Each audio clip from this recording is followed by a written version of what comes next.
This is Murph and Marcus. Brian Murphy and Marcus the Waterboy Boucher. Streaming live at twitch.tv/The Sports Leader. Sponsored by Bigelow Tea. Grab a mug and tea proudly.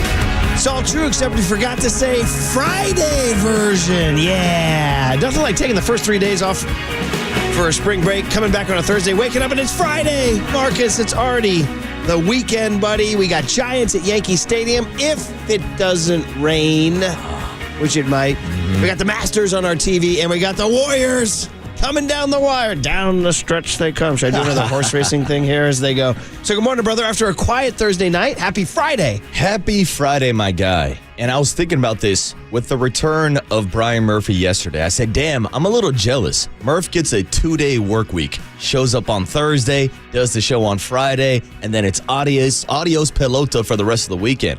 But almost like in my brain, psychologically, I woke up thinking today was Tuesday. Wow. Because it's only my second day working with Murph. Now it's almost like I'm heading into the weekend after a Tuesday. So it's a short week for you, and somehow, some way, I'm going to convince myself mentally that it was also a short week for me. I didn't know that my presence had that much impact on. I'm flattered that my presence affects your circadian rhythms. Yeah, like I woke up from my nap yesterday. I was like, ooh, back in the saddle tomorrow. It's a Tuesday. What are we talking about? Maybe some Tim Webb takes and trivia, something like that. I'm like, no, it's a Friday, fool. It's a Reggae Friday. Hell yeah. I'll happily embrace the role of a schedule disruptor if it gets you a Tuesday turning into a Friday, which is a bonus. I'm here for it, Murph. I'm here for it. I'm here for you, my man. But yeah, kind of a quiet Thursday afternoon. I know there was a lot of Masters coverage yesterday. Yeah. I made sure to throw on the Masters yesterday, kind of as a nice little background ambiance. And then, to be honest, I fell asleep on my couch for like 2-3 hours. Perfect, bro. But it was nice. It was nice hearing Jim Nance and seeing the sights and the sounds. For decades and decades, golf has been the ultimate nap inducer. It is a good nap sport. I mean, maybe like a Sunday baseball game, too. Maybe like a chill baseball game. I don't know, but that's tough to. Maybe bowling. Well, you know, the clatter of the pins can wake you up. You know me. Anytime I'm looking to take a nap, I throw on some golf or I throw on that Ken Burns baseball documentary. Those are my go-to napping programs. That's really funny, man. How the Ken Burns documentary, there's something about which was it, hailed at the time as like the greatest thing of all time. Oh my God, this guy did freaking 50-hour documentary on baseball.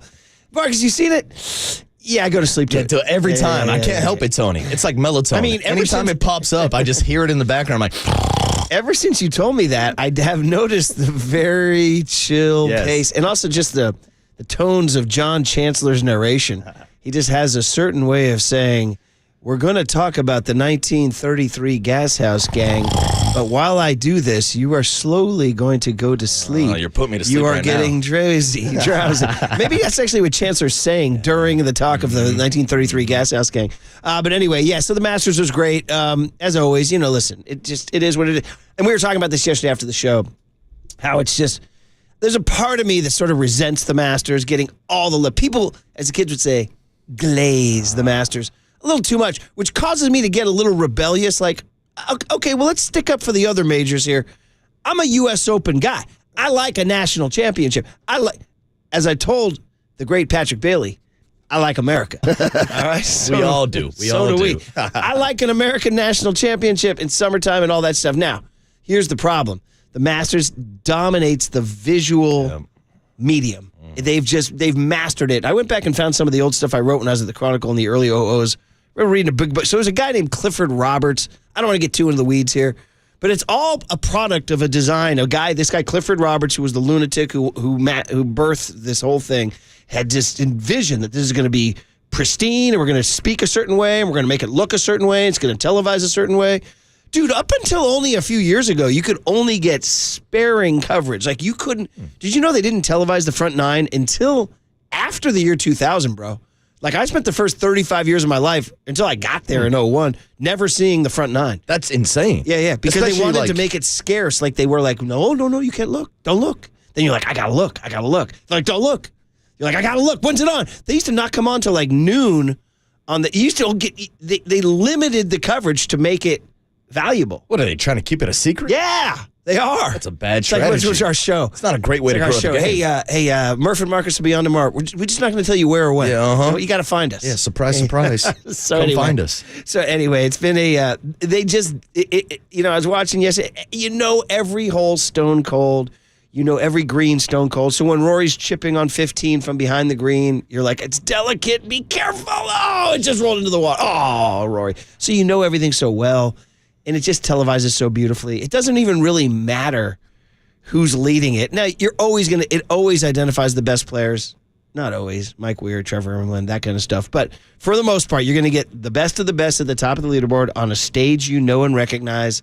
It's like seeing your favorite TV show, like watching The Sopranos. It's something you know and recognize, and even beyond the actual golf action.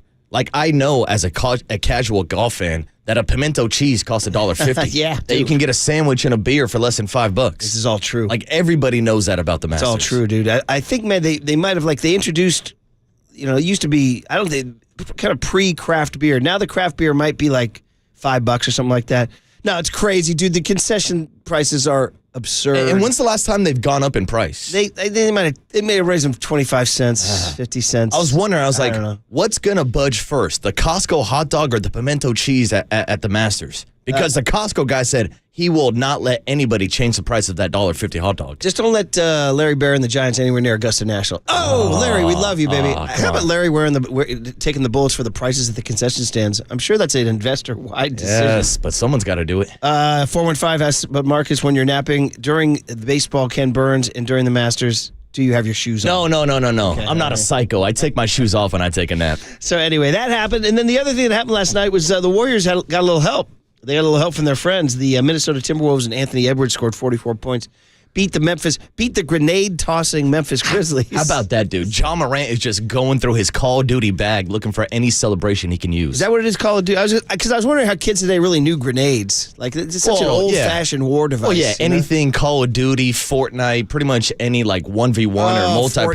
Fortnite. Yeah, There exactly. you go. All these There you games, go. everybody uses all types of grenades and stuff. So basically, you'll click L1 and a little menu will come up and, here's your shotgun, here's your rifle, here's your RPG, here's your grenade. That's John Morant going through his celebrations right now. Yeah, and I don't know if the NBA will have a problem with this one. He just likes to push the edge, but it didn't work. The grenade, they say close only counts in horseshoes and hand grenades. Didn't work for Ja last night.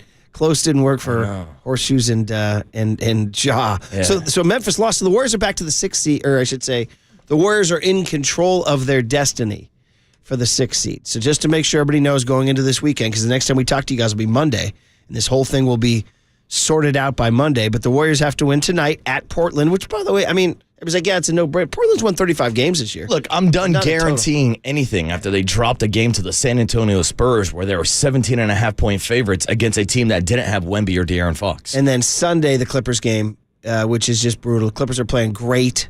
And as a 415 texter points out, dude, Minnesota has the Nets and the Jazz. The Warriors are going to have to win out. The Minnesota's all but certain to win their last 2 games. Then again, the Warriors are certain to beat the Spurs. So it's going to come down to, and I think we've been saying that since we started identifying the schedule, in February. We're like, it's going to come down to April 13th against the Clippers. It's going to come down to April 13th against the Clippers. And it is. Yeah. Going to come down We to have April been 13th. circling this matchup for weeks now, going down the stretch, and it does look like it's going to play out on Sunday. We talked about that matchup yesterday, about how outside of the Warriors, the LA Clippers might be the hottest team in the West right now, and that's a tough matchup, not just on Sunday, but for anybody who has to play them in the playoffs. And staying out of the play-in is not just flirting with elimination, but it's that critical week of rest for these old guys, because otherwise you got to play Tuesday, and if you lose, you got to play Thursday or Friday, and then you start on Saturday. So there's a lot at stake for the Warriors, and they have that loss to the Spurs to thank, and that loss to the Jazz back in whatever it was, February. All to that thank Jim. jazz. All that said, and then the Giants are at New York tonight.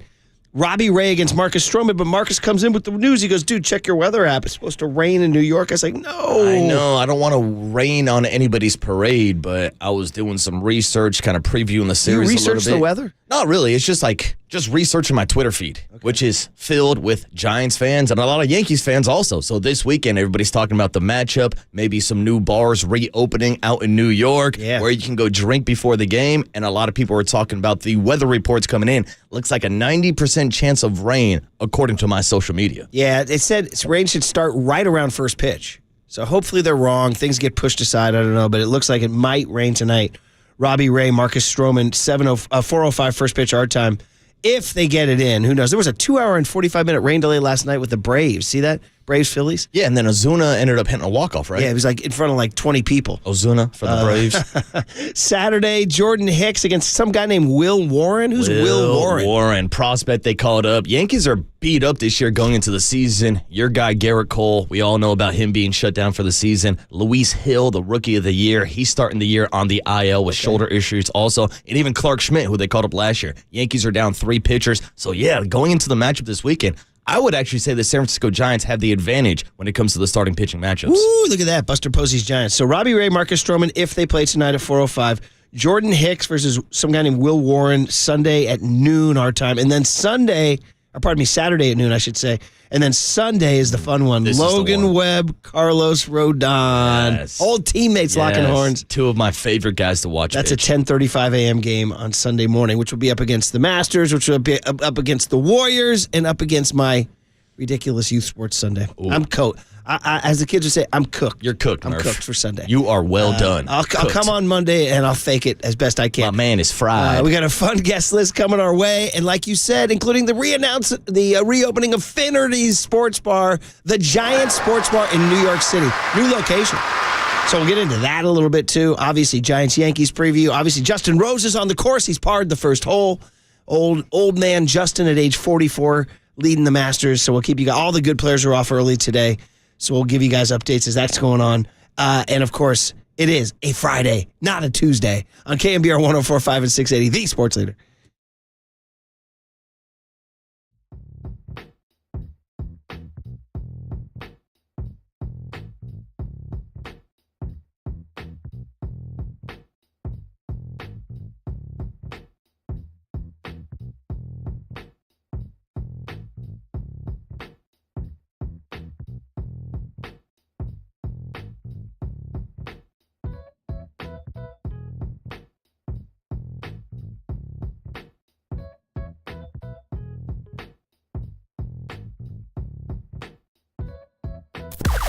Now, from the O'Donnell Financial Group Sports Desk. Learn more at odfigroup.com. O'Donnell Financial Group, because planning is a process, not a product. Today is Friday. It's a Reggae Friday, which also means we're giving away tickets to see Styx. Today's the last day of this contest. This event is going to be at the Toyota Pavilion in Concord on June 13th.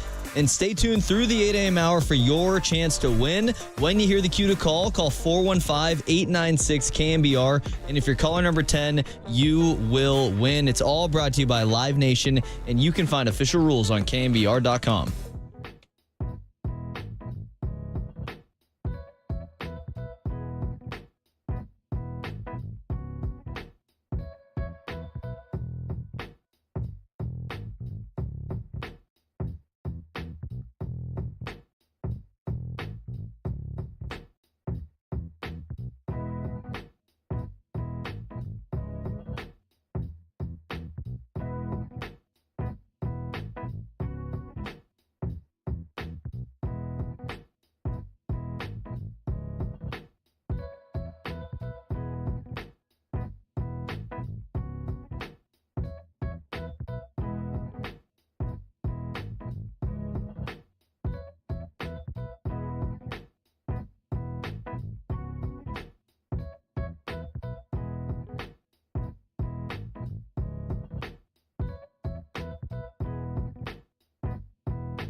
And now it's time for the Protect Your Assets Business and Technology Report with me, David Hollander.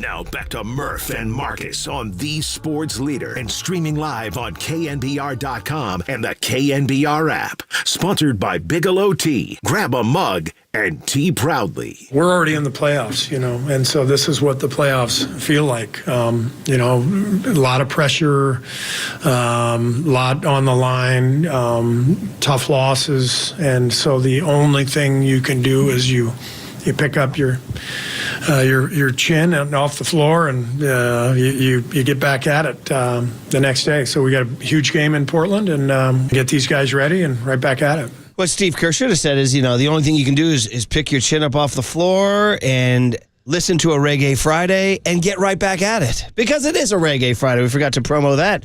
Baseball season is Reggae Friday season, and as always, Young Tony starts it with the Babe Ruth of reggae, the great Robert Nesta Marley. So there you go. Happy Reggae Friday, everybody. And Steve Kerr and the Warriors find themselves in Portland, Oregon. And the Blazers on 3-2-1 Cancun, or Cancun on me, Cancun on 3. 1-2-3 Cancun. 1-2-3 Jamaica, Bahamas. I don't know. You tell me where the Rasta originates, because a lot of people will ask, Murph, how long has the KNBR show been a Rasta Friday show? How long have you been a Rasta? Well, I've been a Rasta from ever since, Oh, bro! Haven't heard that in years. You made my day, my week, my month. It's the return of Reggae Fridays. Once more, how long have we been playing Reggae Fridays? How long have you been a Rasta? Well, I've been a Rasta from ever since, Oh, man. Got to thank my buddy Red Bear for turning me on to that sound. It's an all-time. It's really profound. How long have you been a Yankee fan? Mm-hmm. Well, I've been a Yankee fan since, ever since. How long you been a Niner fan? Ever since, dude. How long has Young Tony been kicking ass behind the glass? He's been kicking ass behind the glass ever since, Young Tony, you'd never heard Good Morning, Young Tony. Good morning. You'd never heard that one, had you? I believe we played it once, but it's been a while. Yeah, we'll it's mix great it to in. hear. It's always good to have at the hand for a Reggae Friday. What other treasures do you have over there? See, that's the thing. You'll find some weird stuff on my my soundboard. Like, we never play this one, and this one's right up your alley and right up John Joe Curley's alley. Oh, the hamstring's fine. Wait. The hamstring's fine. What's that? Oh, the hamstring's fine. What's that? I don't know. It just says I'm on board. Constanza, the hamstring's fine. Oh, the hamstring's fine. I don't even know why it's on there. That must be from another show. Well, it was from Cope. So what people don't know, if we're going back to the origins of my soundboard, I started off as a producer. Copes was on the board. Of course, Paulie Mack was on the show with his own soundboard. And Paulie and Copes would always have like dueling soundboards going back and forth. So then when I took over as the board op, I took over Copes' board. That's why I have Happy Father's Day and a lot of like OJ and stuff that's left behind, like my entire like Brian Murphy page. 1%ers are people too. A lot of these cuts come from Copes. So every once in a while, I'll just be cruising around my soundboard and I'll see some random stuff that Copes had on his board. You know what? I don't think I like Copes. That's the one. Mm-hmm. Wow. So you'll find some gems on here. And you've been doing the soundboard ever since, 707, I'm a new listener to the morning show. Why? First of all, thank you. Come on board. 707, why is baseball season Reggae Friday? That's a great question. It's been Reggae Friday ever since. I don't know if there was ever a true origin story other than we were just kind of Was it during COVID? It was vibes. That's all it was. There was no I can't remember one the exact starting date. moon landing story on it. But one day we came in and I started the show with reggae on a Friday morning, and organically we just started riffing about Reggae Fridays. Do you have Danny Cannell's? Is that your thing? So, Reggae Friday? Tony has those in the sound system. I do need to update my board because we have Danny Cannell saying, is that your thing, Reggae Friday? And we also have Kyle Shanahan saying, I've always been a reggae guy. Yeah. So to answer your question, 707, is it kind of happens sort of organically. Yeah, and it feels like it fits in with baseball season. And then what happened was last year when Reggae Friday ended, we decided to end it with baseball season. We launched Decades Fridays, which were highly controversial. 80s, 90s, 00s, and 10s. And then baseball season's back, so we're back to Reggae Fridays. Yes.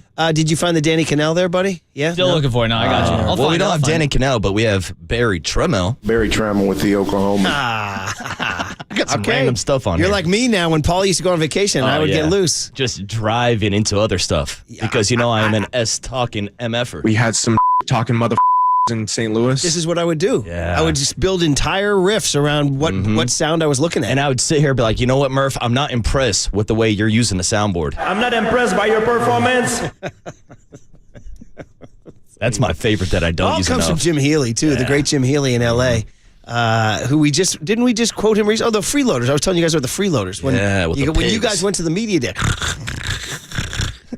which is the sound that kid makes in A Christmas Story when they try to get his face in the mashed potatoes, too. So 707 Texan says, a new listener, the marketing is working. It is. Nothing like it. 928 says, when Marcus goes loose on the board, it's orgasmic. It's orgasmic. There you go. Yeah, great All text. right. Great job, brother. Great job, brother. All right, good. Young Tone. What was I going to say to you, buddy? Oh, yeah. Why did you think it was a Tuesday also? You did or So not? yesterday we were recording the promo as we do after every show, and I just labeled it Tuesday because it was almost a Monday when you came back, Murph. We all reset our week, but then it's like, no, it's for Friday. I'm very flattered that my presence affects circadian rhythms. Today's a win. Today's a win because you played the Bob Marley Ever Since, and today's a win because my vacation made you guys think today was Tuesday.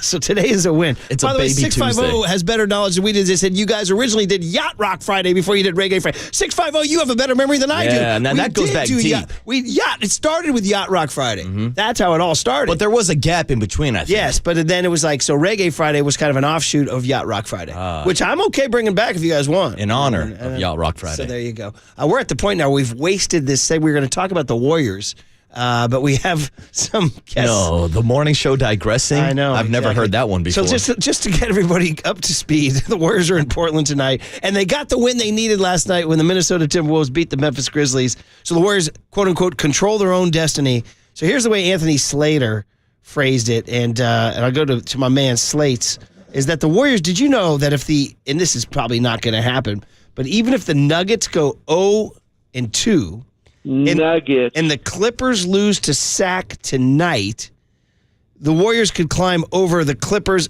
and the Nuggets. So, bro, you could be looking at a 4 or 5. I don't know. I wouldn't say a 3, but bottom line is there's a lot of jostling still to be done. Now, the Nuggets would have to lose tonight and lose on Sunday, correct? Yes. Would they have to go 0-2 in that scenario if the Kings were able to light the beam tonight against the Clippers? Light the beam. Yeah, you're going to need some beam lighting tonight, and then you're going to need some Nuggets losing tonight. Who are the Nuggets playing tonight? Did you look? Nuggets are taking on, looks like the Memphis Grizzlies. Okay. So, in other words, like I said, down the stretch they come. We need some Sam Spear here. So just wake up on Monday morning and see where the hell you are and what's going on. Young Tony guest list here on a Friday, April 11. The Barrington Levy request has come in. He's a great reggae guy. You want to play some Barrington Levy? Absolutely. Say less. So say less. What do we got today, buddy? So Marky Mark going to join the show, a tradition unlike any other. He's out at the Masters right now. 6:30 he's going to join us, so we got to get out here pretty quick. We got to get out right away. Mike Krukow at 7:30, the big hit at 7:50. We will get Susan Slusser on the show at 8:15 to talk some Giants-Yankees baseball. Cooler content at 8:30. Our friend of the program, Nick Turturro, Nicky T at 9 o'clock. Nicky T. Fingers crossed. Yes! Yes. Fingers crossed. Yeah, and then the owners of Finnerty's in New York City, a popular Giants Bay Area sports bar, Dieter and Brian are going to join the show at 9:30. Those guys are celebrities, man. They're reopening. And so everybody who's listening in New York right now, like my guy Duncan, if you're listening, or anybody, or CK, the great Chris Kelly, or if you're on your way to New York, you now know that there is a safe place in a new location on West 33rd between 5th and 6th. So it should be exciting, too. All right. Well, listen, it's off to a great start. 650 suggests we alternate Reggae Friday and Yacht Rock Friday based on whether the Giants are home or away. Now we're really getting deep. Now we're getting deep. We'll just stick with the Now we're in the reggae for weeds. now. Yeah, And we're going out to a place where I don't think I've ever heard reggae once at Augusta National Golf Club. I don't think I've ever heard it once. Wow. I've heard tinkling pianos and you even call a funeral home. But reggae does sound good on the golf course. I will say that. Well, that is the ultimate, like, if you're going to play tunes in a golf cart, and that was a discussion with the kids in the golf cart because the golf cart had a Bluetooth speaker. And I was more like, just keep it on the freaking straight and narrow. Just don't flip the thing, all right? Which almost happened. We won't get into it. The jackass golf cart Murphys. We won't get into it. What we will do is go talk to our great friend, one of the all-time greats, Mark Cannizzaro of the New York Post, live from Augusta National, where Justin Rose is on the course and the Masters unfolds this weekend. Next on The Sports Leader.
Now back to Murph and Marcus on the Sports Leader and streaming live on KNBR.com and the KNBR app. Sponsored by Bigelow Tea. Grab a mug and tea proudly. Reggae Friday, Barrington Levy. See, it's like a jukebox, the text line. Guy requested some Barrington Levy, the legend, and he got it. It's called Here I Come, which Rory McIlroy would have said before the 15th hole yesterday, which Justin Rose is saying every time he goes to the Masters because he's in the mix again. My goodness. Let's go out to Augusta National, where I used to consort with this gentleman, and that was years ago. He's still going. I'm waking up at whatever in the morning and talking to you friends. He's walking amid the pines and the dogwoods and the azaleas. He is the legendary golf writer, NFL columnist, and just dude extraordinaire, Mark Cannizzaro, a.k.a. Marky Mark Cannizzaro of the New York Post. Good morning, Marky Mark. Hey, morning, Mark. Murphy Murph. Marcus, good morning, San Francisco. And how you boys doing this morning? Wow, we're jealous. We wish we were next to you having a peach cobbler. I wish you were consorting with me as you just made.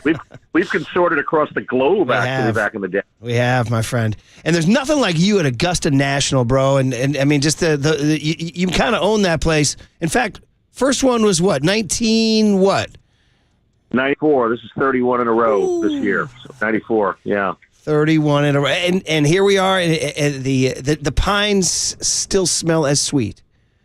Oh, they do. I'm telling you, it's very weird because every time you come here, it still looks fake. It looks like some sort of a painting or something when you're walking down the fairways, and because it's very hard to describe. You see it on TV, but when you do see it live, it's just there's a different feel to it, and it doesn't look real, because it's just kind of it's so perfect. It's unbelievable. I remember that first take. Have you ever been to a Japanese tea garden? Like there's one in Golden Gate Park. It's the place it looked like to me. Yeah. Yeah, you're right. It's like cinematic. And we were talking about that earlier today, how, it doesn't have the deepest field of any major, and it doesn't represent a national championship just like any other major, but it crushes narrative and vignettes and scenery like no other. We know the place so intimately, right?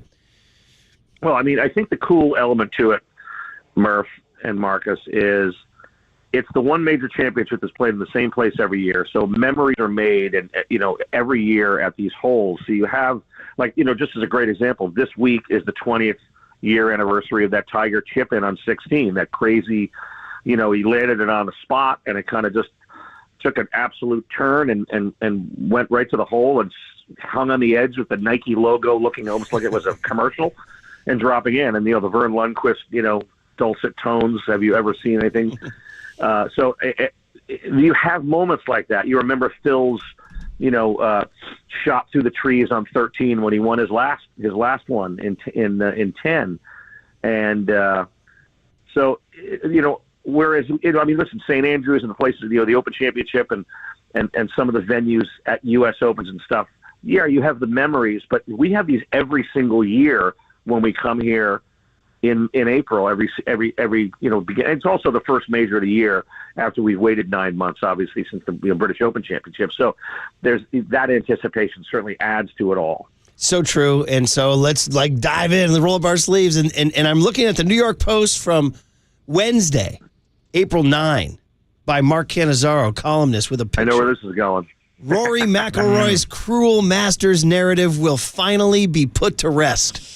And then the chip on 15 kept rolling into the water. And then an iron into 17, a gross miscalculation, 2 double bogeys. Marky Mark, the only thing you can rely on in sports is Rory McIlroy not getting it done at Augusta National. What's going on? I feel bad. I think 17 was much worse of a mistake than 15. And maybe it was, part of him being affected by being rattled by the double on 15. But, when I watched him hit that chip, it looked like it was a decent chip, and it just kept going. And unbeknownst to Rory, that had happened earlier in the round to Patrick Cantlay and Matsuyama. Same thing. That green is really, really difficult to hold. And so I actually didn't think that was a really, really terrible swing, and chip there. the 17, that's where he really he compounded it and makes the mistake. Say he pars 17 and he's at 2 under, as he tees off today. It's a whole different headspace. You're, and I get it. Justin Rose was 7 under at the end of the round, but I would make the argument that Scotty's 4 under was closer to the realistic lead. And because Justin Rose is not going to throw another 65 out there. He did just birdie 2, so he's down to 8 under. I know. I'm well aware of that. There's a lot of golf left, though. I got you. A lot of golf left, but anyway, my point is, if Rory is in the red numbers after last night, and after his round yesterday, he can't be in a bad space there. I don't think. I almost look at 15 as a bit of a bad break. 17 was just was a mental error and a physical error both at the same time, and he can't. It almost felt like the disappointment of 15 affected his play on 17, and you can't do that. And I believe, if I'm not mistaken, there's a stat out there. I think 18 out of the last 19 Masters champions were within 4 shots after round 1, and obviously he started the day at 7 back. Really, he's going to start it at 8. Well, who knows whatever Rose does from here. But my point is, it's difficult to make up ground like that, as explosive as Rory can be, particularly when you got Scotty Scheffler up there 4 under, and Scotty does not generally. He's very much like Tiger. He just doesn't go backward very often. Yeah, Mark, that's exactly where I was going to go next. I'm taking a look at that scoreboard, and as Murph mentioned, Justin Rose now 8 under at the top, but Scotty Scheffler -4. He's looking to get that 3rd green jacket. What'd you see from him yesterday? I saw exactly what we've been watching for the last couple of years from him, Marcus. He just kind of goes about his business. It doesn't look dominant, I really see a lot of Tiger-like qualities in him. Obviously he's not maybe as explosive and that separated physically from the field like Tiger was when he first burst on the scene here, in 97. But he has this methodical way of dissecting the golf course. He doesn't let the big numbers come into play. And we're to the point now with Scotty where when the players see him up on the board like that, particularly after, like, say, yesterday's round 1, and see he's right there, they take notice, and they, that seeps into the psyche a little bit of the other competitors. I'm going to sort of throw a name out there. No offense whatsoever, but I don't think that the players are as worried about Corey Connors, for example, being 4 under as they are Scotty, because of Scotty, what he's done. He's already won 2 Masters. If he wins this, it's 3 out of 4, and he's just unflappable. So that's what I saw out of Scotty yesterday. I thought yesterday was just a microcosm of the way he's been going for the last 3 years. So taking shots at Canadian Corey Connors, what is it about you New York City guys in Canada? Colin. What is it, New York guys in Canada, huh? Is that the deal? Here's the irony. I'm actually sharing a house with 2 Canadians, as a matter of fact, but they don't happen to be around me right now. Wait a minute, so. That's new. I got to get into, for setting aside all our listeners for a minute, I need to get into Mark's lodging situation here. Who are we with? You're not with a Lauren Rubenstein. Who are you with now? No, there's a gentleman named John McCarthy who works with Toronto Sun. Who I've been actually sharing. I'm like one of the last people standing, knock on wood. I used to share houses with you, Murph, and that was like 3 decades ago, it feels like. Now it's evolved. A lot of my colleagues and our colleagues have either retired or the papers aren't even around anymore or whatever. So, yeah, so John and I have been sharing places for the last few years at British Opens and here. I'm actually, some other Canadian guy whose name you don't remember is the bottom line here, right? No, I actually don't remember. There's a newcomer. Time out now. Don't throw me into the bus. No, I do only know. Time out. I only know his first name because it's Jason, because he was a late addition. He works for the Toronto Star. Mark's rocking out. There's Jason from Canada and his boxers in the kitchen, just hanging out, man. Don't hate now, but I will tell you. You'll the Corey Connors shade too. Come on, man. I actually prefaced this by saying I'm just going to use a name as an example. Okay? You could have gone Terrell Hatton. Dissing. You could have gone Terrell Hatton, but you didn't. All right, okay. So let me throw you actually an interesting dynamic of tidbit of trivia funk that you would enjoy. Yes. Another guy who I've shared a master's house with probably for the last 5 or 6 years is a New York Times photographer named Doug Mills. Oh, the legend. Doug Mills. Oh my God. You know who Doug Mills the Brad Mansion of the New York Times. Yes. Yeah. Well, you know what Doug Mills. He shoots the president, right? He shoots the prez. Well, he's embedded with the president, and if you remember that that assassination attempt where the bullet was caught in the sky on the way toward Trump's ear. That was Doug's shot. Dude, this guy, he's something else. This guy. Where is he now? He's occupied. He's shooting tariffs or something. He's here. He literally comes off of the presidency for 1 week a year, and he shoots the Masters. Honestly, that's true. So he is clearly the most distinguished of all these trained professionals in our house. I can tell you that. All right. Hey, back to the leaderboard. Before I let you go, I know you got to get out there. There's the two guys. Listen, Masters has a great history of Europeans. Whether it's like, if you said 94 was your first, wasn't that Ollie? Wasn't that Olafable? Was it? That was Ollie's first. Yeah. So whether we go Olafable, and you got to Marcus, you got to say the Z as a TH to be a true Catalan, right? Olafable. So, or Bernhard Langer, who's in his final Masters. Yeah. Or on and on and on. We could talk about that. Nobody's favorite, but Nick Faldo won a few of those things too. So there's been a tremendous Seve, the late great Seve. So many Europeans thrive at Augusta National. So I'm asking about Ludwig Oberg. People need to know, A, how to pronounce his name, B, how unbelievably locked in this guy is. And it seems like he's on a rocket ship for the next 10 years. I don't know. Clue us in. What's your book? He is one of those guys that looks like a can't miss. He really is. I mean, you know what's the amazing factoid about Ludwig is he played a Ryder Cup before he played a major championship. Yeah.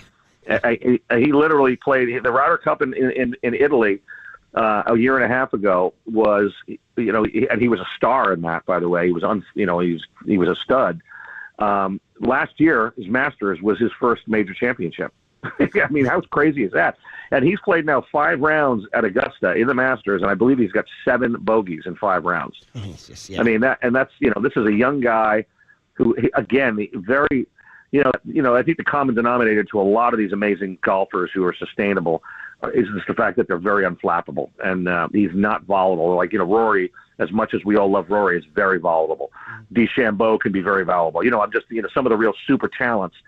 Oberg, you wouldn't know if he was 9 over or 9 under, and that's and he also just has a quiet confidence about him. He's not cocky. He kind of reminds me a little bit, Murph, I remember when Els came up, and Els was this young guy, Ernie Els, I'm speaking of, South Africa. He started getting some invites to some tournaments when he was a youngster, and he just well, obviously his swing is as silky as any we've ever seen, but he had this kind of thing about him where you knew he was going to be really good. And he, for some weird reason, I don't know why, but Oberg reminds me of that, just because he just looks, skill-wise, demeanor-wise, like he's just a can't miss. And, listen, he finished runner-up last year. Yeah.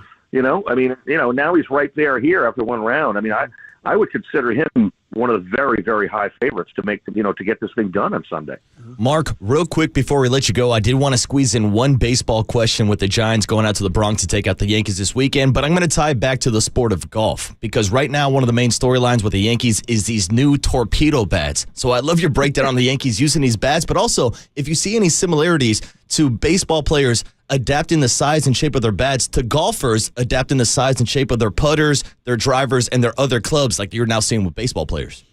I think we're actually looking at that, Marcus, because, the Yankees had some tech nerd, I can't remember the guy's name offhand. There was like a nickname for him and whatever, but doing the research on this kind of thing and running the numbers and all the aggregate stuff and aggregations and whatnot. And the funny thing about this is that Aaron Judge, who's the best slugger in the game, is not using one of those bats. Maybe he just doesn't need it, obviously. But I think we're definitely going in that way with the technology and all the, I would almost say over-analysis, because I think golfers, as using an example, are absolutely guilty of a lot of over-analysis.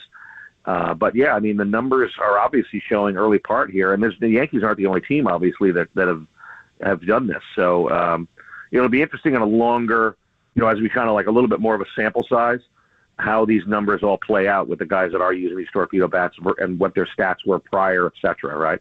Dude, guys are buying new drivers every month. The bigger sweet spot, new shaft. Yeah, it's all about that. Oh, it's crazy. They say it ain't the wand, it's the magician, buddy. I'm well aware. Hey, by the way, beware of our gritty Giants. Buster Posey's in charge now. We're going to play you not. We're going 27 outs, buddy. You better watch out. Let me say something. Everybody's just assuming that the hated team in blue out there was just going to just waltz. Yeah. I like the grit your boys are showing out there. Let's not. This is going to be let's make it a fight. Make them earn it. We're going 27, bro. It ain't 25 outs. It ain't 26. We're playing 27. All right. Just want to make sure you know that. And then finally, I can't believe we we didn't even say a word about the guy who's winning the thing by 4 freaking shots. His 20th Masters. He always is in the mix. He's never won it. He's just one of these total pros. He's a U.S. Open champ. He's a Ryder Cup hero. He's always in the mix at the Masters. His record there is incredible. He now has more first-round leads than Jack Nicklaus. But it's like Justin Rose. What are you going to say? Nice guy, great player, total pro. I don't know. He could do it.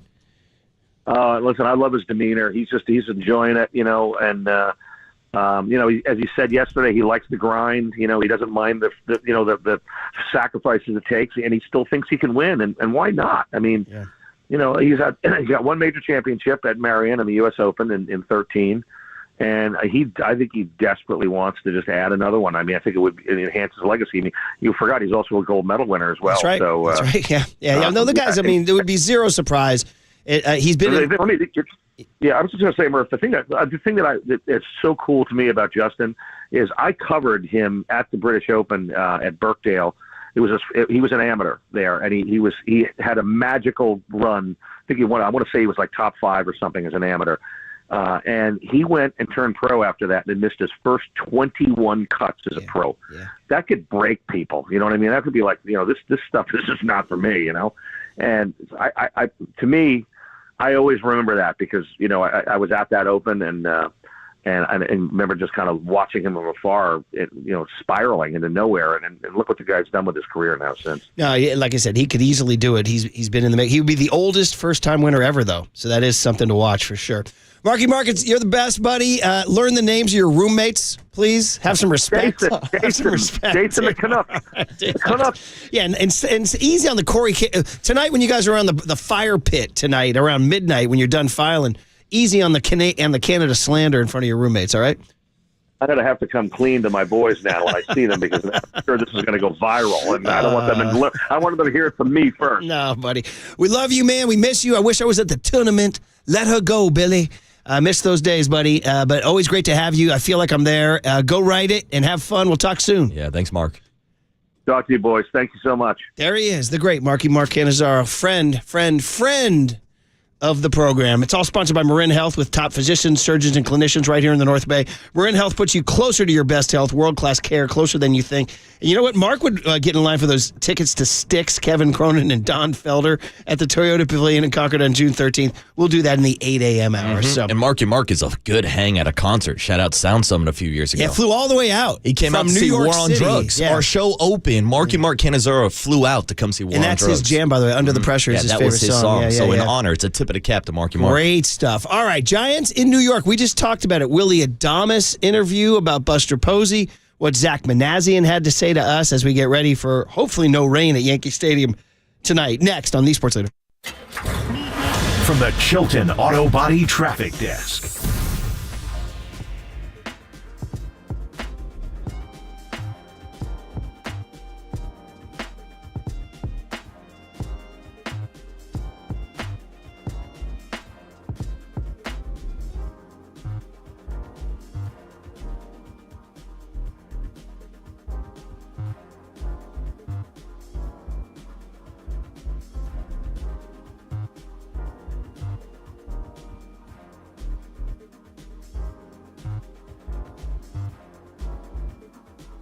All right, let's talk Provident Credit Union. Hey, we're talking about a smart and safe way to grow your money. All right, for a limited time, you can earn up to 3.75% annual percentage yield with Provident Credit Union's Pick a Term certificate.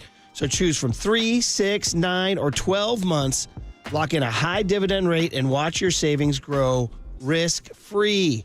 No market swings, no guesswork, just a guaranteed rate and total peace of mind. And Provident Credit Union, guess this, was named one of America's best regional credit unions for 2025 by Newsweek, so you know you're banking with the best. Do not wait. Take advantage of this limited time offer and start earning up to 3.75% today.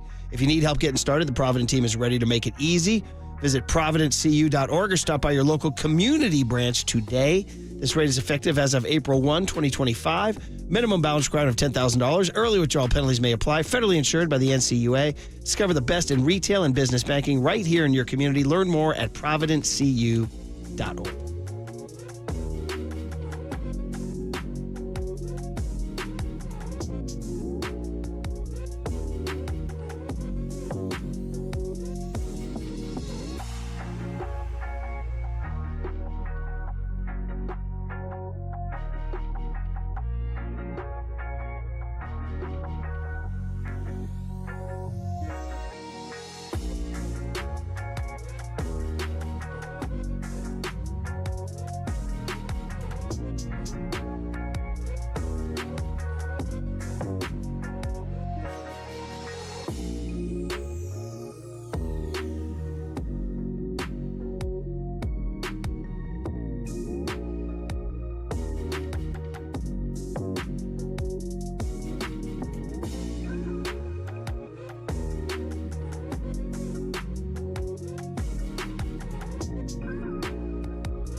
time for KNBR's Opening Bell Report. Sponsored by Protect Your Assets with David Hollander. Concerned inflation will ruin your dream retirement? Learn more. Listen to David's show every Saturday morning or call 1-866-PROTECT.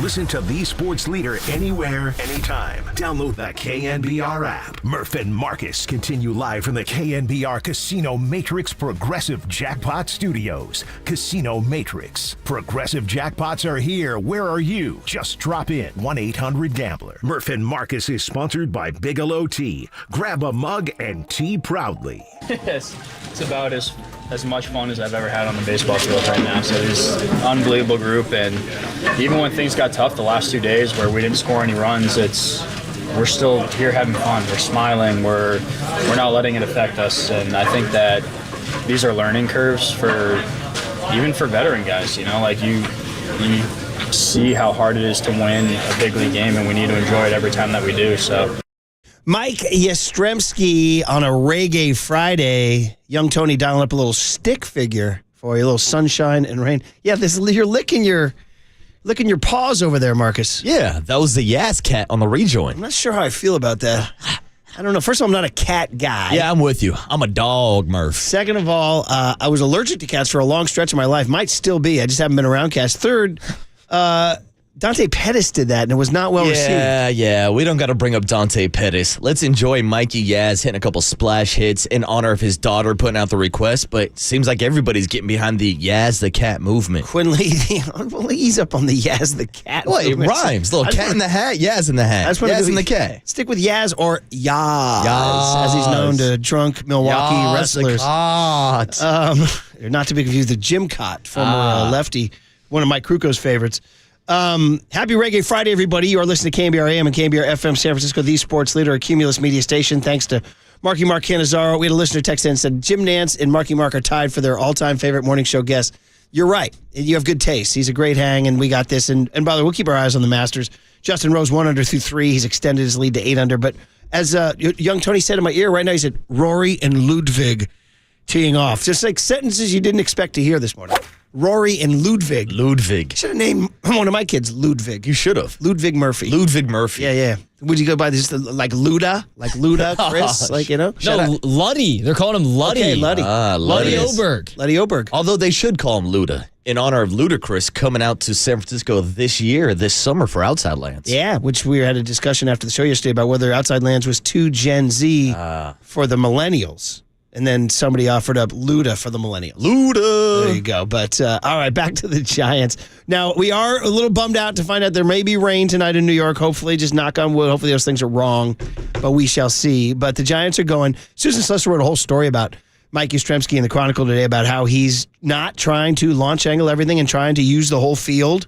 And you saw that probably one of the best swings of the entire homestand was his Oppo Taco against Brian Wu on Sunday, who was blowing the Giants away. Yeah, first time through the lineup, sorry to jump in and interrupt. Brian Wu was absolutely dealing, and he was peppering the outside of the strike zone, sitting 96, 97, and everybody was behind. And so the second time through the lineup, not just Yaz, but it really started with Jung Hoo Lee, who's been spraying doubles down the left field line all season long, to the point where now he leads Major League Baseball in doubles this season. Good stat. Tied for the top in Major League Baseball right now. Yeah. But the entire team looked like they went up with that approach to go the other way, spread out, hit it where it's pitched. What a concept, Murph. I love it, man. Yeah, again, Pat Burrell, it's called hitting, right? And so Yaz doing his thing, and it made us realize that, Yaz is one of maybe Farhan Zaidi's greatest find. Yeah. Maybe. I mean, you can argue Kevin Gausman. Gausman only stayed for a year, though. He didn't re-sign him.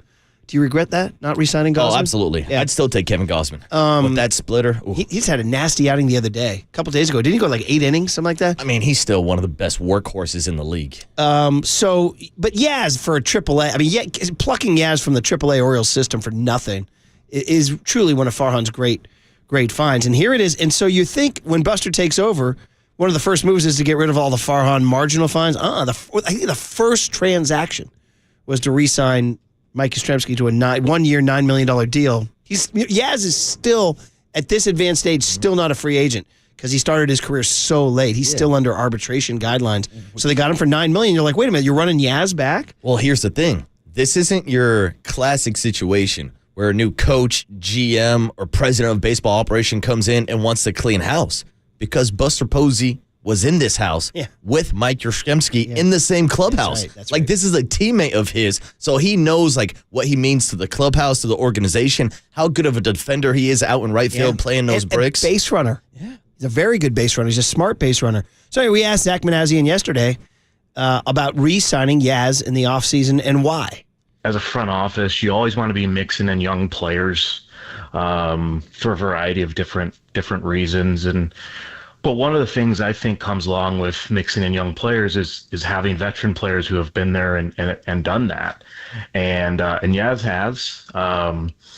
His profile is a very good defender, all 3 outfield spots, left-handed hitter. And I think, looking at our lineup and where we were in the offseason, it was nice to kind of plug him in as that left-handed bat to really balance things out. So he's been great, and it's been fun to watch. And like I said, it's a credit to Yaz, and our coaching staff's worked hard with him, and it's nice to see him off to a good start. So definitely left-handed bat plays a big role, and he mentioned that a couple times in that answer. But it's funny. I think the sexy move is to give Luis Matos the job. I would agree. Right? I mean, I was out here last season before opening day saying I wanted Luis Matos over the Yaz Slater platoon system. And obviously we saw the Giants moved on from Slater last year. Yaz is still around. I think Yaz is a great 4th outfielder. Obviously, you're not going to play him every day in a lefty-lefty matchup, but if you do want to entertain the platoon system, he's a great guy to match up against righties and gives you great defense. But to me, in a perfect world, you get a breakout season from a guy like Luis Matos. Maybe he does start playing every day down the road, and then you have Yaz as your 4th outfielder in a pinch in case you do need a pinch hit bat off the bench, because as we saw this past weekend, he does kind of have that clutch gene late in games. Yes. So he's a valuable piece to have on your roster, whether we're talking about a Giants roster or any potential postseason roster moving forward. By the way, Luis Matos kind of down there tied with Christian Koss as lightest impact so far. 17 at bats. He is 5 for 17. He's squared up some balls too. Even like when he's making outs, he's making a lot of hard contact. He has a double and a bomb. Mm-hmm. So, I mean, he's still out there going like, guys, I'm still here. But Yaz is kind of keeping that. And he is a great defender too. Mm-hmm. But that leads to the other part of the other big theme I thought of the Manassian conversation, which is there's stability. And this is now starting to emerge. 12 games in now, there's been 0 roster moves. Now, the low-hanging fruit, man. Farhan did too much, and he did. 66 players, right? It killed. One of the most important things is it killed the spirit of Giants fans. We truly, I can't tell you guys, again, I bring you the life of being a dad of 2 kids who actually like baseball. They say kids don't like baseball. My 2 kids do, for whatever reason. They like it. And especially young Rory, who didn't have quite the savvy that Declan has in his high school years, walking in and being confused that he didn't know who this person was. Who is this person, Dad? So-and-so. Where did he come from? Why? And I'm like, I had to do that a lot. I had to do that a lot with the Giants. I had to explain that a lot. Haven't had to do that once this year. Not once. No, and I've had this debate with a few people before about whether or not the 25 and 26 man on the roster will affect clubhouse chemistry. Look at the difference so far this season. Again, small sample size, but rewarding a guy like Christian Koss, who was a clubhouse favorite down in Scottsdale earlier this year, and how he's kind of fit in. Even though he's not making a huge impact, they rewarded him, and the clubhouse embraced him. They were talking about how there were tears in players' eyes when Christian Koss got that announcement. Now, compare that to Matt Beatty showing up on opening day out in New York a couple years ago, and 75% of the roster doesn't even know who the hell this guy is. Right. Yeah, exactly. The Matt Beatty moment, right? Yeah. So anyway, we asked Zach about that. No roster moves through 12 games. Is that a deliberate strategy? There's definitely a part of it that's intentional as far as wanting to have a stable roster, but the other thing too is we're sitting here at 9-3, and if we had made a bunch of roster moves, when things are going well, I would expect you guys to be asking me on this show, what are you guys doing? So, us playing well, I think, is a big part of that. But also as early in the season, especially wanting this group to gel, we talked about just trying to be a little bit more stable with the roster. And I think we've been fortunate that it's worked out that way as well. Knock on wood, no injuries here early, and pretty good performance all around. That probably dictated as much as anything. So a little chicken and the egg, you're not making a roster move because they're winning. But are they winning because they've stayed stable? Yeah. You know what I mean? It's a little chicken and the egg, maybe a little bit of both, maybe 50-50. Yeah, but also, let's be honest. If they were 3-9 instead of 9-3, maybe they would be making a roster move or two. Right. I know. So again, but are they 9-3 because this group has been together since spring and broke opening day and there was no Kansas City Royals travel bag. I wrote this in a jock blog recently. I went back and found my Matt Beatty jock blog from 2 years ago, and John Miller came on the show to do the pregame talk back with us from Yankee Stadium. And he's like, there's a Kansas City Royals travel bag in the clubhouse, so we think there's something happening. We're like, wait a minute, there's a Royals? And Matt Beatty had just been cut by the Royals. And he had flown to New York, and he had his Royals travel bag. Still has his bag. So he's like, so we are expecting an announcement sometime soon. We're like, that's opening day. What do you mean an announcement? It's opening freaking day. So anyway, a little bit of those chicken and the egg, like I said. A lot of people are texting in on this topic, the Golden State Lumber and Showroom text line. 559 says, Farhan went through a lot of jersey numbers, the most in the last couple years, if I recall correctly. 707 says Matt Beatty, #forever Giant.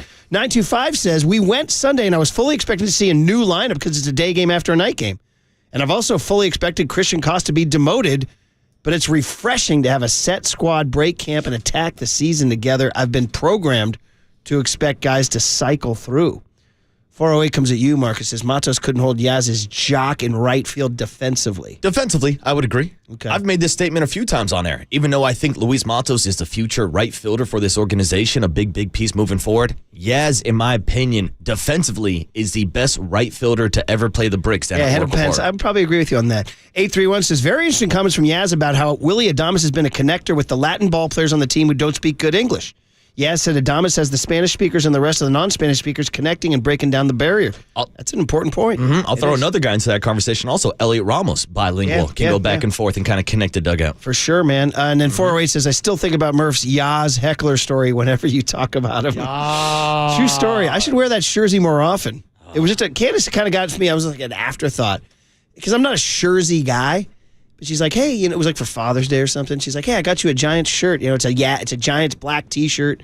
Just says Giants on the front. The back says 5 Yaz. I was like, oh, thanks. That's cool. Classic. Brought it to Milwaukee, threw it on, went to the ball game, cheered for a Giants RBI, and then next thing you know, pissed off some guy about 2 rows behind me. Yeah, with cauliflower ears and all. Yaz! Sit down, Yaz! Yeah, and then and my buddies were howling like, dude, what are you going to do? Nothing. What are you going to do? Absolutely nothing. I'm not touching those ears. A rare case when I showed restraint and discipline. At a kid. As you know, there's times in the past Tony's bachelor party when we did not show restraints. Yeah, we're not talking about that. You ain't wrong. So anyway, 831 says they had a tendency last year to throw out a lay down and die lineup after winning the first 2 games in a series. I wasn't sure if it was Melvin or Farhan. Based on this year, it looks like it was Farhan. So good stuff. Anyway, we wanted to get that stuff in there.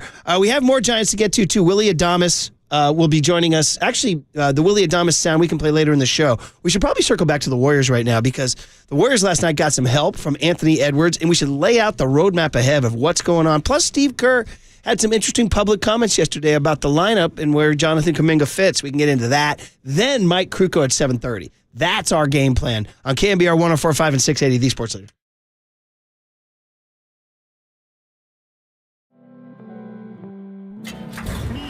From the Chilton Auto Body Traffic Desk.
And now it's time for the Protect Your Assets Business and Technology Report with me, David Hollander.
Now back to Murph and Marcus on the Sports Leader and streaming live on KNBR.com and the KNBR app. Sponsored by Bigelow Tea. Grab a mug and tea proudly.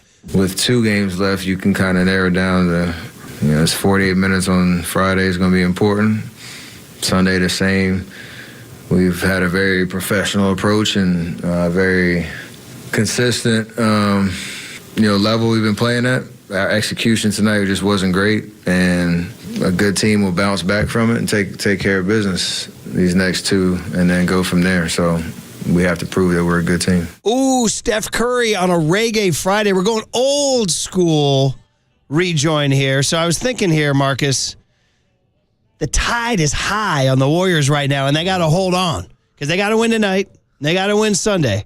And I was like, oh, it's Reggae Friday. So young Tony dialed up not the Blondie cover, which was so popular in 1981, but the original. And I want to thank Dave Morey, who used to run 10 at 10 on KFOG. And he did a 10 and 10 one time of 10 covers you didn't know were covers. And my whole life, I thought Blondie was original. This is the 1967 original old school roots reggae, the Paragons.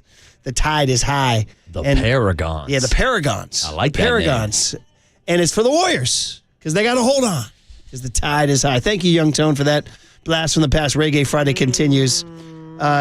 You guys know the Blondie cover, right? Oh, you guys of course. Okay, all right, good man. I know the Blondie cover more than the original, so I'm with you. I never knew the original until Dave Morey told me, the old 10 at 10. You guys even know 10 at 10? 10 at 10. Oh, man. So the Young Tony, this is where you got it. So the reason why we play Smoke Two Joints at the end of every show is because we took over 104.5, which is unthinkable because it was one of the great radio stations in America, mostly through the 90s and then to the early 00s, and then corporations changed and all that stuff. But they had great personalities. Dave Morey was the morning guy we had to go against. He was a legend, icon. Anybody old enough to remember Dave Morey? He was one of the great morning radio guys. And then at 10 o'clock, he would do a program called 10 at 10. He would just pick a year, Marcus, and they go into the Wayback Machine, 1979, and he would clip together news from Jimmy Carter talking about inflation, from the Pittsburgh Pirates winning the World Series to something happening in San Francisco in 79, laced in with 10 different songs from 1979. And they could be the biggest hits of 1979 or sort of like low-level kind of fun songs you'd forgotten from 1979. It would always last about 45 minutes, and it was like an absolute tapestry of incredible sound, and you couldn't miss it. And then every now and then he would do a slight gimmick one like 10 at 10 covers or 10 at 10 originals, and he would play songs that you didn't know were covers. And he played this one day.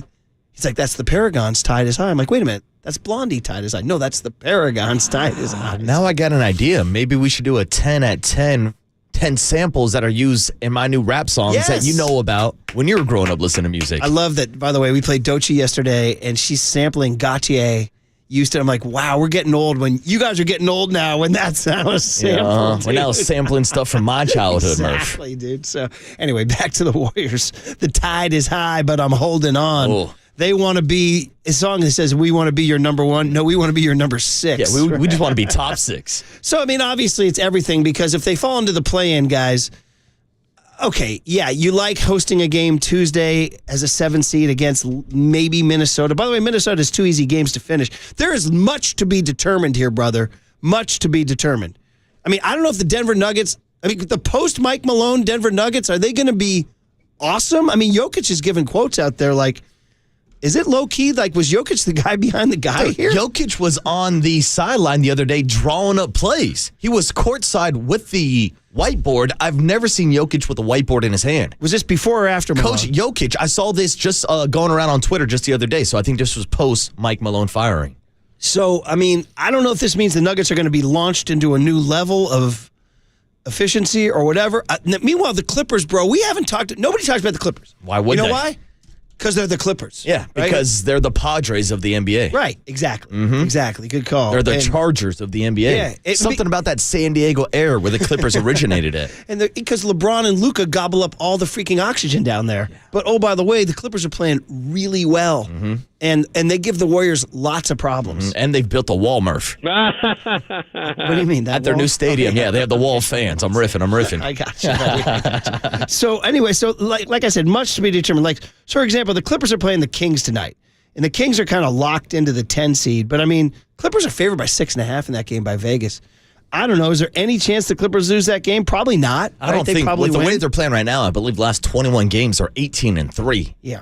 Wow. They are hot. Hottest team in the league right now. I mean, is there a chance they make a run at the Western Conference? I think so. I mean, with a healthy Kawhi Leonard, James Harden, Mr. Step Back Daddy himself. I mean, Zubac is in the conversation with Draymond Green for Defensive Player of the Year. Wow. They got some dudes on that roster. So you're kind of like looking now as a Warrior fan to avoid the Clippers in the playoffs, dude. Seriously. So if they somehow, I mean, that's why Sunday's game, it's a 12:30 game on ESPN. And again, you got to beat Portland tonight. And we just saw against San Antonio. Now, listen. They played Phoenix on Tuesday. They destroyed Phoenix, right? That's the team you want to see. And Wednesday, it's funny. Kerr's talking about they're having problems defending the point of attack. He wasn't even talking about defending bigs. He was talking about they're getting beat off the dribble early on. So, I mean, that's something to keep your eye on, too. But the point is if they can somehow, some way beat Portland, it all comes down to this Clippers game. Because if they lose that Clippers game, they will more than likely fall to the play-in bracket, at which point they would more than likely play the Minnesota Timberwolves or maybe the Memphis Grizzlies. How do you feel about the Grizzlies coming here on Tuesday night? You're talking about for a one-playing game? If they win it, they can rest until Saturday. They would be the 7th seed, and they would play the 2 seed Houston Rockets. Yeah, I mean, that's the biggest thing to me because, I do think that the Warriors can win a play-in game. Hell, they might have 2 opportunities if they do end up in that 7th seed. But what they're really losing out on if they lose one of these games is, to your point, the rest for Steph Curry, Jimmy, and Draymond, and for these older guys to kind of get that week off to rejuvenate themselves for this playoff run. But I would still like the Warriors in a one-game play-in. But, I mean, we've seen these one-game play-ins go wrong before. Yeah, no, it's been a bad bracket for them. So, in other words, like we said, the tide is high and they're holding on. They got to win. They got to win tonight against Portland, and that starts at 7 o'clock. Can't even worry about the Clippers. Beat Portland tonight, see what happens. Now, that said, some news development came yesterday. Steve Kerr publicly stating that he doesn't want to play Jonathan Kuminga with Jimmy Butler and Draymond Green. It was a quote. He said, the lineup with Jimmy, Draymond, and JK doesn't fit. It just doesn't. He said this on a radio station. Oh. And so I was like, wait a minute. Wow. Well, when are you going to play Kuminga then? When Jimmy and or Draymond is not on the floor? It means you can't close a game with Kuminga? I don't think so. What does this say about Jonathan Kuminga's future as a Warrior? What are we going to do with Pops? Exactly. Pops can't stay here. I mean, he's pretty definitive about that, saying that doesn't work, I can't do it. I mean, I don't know. Do you blame Kerr for his inability to find a place for Kuminga?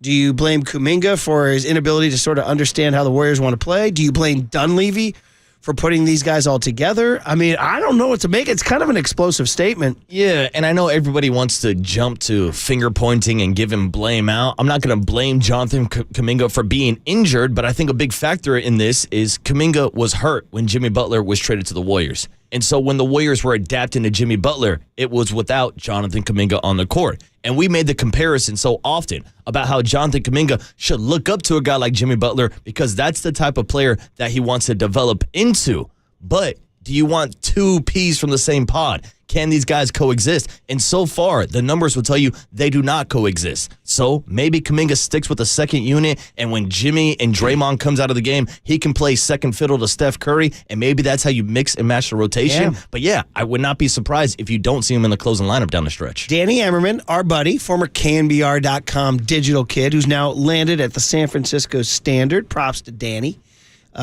He had a stat on his Twitter. The Jimmy Butler, Jonathan Kuminga, and Draymond Green trio has a minus 24.9 net rating in 38 minutes. It is a small sample size, but it's been minus 26 on points. Its offensive rating is 97, which is bad, and its defensive rating is 122, which is terrible. So he's saying statistically it bears out that when those 3 are on the court, bad things happen. Yeah, and also think about the role that those 3 players play, not just defensively, but offensively, because Kuminga, let's be honest, doesn't give you a lot defensively, but he's a rim runner. He wants to get after the basket. It's the same thing that Jimmy Butler will do. Draymond has been shooting some more threes this year, but his game is inside also if he's not running the point. So you get that congestion of having 3 guys who really can't space the floor for you, then you have a little bit of an issue. So what I'm saying is, I'm just wondering where Jonathan Kuminga fits into the Warriors' future plans.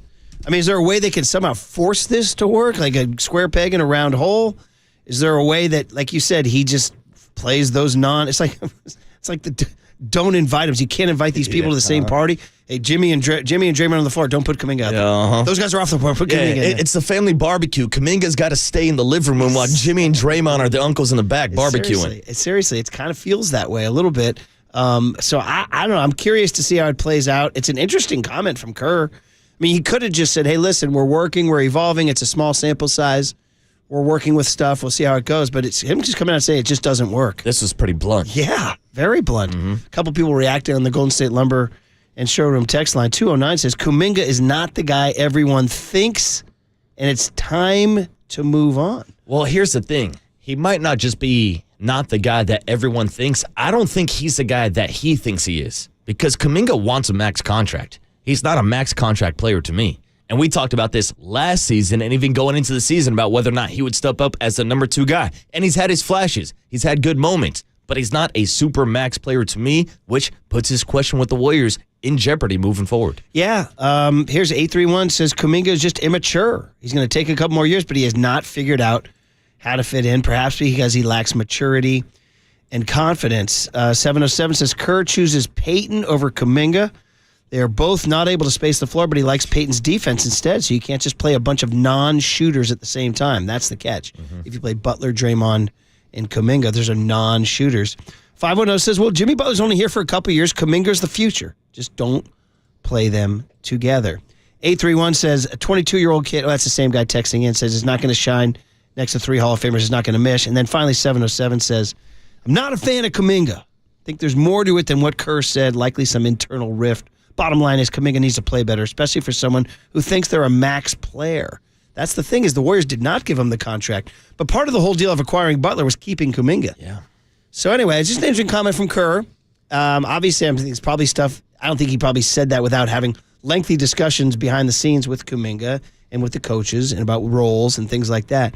But we'll see how this works. As Danny points out on his Twitter, you can't just leave Kuminga rotting on the bench. You need to use him as a weapon to win basketball games. I mean, we asked Mark Spears a couple weeks ago about Warriors fans having to take that they would be better without Jonathan Kuminga. And Spears essentially started laughing at us just for asking the question, but it is a question that people have.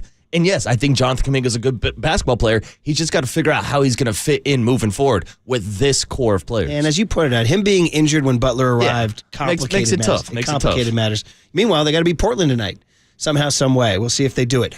Okay, we can get back to that a little later in the show, but we do have some fun baseball coming your way because the Giants are in Yankee Stadium.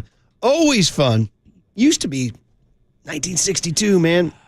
Now they go there every other year, so it's become a lot more popular. It's awesome. So let's talk to Mike Krukow on Friday mornings. We'll get your weekend going with some Krukow on baseball next on The Sports Leader.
There's no question we've got the best in the booth. That's why Murph and Marcus catch up with Kruk right now. On KNBR 104.5 FM and 670 AM. All right, Giants in New York City. Hopefully no rain tonight. We'll find out. But man, what a start. 9-3, 4-2 homestand. Yaz, splash hit walk-off on Wednesday. We haven't talked to Mike since then. We'll tell you, he is sponsored by Bigelow Tea. Grab a mug and tea proudly. So, Mike, so much to catch up on. Yaz, the last swing the Giants made landed in the water. I heard you on the post-game wrap saying it was your most fun win of the season. I was saying to my radio, what about opening day, Mike? But we can have a fun discussion about that. So good morning. Happy Friday. Hey, morning, Mike. Yeah, good morning. It is a happy Friday. It is my most fun game of the year. Oh. Because Mike. They had lost 2 games. Mike, I'm sorry. It's super staticky. Can we, you know what? We have to hang up and call you right back. We have to hang up and call you right back. Sorry about that. I apologize. That was bad. It was sometimes something. Hey, man, it's like I always say, it's 2025 and phone connections are literally worse now than they were in 1925. I mean, that phone connection sounded like Mike Krukow was in McCovey Cove looking for that splash hit. I mean, maybe that's why he enjoyed the win so much, because he's still out there swimming in the cove. Pull it out of the ocean, said Max Muncy. What do you mean, my phone? Yeah, exactly. So anyway, we'll reconnect with Mike in just a second. But yeah, he had said that it was his most, I mean, I guess being down 5-0 and 6-1 and maybe staring at a sweep from the Reds. Yeah, I think it's the bounce back effort that Mike's going to talk to us about. But man, oh man, what a home start. What was it? 6 games, 3 walk-offs. Okay. That's how you start a season in San Hopefully Francisco. Ma Bell is nicer to us now. That used to be the name, Tony, for the phones in the nation. Ma Bell. Mike, good morning. All right, can you hear me? Yeah, there you go, buddy. You were saying how much Wednesday was your favorite game. Good Lord, I forgot what I was going to say now. The show's over. That's it. It's all I got today. I know. Sorry about that. Okay, well, I mean, the 2 games before going into it. So I had, they started 8-1, and all of a sudden 8-2, 8-3, scoring a run, blah, blah, blah. And none of that, but the way that they were getting shut down was every ball they hit hard got caught. Well, that can be rare on a team. 1-0. Because those are big grinders everywhere. Every at bat means something, and now all of a sudden they find themselves down 5-1, 6-1, and everything they kind of did today, or that day, Wednesday, was getting caught. I think that the Reds played one of the best defensive games for their outfield that we've seen in a while. I mean, they were making unbelievable plays, and balls that were hit on the button time and time again, nothing, and then all of a sudden they break through, and now it's scored. Now it's 6-4. I guess it was 6-5. So now the momentum's changed, and then they. Darn it, Mike! It dropped again. God bless it. God bless it. Darn it! I was dying to hear Mike talk about this here. I wonder what's going on. Now I know he goes back to Reno, to his home on Fridays, but we've been talking to him all winter from there. Yeah. Is there somebody? Are the Russians tapping his line? I don't know. What's going on? Who's listening to these conversations? Maybe the Yankees. I've got the Mike Krukow home phone number if we want to give that a try. You want to try that? I mean, I can send it over to John Joe unless he wants to call back with the home number. We can try the home number. Yeah. That's unusual. That's unusual. He's still here in the city. Oh, here in the city? Are you sure? Damn. I'm so sorry, everybody. And Tell I'm sorry John to Joe Mike, Curley too. to go run his cell phone down to Mike right now. 831 saying, is KNBR behind on paying their bills? Oh, yeah. Well, that's probably the most likely scenario, 831, but we don't want to talk about that. Very likely. We'll try again. John Joe's working hard back there. Young Tone, what do you got, buddy? Is this better? Oh, Mike, God bless. I'm so sorry. It was really, we couldn't hear you.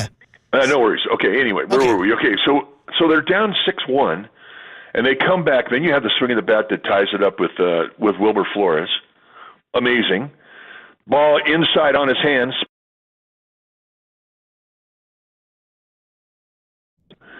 And lo and behold, they get a walk-off home run. Again, ball on the hands. Now, that's significant. Because when you got guys coming out of the bullpen late and they're throwing something up there, it's got velocity on it, it's got movement. And when they make the pitch inside at the belt, guys aren't going to pull that ball out. Well, we saw it twice. We saw it with Wilmer Flores, and we saw it with Yastrzemski. And then it was, okay, all was right with the world. They win the game. They have a 4-2 road trip. They have a head of steam getting on the plane, heading into New York. I mean, there was such significance to just creating that momentum that they had through the first 9 games again. And the way that they did it and the perseverance that they had in order to get it done, I thought was just wonderful. And it was a fun game. And, Mike, I love seeing the perseverance of Justin Verlander. After allowing 5 runs in the third inning, a couple ground balls, bouncing around off a couple gloves, he logs back in and actually has a pretty good outing. And after the game, he talked about maybe having his best stuff that he's seen over the last couple of years, hitting 97 miles on the gun. What have you seen so far from Justin Verlander's stuff? Exactly what he saw. I mean, he had 9 strikeouts, and every one of the strikeouts was swing and miss strike 3. Now, that tells you got good stuff. I mean, you can have a 9 strikeout total, and you can have an umpire that gave you 6 of them. To me, that ain't the same as swinging through strike 3. And all of that, they had 23 swing and miss. Mm-hmm. Now, that's right up there with anybody in the past with Lincecum and Bumgarner and Jason Schmidt, guys that had a lot of swing and miss. You get 23 swing and miss in 5 2/3, you've had great stuff. So I think it was a nice rebound start for him. Even the inning where they got the runs on him, like you pointed out, the ground balls just didn't go his way. And, that's the thing about ground balls. They can be your friend, but then there's days where they're going to find holes, and they're not your friend. And that's kind of the way it was with Verlander. So, I love what he took out of it because, I guess as an old pitcher, that's exactly what you look at. And there are certain things that you do when you have a start where you've given up 5 runs. One is you go back in and you say, okay, well, how? Why? What caused it? And if you get to the conclusion that I didn't do anything wrong, you don't overanalyze it and you move on. And I think that's pretty much what he did. Mike Krukow, you hear him on the UMA guest line, and we are back connected. Sounds great. And he's talking about Justin Verlander gutting it out. The Giants' thrilling win on Wednesday as they head to New York. They flew after the game, so they spent all day yesterday in New York. They're waking up fresh. Hopefully no rain tonight. There's a little forecast, but we won't talk about that. Mike, there's so much to talk about with this team, but I want to go big picture and not ask about a player. But we had Zach Manassian on yesterday, and we talked about no roster moves for the first 12 games. And he said, well, part of that's because we're winning. But he said also part of that is deliberate. We want to create some continuity and stability. What are your thoughts on that? Just, I don't know if you'd talk to people behind the scenes and Bob Melvin or Buster Posey or Zach Manassian about keeping that roster stable through the first month of the season so far. Well, we asked that same question when we had a meeting with Buster and Zach, and got the same answer pretty much. And, I think last year, I don't remember, but it just seemed like in the first 12 games, there was probably 9 roster moves. And, if you're a young player, that really wears on you because, you have 26-man roster, you got 13 pitchers, and say you come in on a relief performance like last Wednesday and throw 3 innings. Now the team's heading out on an East Coast swing. 9 out of 10 times that young pitcher who threw the 3 innings, he gets sent out because they want to bring a fresh arm to go on the road trip. And when that happens, that's demoralizing. You're out there on the mound going, oh God, they want me to go another inning. I know I'm going down. And that's hard to pitch that way. It's hard to play that way. It's hard to play when you think that you're in that batter's box and that one at bat is going to determine whether or not you get sent down or you get on that plane to go to New York. And I think that the continuity of being part of a team, when you're starting, especially early in the year, to forge chemistry, when you have a constant change of faces in that clubhouse, it affects that. The longer you can stay together, one family, the easier it is to get into a routine, to get in a personality routine and forge that chemistry that is so important in the clubhouse. So look, there are certain times when you need to make changes, but the rate at which we were doing changes and transactions last year was crazy. And it's upsetting too because think about it. If you're down in AAA and they call you up for 10 days and all of a sudden boom, you're back down, it's hard to get a place to live. It's hard on your families. It may make sense on paper, but it doesn't make sense in forging a comfortable environment with which to believe you're going to be there for a while so that you can relax and produce. It causes a lot of stress is what I'm leading up to. Mike Krukow is the voice you hear every Monday, Wednesday, and Friday right here on the UMA Guest Line. And Mike, on Monday, we'll be talking about the Giants going out to the Bronx to take on a Yankees lineup led by Aaron Judge and a bunch of these dudes who are using these new torpedo bats. And I know we've talked about the strategy of pitching inside to bigger hitters than guys like Aaron Judge, but maybe do you think there's going to be an adjustment in strategy from pitchers pitching inside with these guys using these new torpedo bats? Well, that was the first thing. You get a top-heavy bat. Traditionally, you go in a guy's hands. If he's going to beat you, he's going to beat you away or he's going to beat you down and in because he has to get extended to let that barrelhead work. Whereas if you're making a pitch at the belt and he hits that ball up the bat, you just explode that bat. But I was watching, the very first weekend the Yankees tore it up, and they broke out the torpedo bats, and there were guys, Volpe, the shortstop in particular, he was getting to that inside pitch, and he was getting the barrel on it. So that really, it became an intriguing puzzle for me as to, because I always, it never stops. It's like, even when you quit playing golf, you watch golf on TV, you're still playing the course. You're still analyzing the shot. You're still analyzing the lie. You're still analyzing the win. It's just what you do. Well, it's the same thing for an old ball player. When you're watching a guy get in that batter's box, he's a puzzle. And you're trying to figure out what would be the best way to go after this guy. And with the torpedo bats hitting the inside pitch, a top-heavy bat hitting the inside pitch, that was a puzzle for me. So I really haven't quite solved it yet. I don't know enough about it. And I think that players are curious in the same regard. So I think that there's going to be a lot of the Giants players going over and asking the Yankee players about the bats. They're kind of hard to get right now. Remember, it's not just where you can just say, hey, order this. I want 34.5 inch 31 an ounce bat, and I want the bubble. They have to specifically find your sweet spot on the bat. Those bats are custom made for that guy's swing. They utilize information that can tell them where that particular hitter hits his most sweet spots. And, it may vary anywhere from a 3/4 of an inch to a 1/4 of an inch, but that's a lot. And that could be a big difference maker. So anyway, I do think that'll be something that the Giants are going to walk over and talk to the Yankees about. Yeah, Mike Krukow talking to us here on every Monday, Wednesday, and Friday. Giants, Yankees tonight, 4:05, Robbie Ray against Marcus Stroman. There is rain in the forecast. We're trying not to think about that. We'd like to see some Giants-Yankees baseball. Mike, before we let you go, just on Willy Adames. Now, 12 games in, and he's on the interstate, right? Oh, my God, no. He's the first guy out, hugging everybody, spraying water, laughing, joking, everything. Not affecting his body language at all.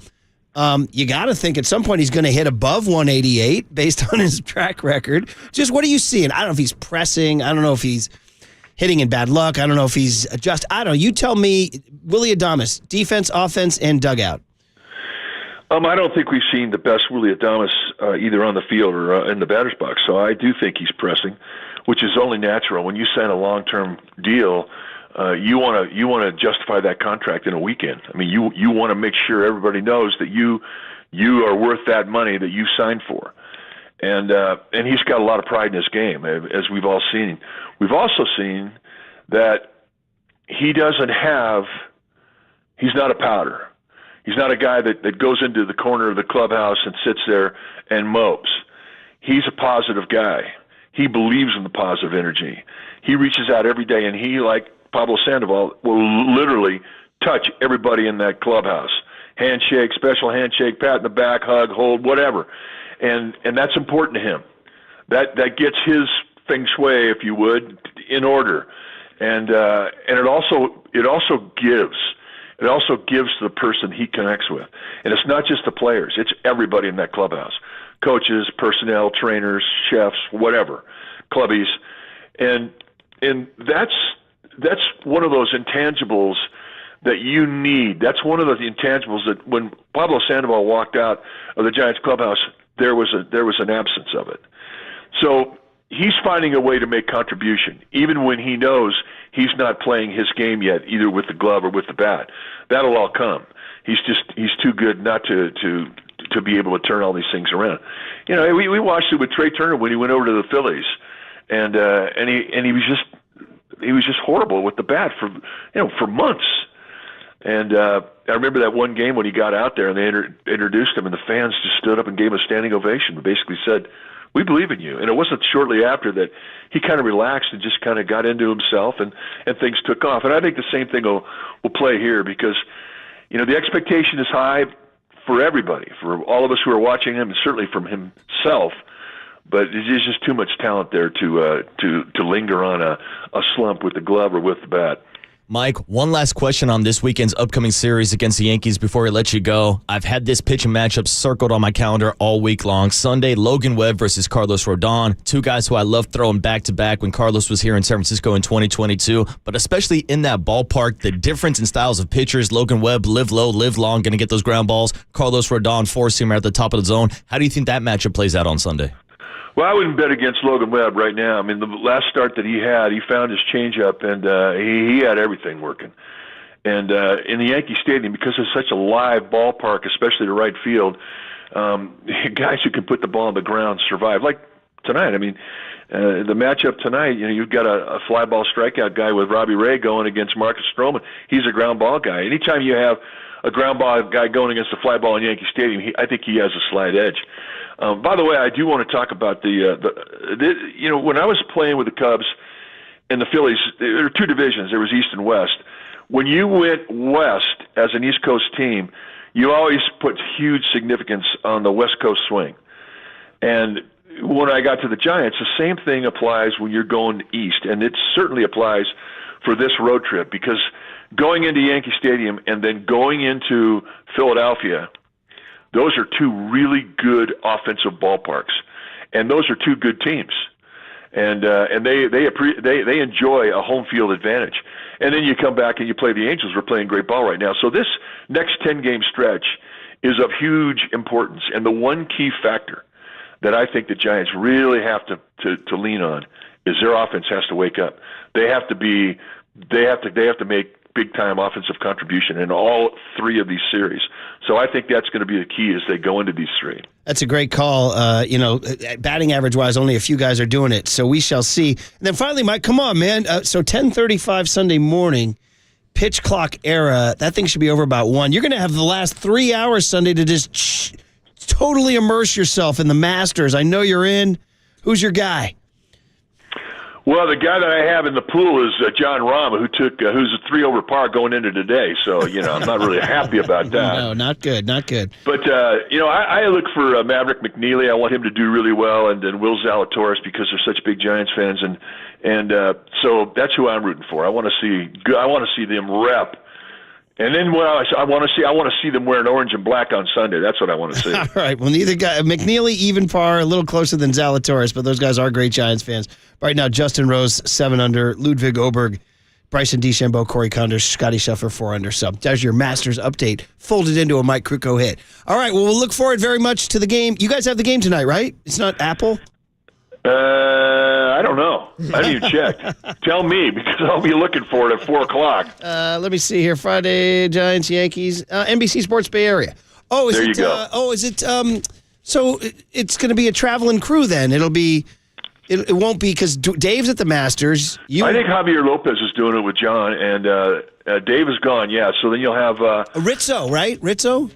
Joe Rizzo will be there.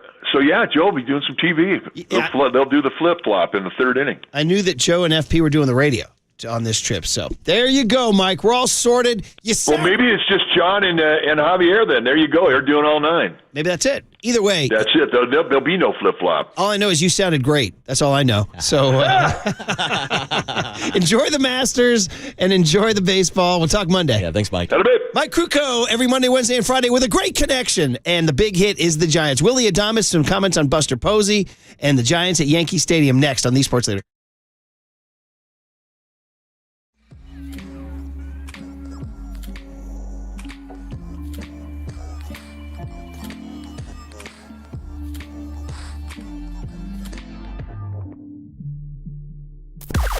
Now, from the O'Donnell Financial Group Sports Desk. Learn more at odfigroup.com. O'Donnell Financial Group, because planning is a process, not a product. Today is Friday, which means it's our last day of the Sticks contest. We are giving away 2 tickets to see Sticks at Toyota Pavilion in Concord on June 13th.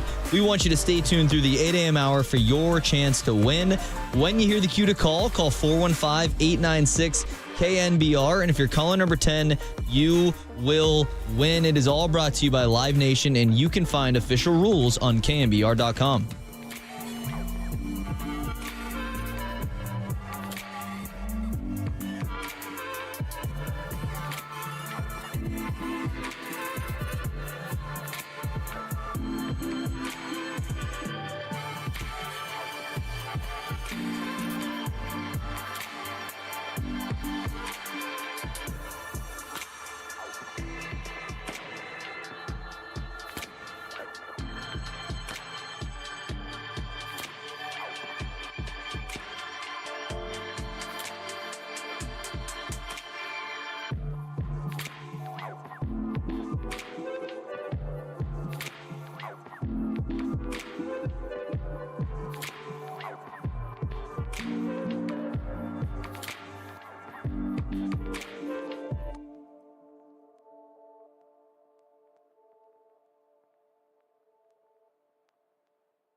This is The Big Hit.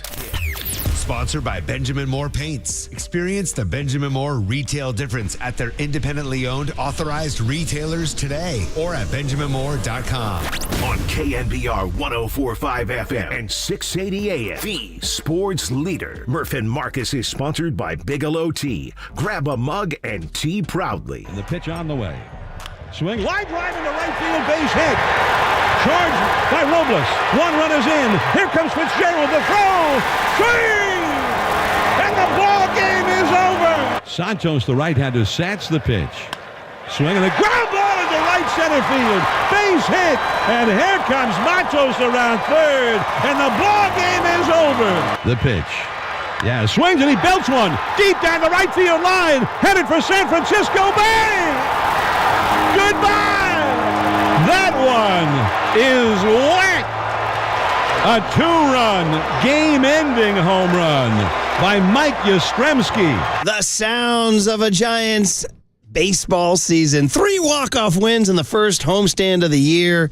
Everybody's feeling good. That's our big hit. Giants at Yankee Stadium tonight. And how you're feeling. Willie Adamas giving some quotes about Buster Posey. And a Reggae Friday. On top of everything else, Marcus, you seem to be enjoying. Oh, straight out of Santa Cruz, one of my favorite local reggae bands, The Expendables, with Down, Down, Down. I like it. We don't want to go down, down, down in Yankee Stadium. You want to go up, up, up. You want to go up, up, up. I had Young Tony put this in the rotation for today. I thought maybe we would use it for the Warriors down the final stretch of the season. Well, but hey, good. I'll take The Expendables anytime I can get them. We can reuse it too. And you're listening to KNBR AM and KNBR FM San Francisco, the sports leader, Cumulus Media Station. So, good morning. Real quick. I'll tell you, Logan Webb this weekend, we'll be looking to keep the ball down, down, down against that Yankees lineup. Like you said, live low, live long. There you go, buddy. Well, good morning, everybody. It's the Murph and Marcus Show. Brian Murphy is me. Marcus Boucher is him. If you're watching on YouTube, he's the guy in the hoodie. I'm the guy in the Santa Cruz I'm the guy with the gray hair. And behind the glass is young Tony Farias. This is when he generally points with his Uncle Sam, I want you. And then there's John Joe Curley, untucked. Walking around untucked today back there. I've noticed that. Untucked We're in a Curly. Friday vibe, guys. We got some fun stuff coming your way, including our actor and buddy, Nick Turturro, Nicky T, Yankee fan at 9 o'clock. Susan Slusser at 8:15. But we decided, of course, the Warriors have a big one tonight at Portland, and we can talk about that a little bit later. But right now, we decided to make the Yankees. Giants going to Yankee Stadium, always fun. Now, there is a little rain tonight. Don't want to really get into this. But it's a big it's a big road trip, guys. 3 at Yankee Stadium, 4 in Philadelphia, where they got a lot of guys who hit home runs. Yes, and then they 3 do. in Anaheim, by the way. The Angels kind of off to a surprising Giants-like start. They're 8-4. Mm-hmm. Giants are 9-3. Mike Trout is healthy. Mike Trout is healthy. He hit 2 bombs last night. Yeah, he's playing phenomenal. He's back. That's another guy that I stole in like the 8th round of our fantasy baseball draft. But aren't you losing to Tony this week? Yeah, or? this week Tony's kicking my ass. And they got that kid, Kyron Paris is his name, right? Yeah, he's balling out. Yeah, so I saw that Jason Stark had a stat where he hit a home run off a guy named Ty France, I think it was. So Ty Paris homering off France, something like that. Yeah, Jason Stark always comes up with those crazy Paris, stuff. Here comes France. Yes. Something about underpants. Yeah, I see. I see London. I see France. There it is. There it is. All right. We digress. Back to this situation. So I'm going to throw this out there before I get into Adamas. I'm going to go ahead and say this, guys. I like to call my road trips 5-5. That's what I'm looking for. I think 5-5, quite frankly, would be good. If they went 5-5 on this road trip to come home 14-8, I'd be delighted. What do you think? See, I don't like it when you do this. I don't like it when you try to predict the road trip and predict the future. I thought it was radio content. Yeah, it is. You're right. All right. It's good radio content. But me, like as a baseball purist, I really think even this early in the season, you got to go game by game. So we can go matchup by matchup, pitching matchup versus pitching matchup, but I'm focused on the 3 games at Yankee Stadium this weekend if they play them before we even get to Philadelphia. So you don't even want to play the No, I don't want to play. I don't want to play the record game. I guess I'll just keep it as my game. Yeah, it is Murph's plan. I'll take my ball and go home. AKA Jed's plan. All right, so there you go.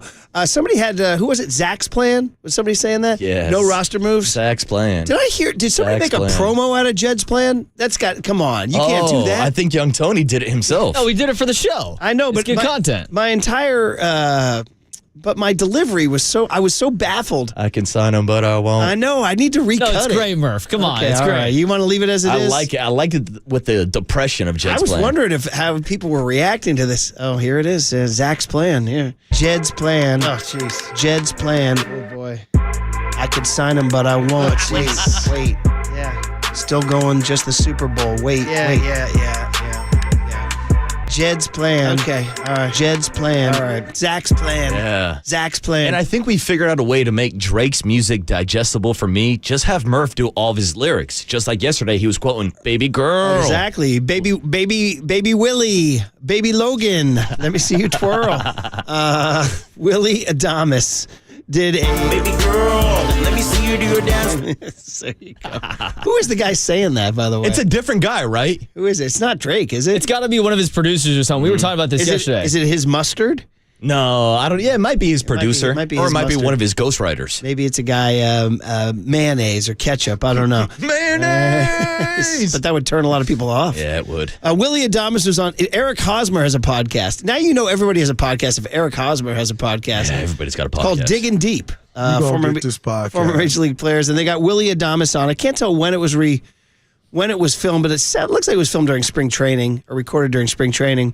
But here's what Willie Adamas had to say about Buster Posey and what he's doing for the Giants. I see on sfgiants.com today. I always go there, check out what's going on sfgiants.com, get some pitching matchups, get some stats, get some Maria Guardado gamers, etc. Although Henry Shulman wrote one the other day, which was great to see. But Mike Lupica, who, guys, is a very, very, very, very, very well-known columnist from my generation. Actually, he's a little older than me, even. Legendary New York Daily News columnist wrote a column on Buster Posey for MLB.com. How about that? He didn't talk to Buster, but he was just talking about how, Buster was kind of they used to say this. It wasn't, not everybody said it, but it was said, the West Coast Jeter. Did you guys ever hear that? Yeah, the I've West heard Coast, it a lot. Okay. And I see the comparisons. Yeah, the West Coast Jeter. Mm-hmm. Well, 5 versus 3, but still. Yeah, but the impact he made as a rookie, being the cool, calm, and collected guy. You never heard storylines about him off the field getting into trouble, like the clubhouse leader, and really the guy that you kind of put the face to the dynasty with those Jeter titles, those Jeter Yankees. Yes, Mo was involved. Yes, Jorge Posada. The list goes on and on with Andy Pettitte and so on and so on. You think about Derek Jeter.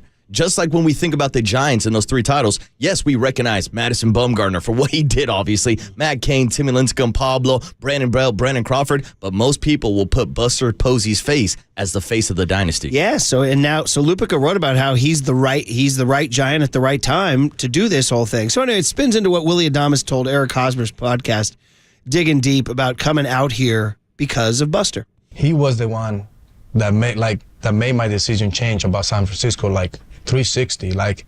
When I talked to him, my meeting in free agency was just me and him. No agent, nobody, just me and him on the phone. It's what do you want to do? You know what I mean? What is your plan for the organization?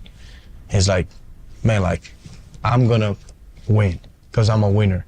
I'm going to do whatever it takes to put the best team that I can together to win a championship, to win a multiple championship, hopefully.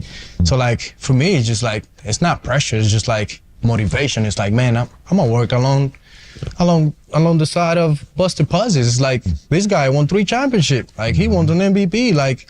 Man, this guy is something. He's gonna help me to be better. You know what I mean? He's gonna come down and help the guys to be a better player. He knows what it takes. And for me, it's just man, it's gonna be a fun ride. Having a guy like that played the game for a long time, that is going to be running the team, but could also be a mentor for you and the baseball side. So it's a great feeling to have. I mean, Willie, of course, has turned out to be a great interview for sure. It's he must be paraphrasing. I don't know if Buster would say, "I'm going to win because I'm a winner." It doesn't sound like something Buster would say. Maybe he did say it.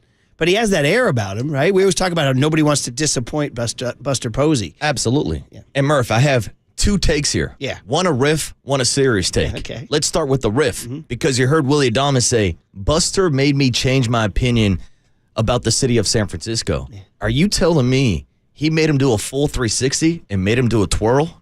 Baby girl, let me see you do your dance, let me see you twirl. Yeah, so Buster had Willie Adamas twirling about his thoughts on San Francisco. A frequent mistake. People say 360. 360, you end up right where you started from. I think you mean a 180. Yeah. But we digress. All right. Just a little nitpick. Yeah, it's all right. I won't nitpick too much. Nitpicking from a nerd should be a segment. Yeah, but I will nitpick the rest of his answer and hearing him talk with Buster about winning. And it goes back to when Buster made this decision to step up as the president of baseball operations. And I remember we had so many texts and people calling in saying, why is Buster doing this? He's 37. He just retired. Why did he move back to the Bay Area? Why is he talking about the city of San Francisco when it comes to free agents and the optics of the city? And my answer was, because Buster wants to win. Yeah. It's as simple as that. I don't think Buster is in this for the money to stack up some more dollars in his bank account. I don't think he's here for public perception. I think he's here to win, Murph. He doesn't need, he's part owner of the teams, and these teams teams are worth over $1 billion, so he's doing well.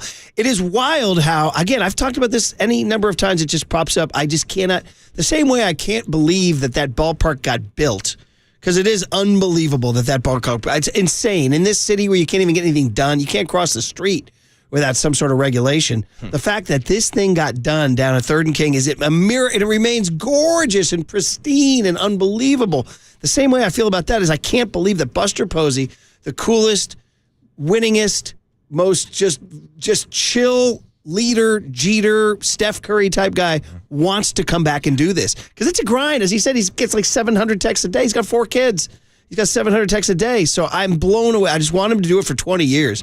Can he take me into my late 70s? Can he do that? I hope so. I hope so. Yeah. I hope he takes us all the way, Murph, and I hope he sticks around for a while. And I don't know why he would want to leave. Because, again, I think with a guy like Buster Posey, who was obviously such a big part of those 3 World Series titles, he was also a part of the end of the Bruce Bochy era, the start of the Gabe Kapler, Farhan Zaidi era. And so I think as a player and even someone who joined the ownership group, he saw the 2 different ways that the organization was being ran. And that's why I think maybe he stepped up and said, I don't necessarily agree with the future of this franchise and the direction they're heading. So now I'm going to step in. I'll step into these contract negotiations with Matt Chapman. I'll step in with these free agent recruitments with Willie Adames, and I'll step up as the president of baseball operations. So we did the book 28.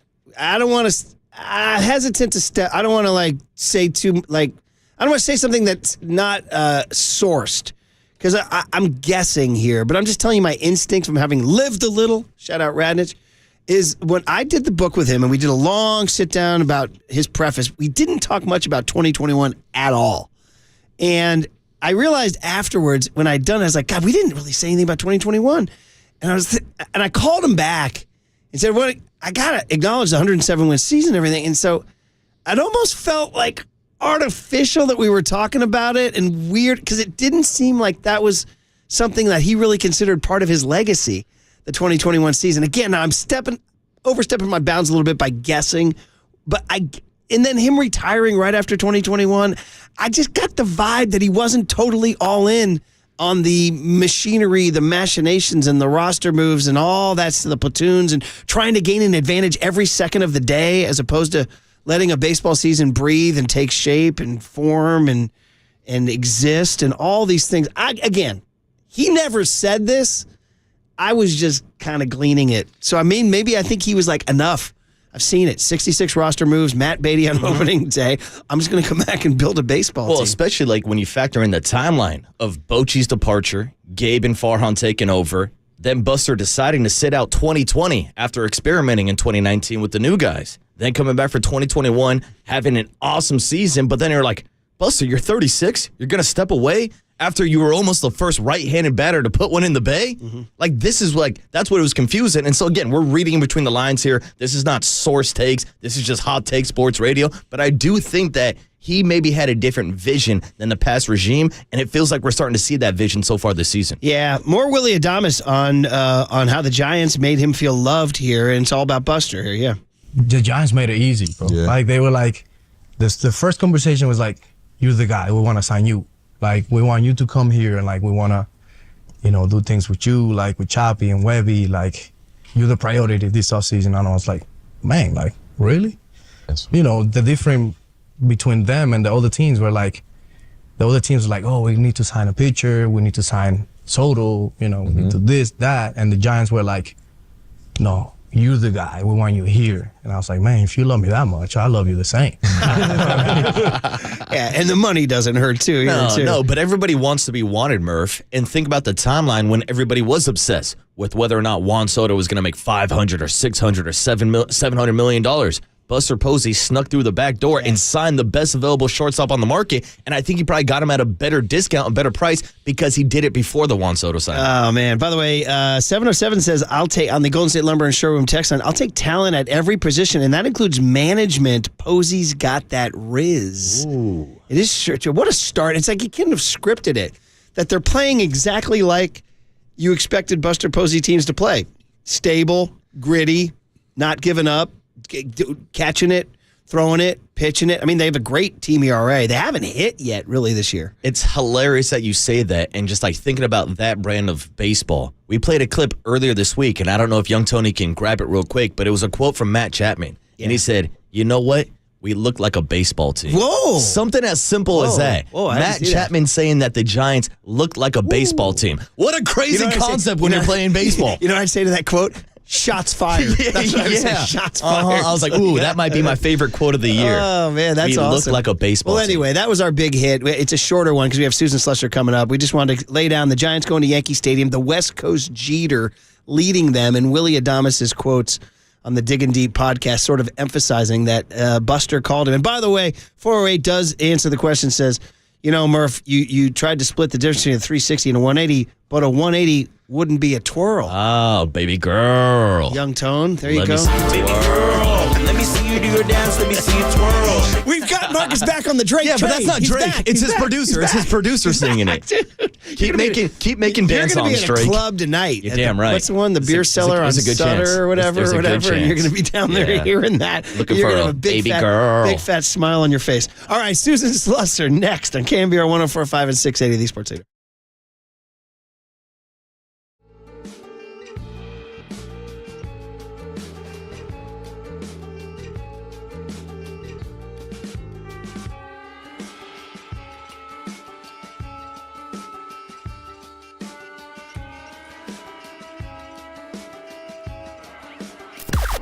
Now, from the O'Donnell Financial Group Sports Desk. Learn more at ODFIGroup.com. O'Donnell Financial Group, because planning is a process, not a product. We are still giving away 2 tickets to go see Styx at the Toyota Pavilion in Concord on June 13th. We want you to stay tuned through the 8 a.m. hour for your chance to win. When you hear the cue to call 415-896-KNBR. And if you're caller number 10, you will win. This is all brought to you by Live Nation, and you can find official rules on KNBR.com.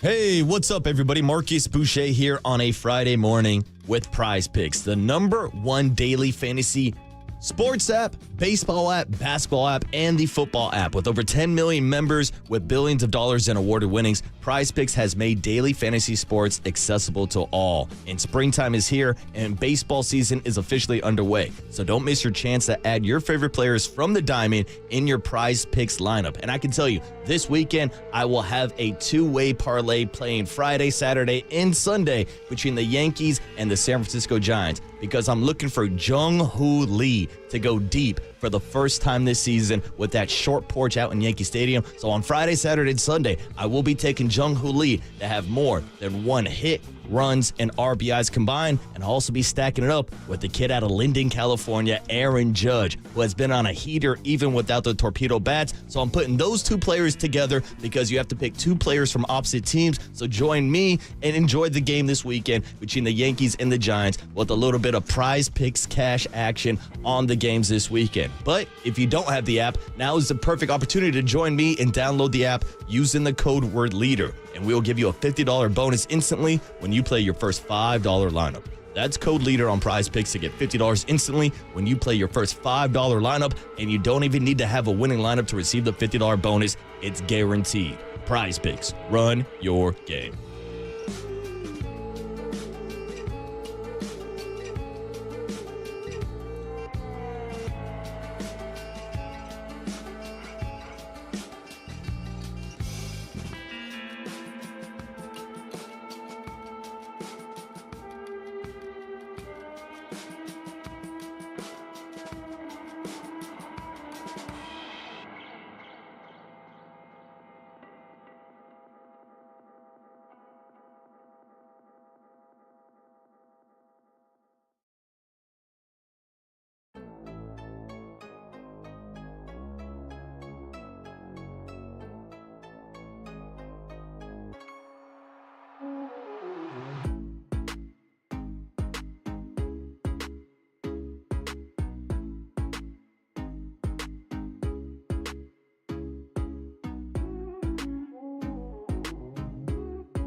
And now it's time for the Protect Your Assets Business and Technology Report with me, David Hollander.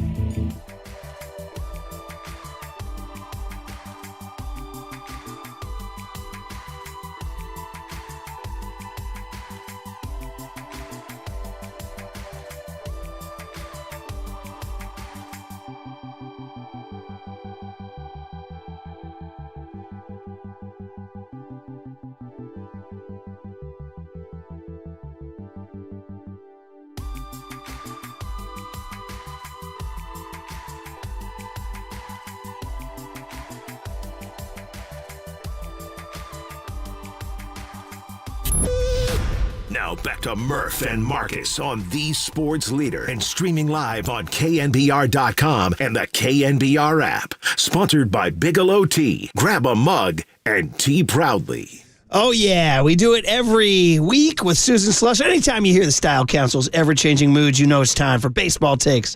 With the great Susan Slusser of the San Francisco Chronicle, she is sponsored by River Islands. Come home to River Islands in Lathrop and discover the San Joaquin River lifestyle with its lakes, parks, and schools. Start your tour today at riverislands.com. It's also, the show is sponsored by Bigelow Tea. Grab a mug and tea proudly. Susan Slusser, I saw you 1 week ago, opening day. That was a fun visit. Thank you for stopping by. And the next thing you know, the Giants pulled off 3 walk-off wins in a 4-2 homestand. Good morning, Sluss. Who are these Giants? Hey, morning, Susan. That's funny. Hey, guys. You're making it sound like that's why. We saw each other. And then they won 3 in a row. That sounds great. You never know. The universe moves in mysterious ways. Who knows? Exactly. I mean, that is just logically what happened. So who are these guys? Yeah, I don't know. I think that they're the team. I mean, look, they're not 162-0 team.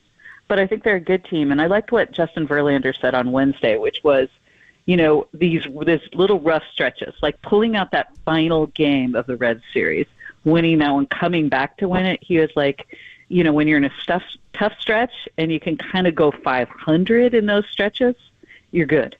Like he's like, that's what the good teams do. It's a little bit like, a pitcher kind of minimizing damage on a day where they don't have their best stuff. Good teams kind of minimize the bad stretches of games. Yeah, and Susan, I can only assume that the vibes are back to being high again in the clubhouse after the Yaz walk-off home run on Wednesday. So break down Yaz's performance in that game, the walk-off splash hit, but also, what's the story behind this kitty cat celebration where Mikey Yaz is licking his paws as he crosses home plate? Well, I talked to him extensively about stuff, but didn't talk to him about that. So, and you're a cat person too. Come on. I'm a cat person. Yeah, it's a new angle for you to explore. Right? I know. I just talked to him about hating guys. Dang it.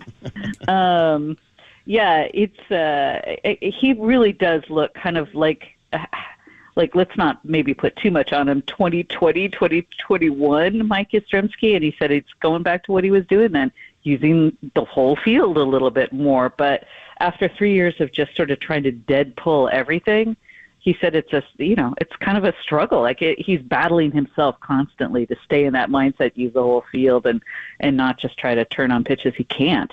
So, I mean, the results kind of show for themselves. What we really saw was Wednesday with Bob Melvin starting him against Nick Martinez, who's like his worst all-time matchup. And he, almost goes 2 for 3 against Martinez, hits that rocket up the middle that somehow Ellie De La Cruz manages to get. But that's when you go, okay, this guy actually, he is doing something really right. Susan Slusser, San Francisco Chronicle, the voice you hear. Okay, so Willie Adames. Here's my hot take. Too soon to call him a bust? Ha, I'm joking. No, I mean, slow start. Is he pressing? He's tied for the team lead in strikeouts with Elliot Ramos. Of course, Chapman and Wade have 14. Adames and Ramos have 15. Sitting 184, Susan. Everything's negative across the board. Your take? He'll be fine. Yeah, this is not at all unusual for guys who come to new teams, especially on pretty big deals, there's this sort of little extra, pressure's the wrong word, but, a sense of urgency. It's really, I've covered so many guys. You've seen so many guys who are new to a team off a big free agent deal. It takes a while to get going. Like, we're 2 weeks into the season. This is nothing. He will be, there might be guys in the lineup that you kind of worry about. Not Willy Adames. Like, his track record is too good. Plus, he's a good defender and all the other things that he brings. I can't imagine anybody's seriously concerned about him. The one thing that's interesting is, he really wants to play 162, but at some point, if he does keep struggling, do you sit him maybe for a day, give him a mental day? I tend to think maybe yes, but I don't think he's going to like that. But hey, maybe that's good. Susan, one player that's definitely not pressing right now is Jung-Hoo Lee. He leads Major League Baseball in doubles so far this season with 7. We saw multiple fan groups pop up this past weekend out at Oracle Ballpark, and it seems like he's finally starting to get some national attention across Major League Baseball as well. Yeah, I mean, this guy looks terrific. We weren't sure last year if we got a real read on how he's going to fare against big league pitching. He's just off to such a great start this year. You go like, okay, those bat-to-ball skills that we thought would translate from Korea, they definitely translate, because he still is learning the league. He hasn't faced most of these guys. He hasn't, seen the vast majority of pitchers that he's going to see this season, and he just looks so comfortable and really igniting thing. I'm so smart of the Giants to start that Jung-Hoo crew section, which provides a huge lift at various different times of the game. Like, you can feel it. That's just rowdy energy. We haven't had that, it feels like, for a while, but especially in one section, I kind of love that. That's kind of starting to be the place to sit, I think. So, yeah, nothing but raves about Jung-Hoo Lee. Again, kind of the flip side, right, of Adames. It's 2 weeks. Maybe let's not get too excited. But if this is who he is, wow. Way more than I think we had any reason to even hope. Yeah, 7 doubles, I think Marcus said, ties for the league lead there. So, Susan, we just talked about hitters for the first however many minutes. And when, in fact, really, if you look at the stats, first 12 games of the season, and we're approaching 10% of the season, maybe the Giants are, first and foremost, a pitching team. They are third in Major League Baseball in ERA, I think, last time I checked. The bullpen, I could talk to you about any number of bullpen guys, whether it's Eric Miller or Randy Rodriguez, and on and on and on. I mean, are we going to go ahead and say that Buster Posey's vision is the Giants are a pitching first team, and it's playing out that way? Well, they definitely are pitching first, and you hope correspondingly defense sort of 1A team. The rotation looks more than solid. Cincinnati's rotation has been fantastic, and the Giants' rotation essentially was almost pitch for pitch with them over a 6-game, stretch, seeing them 1 week and then turn around and see them the next week, which is not the easiest for either staff. But the bullpen has just been magnificent. Camilo Doval's the only one guy who's really had much of a, stumble here and there. And Hayden Birdsong, we could talk about that guy all day, new role, and he couldn't look more comfortable. I'd like to see more of him than less. I'd still like to see him back as a starter, and everyone keeps saying, yep, he'll be a starter again down the line. But my goodness, what he's doing is just ridiculous. So, yeah, as advertised, I think pitching first. Yeah, you mentioned it. Really, the only real hiccup there's been so far with the pitching staff this year has been Camilo Doval. Now, it's interesting when you look at his first 3 games of the season versus the last 3 games. I mean, we did the show Monday and Tuesday morning, and Giants fans wanted to DFA him and get him off the roster. So what's been your breakdown of what you've seen so far from Camilo Doval and how he's handling these last couple of games in the clubhouse?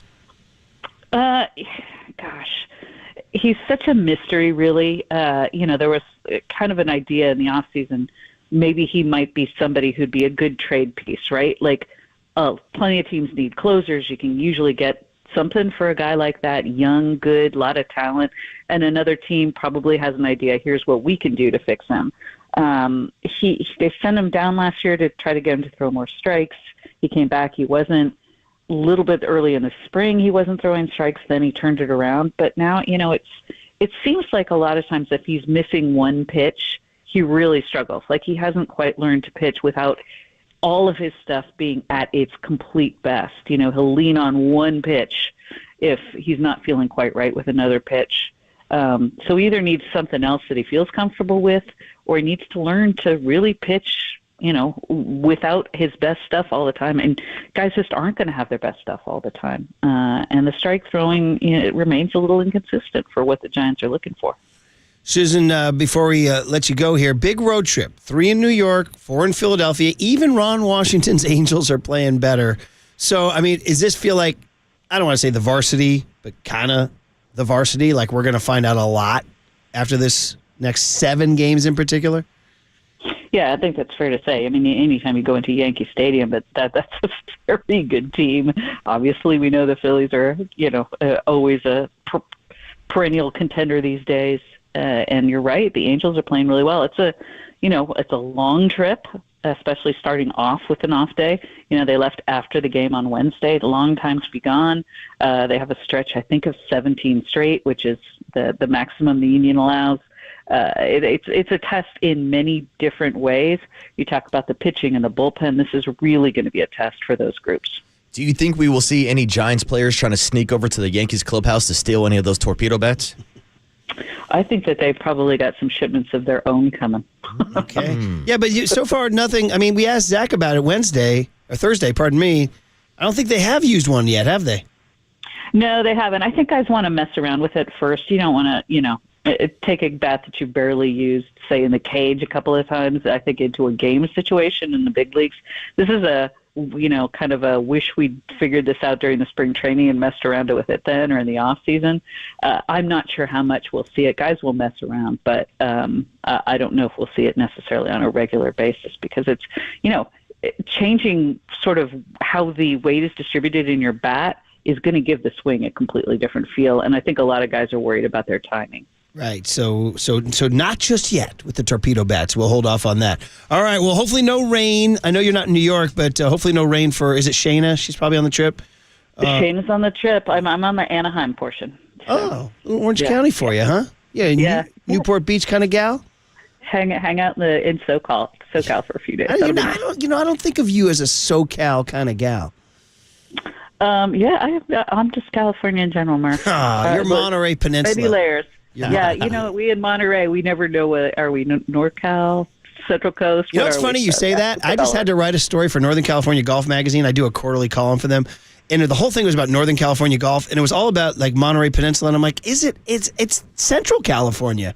But we've been claiming it as Northern California forever, oddly. I think if you ask anybody in Monterey, we would all say Northern California. But if you look at the map, you know what I mean? But if you had to choose SoCal or NorCal, it's definitely NorCal. Yeah. We're NorCal people. We're earthier. We bundle up for the fog, right? Yeah. But apparently I'm more accepting of SoCal than you guys are. So. All right. Stanford versus UCLA kid. Hey. All right. True. All right, Susan, thanks for the chat, and we'll read you down the road, and have a great weekend. Yeah, thanks, Susan. Sounds good. Thanks, guys. Susan Slusser. No torpedo bats. Hopefully the Giants can handle Yankee Stadium. Damn those torpedoes, Murph. There you go. Damn the torpedoes. Full speed ahead. Okay, cooler content. Packed. Nick Turturro, our friend, the actor and Yankee fan at 9 o'clock. Fun stuff coming up on KNBR 104.5 and 680, the sports leader.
All right, everyone, chill. This is the cooler He's bitten a cooler of content. Cornucapacious of joyful news. We might be on to something. Murph and Marcus is sponsored by Bigelow Tea. Grab a mug and tea proudly.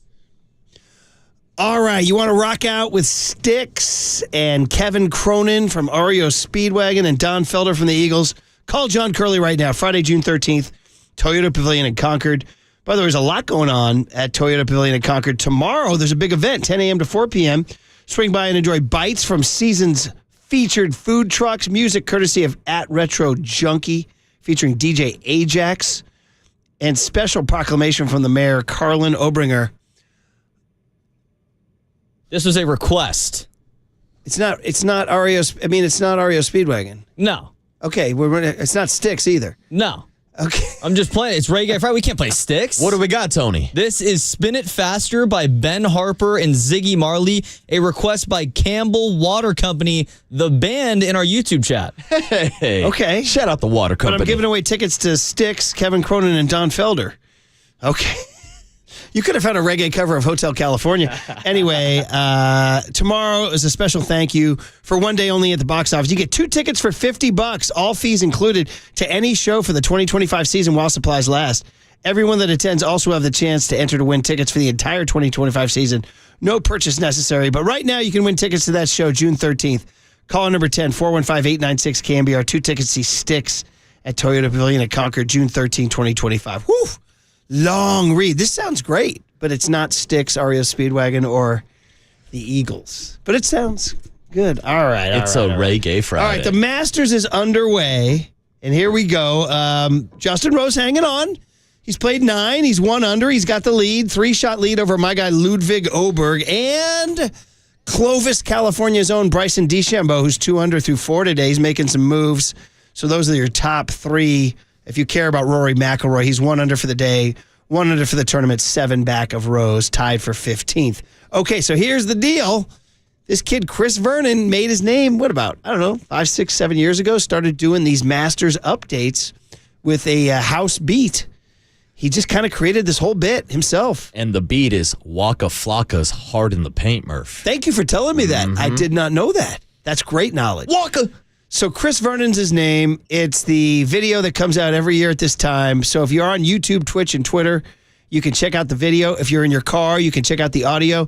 It's the one and only Chris Vernon Masters updates from yesterday, part 1. Is the 2025 Masters. Drop that beat.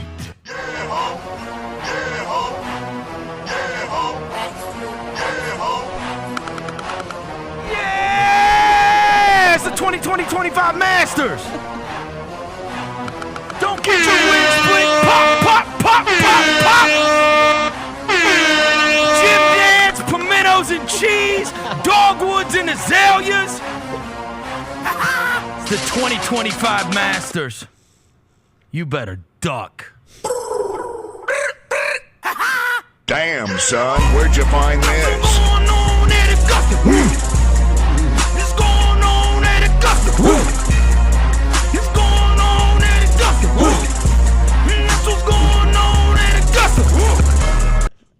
All right, part 1. There it is. Now, in the originally, who was the sample again? So this is Waka Flocka. I go hard in the mother blanking paint. Does he say nothing going on in the song or no? I don't think so, Okay, no. So okay. that's a Chris Vernon original. Okay. Nice little remix there. Part 2, he starts riffing about Scott. This is what he does. He just gets little threads and he goes, Scott Van Pelt is in the booth.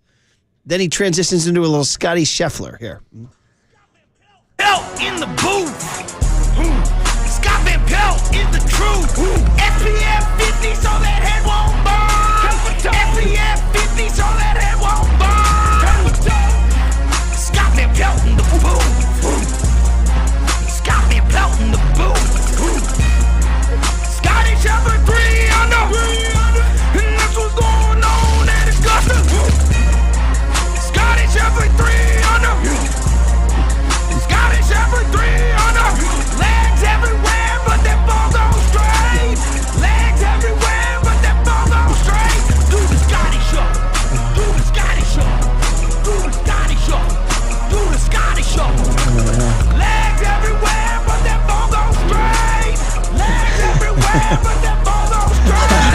So, for the golf fan knows, but for the casual golf fan, Scotty Scheffler has a unique. When he strikes the ball, his feet sort of slip or shuffle backwards. Sort of an optical illusion where it looks like his feet are moving. So he's saying, legs everywhere, but the ball goes straight. And it does go straight. Do the Scotty shuffle. Yeah. Do the Scotty shuffle. Okay, so we're not done. I love it, too. And, like, he's been doing this bit for so long. He's got his background dancers. He's got his mascots. They're in sync. They look like the Jackson 5 out there doing a Scotty shuffle. He's got a green jacket on. He's got ice on. He's got shades on. And he's got his furries behind him. Here is part 3 about Amen Corner. Chris Vernon here.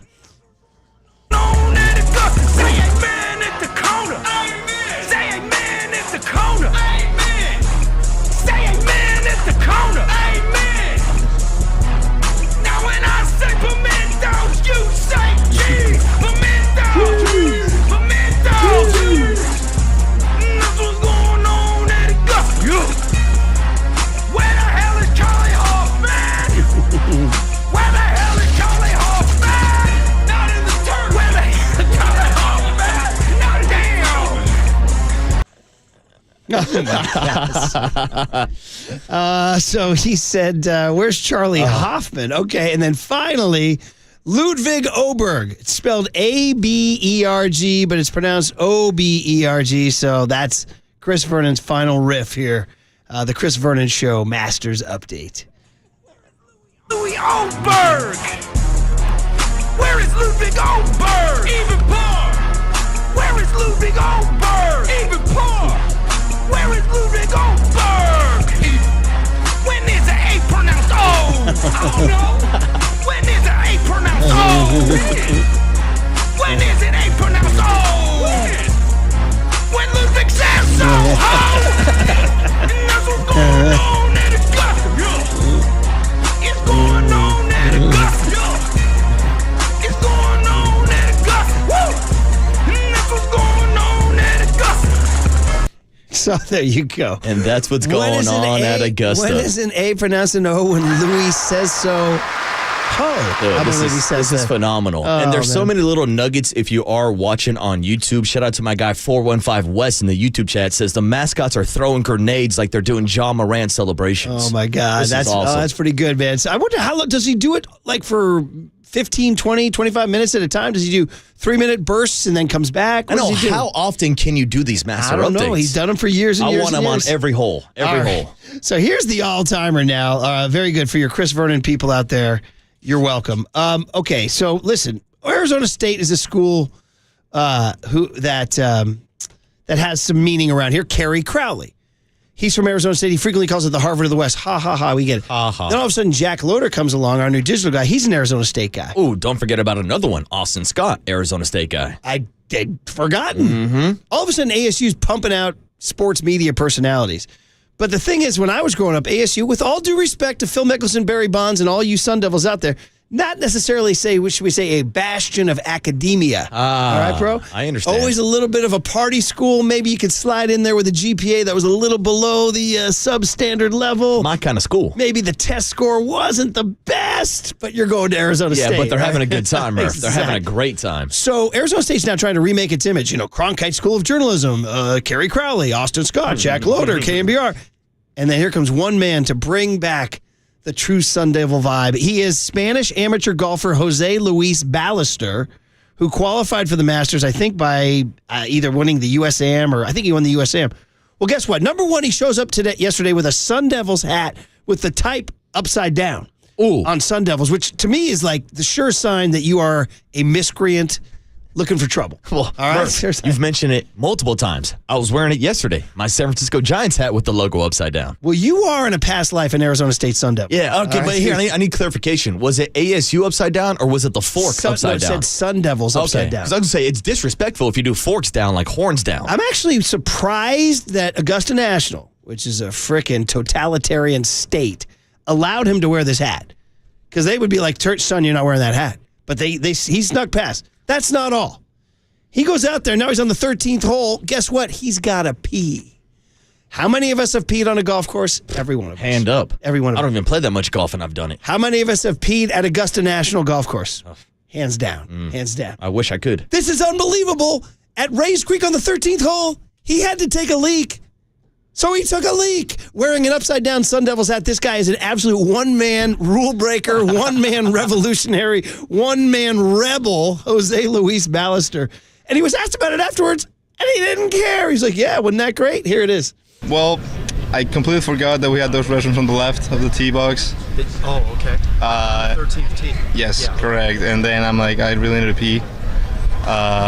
Didn't really know where to go, and since JT had an issue around the green, I'm like, okay, I'm just gonna sneak here in the river. Probably the people would not see me that much, and then they clap for me. Probably one of the clubs that I really got today, like really loud. So that was kind of funny.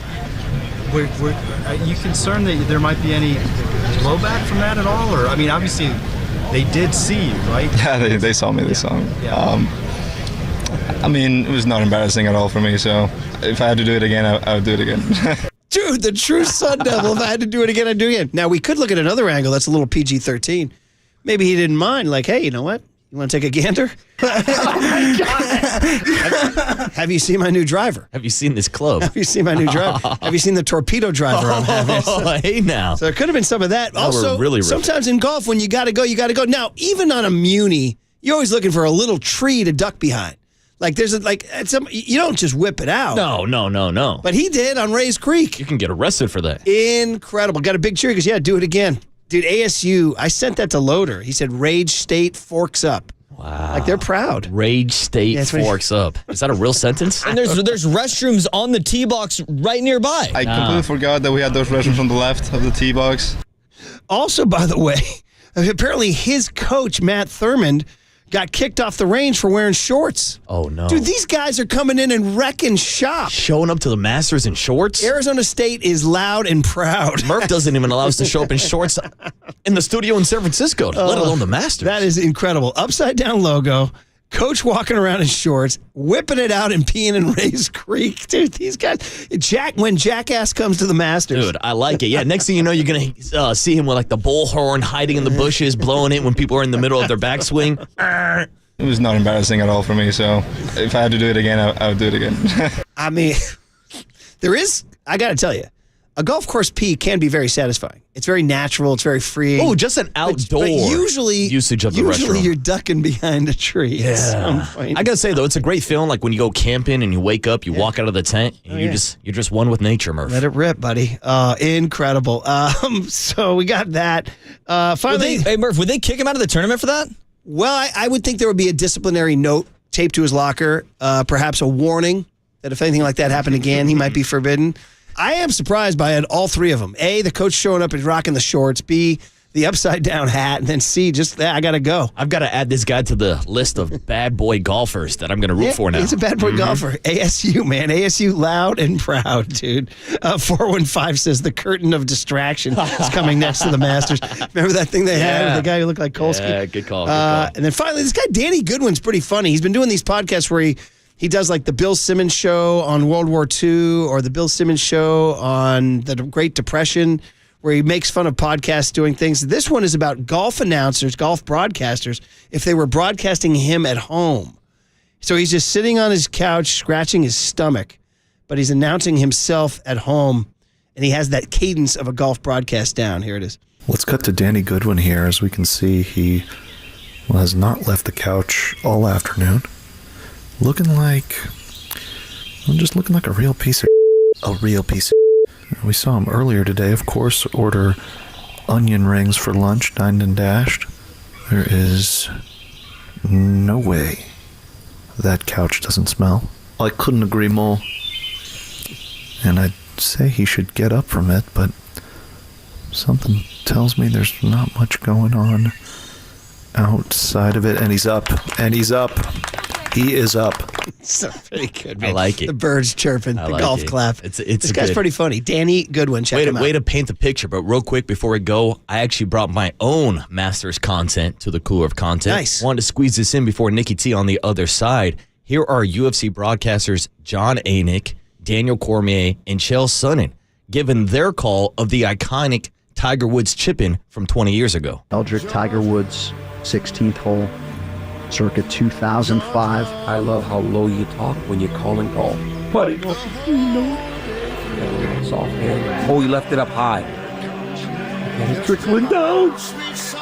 Ball making its way to the hole. No, he didn't. That's on remote control. That's a fixed ball. Go! Tiger Woods. Yes, just as we rehearsed, he's telling the caddy. Make it look real. Come on. Chill, don't be that guy.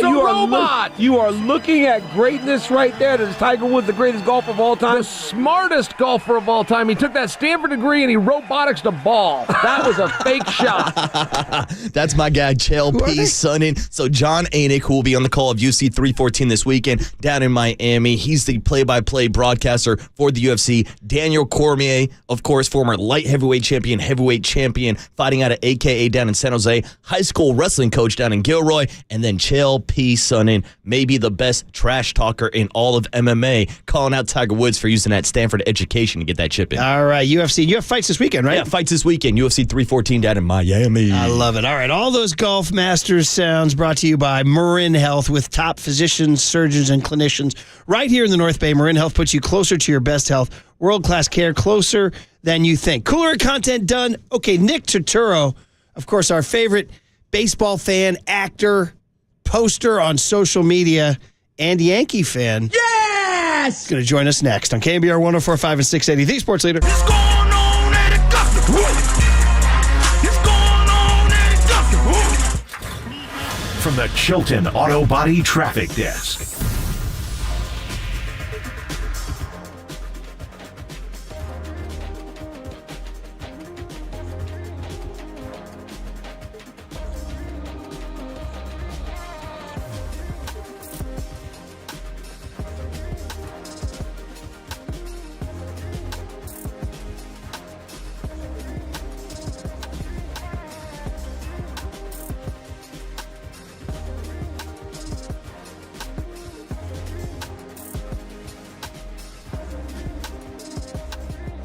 All right, Provident Credit Union, a smart, safe way to grow your money. That's right. We're looking for safe. For a limited time, you can earn up to 3.75% annual percentage yield with Provident Credit Union's Pick a Term certificate. So you choose from 3, 6, 9, or 12 months. You lock in a high dividend rate, and you watch your savings grow risk-free. No market swings. That's big. No guesswork. Just a guaranteed rate and total peace of mind. And not only that, Provident Credit Union was just recently named one of America's best regional credit unions for 2025 by Newsweek, so you know you're banking with the best. I can vouch. Don't wait. Take advantage of this limited time offer and start earning up to 3.75% today. If you need help getting started, the Provident team is ready to make it easy. Visit providentcu.org or stop by your local community branch today. This rate is effective as of April 1st, 2025. Minimum balance required of $10,000. Early withdrawal penalties may apply. Federally insured by the NCUA. Discover the best in retail and business banking right here in your community. Learn more at providentcu.org.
Listen to the sports leader anywhere, anytime. Download the KNBR app. Murph and Marcus continue live from the KNBR Casino Matrix Progressive Jackpot Studios. Casino Matrix. Progressive jackpots are here. Where are you? Just drop in. 1-800-GAMBLER. Murph and Marcus is sponsored by Bigelow Tea. Grab a mug and tea proudly. Huge. I'd like to say we're a baseball team. We find ways to win. We bunted. We got some guys over, stole some bases. That's when you're a baseball team, you can find a way to win games. Okay, so a lot going on here. Love the Chapman quote, but is this what is theoretically a reggae version of New York, New York? It's not a very good reggae. This is unbelievable. Young Tony, you want to hop on the mic here? Reggae Friday is what we do here, except for Susan. She gets And we got Bob mashed in as well. What the hell's going on here, buddy? I was looking for a New York reggae version, and I know sometimes we'll do that, and I just looked it up. The first thing I could find is this New York Love, Bob Marley and Frank Sinatra. See, I actually like it, but I need like a remix on the lyrics. Start passing the J. I gotta be honest with you guys. This is so crudely made. It's as if you asked me to do a remix of reggae version of New York, New York. Be like, here's my version, guys. What do you think? Well, hey, nice try, though, Tony. Good try. I see you're working, Tony. I see you're working. You're listening to KNBR AM and KNBR FM San Francisco. Now it's oddly, intriguing to me. You're listening to KNBR AM and KNBR FM San Francisco, the sports leader, a Cumulus media station. We're supposed to be hooking up with Nick Turturro, our buddy, the actor from, of course, NYPD Blue and Blue Bloods, who's a huge Yankees fan, who we use his content all the time because he's a lunatic baseball fan. We'll see if the connection is made. By the way, I'm on Twitter, and Lois just checking in. Our buddy La Russell just put out something this morning. It says, from now on, address me as Bill, short for billboard. He has a bunch of laughing emojis. Apparently, he's on a YouTube billboard in Times Square, New York City. Oh, hell yeah, La Russell. Go to his Twitter feed and look at it. That's awesome, man. I love seeing him at the ballpark vibing with Section 415 Did you post that on your social? I did. Yeah, and I loved it. And again, I want to criticize I'm going to rip Here's my biggest criticism of the Giants. Showing those dead fans during dude, give me La Russell. See, that's the thing. Keep the camera on La Russell. Yeah. I mean, the hype that they had built around in Section 415, I don't need you panning up to the 300 sections on a Tuesday night. He himself said baseball's never been turned like this. Only in the Bay. That's what he said. Only in the Bay. I say next time, when in doubt, keep the camera on La Russell. Yes. All right, there you go. And of course, on Nick Turturro, who's calling in right now. The connection is being made. Now, Nick, of course, an accomplished actor from the great family with John and Aida and Nick. They're just a great family. Originally from New York City, now living out in L.A., doing a Hollywood thing, but loving his Yankees. God, is it too soon to bring up the top of the fifth? Oh, too soon, I don't want Come on. He's on hold right now. I don't want to welcome him with that, do I? You don't have to. Well, I mean, yeah. I mean, the Giants are going to play the Yankees. Yankees were AL champs last year. Yes, they were. Now you guys lost a certain right fielder. Yeah, we can ask Nicky about that, too. And you lost a starting pitcher, too. Yep, we can ask Nicky about that also. I'm sure he's going to have takes. Connection made on the Uber guest line. Listen, we love him. We had him on once before. We're huge baseball fans here in San Francisco, the Murph and Marcus show. He's a huge baseball fan down in L.A., rooting for his Yankees. The Giants are playing the Yankees. A no-brainer to call up Nick Turturro and welcome him back to KNBR in San Francisco. Hey, Nick, happy baseball season. It's your buddies Murph and Marcus. How are you, man? Hey, what's up, Nick? Hey, guys. How you doing? Always good to hear from you, Bay guys.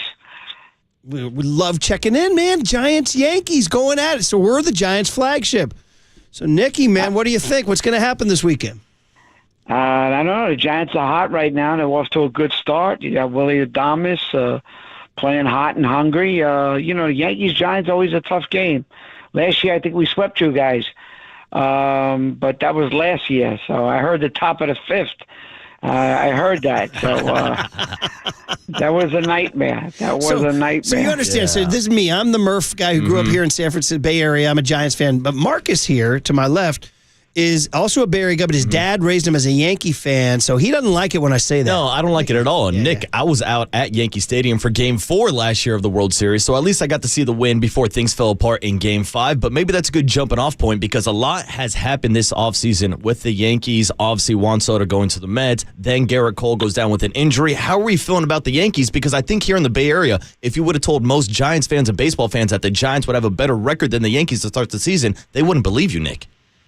Yeah, well, it is April. Right now we're 7-5. We actually haven't looked that bad, but I'm still not. I can't tell you how I feel about this Yankee team. I like some things about it. I like Max Fried. I wish they would have got another stud because you could see the Garrett Cole thing coming. I felt in my gut like he was on fumes last year. It wasn't the best Garrett Cole, even though, he pitched very well in the World Series. Game 1, arguably he should have stayed in that game. We win that game. It's a different World Series. And then Game 5, that debacle wasn't his fault, except for that move he made towards first. And I never understood that move. To this day, I'm still thinking about it. I don't know what he's pointing at. I don't know why he's not covering the bag. But, we got Goldschmidt to replace Rizzo, and he's looked good so far. And a couple of kids now are playing. So, I don't know. This Yankee team, I'm not sold on them yet. Let's see. I mean, our closer was really good last year. Now we go out and get some guy, and we got to change a beard policy because of him, and he's been nothing but a bust so far. But we'll see. I mean, like I say, I'm in the trenches, so I don't know yet. I can't tell you. I like some things, but you're going to need more pitching. It's pitching. So Luis Gil's coming back. Schmidt's coming back.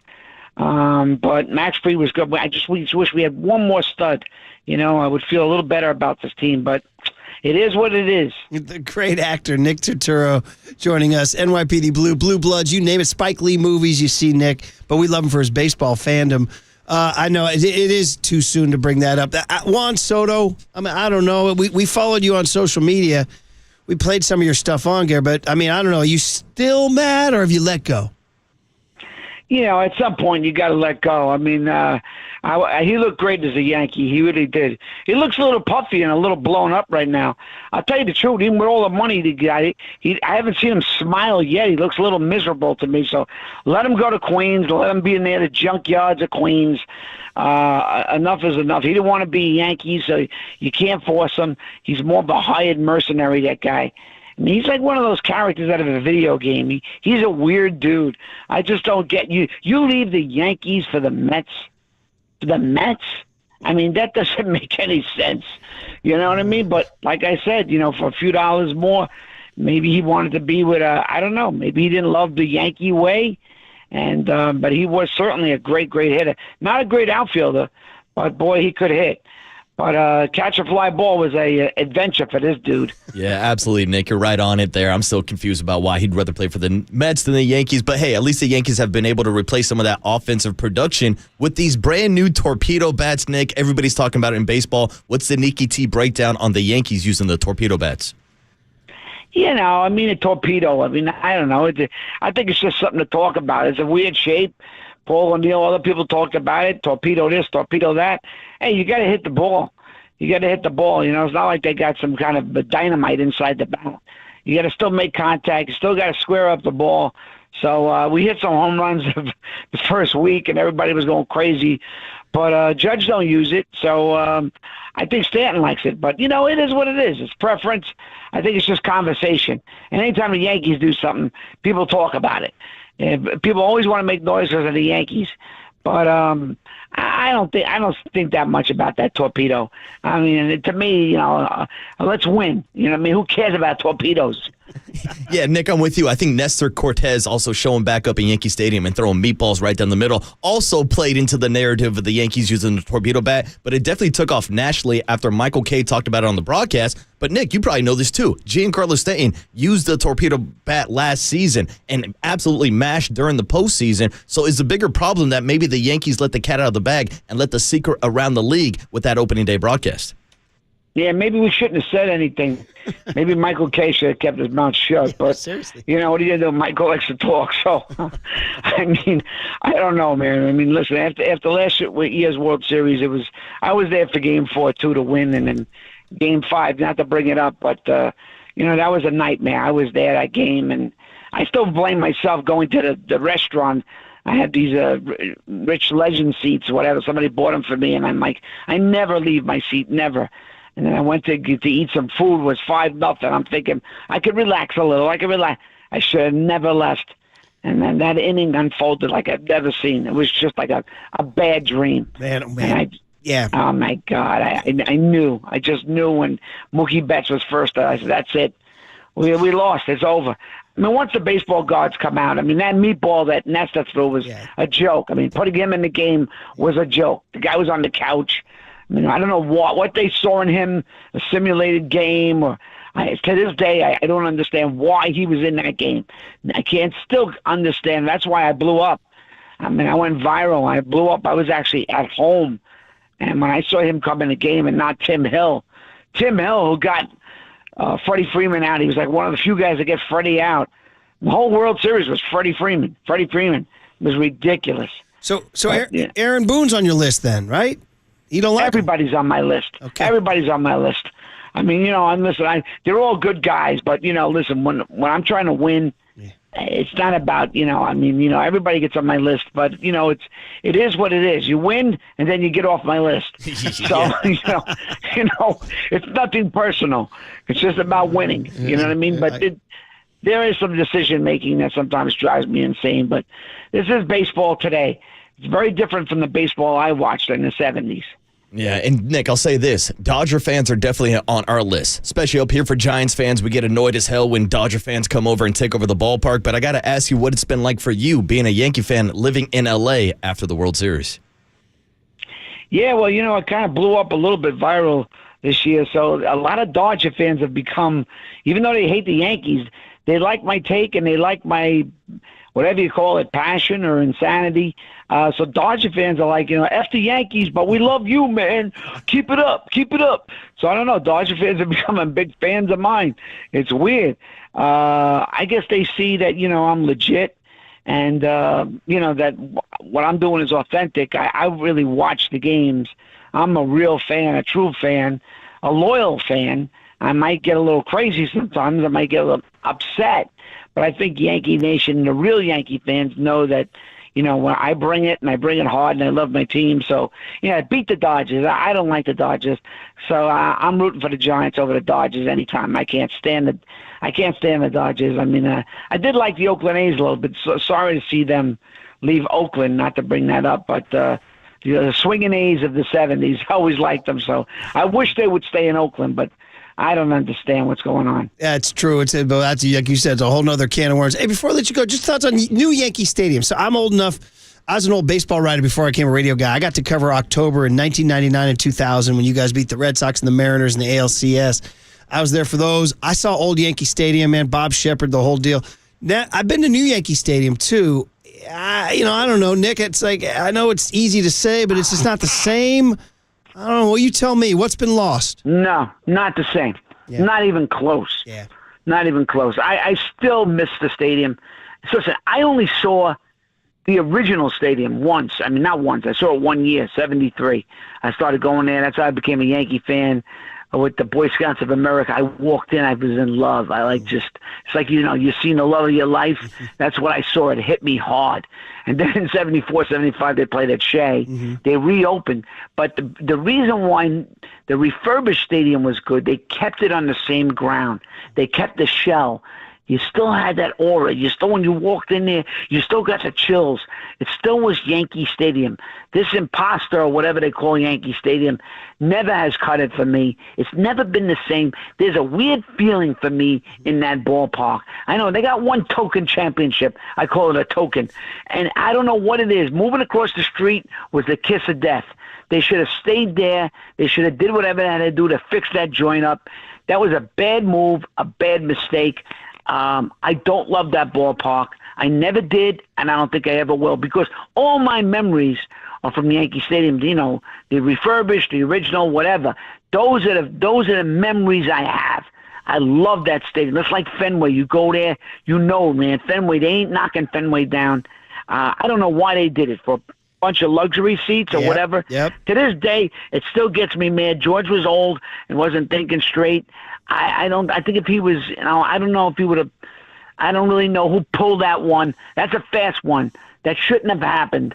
It just shouldn't have happened. I remember 2008 being at the All-Star game and watching Hamilton hit all these bombs, and I'm looking around. It was still beautiful. Yeah, maybe it needed some work. Maybe they needed to, whatever. Just keep it there. Keep it. You don't tear down a cathedral. You know what I mean? I don't love that ballpark. I really don't. I mean, I go there.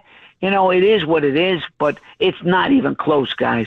Not even close to what I know, or any real Yankee fan. Even the sound there is not the same. And Bob Shepard ain't alive, so I don't know what to tell you. It's Yankee Stadium, the new Yankee Stadium, but it ain't my Yankee Stadium. I'll tell you that. I love it, Nick. You're absolutely right. And last question before we let you go. The last time we talked about your passion for the Yankees and how it may have led to a role working with Spike Lee as Frankie the Lunatic, I believe the character was. What can you give us an update on that role or anything else you're working on these days, Nick? Yeah, Frankie the Lunatic and High and Low. I think that the remake of a great Kurosawa movie starring Denzel Washington. So it's a big sequence of me as a lunatic Yankee fan on the subway while Denzel is like trying to retrieve this money. So there's two big things going on. And I get on the subway and all hell breaks loose with me and Yankee fans. So not too far from the truth, but that's going to premiere in Cannes in May. Okay. At a competition. Yeah, but it's going to actually premiere, and the Black Klansman was at Cannes, one at Cannes, and I was going to go and I didn't go, and then I could have went years ago with another movie, and I don't know, my son's telling me, you got to go, man, you got to go, you got to walk that carpet. Yeah. So I'm thinking about it, because Aaron Denzel's never been to Cannes either, which is really surprising. So I don't know. It's a thought, I've never done the whole, bonjour and the whole Cannes red carpet. Maybe once in my life as Frankie the Lunatic would be kind of funny. It'd be funny if I showed up in my Yankee. The funny little story was I wanted to wear like a Yankee jacket. Spike calls me that morning. I worked a couple of mornings. The director calls you. He's like, yo, Nick, it's summertime. You can't be wearing that jacket. I go, hey, Spike. I go, can I wear my Thurman Munson? Because Thurman Munson was my favorite player. Can I wear my Munson, my 15? So I go, yeah. He goes, you could do that. And then we were on the train, and then we're talking Yankee baseball, him and Denzel and me a little bit. And they were trying to stump me with numbers. I said, don't even try, guys. Don't even try. I said, I'm a savant. You're not going to win. You're not going to stump me. They're throwing at numbers on the subway. And Denzel goes, yeah, man, Nick knows his stuff. I'm like, yeah, what are you kidding? I'm a scientist when it comes to this. I said, there's a different level of fandom. I said it last night at the table. Everybody was dying laughing. I said, I'm in a different league of being a fan. There's some guys, they're not in my league when it comes to that. That's just the truth, man. That's just the truth. I look at the game a lot different. Now I'm rooting for my grandson, Tino. He's a stud at 5 years old. Just hit a bomb the other day in T-ball. So I'm living through him right now. But anyway, yeah, Frankie the Lunatic, it looks like it's going to be a good movie, so I'm looking forward to that. And there's another show we're trying to get off the ground. Me and my wife created something, a travel show, and then this pilot, as a legal pilot, would be great if I get to play this lawyer. But we got to get the show sold, so it's a rough game. It's a rough game. I really would like to make a documentary about, baseball, about somebody, but that's not easy to get made either. So it isn't easy right now, but I'm still trying. You're the best. Your passion's unbelievable. We love it. That's why we call you. Thank you. Anytime for you guys and you Giants. Let's just don't beat us this weekend. You know what I mean? Hey, we're playing. Buster. Don't get carried away now. You know what I mean? Buster Posey's running our team now, and they call him the West Coast My Jeter. God, are you liking him or what? Are you liking Buster? Well, they call him the West Coast Jeter.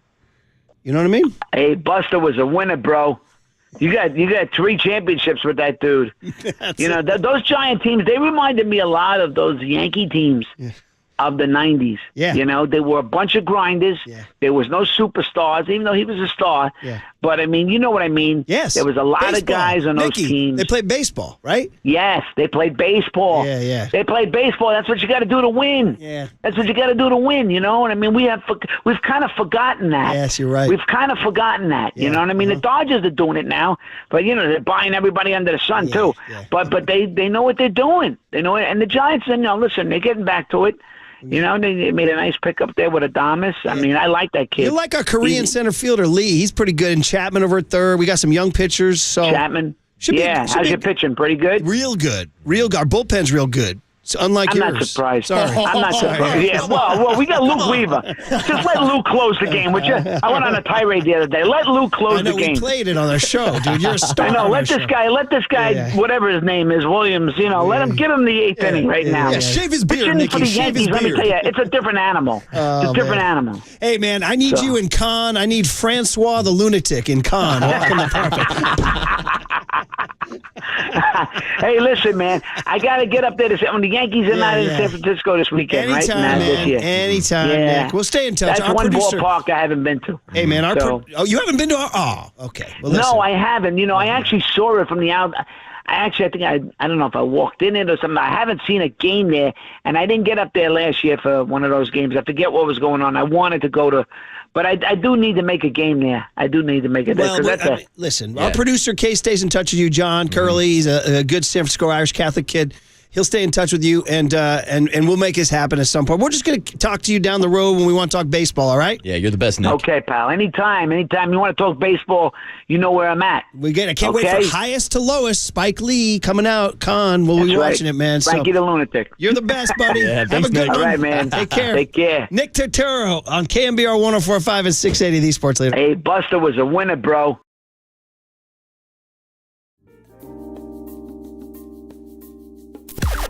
Now, from the O'Donnell Financial Group Sports Desk. Learn more at odfigroup.com. O'Donnell Financial Group, because planning is a process, not a product. Nicky T is the best. It's also the best Giants baseball on the radio today. They're facing the Yankees, as you know. Joe Rizzo and FP Santangelo will be on the broadcast. Pre-game coverage starts at 3:05. First pitch at 4:05. Robbie Ray taking the mound versus right-handed pitcher Marcus Stroman. You can hear it all live on the KNBR app and KNBR.com.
And now it's time for the Protect Your Assets Business and Technology Report with me, David Hollander.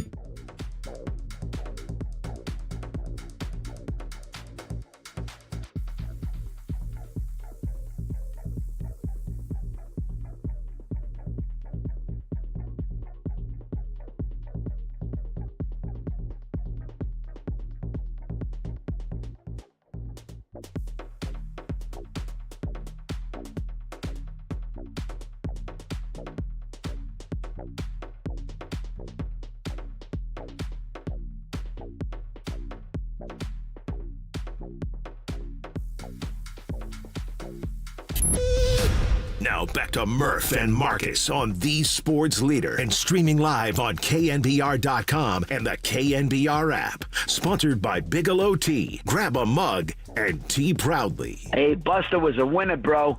You got 3 championships with that dude. Those Giant teams, they reminded me a lot of those Yankee teams of the 90s. Yeah. They were a bunch of grinders. Yeah. There was no superstars, even though he was a star. Yeah. But, I mean, you know what I mean? Yes. There was a lot of guys on those teams. They played baseball, right? Yes, they played baseball. Yeah, yeah. They played baseball. That's what you got to do to win. Yeah. That's what you got to do to win, you know? And I mean, we've kind of forgotten that. Yes, you're right. We've kind of forgotten that, you know what I mean? The Dodgers are doing it now, but, they're buying everybody under the sun, too. Yeah. But they know what they're doing. They know it. And the Giants, listen, they're getting back to it. They made a nice pickup there with Adames. I mean, I like that kid. Hey, man, I need you in Con. I need Francois the lunatic in Con. Welcome to Perfect.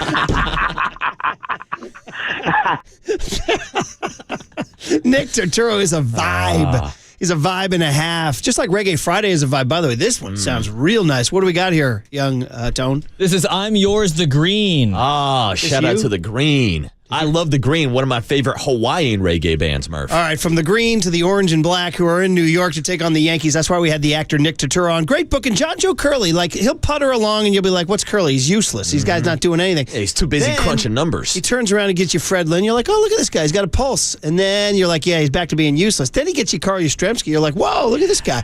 Then you're like, yeah, he's back to being useless. Then he gets you La Russell. Yeah. You're like, whoa. And then, he's back to being useless. And then he gets you Nick Turturro. Then you're like, you know what? The kid's okay. Yeah. The kid's okay. The kid's doing a good job. Well done, and I John love Curley. it, the fact that we get to reach out to a passionate baseball fan like Nick Turturro. We've been using his content in the cooler of content for years now. And here's the thing, Murph. The enemy of your enemy is my friend. Yeah. And Yankee fans and Giants fans have a common enemy. The Dodgers. Yeah. Blank them, Murph. Blank the Dodgers. The text line, everybody, and the YouTube chat, everybody loved him so much, and we want to thank everyone for saying how much they liked him, make him a regular. One guy saying 209 says, shout out to Santino hitting piss missiles. I love that. Santino's 5. He's launching bombs down in T-ball. People loving the just talking baseball with him. All that whole deal. We loved it, too, very, very much. Somebody says you make a documentary about Thurman Munson. Oh, sign me up. And he was your dad's guy, too, right? Yeah, my dad loves Thurman Munson. We were a little bummed when we were at Yankee Stadium before Game 4. We were on the hunt for a Thurman Munson jersey. What? But of course, you can find them. But at least with Yankee fans, it's a big thing whether or not you have the name on the back or not. And most of the jerseys that we found had Munson on the back, and my dad was not going to be down with it. Yeah. No, you have to go straight with the true blue numbers. They didn't retire 15, did they? I don't think they did. I think they did. Did they? Yeah, I would say 15 is retired. Is he out in Monument Park? He's got to be. Yeah. He's the captain. Young Tone, I bet you don't really know your Thurman Munson, do you, buddy? I know the name, absolutely, yeah. Well, he was the gritty, mustachioed catcher from the 1970s. He was the captain of the Yankees who bowed up on Reggie Jackson. When Reggie came and tried to strut around, Thurman Munson was right in his face. When Reggie said, I'm the stir that mixes the drink. Straw that stirs the drink, there yes. It is. Thank you. But Thurman was like, bro, we're playing baseball here. We're playing Yankee baseball. We're here to win championships. Shut your mouth. Of course, Reggie then hit 3 bombs in the World Series. Everything was good. But no, he was just beloved. The captain, really, is all you need to say. And tragically, he was a private pilot, and he was flying back to his home in Ohio to be with his wife and kids after an off day, and he crashed and died. Tragic. I just remember that was I was probably 11 or 12 at the time. Man, did that hang over baseball for a while. Because, it was, you get your news in the newspaper back then on the radio, and the Yankees were World Series champs, and he was so beloved, and he remains beloved. That's why Nicky T says, I'm going with my Munson. I'm going with my Munson. You can't wear my jacket. I'm wearing my Munson. So, and I'm sure young Tony has heard us made the comp before between the careers of a Thurman Munson and Buster Posey. When you're making the Hall of Fame resume, I'm saying they both should be in the Hall of Fame. Dude, Thurman Munson's the kind of guy you want to see when you go to the Hall of Fame. Yeah. I was there just this past summer. I'm like, where's Thurman Munson? Yeah. You know what I mean? So, anyway, it was great to have him on and catch everybody up. We are a little worried about some rain tonight in New York. Hopefully not. But it's going to be Joe Rizzo and FP Santangelo on the call. I don't know what Yankee team we're going to see. We're going to see Aaron Judge, no Juan Soto. Nope. You do have Goldschmidt over at the one bag, which is kind of amazing. Yeah. Who else? Cody Bellinger. Who are we pitching around this weekend? Anthony Volpe and Jazz Chisholm with their torpedo bats. Like, here's the thing. The Yankees can hit. They're always going to hit, especially in that ballpark. Right now, though, I'm not too confident in this starting rotation. As we talked about with Nicky T, I would say the Giants actually have the pitching advantage this weekend, but the question is whether or not they can outslug them down at Yankee Stadium. Yeah, and once more, the movie that Nick's going to be in is called Highest to Lowest, an upcoming American crime thriller directed by Spike Lee. And it's based on a Kurosawa film. Shout out young Tony, known as Kurosawa, the great Japanese director, Akira Kurosawa. Yeah, no, I'm sure you did. Anyway, the point is that it's going to debut in Cannes. Can you imagine him walking around in the tank top of the Yankee hat? Yeah, I'm Nicky. I need it. Hey, where's the bonjour? Where's my bread? That, all right, guys. So here's the deal. We are going to have some fun and continue our Giants-Yankees vibe by announcing that the legendary Giants bar in New York City, Finnerty's, has reopened at a new location. We're going to talk to Dieter Seelig and Brian Stapleton, the owners who've brought so much joy to so many people. Hank from Long Beach, who bequeathed the Broad Beck jersey to me on opening day, said once he heard the word, he got booked tickets in August. Giants are back playing the Mets. Finnerty's does party buses. So you go to Finnerty's for pre-partying, then you get on the bus. You go. I did it. We did it to Yankee Stadium in 2016. Like a great time. So yeah, everybody. We'll just talk Giants baseball with because there's a big connection between these two cities. We got a lot of listeners there. We got a lot of people vacation there. So we'll just get a Giants vibe in New York with Dieter and Brian, and then finish strong on a Reggae Friday. Murph and Marcus on KNBR 104.5 and 680, the Sports Leader. Hey, Buster was a winner, bro.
Now back to Murph and Marcus on the Sports Leader and streaming live on KNBR.com and the KNBR app. Sponsored by Bigelow Tea. Grab a mug and tea proudly. Oh, Reggae Friday vibes, Giants baseball vibes, and Finnerty's vibes. That's right. What a great story. I had no clue that I was going to get a text from Dieter Seelig saying, hey, dude, we're back. And that is Finnerty's, the legendary sports bar in New York City that became the home of San Francisco Giants fans and 49ers and Warriors fans and Sharks fans for that matter, but really established during the 2010. So much so when the Giants won the 2010 World Series, Larry Baer and the Giants flew the trophy back to New York to pay homage to our Giants roots and showed it at Finnerty's. And I want to say the line was several, I don't know, we'll ask Dieter and Brian. So let's just say on the UMA guest line, live from New York City, the two gentlemen who have brought you so much joy if you've ever gone to Finnerty's in New York,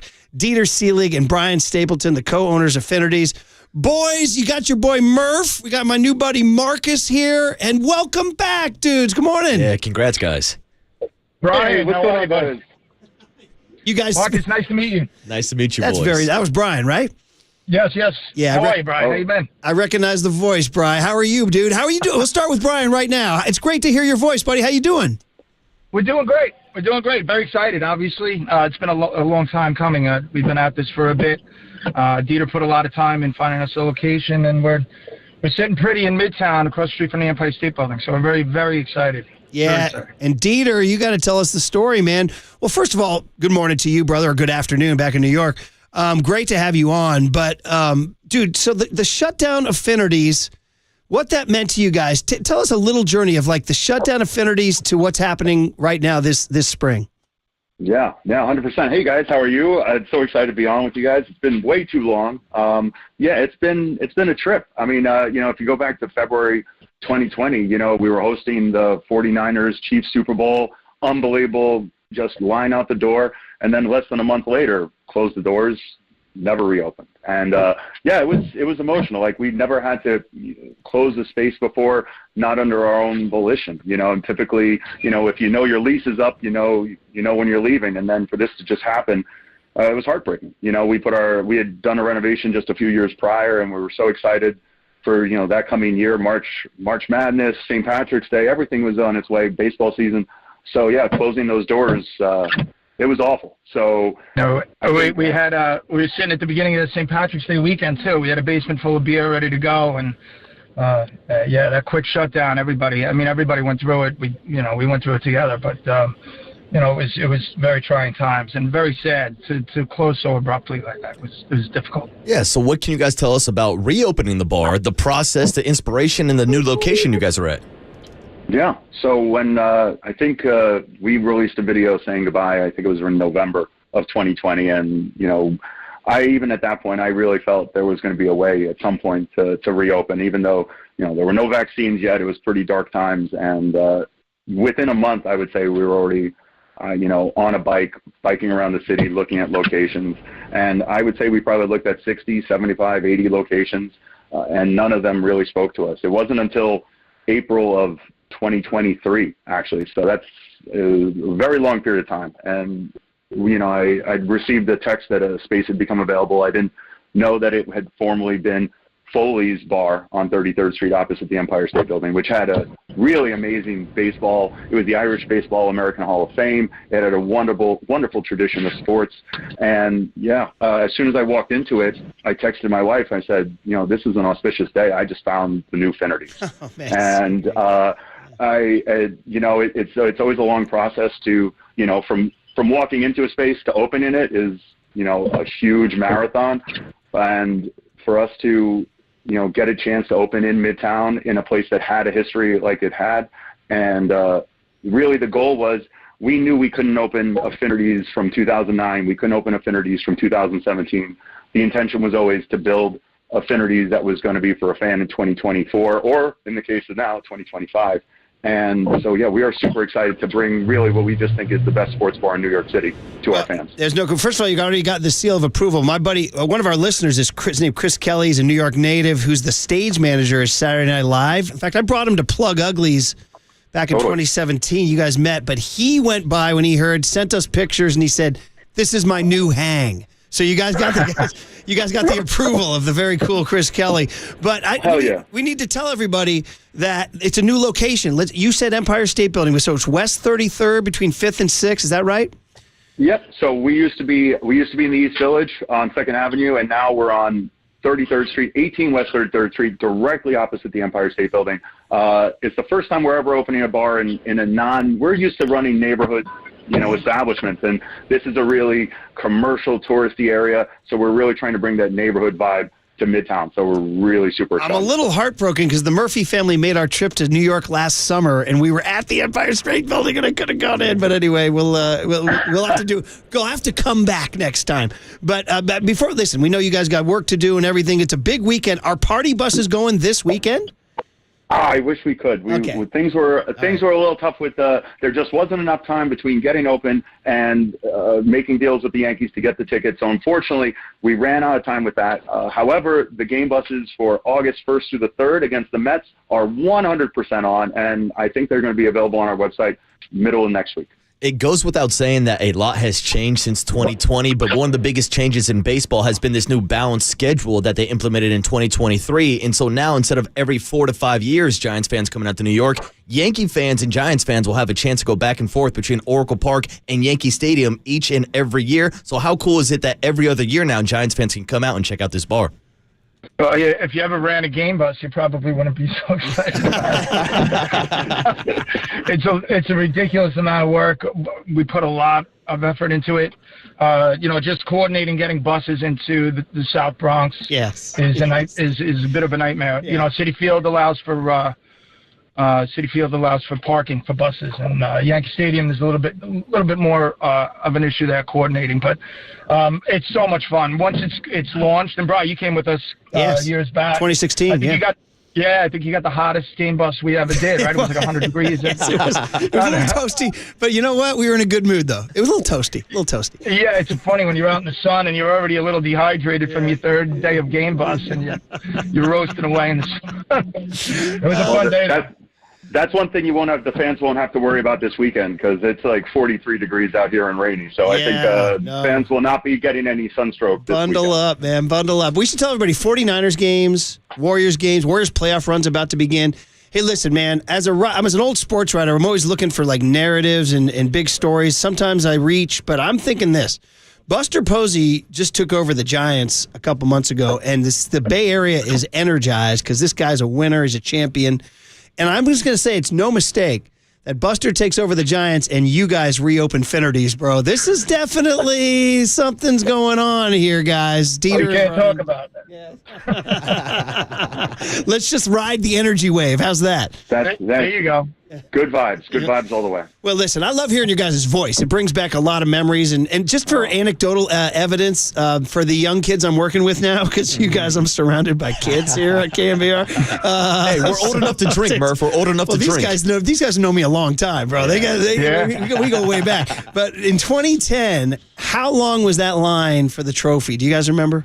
Yeah, it was almost 2,500 people. Can you believe that? Wow. Unbelievable. And they brought it back. They brought it back more than once. It was all 3 years. They brought it back. All 3 years they brought it. In 2012, 2014 they brought it after. What a compliment. What a statement. What a part of the culture you guys are. I mean, it was incredible. Yeah. And so so humbling. There's very humbling experience. No rule that says we can't do it again, guys. No rule. Oh yeah, no, seriously. We're off to a great start, and it's been fun to watch. Fans have already come in and go, oh my God, you're open. Yeah, we're so excited, and just to be able to be there for the fans has been just incredible. Well, look for Chris Kelly. He always describes himself as looking like a hungover Chris Christopherson. So that's the vibe I'm looking forward to. So anyway, it's Brian Stapleton and Dieter Seelig, and they are the guys who opened Finnerty's 15, 16, 17, 18 years ago, made a home for all Giants fans who live in New York and those who are traveling to New York, and Niners fans and Warriors fans and Sharks fans. But the fact that they have a new location on West 33rd between 5th and 6th, right across the street from the Empire State Building. Go to Finnerty. I'm on the website, Finnerty's NYC. You can check it out. And with the Giants in New York, we thought it was a perfect time to say congratulations to you guys and welcome back. Yeah, congrats, guys. Thank you so much. I really appreciate it. And if I may just give a little shout out, it's my mom's birthday, so please, happy birthday, Mom! And guys, thank you so much. Dieter, you're such a good boy. You're such a good boy. Yes. I was raised right. Brian, Brian's the bad boy, right? Brian's a bad boy. I don't know about that. I will tell you, Brian, for all your listeners, you're a down-to-earth guy, Brian. I remember having Guinnesses in the bar around the corner there from the station when we were in San Francisco, and I think your listeners should know just how good of a stand-up guy you are. Hey, buddy. I appreciate everything. I appreciate that, but if you want to have Guinness with me, I'll be a stand-up guy anytime, all right? You got it. All right, bud. Thanks, well, guys. listen, next time you guys are out west, let us know. In fact, Dieter, I think you said you're coming out, right?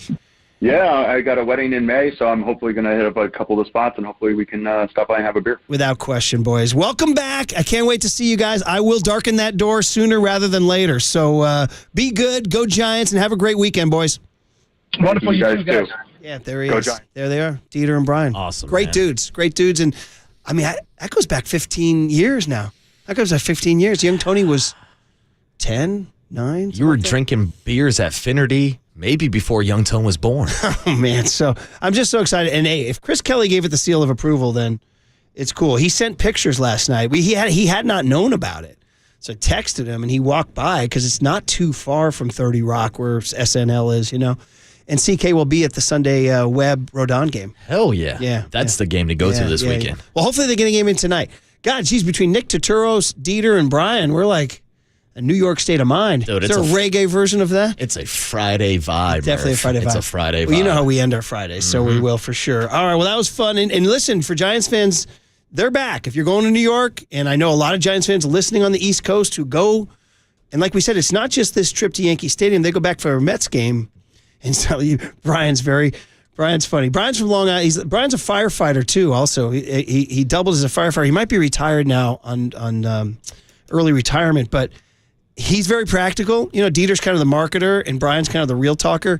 And Brian's like, yeah, you ever try to run a bus to South Bronx? Yeah, it's not that fun. It's not that fun. Yeah, I'm like, you got Giants fans coming every year. He's like, yeah, it's a hassle. It's a headache. But he said Citi Field's a lot easier. Yeah, I'm sure. Citi Field, a little more real estate. Yeah, and I believe this is the 5th time ever in San Francisco Giants history that they're traveling back to East Coast to play the Mets and the Yankees in the same season. Yeah, man, so great. So, all right. Well, you know what? You're looking for, I keep telling you, you got a vacation coming. You should, why aren't you, I'm planning your vacation. Why am I not on the party bus? Well, you need to go to New York, find whoever it is, and go back, find Waleezy or whoever it is, and go to New York and go to the frickin' games, get on the party bus, and park it at Finnerty's. I'm calling up Greg Papa right now. We're making our reservations. Papa's your guy. Party with Papa. Okay. Yeah, that's the secret. Papa likes the pinstripes too. He is, well, these would be the Mets series, though, right? Yeah, whatever. We'll make it work. Okay, all right, whatever. Anytime I can be at a bar with Papa. It doesn't matter. That's a plus opportunity. It doesn't really matter. Does it really matter? As the great promoter said to Rocky the night before the fight, right? He goes, you were my wrong color shorts. He goes, it doesn't really matter, Rock. You're going to give us a great show. All right. I hope the Giants will get rained out tonight after all this hype. I know. I need some ball in my life, Murph. Yeah. Especially after the off day yesterday. Yeah, I know, right? It was hard. Dude, I was like, what do I do with my life? Jones. Like, I woke up from my nap. I got ready to walk down to the ballpark, and I was like, there's no game today. You could have just walked sadly around the park. Or gone to Splash and get ready for the Warriors tonight, taking on the, no, they're in Portland tonight. It's Sunday. Slide to the 415 and catch a vibe. Yeah, and LaRussell's doing his thing in Times Square. All right, we'll hand it over to Papa and Silver. We'll find out what young Tony learned today on KNBR 104.5 and 680, the Sports Leader. From the Chilton Auto Body Traffic Desk.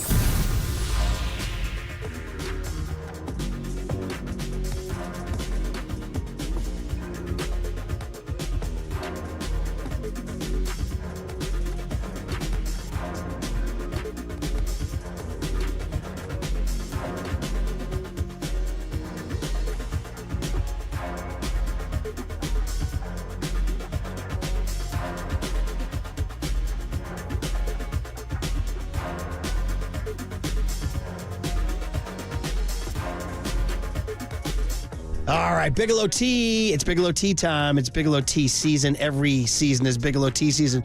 It's rocking here at KNBR. The number one tea in the Bay Area is the number one tea at KNBR. We have it here. We reach for our mug full of English breakfast. That's my favorite. That's my favorite taste to get me going.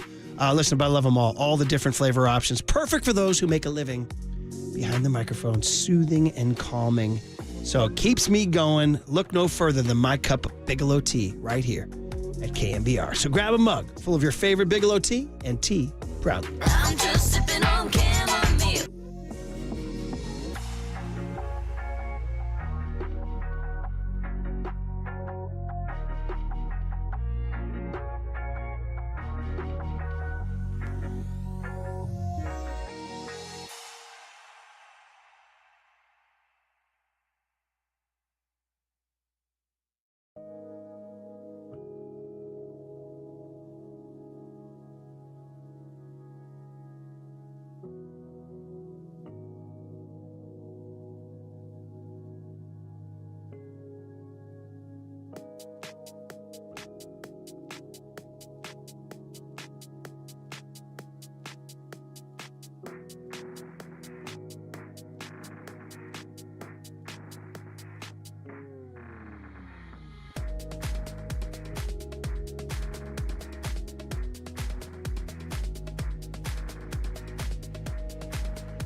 Listen to the sports leader anywhere, anytime. Download the KNBR app. Murph and Marcus continue live from the KNBR Casino Matrix Progressive Jackpot Studios. Casino Matrix. Progressive jackpots are here. Where are you? Just drop in. 1-800-GAMBLER. Murph and Marcus is sponsored by Bigelow Tea. Grab a mug and tea proudly. Man, Friday's just become their own thing, man. Fridays in the spring, too. And so Giants playing winning baseball. Warriors coming down to it tonight. The tide is high, but they're holding on. Was part of our Reggae Friday today.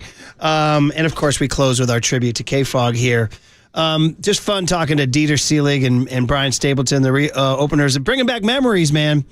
Bringing back memories. In fact, young Tony, it might lead us straight into what did young Tony learn today? Murph and Marcus want to know, what did young Tony learn today? Well, so the joke is he's very, very young and innocent. Hey, I know that now, okay? All right, this segment sponsored by Bigelow Tea. Grab a mug and tea proudly. There's any number of things this morning, but young Tony, you said you actually learned something within the last half hour, huh? Yeah, so Curly texted us yesterday. I was watching the Masters. He's like, dude, Finnerty's is back. And I was like, sick. But what did it mean to you, Tony? I had no idea about this bar, but now I do. So you learned about Finnerty's. Amazing. Best spot in New York City to watch a Giants game? So the story was, we didn't have time to get into it with him. I want to say they opened the bar, Brian Stapleton and Dieter Seelig, a couple New York buddies, bar owners, people are in that game, they do their thing. And they opened this bar, and it wasn't originally intended to be a San Francisco bar. I think the story was, and again, now my brain's playing tricks on me. It was like 08 or 09. They had a bartender there who was from the Bay Area, and she kind of repped a little bit, and she brought in a couple friends, and I think they said something like, well, you know, if a couple of your friends are coming in to watch tell them we'll put on a Giants game. You know what I mean? And so they did, and then 2010 happened, and all of a sudden people were like, hey, there's this, they think these are Giants games at this bar, and then they're like, we're in, buddy. You need to be a Giants fan. Come on down. If you play Giants games, they will come. Turns out they like money, right? And so, but then they didn't just, I mean, of course they're New Yorkers. They're not, but they went with it and they embraced it entirely.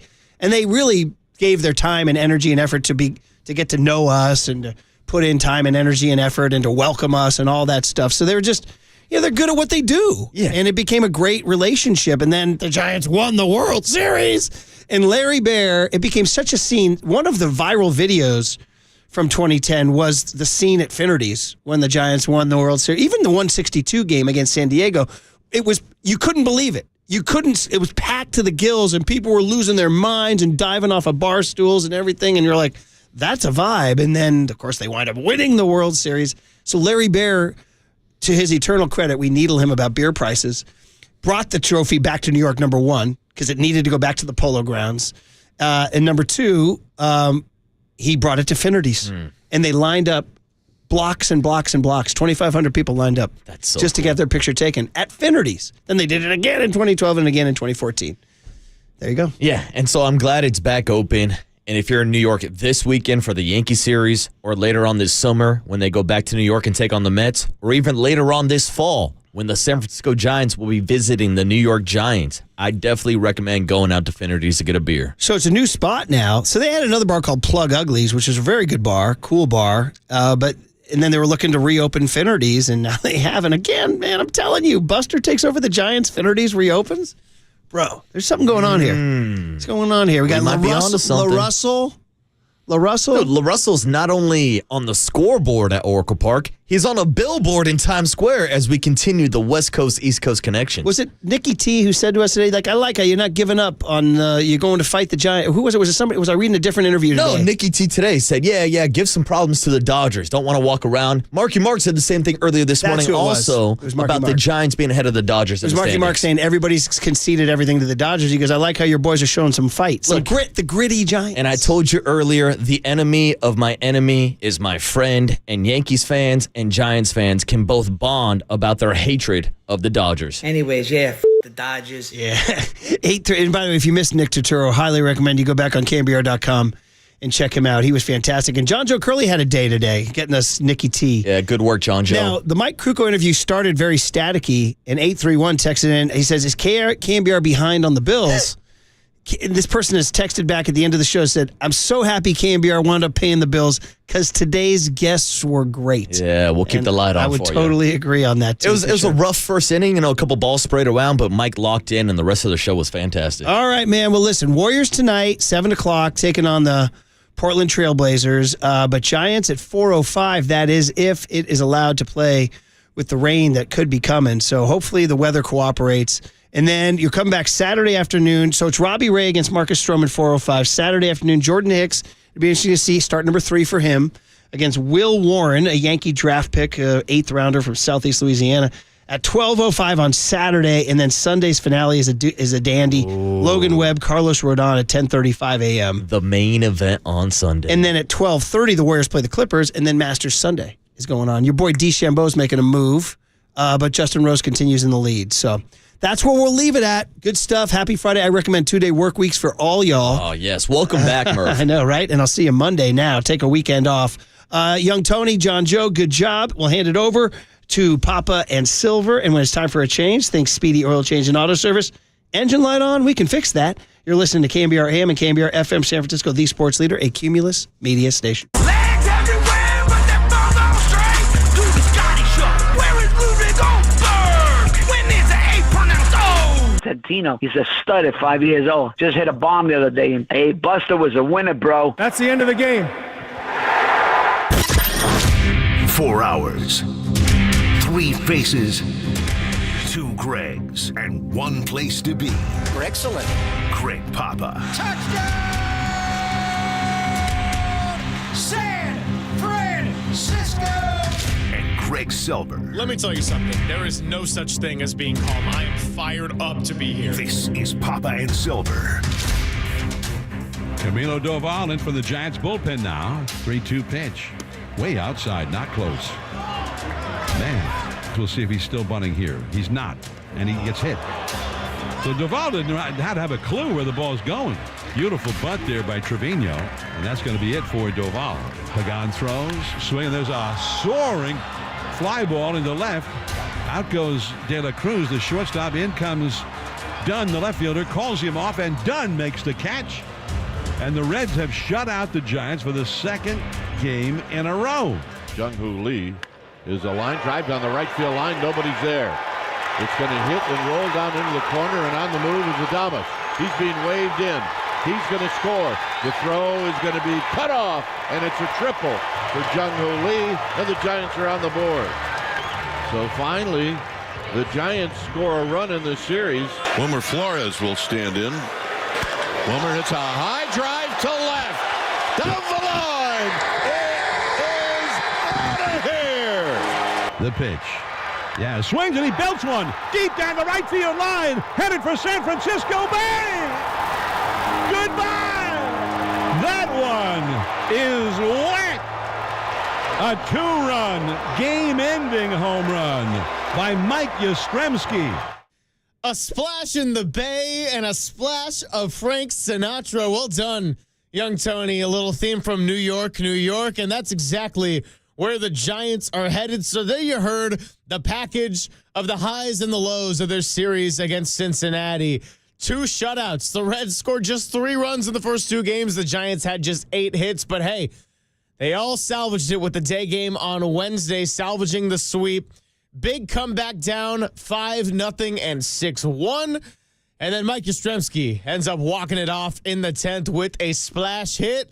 And now they head to New Yankee Stadium. Greg Papa repping both the New York Giants and the New York Yankees in opening segment. Happy Friday, my friend. What is happening? Oh, we got a lot going on. We'll get to Warriors in Portlandia later on. Matt Miyoko will join us. We're less than 2 weeks from an NFL draft. But this is the New York Giants, who became the San Francisco Giants going back to their home. And before the Yankees invented the home run with Babe Ruth, John McGraw, and the New York Giants ran that city. In fact, the New York Yankees, before Yankee Stadium was built, used to rent the Polo Grounds and play at the home of the New York Giants until the original Yankee Stadium was built in 23. So this is fun. John Miller's going to have fun. I'm not sure we're going to play baseball. John may want to see a Broadway play tonight because he may get rained out. We'll get the weather update from the new radio voice of the New York Yankees, Dave Sims, who's a longtime friend of the Mariners games forever and ever. And what an honor to go into that treasured booth. We'll give you all the names that have been there before, including Hank Greenwald, when we talk to Dave. But this is just fun. They like all sports in New York, but man, do they love baseball. And do they love the New York Yankees. And for the Giants to go back there, there'll be a lot of orange and black in the crowd, but there'll be a lot of people at Finnerty's, that bar in New York. I think it's still open. COVID kind of slowed things down there a little bit, but they just love, the Giants before Mays, going back to Christy Mathewson. And it did reopen, they met in by the World way. Series year after year after year. They met in the 21 World Series. Giants beat them 5-3. They met in the 22 World Series. Giants beat them 4-0 with a tie. And then the new Yankee Stadium was built. Can you imagine in 21 and 22 playing World Series games and all at the Polo Grounds, the home of the Giants? That is wild. In the 23, they did build the old Yankee Stadium, the original Yankee Stadium, really the only one. And the Yankees did beat the Giants 4-2. They met later on. They met in 36. The Yankees won 4-2. When they got to Maggio, they became unbeatable. And the Yankees did beat them in 37, 4-1.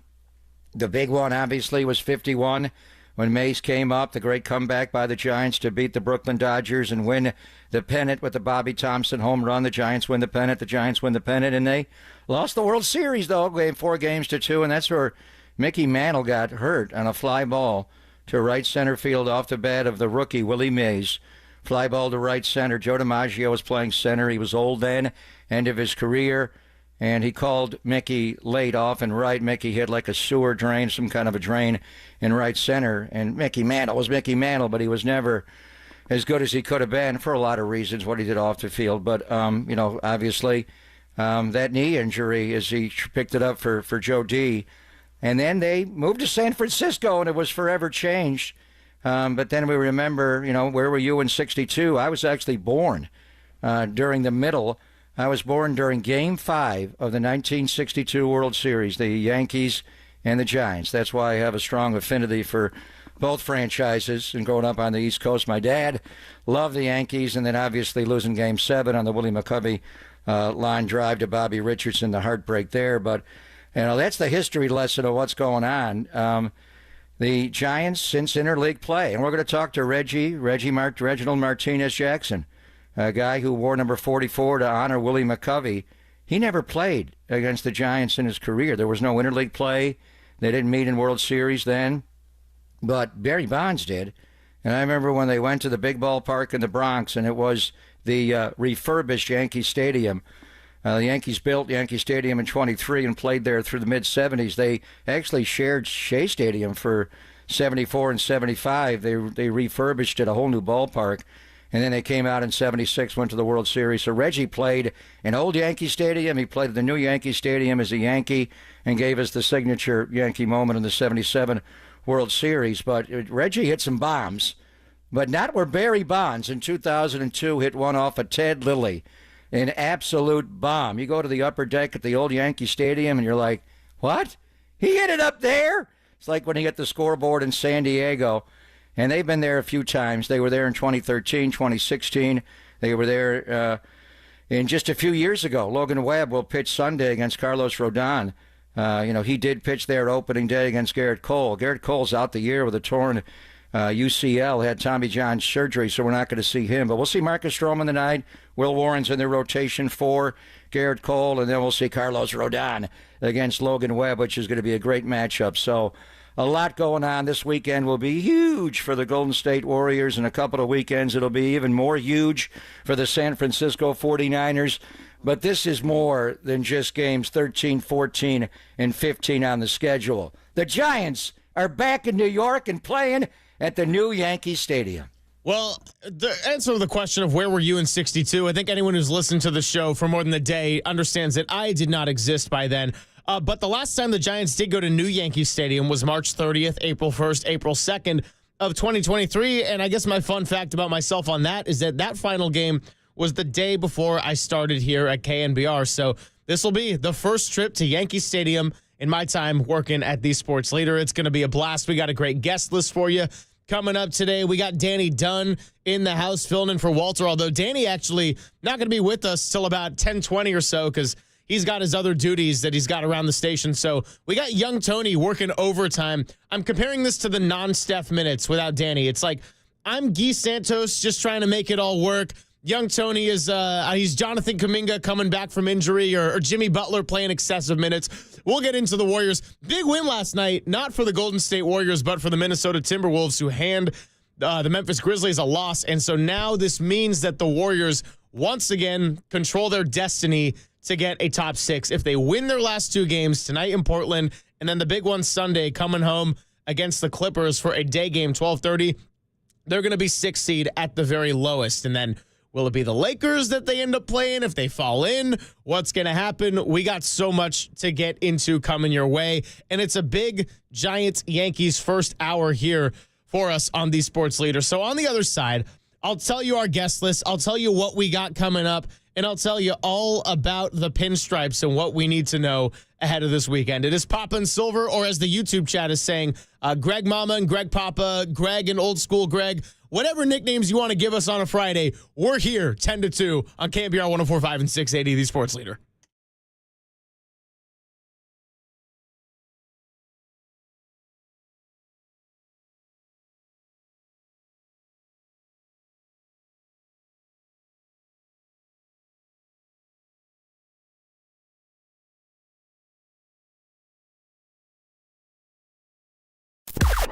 Now, from the O'Donnell Financial Group Sports Desk. Learn more at odfigroup.com. O'Donnell Financial Group, because planning is a process, not a product. Danny Dunn actually recording with Brian Murphy this date in Giants history. A little peek behind the scenes. This is young Tony, and we have Giants baseball on the radio today.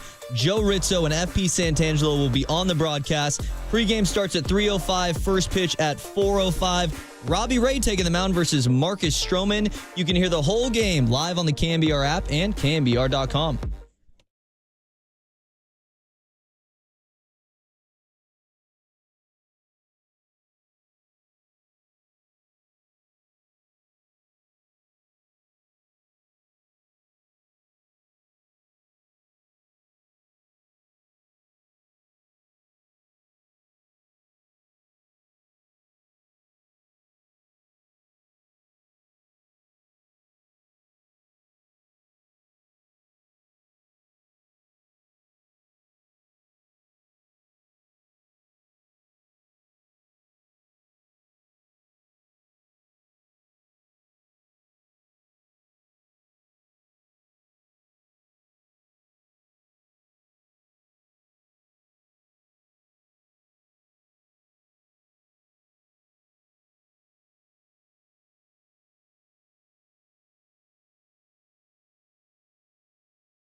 seam heads, filter out the noise, and kick it with KNBR on the gram for everything Giants. Follow the sports leader on Instagram at KNBR.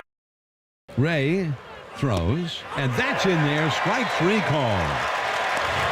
Fastball on the inside corner, about belt high, and that, I think, fooled him. Yeah, I mean, he's pitched differently almost every time out this year. You know, sliders, changeups, maybe got squeezed a little bit at the bottom there after a bit, but, I mean, knows how to pitch. Yeah, it was from 6 days ago. Robbie Ray took the mound against his old team, the Seattle Mariners. Had a great outing, is 2-0 on the season. And the Giants bullpen, by the way, is 1.79 ERA. That's the third best in Major League Baseball and only one of three with an ERA below 2. So if Robbie Ray can do what he's doing as a starter with Alicia Keys bumping it in the background. Wow. Do you see Hell's Kitchen? You got to go to New York and see Hell's Kitchen. It is riveting. So good. The Sinatra song that was the definitive New York song. There have been others. But I got to say, this version of Jay-Z and Alicia, and if you haven't seen Hell's Kitchen, it is incredible. Get to New York. I'm sure John Miller will see it this weekend. Maybe tonight when we have a rain out. No, we'll play baseball. Anyway, we should open. That should be, and Danny is back, I think, today when he gets done with his Dayton Giants history. The great Danny Dunn is back on the show. We used to have a weekly Danny's Big Poll, best New York song of all time. Ooh, let's bring it back. Let's bring it back. Jay-Z and Alicia Keys. Frank was the number, but Frank was more Chicago to me. He was New York. He was actually a Dodger fan, of the Giants fan. Lon Simmons used to hang with Blue Eyes when he came out here. Was he that much of a Yankee fan? I don't know. But anyway, to me, here, it's starting to build now. When it builds now, is this a Silver Linings playlist? I was going to say, I got so many options today. Like, do we even have the segment? Because I could just be ripping off songs. When Danny Dunn comes back, I say we do it. Danny's Big Poll on a Friday, we resurrect it. And these streets will inspire you. There's so many lines in there. I don't know about being bigger than the Yankee hat with Jay-Z and all that, but the streets of New York, they will demoralize you. They will take your soul away. You will feel like nobody because you got 17 million mofos jumping on subways and going here, there, and everywhere, and you're like just an ant. But then when something happens, something special happens, New York will lift you up. If you make it in New York, you can make it anywhere. But it's not for everyone.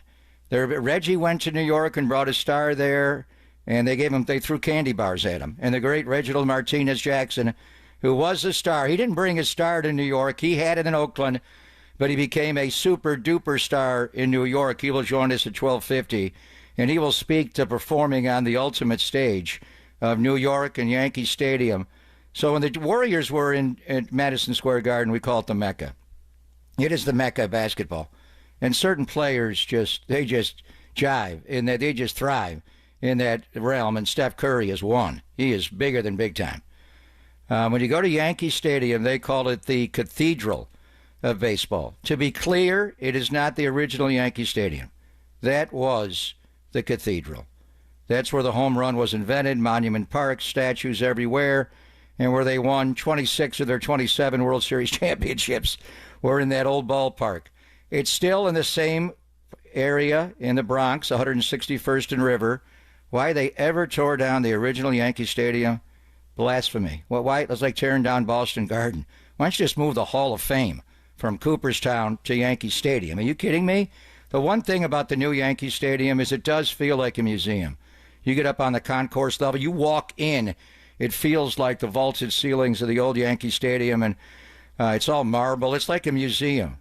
And then you get on the second level where the fans are, the concourse, and some of the pictures they have there, I mean, it's just, I got to ask Reggie about it. I haven't talked to him about the new place. We've gone to the old place together, but the pictures of Reggie there and Babe Ruth and Lou Gehrig, all of it. I mean, it's just the history of baseball. Joe DiMaggio and Roger and Mickey. I mean, it's just everything. But in any event, so the Giant players, and they're staying in Midtown Manhattan. They had yesterday off to mill around. Elliot Ramos actually went out to Jersey to MLB Network today and did a Q&A with them. But it's 1:19 in the afternoon now in New York, and we'll see what the rain is. But however they get to the new Yankee Stadium, most guys like to take the subway. You take number 4 train uptown, and you get off right at, you don't miss it. Otherwise, like one day I got off at the Bronx Zoo. It was not a good place to be for me, carrying my briefcase and my Bill Blass jacket and my makeup on. I needed to get out of there immediately. This is really the Bronx Zoo that Greg Nettles talked about. Anyway, when you pull up on a subway train, or today you take a car, or Uber, most of the players like to get that early, especially because Yankee Stadium is quirky. With the jet stream out to right field, there'll be a lot of home runs going that way. Lamont Wade Jr.'s got to get going. Anyway, it's, some of these guys have played here. How many really have? They haven't been there in a couple of years. Logan Webb pitched there a couple of years ago. Yeah. You got a Yastrzemski going back to Yankee Stadium. You don't think that when they introduce, and Paul Olden, our friend, is the new PA voice of the Yankee Stadium. He's the new Bob Shepard. When he says, number 5, Mike Yastrzemski, you don't think the old, what? Is that Carl? Is that Carl's son? That's King Carl's grandson. So he'll have no problem with his, buggy whip, even though he's closing the top of the strike zone more. He'll be able to launch here. But anyway, it's like going to Madison Square Garden, the world's most famous arena. When you go to the most famous sporting venue in our country, and it's not the old Yankee Stadium. It is not. But it feels like it a lot. Just getting off that subway train in the same spot. It's right there. It's 161st and River in the Bronx. That's where it all happened. It all went down there. So we'll see how they compose. We'll talk to Dave Sims about having to deal with the Yankees. Obviously, Aaron Judge is the centerpiece. They are struggling right now offensively. But around him, we've talked about the Dodgers with their 3 MVPs all in a row. And Freddie Freeman, by the way, is coming off the IL tonight with the ankle injury to play the Cubs. But when they go Shohei, Mookie, Freddie, it's MVP, MVP, MVP. Who has that? The Yankees do. I don't know where Goldschmidt will bat tonight. He was leading off. He was hitting middle. But at some point, they'll bunch the 3 of them together. And Goldschmidt, he's not what he was, but he did win the MVP just a few years ago. It's not like it's forever, and he's a great defensive player. And they've also added Cody Bellinger. We'll see if Cody plays. We'll talk to Dave Sims about that. He got some little food poisoning from some chicken wings in Detroit, and they had a bad back before that. But when they're all healthy, Greg, they line up in some combination, Goldschmidt, Bellinger, Aaron Judge. So they do go MVP, MVP, MVP. They do. And I was going to tell the guest list, because if I don't do it soon enough, we're going to get stuck right in the whirlpool. That's right. We got a 10:30 guest joining us, so it's going to be a nice full day. Dave Sims, radio voice for WFAN. He's going to be coming by shortly at 10:30. We also got Stephanie Apstein of Sports Illustrated, writes about the MLB and Olympic sports. She's going to be coming by at 10:50. Matt Mayoko, as we do every Friday, except for last week when we had opening day on the field, he's going to come by at 11:50, so we get both of our 49er Matts in this week. And then we're going to have Reggie Jackson joining us at 12:50. And to close out the show around 1:30, we'll sneak a Danny's Big Poll in there, but I think it might be a good day for a little Ask Papa Anything around the 1:30 hour. So stay tuned. We'll see what it all squeezes in there and everything. But a lot of New York songs today, lots to get into. And, Paul Goldschmidt, I was actually reading about 15 minutes before the show a New York Post article how he's kind of been exactly what the Yankees want production-wise. And I'm thinking, that's great. I like Goldie. Just maybe don't do it this weekend right now. And the Yankees, like the Giants, they lost 3 in a row. And the first 2 of their series in Detroit, they end up avoiding the sweep with a win 4-3 in that final game. And they also were off yesterday. So it's 2 teams that had gotten a little bit of a rest, but also some travel because they were in Detroit. And so, first trip in a couple of years for the San Francisco Giants. And you laid it out nicely. Yeah, it's not that long ago, but how many of these guys have really played? You got Mike Yastrzemski, the longest tenured position player. You've got Logan Webb. Robbie Ray wasn't a Giant a couple of years ago. Matt Chapman's been there. Matt Chapman's been there a lot. Well, I'm just saying with this team. Yeah, I mean, but he's going into the ballpark. It doesn't matter what jersey you're on. The Yankee Stadium will awe you. The visiting clubhouse is different than the old stadium. I mean, if you really want to soak it up, a lot of guys will just go there and treat it like it's, like it's Arizona. They just go play. It's Chase Field. They don't care. But you're going to New York, and if you have a sense of history for the game, and they have smart guys on this team, They'll walk around, go up in the concourse and look at all the pictures. I mean, I was in Yankee Stadium this past July for a game. I missed like 3 innings of the game because I just roamed around and took pictures in every spot of the stadium. I mean, it's not, and Susan Slusser doesn't like it. It's not like the old Yankee Stadium. When you walked in the clubhouse of the old Yankee Stadium and walked down that dugout and those old rickety floorboards and everything was dripping on your head from the pipes, and it felt like Ted Williams walked down this very lane to go play, against the Yankees and Whitey Ford. I mean, it's just so it doesn't have that. They've only won 1 World Series. One thing is, since this ballpark is open in 2006, the Giants have won 3 World Series. The Yankees were stuck on 26 for a long time. They got the one in 2009, and Aaron Boone gets them into the playoffs every year. But they had the worst defensive half inning in the history of World Series play last year, after they were up 5-0 in that game, and I had tickets to Game 6 at Dodger Stadium. Yankees-Dodgers, are you kidding me? And we'll ask Reggie about the documentary, The Uncivil War, Dodgers-Yankees of the 70s. Peter Guber, the Warrior owner, actually made that, and it is just riveting, and Reggie's a central figure in it. But and the Yankees just, they made a mess of the bed, we'll say. It was the worst half inning of defense in the history of the World Series, and the Yankees have given us so many great moments. The drop fly ball by Judge, obviously, after he crashed in the wall. They had home runs right away, Giancarlo and Aaron Judge, and then and I can't believe how good Jazz Chisholm is as a Yankee. I thought he was more Mickey Rivers than Mickey Mantle. And that guy's turned into a power hitter there. Now they're playing him at second base. Played third last year, came up as a shortstop and can play center. Anyway, Judge drops the fly ball. They kick a ball on the infield, Volpe, and then Garrett Cole does not cover first base and doesn't even say that he should have. Like, what? What are you doing? And all of a sudden, the Dodgers, and that was it. And the Dodgers wound up steamrolling, and they won the World Series that night. So the new Yankee Stadium has got 1.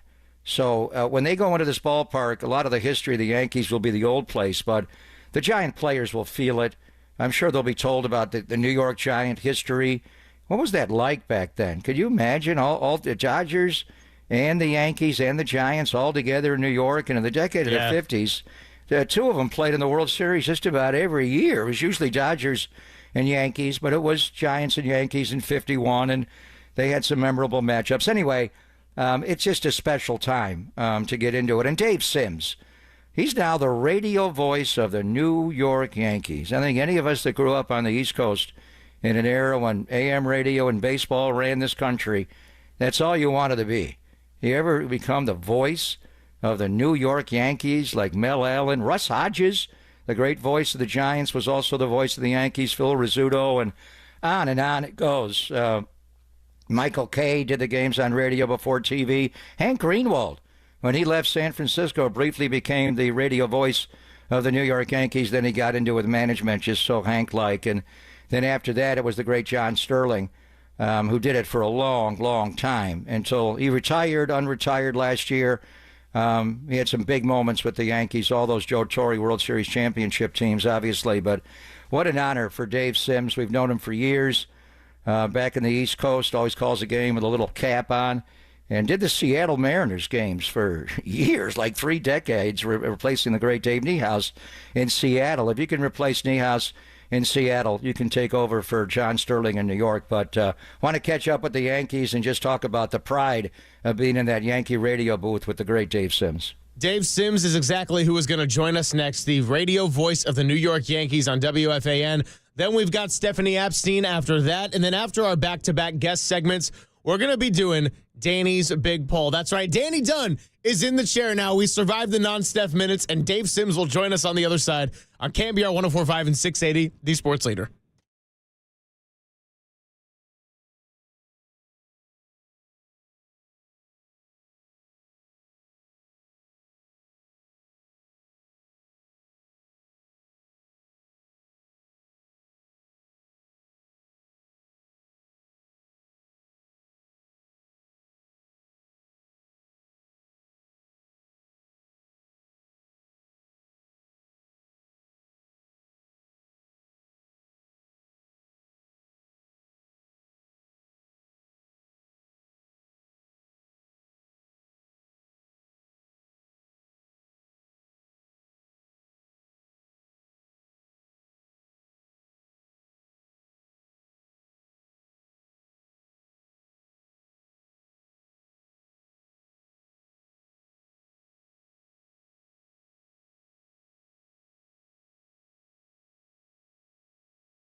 and Greg, Papa and Silver. This is KNBR, the sports leader.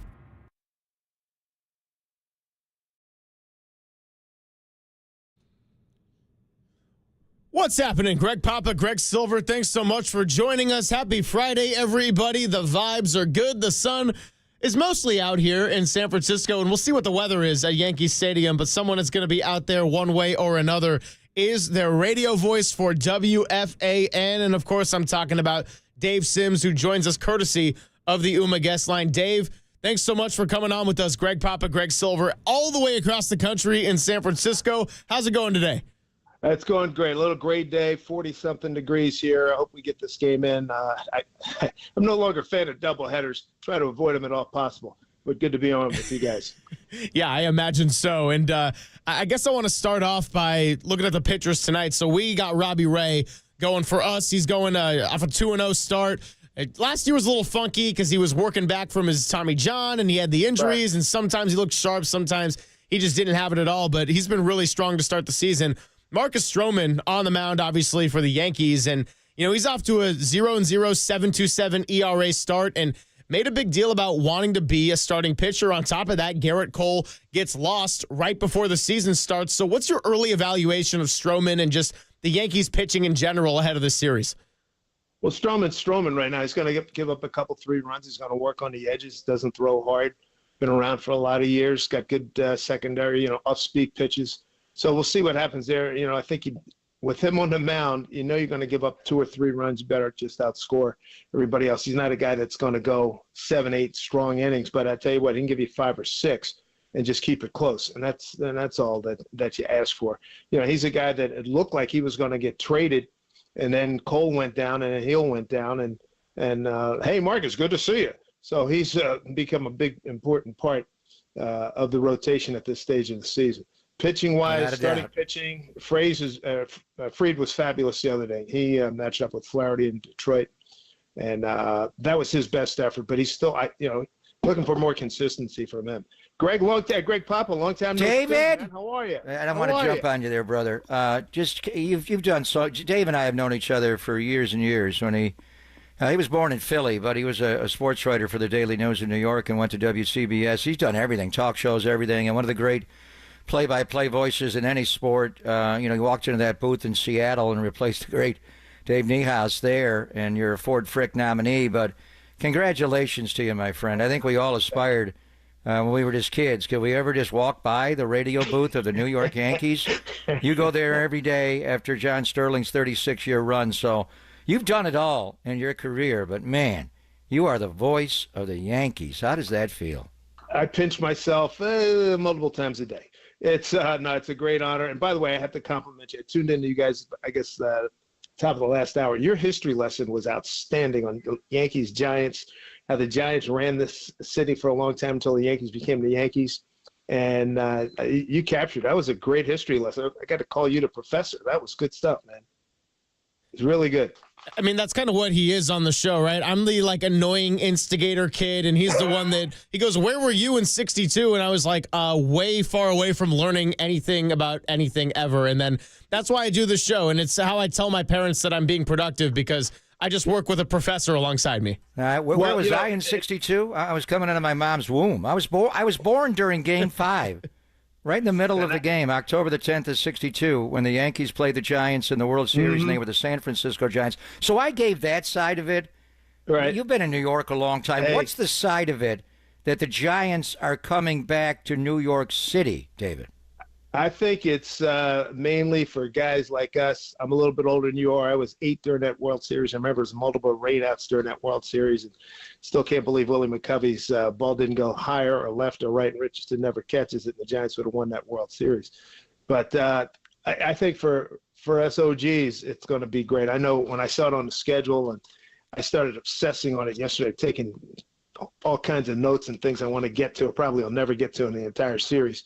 But so many incredible names in the history of these two teams, these two franchises with so many Hall of Famers. I mean, it's just incredible. So I'm very excited about it. I mean, I think I'm pretty excited going to the ballpark every day. But, I get to see John and the boys, your broadcasters are some of my favorite people in the business, and so I'm excited about that. But this is a big deal for me. I consider myself a baseball history guy, and I love that stuff. I can go neck deep in that anytime you want.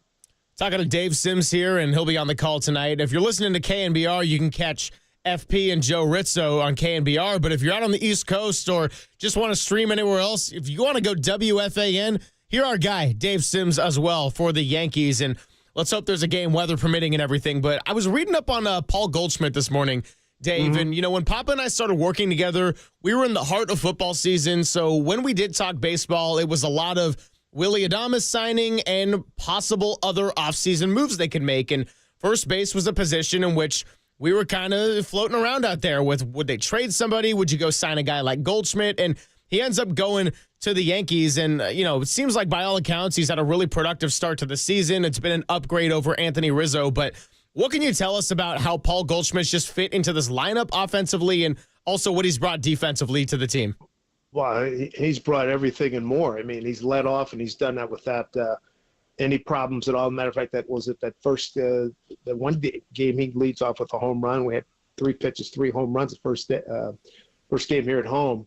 And Aaron Boone can't say enough things about him. Says, listen, future Hall of Famer, Skip, whatever you need, I got it. You need me to be, the backup judge, sort of like a co-captain, not co-captain, but as a first alternate, like they do in hockey. I'm available for that. You need me to talk to guys, whatever you need, I got you. And he's low key. He's not one of these pound the chest, look at me kind of guys. He's played a very good first base. I mean, it's early in the season. You can't get too nuts about anything. But you can see why this guy has had the career that he's had. And his base, the thing that's great about him, one of the things I really love about him, if he gets 2 strikes, he puts the ball and play hard. He's got a share of home runs, but he is a smart hitter. And what a great acquisition that is. Without a doubt. We talked about it a lot, and he wound up going to New York, we understand, but it wasn't a big price tag of $12.5 million, but Giants, Wilmer Flores is playing really well. They got Lamont, on first base against right-handed pitching, and then Wilmer, but a nice acquisition with Goldie. The other one is a guy we know well from the Dodger days and Cubs, and Cody Bellinger, who was a Rookie of the Year. He was the National League MVP at 47 bombs. Kind of lost his way for a while. Had a nice bounce back here a couple of years ago with the Cubs and decent last year. We always wondered when Farhan was running things if he'd bring back the former Dodger. Tell us what you see in his dad. He's the second-generation Yankee, Clay Bellinger, pitched out of the Yankee bullpen. What you're seeing from Cody Bellinger now by going to center, he allows Aaron Judge with Soto gone, Dave, as you know, to slide over to right field. How's that working out? Well, he's played all 3 positions and played them well. I was very impressed when I saw him in spring training. I mean, and it doesn't matter where you put him in the outfield, and he plays a good first base too. But in terms of first step, taking routes, good arm, he's shown all of that. He swung about really well in spring training. Hadn't really got going really hard here, being productive at the plate, but you can see it coming. Good guy, loves the fact that his dad played here in New York, loves New York, and he's another one. A great pickup by Brian Cashman and his crew. Dave, I wanted to get your thoughts on Max Fried. And I know that he's not going to be pitching during this series with the Giants, and so we're not going to see him up close watching it in the way that we watch all these Giants games. But at the time of his contract, 8 years, $218 million, that was a lot of money. And, again, going back to our offseason discussions, we were wondering if it was worth it for the Giants to try to get Corbin Burns, how much money you'd go for, the AAV and all that. So obviously you look at this contract differently after Garrett Cole goes down for the season and has to get Tommy John, but just kind of wanted to get your initial reaction to signing a guy like Max Fried to that large of a contract, and also maybe how grateful the Yankees should be to have him in the short term right now. Well, I'm not grateful to word, but certainly fortunate and lucky, because originally they wanted to have him as the number 2 or 1A behind Cole, no question about it. This last game a couple of days ago in Detroit was far and away his best. 11 Ks, was in total command. Pretty much every pitch was working. His off-speed pitches were not very sharp in the first couple of games. I think, he pitched in a game where the Yankees scored 20 runs and he got taken out 4 2/3, didn't get caught, didn't get credited with a win. He walked a few guys, and again, a lot of long innings because breaking balls were not getting over. but that was the opposite. The opposite thing happened the other day. And I tell you what, it made his fastball look even more firm than numbers suggest. He's a good pitcher, World Series experience, etc., with a good Atlanta staff. He knows what he's doing out there, and you can see what we saw in Detroit a couple of days ago. If he stays at that level the rest of the year, he's going to be a big time winner and a huge favorite here in New York. And it's always great to pitch a lefty at Yankee Stadium, whether the old Yankee Stadium, the new Yankee Stadium with the Jetstream. I mean, going back to Whitey Ford and Ron Guidry and Andy Pettitte, you always want a lefty.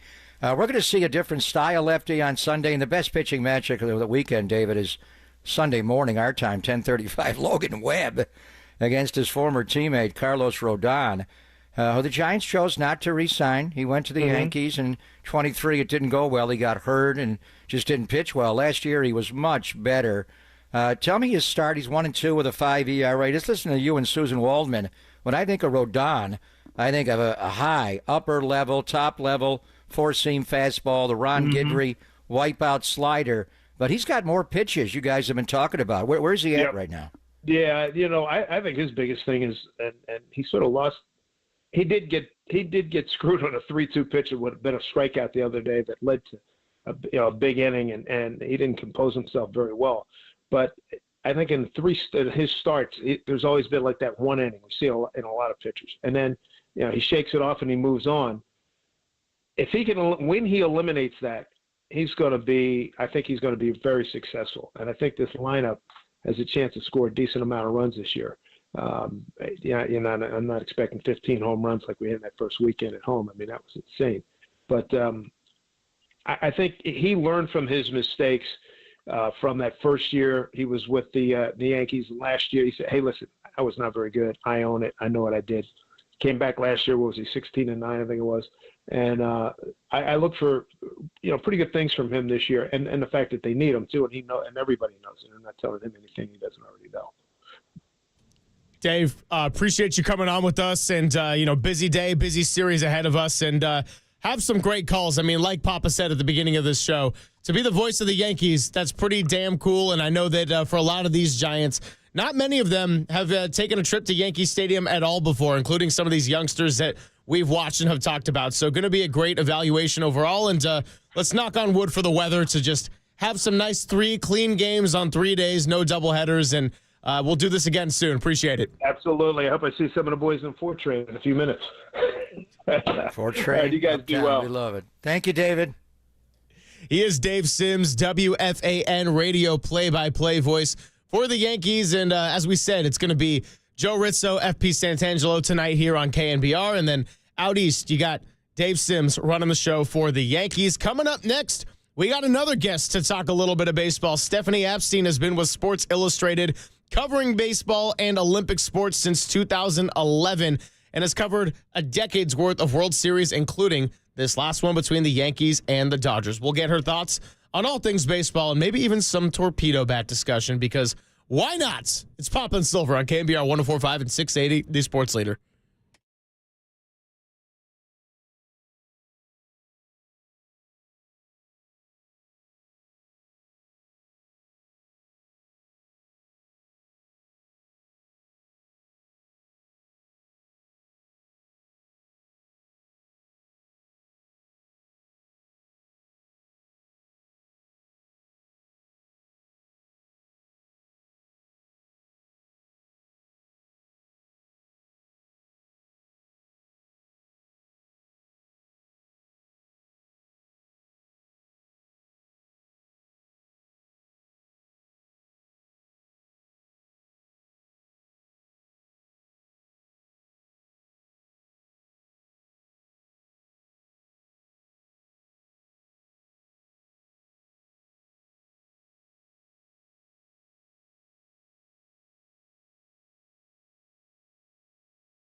And I'm Greg Papa, always on KNBR. As Bay Area sports fans know all too well, sometimes the season doesn't go the way we want it to. Injuries, setbacks, tough breaks. It's a reminder that life doesn't always go as planned. One moment everything is on track, and the next moment an unprecedented challenge turns your world upside down. That's when you need a team you can count on, like Habas Law. For over 35 years, Omar, Tariq, and the Habas Law team have fought for people blindsided by life's toughest moments, right here in our very own community. When the odds are stacked against you, Habas Law steps in, taking on big insurance companies with relentless determination to deliver life-changing victories. Habas doesn't just settle cases, they rebuild lives, fighting with compassion, grit, and an unshakable drive to make things right. When life knocks you down, call Habas Law at 800-INJURED. That's 800-INJURED, or visit habaslaw.com. That's habaslaw.com. Habas Law, they will fight to make it right.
Papa and Silver now continues live from the KNBR Casino Matrix Progressive Jackpot Studios.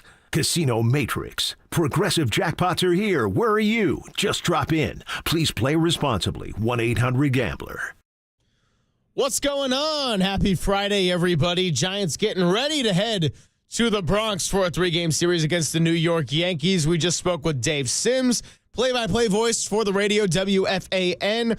And now it is time to bring in another guest, has covered baseball and Olympic sports for Sports Illustrated since all the way back in 2011. Lots of work on the World Series. Her name is Stephanie Epstein, of course, and she joins us on the UMA guest line. Stephanie, thanks so much for your time. Greg Silver, Greg Papa, all the way out in San Francisco. How's it going with you? Hey, thanks for having me. Things are good. Things are good here. A little bit rainy. We're hoping they'll get the game in, but other than that, things are good. Well, How about you guys? things are good for us because I was going to say this might be the most crystal clear phone connection we've ever had, and I don't want to jinx it by any means, but we got to start off with the torpedo bats, of course, because the Yankees went crazy against the Milwaukee Brewers, and they were homering left and right, and then the torpedo bats were a big story. I just want to get your reaction on the whole thing in general. It's obviously legal within the parameters of the MLB. Everybody had a strong opinion about it to the point where Jazz Chisholm was calling people idiots if they had a complaint about it, and then is like 2 for 29 since then. But what's your read on the torpedo bat situation? I mean, I do think it's funny that it took like more than 100 years of the sport for somebody to say, I wonder if we put some of the wood over there. Like, what if the bat was shaped in a way that made sense based on where we're hitting it? I mean, look, I think it's like it probably matters to some extent. It matters for some hitters. Aaron Judge is still using a regular bat. Aaron Judge is still pretty good. So I think it was maybe Torey Lovullo who said it's not the magician, it's the wand. I mean, that's a good line. It's for the I'm sorry, it's not the wand, it's the magician. I think for the most part, the players who are good are still good, but I do think it's such a copycat sport. I mean, like the minute that people heard about this, every team placed an order for these things, which is pretty funny. Yeah, I was a little surprised, our friend Michael Kay on that Saturday, and they opened the year that first weekend against Milwaukee. They had 15 bombs in a 3-game series, a record 9 in one day. First 3 pitches were home run, home run, home run to Goldschmidt, Bellinger, and Judge, and Michael tells everybody what the Yankees are thinking. I do have a picture of a young Ben Grieve when Ben was the American League Rookie of the Year, and the bat company, D-Bat, that made him his bats, he's holding a torpedo bat back in 1998. I did A's games then, and Ben was a great hitter. I don't recall him ever using those in games. He may have used them in batting practice, but you mentioned Judge does not use them. Anthony Volpe does. How many Yankees actually swing the torpedo bat, Stephanie? That's a good question, and I don't know the exact number. Some of them I think are still messing around with them, but one thing I will point out that a couple of Yankees pointed out in the days afterward is that the Royals immediately scored 10 runs off the Brewers, and they don't use the bats at all. So the Yankees were like, maybe some of it's the pitching, which I think might be true. Stephanie Epstein, kind enough to join us and spend some time with us before the Giants go to the Bronx and play a 3-game series this weekend. So I was watching a Foul Territory hit that you were on during the World Series last year, and you were discussing the Yankees and how they said from their perspective they didn't change a whole lot from the previous season outside of the big trade for Juan Soto. Well, now they have no Juan Soto and they have no Garrett Cole. So how do you compare this 2025 team? And I know it's very early, but how do you compare it to the one that got 94 wins last year and went to a World Series? Yeah, I think the margin for error is a lot smaller. I think that Juan Soto allows you to sort of hide a lot of other lineup flaws, and because he's so good in so many ways and he provided so much sort of plate coverage and athleticism in a way that the Yankees didn't really have. They have sort of a lot of the same guy, and so when you add one guy who does something differently and does it so well, it puts a little bit less pressure on everybody else. Now you can see, it really is like kind of up to Aaron Judge to do well. Right now, Ben Rice is helping carry this team, but it makes a lot more of a difference when, not surprisingly, you don't have your stars. So not having Garrett Cole, these are real problems. I mean, I think that the Giants are probably coming in at a good time because the rotation's a little bit beat up. This is a tough stretch, and they don't have a lot of reinforcements they can hope are coming back soon. I mean, Clark Schmidt, I think, will be helpful. There's hope that Giancarlo Stanton will be able to play, but for the most part, this is a lot of what this is kind of what the team looks like, and that means everybody's got to play well. Stephanie, you obviously covered the Yankees in New York. They are the Yankees, but you covered baseball overall in New York, and they love baseball in New York. But and Juan Soto was not traded to the Mets. He left as a free agent and took that huge deal from the Mets and Cohen. But I mean, how many people have left? Robinson Cano left the Yankees and went to Seattle. It just doesn't happen. And let alone leave the Bronx and go to Citi Field to play for the New York Mets. What's the reaction of what Juan Soto did this offseason? Yeah, I mean, I think among Yankees fans, they're pretty upset about it, which I can understand. I think it's interesting that the money was so close in the end that it's not like the Mets had to blow him away to get him to leave. He clearly decided that this was the team he thought gave him a better shot to win moving forward. And I think, the Yankees have done a really good job for a really long time, but if you compare comments by ownership, you've got Hal Steinbrenner saying, we really shouldn't need a $300 million payroll to win. And then you've got Steve Cohen, who basically can't, it's basically like, we're just getting started here. You can see where, as a player, that might be an attractive idea, that the idea that you won't be the final piece to the puzzle, that they will continue to add around you. I can see where that would be attractive. He has talked about the family atmosphere. He's a young guy. He doesn't have kids yet, but I think he at some point is looking into the future where that might matter to him as well. He seemed to think that this was sort of a better future for him, and I think that's really hard for Yankees fans to hear. And so I think that's going to make the Subway Series, for example, really exciting. But it was a surprising choice in some ways, and in some ways it was like, well, the Mets are going to offer you the most money. Of course he's going to go there. Yeah, that extra $5 million made a lot of reaction over this offseason. So 765 to 760 kind of reminds me of my contract, divided by a handful of zeros with whatever number you want in front of it. You're listening to KNBR and KNBR FM San Francisco, the sports leader, a Cumulus Media station. Hour number 2 here, Papa and Silver, Stephanie Apstein of Sports Illustrated, kind enough to spend some time stopping by with us. So out here for the Giants, Camilo Doval was an all-star closer in 2023. He had his struggles to the point where he lost the spot last year in 2024, and he had a really good camp and a good start to the year, but he's had some struggles in 2025. And now for the Yankees, Devin Williams has had his own struggles out in the pen. So what's the sense around what's going on with Devin Williams, and is it too early to be pushing any kind of panic button, or, is this a real concern here for Aaron Boone? I think it's too early to push a panic button. It's something to monitor. So far, the biggest problem has been that the changeup is so good and he's so reliant on it, and it just hasn't been yet. It's a field pitch. It's April. You can see where he might need a couple more outings. He also just had a baby. It's possible that there's other stuff going on in his life. You can understand why Yankees fans are anxious. That's what they do. But I think that Devin Williams is going to be the pitcher that we expect, if only because he does get to have his beard. Yes, it's a big thing. They changed policies in New York, and his changeup is so good. It has one of the best nicknames in American sport attached to it, the air bender. It is virtually unhittable when it's right. Another guy that bends the air, we know him well, is Aaron Judge. And a couple of years ago when he entered free agency, he was the talk. And we thought for about 5 seconds here, Arson Judge was coming to the Giants. He did not. Hal Steinbrenner in Italy got him back. But that was after, he broke Maris's record for American League home runs at 62. He's won the American League MVP 2 of the last 3 years. He started miserably last year and got to 58 home runs. He had 55 of those in the last 125 games. His numbers last year were Bonds-like. But like a young Barry Bonds in Pittsburgh, and Barry solved that when he got to be a Giant, the postseason record is iffy. And watching him last year, he didn't hit well against the Royals, the Guardians, the Dodgers. He wound up having a big Game 5, Stephanie, but man, there was so much swing and miss. And New Yorkers are hard. He is, Babe Ruth from the right side as far as size, but he hasn't won yet. What's the feeling in New York on Aaron Judge? Yeah, he was getting crushed during the playoffs, which I think he noticed. He always does the right thing, which is just that I need to come through. But I do think it's hard to win the MVP. Or this happened to him 2 years ago too, where he set the American League home run record and then immediately played poorly in the playoffs and was getting booed. And it's kind of like, what else? It's like 3 games. You got to give him a minute.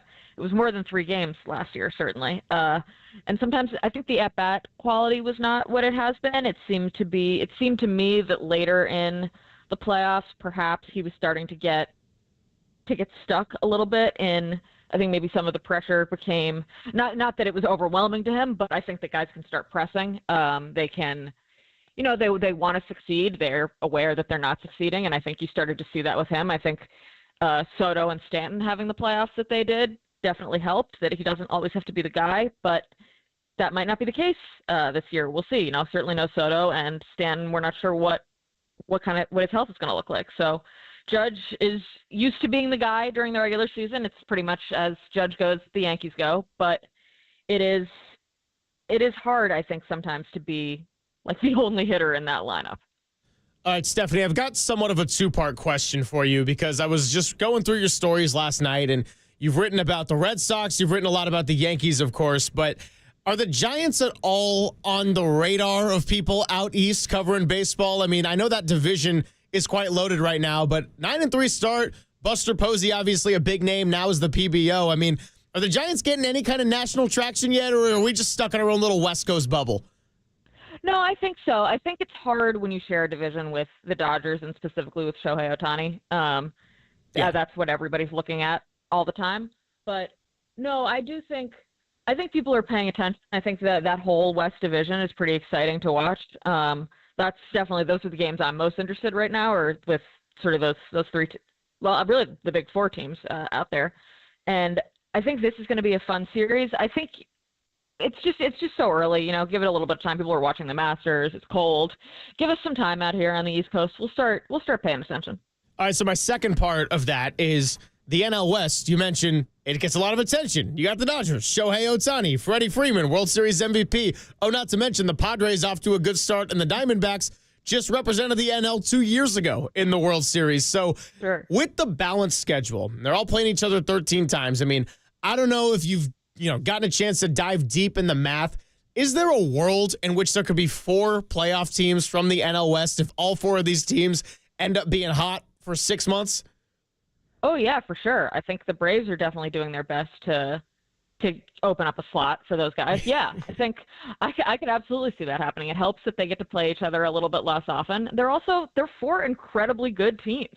Those are really, it's, you sort of feel bad for each one of them playing each other. You could imagine that they wish that somebody could switch over to the AL Central, but they also, I think, people talk about iron sharpens iron. I think they all really get up to play each other. I think that's really fun. It's that you have at least 3, if not 4, fun rivalries among those teams. It's a good group. And I think that the success of each team probably encourages the other teams to try harder. And so I think you saw this, with the AL East like 20 years ago, and I think you see it over in the NL West now for sure. Yeah, it's just, it's possible, but not likely because they do play each other 13 times. One's going to win the West. If, in fact, 4 make it, obviously, all 3 West teams, the other 3 besides Colorado, would have to take a wild card spot, which is the Mets, which goes back to New York. And they got off to a bit of a slow start, but they're playing better now. They've lost some starting pitcher, a couple of former Oakland A's, Sean Manaea and Frankie Montas, Stephanie, but Philadelphia looks like one of the best teams in baseball. They're 8-4. After, when the Giants leave the big ballpark in the Bronx, they'll go to South Philly to see the Phillies next week. The key to me, assuming that Philadelphia is just so loaded that they'll win the East, the New York Mets. How good are the New York Mets with Soto? Do they have enough starting pitching? Do you see them maybe winning the National League East, and if not, taking a wild card spot? It's a good question. You're right. That's sort of those 2 teams between the Phillies and the Mets are the problem for the dream of 4 NL West teams in the playoffs. I think that the Mets are really good. The pitching frightens me a little bit. They have good. I think they are becoming a destination for pitchers on sort of a 1-year deal who want to try to restore their value. They think that the Mets can do something for me. I think they're starting to get that reputation around the game, and so they've got guys like Griffin Canning. They have this group of maybe marginal pitchers who they think they can turn. I mean, you saw what happened with Sean Manaea last year. He wasn't a marginal guy, but he's certainly having he had a different career toward the end of the year than he did at the beginning. And so I think that there are a lot of players who noticed that and decided to try to take advantage of it. And so there's a good chance that some of those guys are going to work out, but you also sometimes it helps to have a couple of the really big dogs, and I think it's hard that they do not have those. Stephanie, thanks so much for coming by with us today and giving us some of your time. Great to preview a series out in the East Coast and a big road trip coming up for the Giants. I mean, they got 3 with the Yankees, 4 with the Phillies, and then 3 with the Angels, who are also playing some good baseball. So if the Giants can stay somewhat hot through these next 10, then maybe it's going to get a little bit more of an East Coast buzz. But regardless, thanks so much for coming by, and I'll continue checking out your work at SI. Yeah, it's going to be a good stretch. Thanks for having me. Thank you, Steph. She is Stephanie Epstein. Again, you can check her out on Sports Illustrated. Also, give her a follow on Twitter. Covers a lot of Olympic sports, so maybe she was out there with Marcus Thompson doing the World Skating Championships or something like that, but knows a lot of stuff on the Yankees, and like I said before we had her on, has covered 10 World Series. So awesome back-to-back guests there between Dave, Stephanie, and of course you can go back and check out those interviews later when we publish them as podcasts, or if you just want to do the scroll back on YouTube at KNBR 1045 or twitch.tv/thesportsleader. Well, go ahead. I'm not going to test your patience at all. On the other side, so I said we got Danny Dunn in today, and it's a Friday tradition that we're going to bring back with all the New York music. Danny's big poll. Yes. Exactly is coming on the other side, and we'll tell you all about it to give you a chance to vote on the YouTube chat or on Twitter. It's Pop and Silver on KNBR 1045 and 680, the Sports Leader.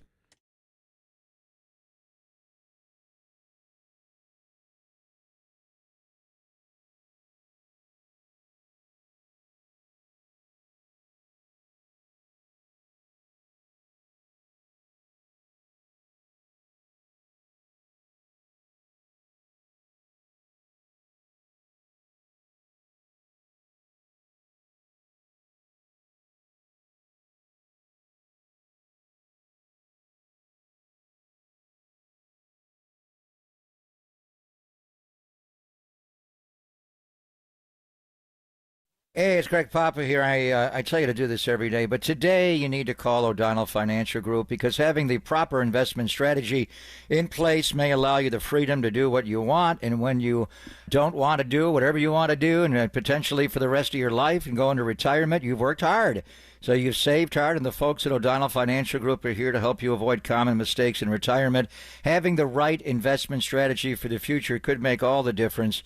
Reduce what you owe to the government and keep hundreds of thousands more in your pocketbook, especially for those who have saved a lot. So don't wait any longer. Call O'Donnell Financial Group today at 866-496-2300.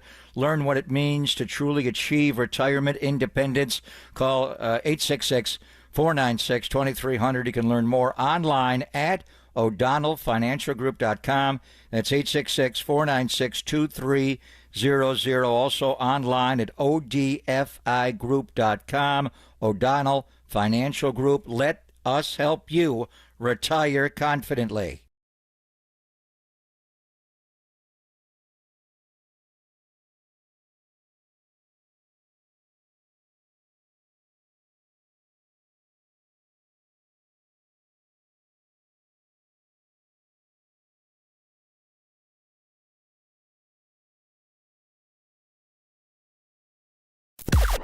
Now, from the O'Donnell Financial Group Sports Desk. Learn more at odfigroup.com. O'Donnell Financial Group, because planning is a process, not a product.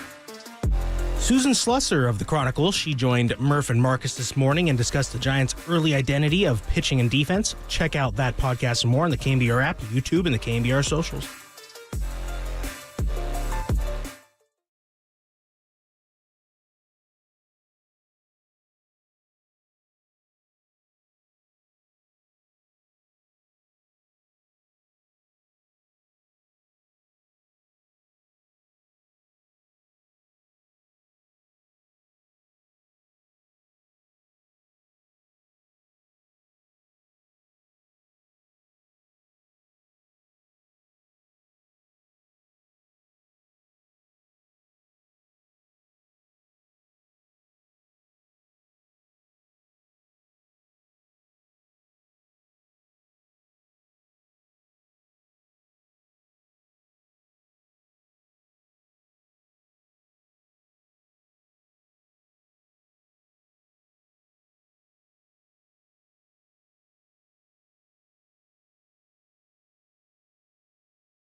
back to Greg Papa and Greg Silver on KNBR, the sports leader.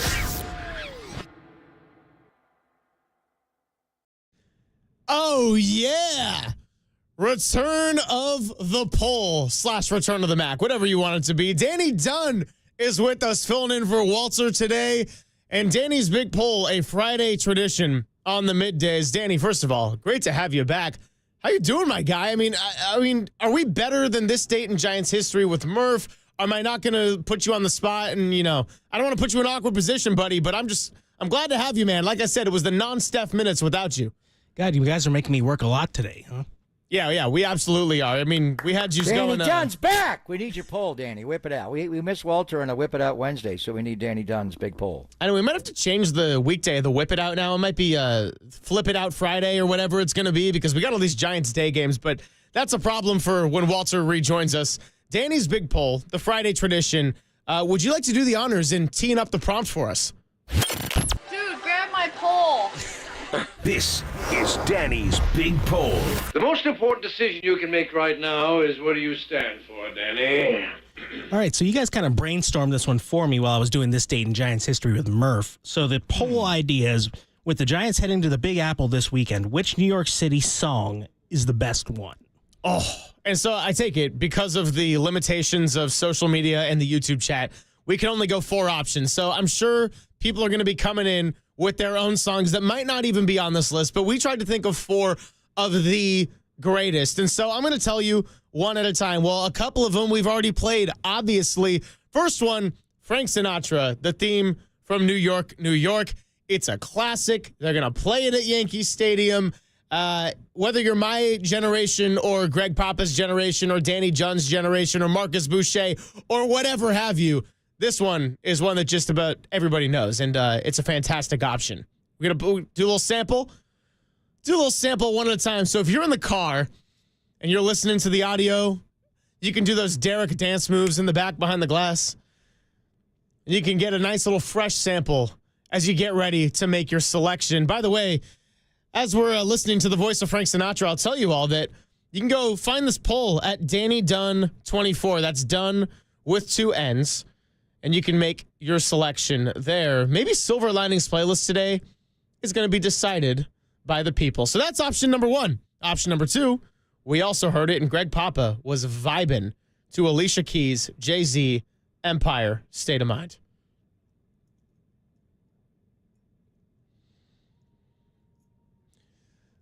Derek Papa with a thumbs down. I don't know what's all about that. Option number 2. And then options 3 and 4. I do not like that song. What is the thumbs down about that song? These streets will inspire you. If you like New York, you love that song. Maybe he's just giving a thumbs down to Jay-Z and his headlines Jay-Z, in the news. maybe. I don't know. Maybe. He's giving me a little point. Alicia Keys is genius. Hell's Kitchen is riveting. So good. Anyway. I love Alicia Keys. That girl is on fire, but I digress. Last 2 options, they got the same title by 2 different artists. One is a rapper from Queens. Slightly different. Shout out to Juan Soto in Queens. Nas and the New York State of Mind. Gotta love me some Nas, dude. I was raised way more on old school 90s rap than I was on any of the contemporary stuff. And I came around on it, but when a lot of my classmates and peers were going in on Drake and Kendrick Lamar and Lil Wayne and everything, I was like, I'm a Biggie, Tupac, Nas kind of guy because I just learned that I was old at a young age. And sometimes that's okay. Nice. So if this is the New York State of Mind, that means our last option is... That's all we can play on that and keep our FCC license, so we're good. Yeah, exactly. We get a short sample on that one. Billy Joel, the New York State of Mind, is our 4th option. Now, again, maybe there's some other options because how many songs are there about New York? I mean, we could make a nice fat list. The 4 for the sake of the poll, New York, Frank Sinatra. Empire State of Mind, Jay-Z and Alicia Keys. New York State of Mind, Nas. And New York State of Mind, Billy Joel. Let me hear William Joel here. Riverline. All right, I'm not going to steer your opinion on this, but this song for a long time moved me. And I grew up on the East Coast. I came back to the West Coast. It was hard. Chris Mullen when I first got here, would pick me up in his big blue Mercedes. And we flew out of SFO. And we go across the bridge. We didn't say much. Chris was adjusting to being here. But he would just crank Billy Joel the entire time. And we both missed the East Coast. We missed being home. So that one moved us forever and ever. I never really liked the Sinatra New York's version. There's so many better Sinatra songs than that. I mean, Chicago for Sinatra is way better. The Summer Wind. I mean, I wouldn't even put that in the top 25 of Frank's songs. It does symbolize Yankee Stadium, the way Tony Bennett and I Left My Heart in San Francisco signifies a giant victory. Whenever the Yankees win a game, they play, you know, we're going to win because we're the Yankees. But they play Frank, and they play him pregame and all their highlight videos over the years. It does personify the Yankees. To me, it's a bit outdated. It's not Frank's work. So forever and ever, I would have picked Billy Joel and just the songwriting in that song. And he's from Long Island. He's a New Yorker. You know, Frank's from Hoboken. That's Jersey. That's not the same. Anyway, but the Jay-Z song and some of the early lyrics that Jay-Z pops out about himself, a little haughty, but that's who Jay-Z I'm the new Sinatra, and since I made it here. I'm more popular than the Yankee hat. But when Alicia Keys comes in and the actual singing starts and the moving, the way that moves you, I mean, everybody's going to have their own thought, and a lot of it will be generational. When you're grown up, I would clearly pick Jay-Z and Alicia Keys as the definitive New York song. Billy Joel would be second. Not a big Sinatra fan. The Oswald is in different New York state of mind than Billy Joel's, but I think you can say what you want about Jay-Z, and he is a great talent, obviously, but Alicia Keys is the one that makes that song really move, and she is just a genius on every level. Her story growing up in New York and Hell's Kitchen is amazing. So I never thought Billy Joel would get surpassed as far as a New York vibe, but I personally would go Jay-Z and Alicia Keys. Well, here's the deal. 115 Silver Linings playlist. I'm going to let the people decide it today with what wins the poll. Also, some other options getting thrown at me. Shout out to my guy Mark tweeting at me, New York Groove by Ace Frehley. Okay, I got to go and probably listen to that one. It's been a while. That's a good one. 408 on the Golden State Lumber and Showroom text line. Kiss? Where are we going with Ace Frehley? That's a good one. And then 408 on the Golden State Lumber and Showroom text line. My favorite is Sting, Englishman in New York. Okay. That's a whole different vibe. And was that the Police or Sting alone? And that song, I love. The Police is my favorite band of all time, and I love Stingman, as Jay Leno calls them. But that's the other side of New York, where New York is the best city in the country. If you have a lot of money, there's nowhere else to spend money than New York. It's also the best city in the country if you have no money, because you can get by on Ray's Pizza. Well, they still charge you $20, but you can ride the subway and stay away from the cabs and the Ubers, and you can live and have fun in New York, just hang at a Bowery and do nothing. You don't have to go to the West Village. But there's also a side where New York will inspire you. It'll lift you up. And if you make it there, you feel like, damn, I can get it done anywhere if they accept me here, because they are hard on people. But there are also days in New York where you feel like an ant. You feel so inconsequential. You get on the subway and you can't even move, you can't even think. You're waiting for a cab or somebody will drive by and splash water all over you, and you got your suit on, and it can humble you. The Sting song Englishman in New York speaks to that, and being a little awkward, and it's brilliant because that's Sting and the songwriting, and it's a beautiful song. I forgot about it. I don't always identify that as New York. To me, that's more just the brilliance of Sting and being from another world, that it's different. But anyway, that song is moving, and that is the opposite of to me, the Jay-Z Alicia Keys song, which lifts you up. It wants you just to run down Broadway in New York and stay away from Times Square, where the other one makes you feel like, if you ain't from New York, you ain't from New York. You're not going to be able to hang here. Yeah, Alicia Keys with the one hand in the air for the big city. Early returns on Danny's big poll. And again, you can check that out on the KNBR Twitter at KNBR. Also, Danny Dunn 24 is where you can find this poll. Very early returns. Billy Joel, 12%. Jay-Z, 24%. Sinatra, 44, and then Nas with a 19.5. So I don't know if I rounded up or down, if that would add up to 100. But Reginald Martinez is 44? How'd they get that? That is wild. Reggie wore 9 before he became 44. But we will talk to the one and only Reggie Jackson. And this is not the same stadium, but the biggest moments in the history of the old Yankee Stadium. Think of defining moments. And you had some huge moments in World Series, but his 3 homers on 3 swings in Game 6 of the 77 series. So interesting that it's 44. I'm a little shocked that Sinatra still, all these years later, Sinatra has the staying power. That's a rout. It's okay. We still got the mail-in ballots coming, so it could all shake out differently at some point. And we'll revisit that at 1:15. And obviously a big day on the San Francisco Giants and the New York Yankees and that series and going to New York. And Jung-Hoo Lee is going to be at New Yankee Stadium for the first time. And a whole other bunch of Giants. And Mike Yastrzemski will have done it before. His grandfather, of course, Carl, played for the bitter rival a long time. But we do also want to give our other teams some attention today. And the Golden State Warriors are on that list, but the San Francisco 49ers and the NFL Draft is on that list. And we got Matt Mayoko joining us in about 20 minutes, as we do every Friday. So on the other side, let's revisit some of what we got into with Matt Barrows yesterday, the 49ers local pro day, and prepare to have Matt Mayoko from NBC Sports Bay Area on the show with us, and we'll do that at 11:50. It is Greg Papa and Greg Silver on KNBR 104.5 and 680, the Sports Leader.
This is Papa and Silver on KNBR, the sports leader.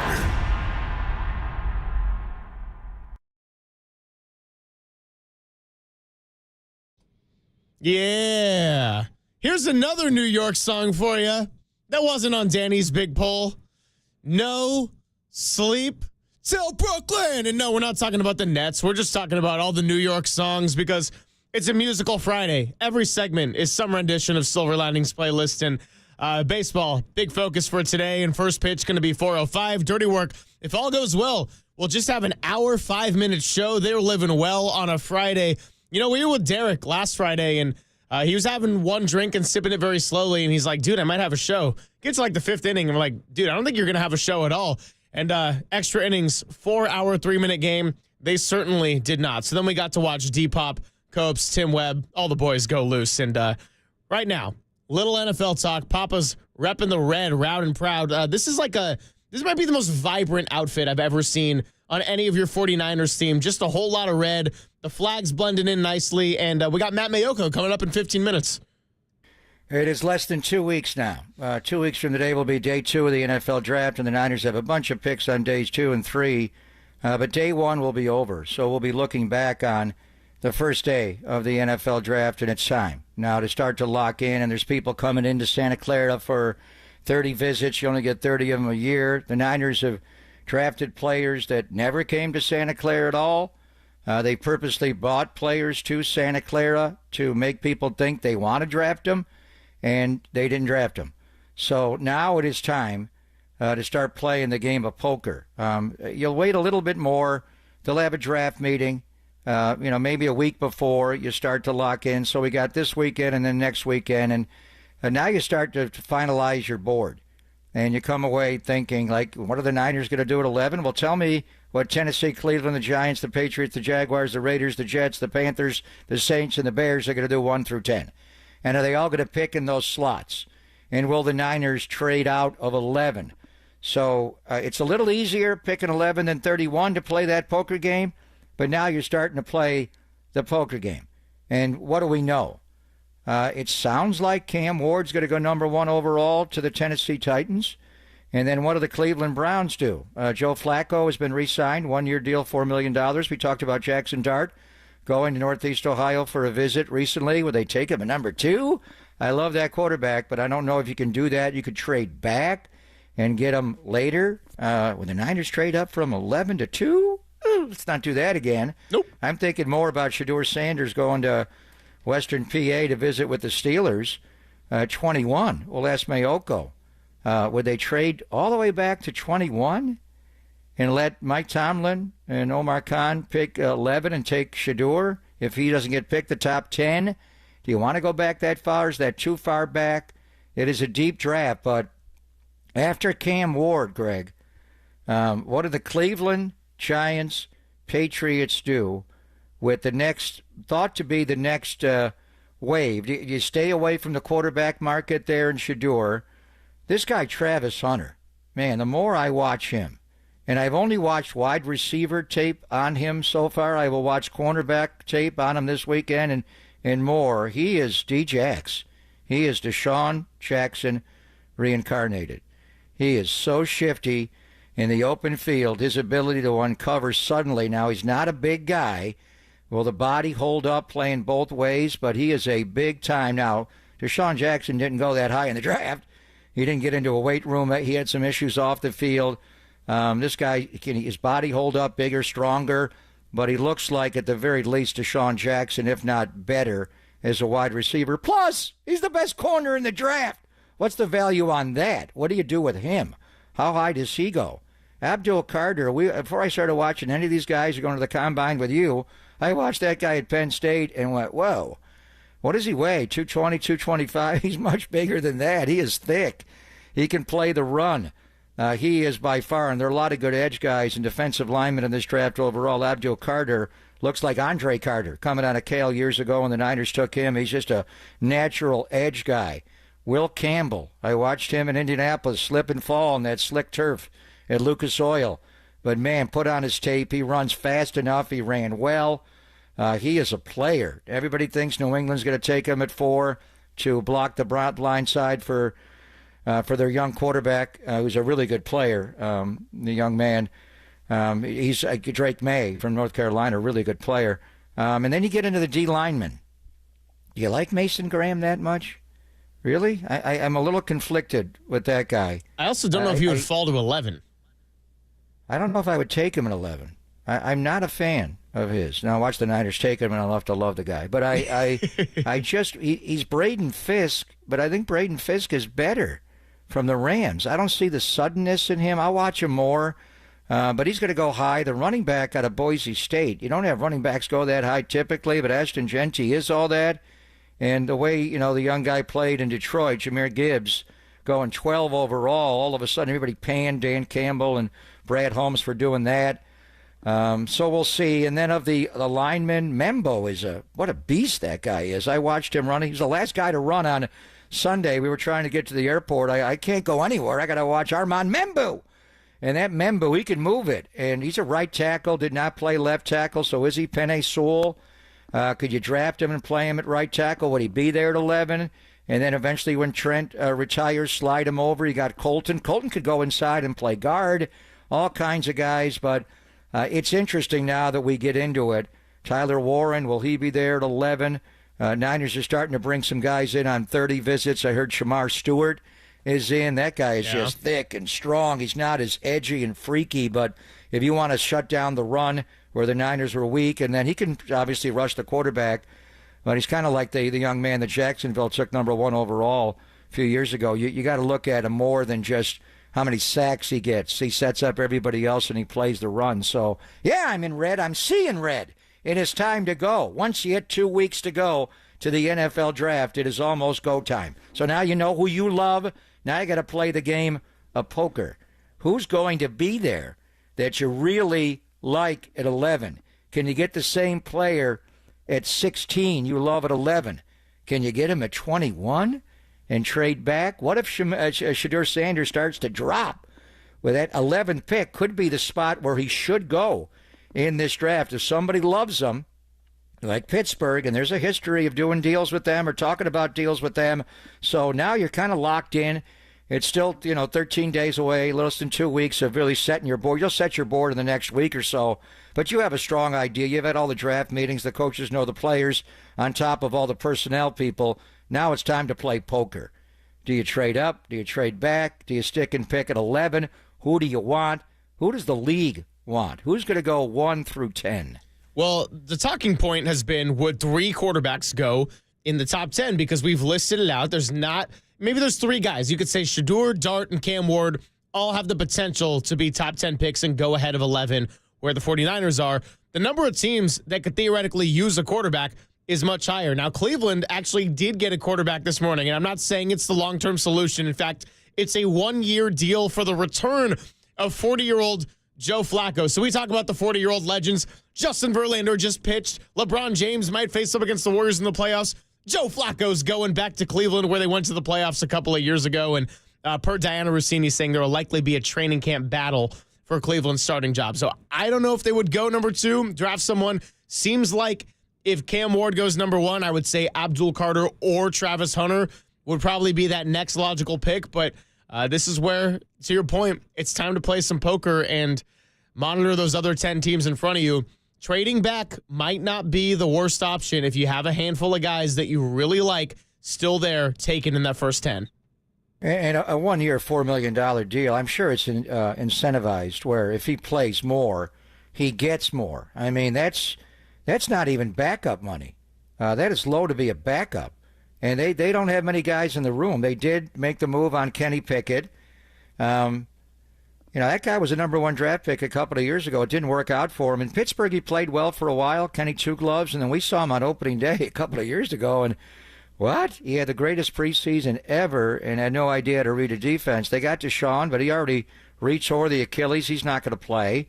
Flacco played really well for them 2 years ago. He saved them off the couch. He got them into a playoff game. I think he just tired. He would tire late in games. He would tire late in the year. They just asked him to throw the ball too much. and he could fling it. I mean, that guy is big and strong. We remember from Super Bowl 47 in New Orleans how good he had, one of the greatest postseason runs in history. It was a Joe Montana kind of run, and he's a big-time thrower of the ball. He could still throw the ball. That guy will be able to throw the ball at the county fair till he's 75, but he's tired. And he tired physically and mentally. He was making choices with the ball like, no, Joe, where are you going with the ball? But when he was early in games, early in the year, he could sling it. The way they're paying him, I think they got to add somebody, a third guy. I'm not sure. Does Carson Wentz have a job anywhere? Was it just a 1 year with Kansas City? That's a good question. No, he's gone. He left Kansas City. Okay. He's not the backup. I don't think he's got a job no longer. Carson Wentz. Does nobody like Carson Wentz? Come on, that's. I'm not saying he's Sam Darnold. I don't think he is. He doesn't throw the ball like Sam, but he also runs thinks he can move like Sam, but can't really move. He can move. He's got a wide base. I saw him run all over the Niners many, many times. Pennsylvania, he is huge. Carson Wentz was going to be an MVP, and then he got hurt in the end zone at the L.A. Coliseum against the Rams, and they wound up winning the Super Bowl with Folk without him. I mean, where's he? Is he not have a job right now? Nobody wants to sign that guy? I don't get it. Carson Wentz would be the guy, but I don't know if Cleveland, they don't have to take someone in the first round. I think it's too high to take a quarterback number 2. Even if you love Jackson Dart as much as I do, and what a name. Jackson Dart. You want a quarterback with the last name Dart, and his first name, Jax, is spelled with an X? That guy hits the X. He throws darts. And he's built like Carson Wentz. He's big and strong, huge legs. He runs over everybody. Well, we're not going to invite Lance Kiffin to our games, but that guy's a player. But he's probably not going to be there for you in the second round. I don't know. But there are other quarterbacks that are strong. I think they got to go get a young guy they believe in. Flacco could play right now. Pickett has played before to some degree of success. There are other players out there going to bring in another veteran. Maybe that ship has sailed and it's just going to be Flacco. But they need to draft one. They don't have to do it on day 1. They could do it on day 2 or day 3. I don't know what they do. Do you draft Abdul Carter and put him on one edge to Myles Garrett? Wow. You think Jim Schwartz, the mighty Schwartz, would love that? Wow. What a pass rush that would be. You go wide 9 with those two guys? Or do you go somewhere else? I think Travis Hunter's the wild card here. Yes, because he's small. But he's a two-way player. And how much do you really use him on both ends? I got to watch his corner. I've seen it. He mirrors everybody. He follows everybody.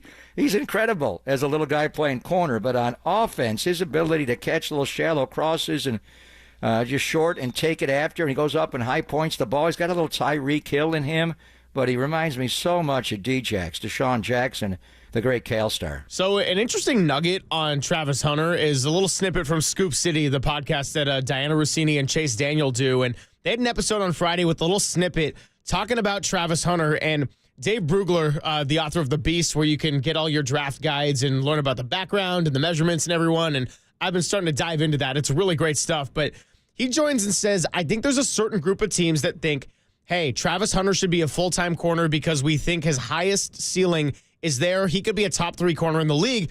But then he adds, there are other teams, and I think the Browns are one of them, who say that we need offense so badly that it's just like, hey, we're going to make him a full-time offensive player. So if he goes 2, is he primarily playing offense for Cleveland? Yeah, you draft him and you get him in camp and you figure it out. I don't know. I don't know. I watched him as a wide receiver, and I think he's a terrific player. But would you take Deshaun Jackson number 2 overall? He's probably better than that.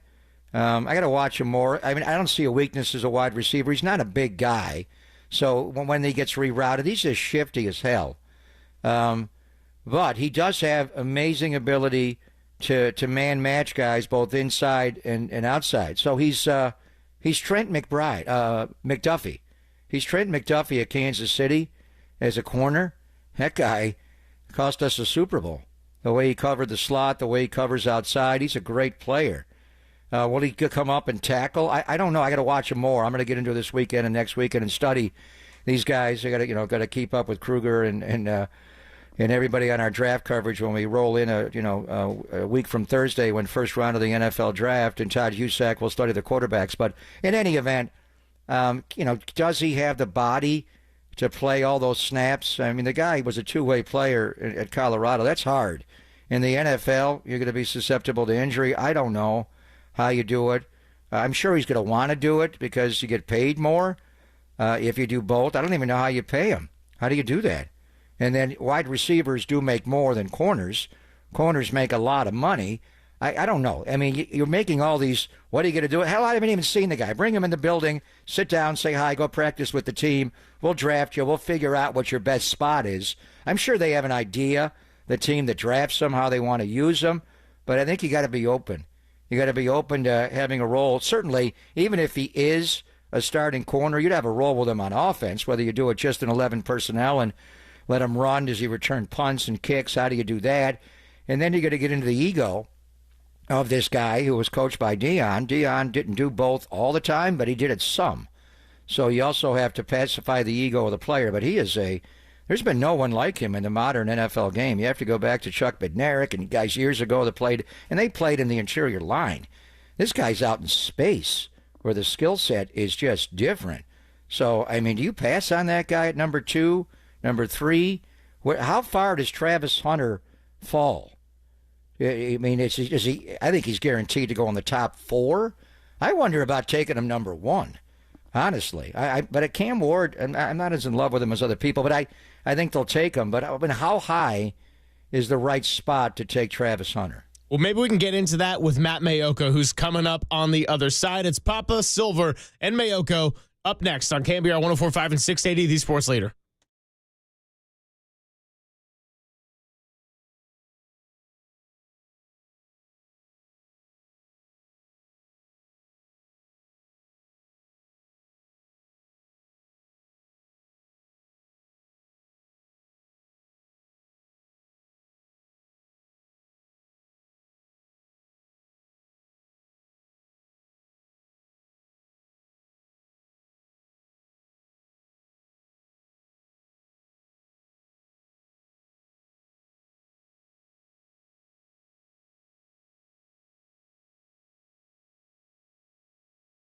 And I'm Greg Silver here to ask you, did you know that many of the attorney ads you've seen or heard aren't even based here in the Bay Area, sometimes not even in the state of California? Well, Chris Dolan and the Dolan Law Firm are based right here in the Bay Area, and they have been for more than 25 years. Yes, we are talking about award-winning personal injury and employment attorneys fighting for you where you live. So, if you've been discriminated against at work, wrongfully terminated, or sexually harassed, your rights matter, and you could go to DolanLawFirm.com to learn more about your rights. Now, unfortunately, over the past year, Chris and his team did see a sharp increase in no-fault injury accidents. And remember, you got motorcyclists, buses, munis, pedestrians, children all around us. So please be careful, and let's work together in making the Bay Area a safer place. Feel confident that you are in good hands if something happens with award-winning California Lawyer of the Year. The Dolan Law Firm has secured more than $1 billion. That's right, billion with a B in verdicts and settlements on behalf of their clients. You pay nothing up front, no hourly rates, no upfront fees, and they don't get paid until you get paid. They live here, they work here, they win here. DolanLawFirm.com.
Papa and Silver now continues live from the KNBR Casino Matrix Progressive Jackpot Studios. Casino Matrix. Progressive jackpots are here. Where are you? Just drop in. Please play responsibly. 1-800-GAMBLER.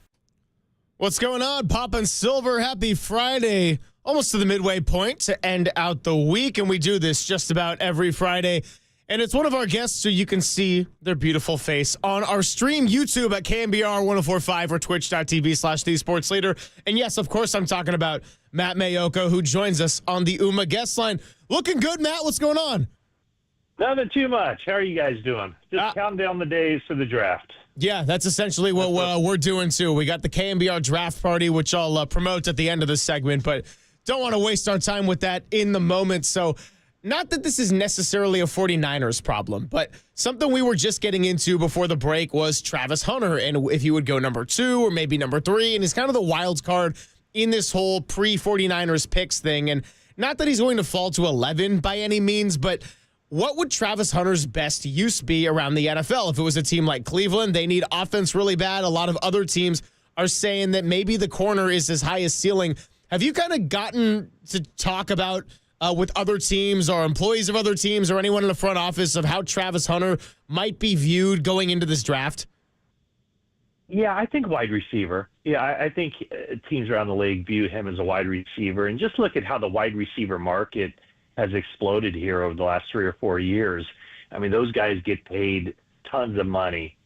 And I think that him being pretty clearly, I think, the best wide receiver in this draft. I mean, you could also make a case that he's the best cornerback in this draft, too. Personally, part of what makes him the number 2 guy or the number 3 guy, probably on big boards, he's 1 or 2, but you figure Cam Ward is going to go number 1.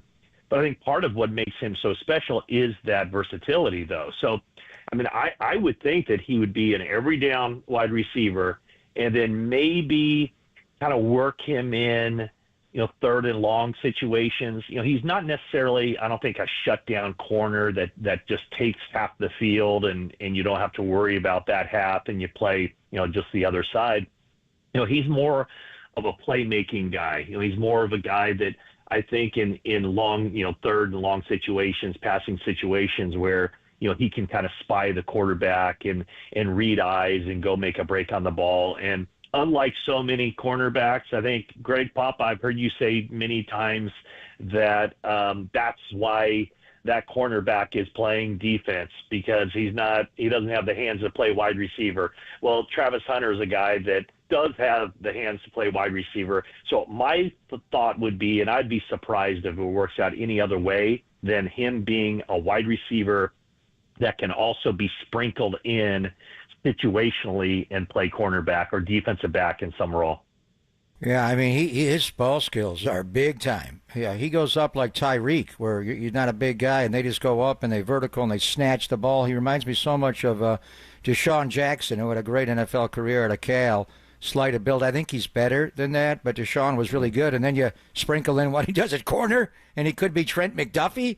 What are we looking at here? But he's going to be long gone. The Niners aren't trading up to get him. While we're on this subject, wouldn't you play him both ways? At least for some part, because you only have these guys for 4 years anyway, 5-year with the 5th-year option. And then that price goes so high that, any team that drafts him might only have him for 4 or 5 years. So why not just use him to the best of his ability? And if it means taking the risk that it could be a little bit of a shorter career because of the wear and tear, I think that's a price that whoever drafts him should be willing to pay. I mean, to your point, I'm sure the agent will push for him to play both ways and play wide receiver for the money, but I would be careful about overusing him. He's not a big guy. They don't play a lot of press man in college football. They're going to beat that guy up. Now, you better make sure you get your hands on him, because if you don't get him, he's gone.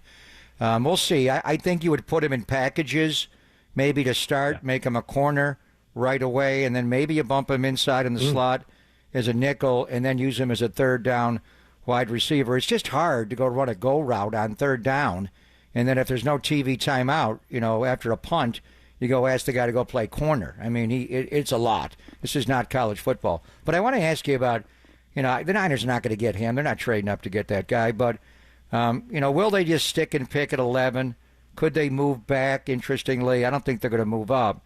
But you write about a guy, and I'm reading it now, and he's considered. There's a lot of good D linemen in this draft. Edge guys are strong. This guy is probably considered to be the best inside guy, and maybe the best overall lineman in the draft after Abdul Carter. I'm not sure. I don't see it personally with Mason Graham. I got to watch more.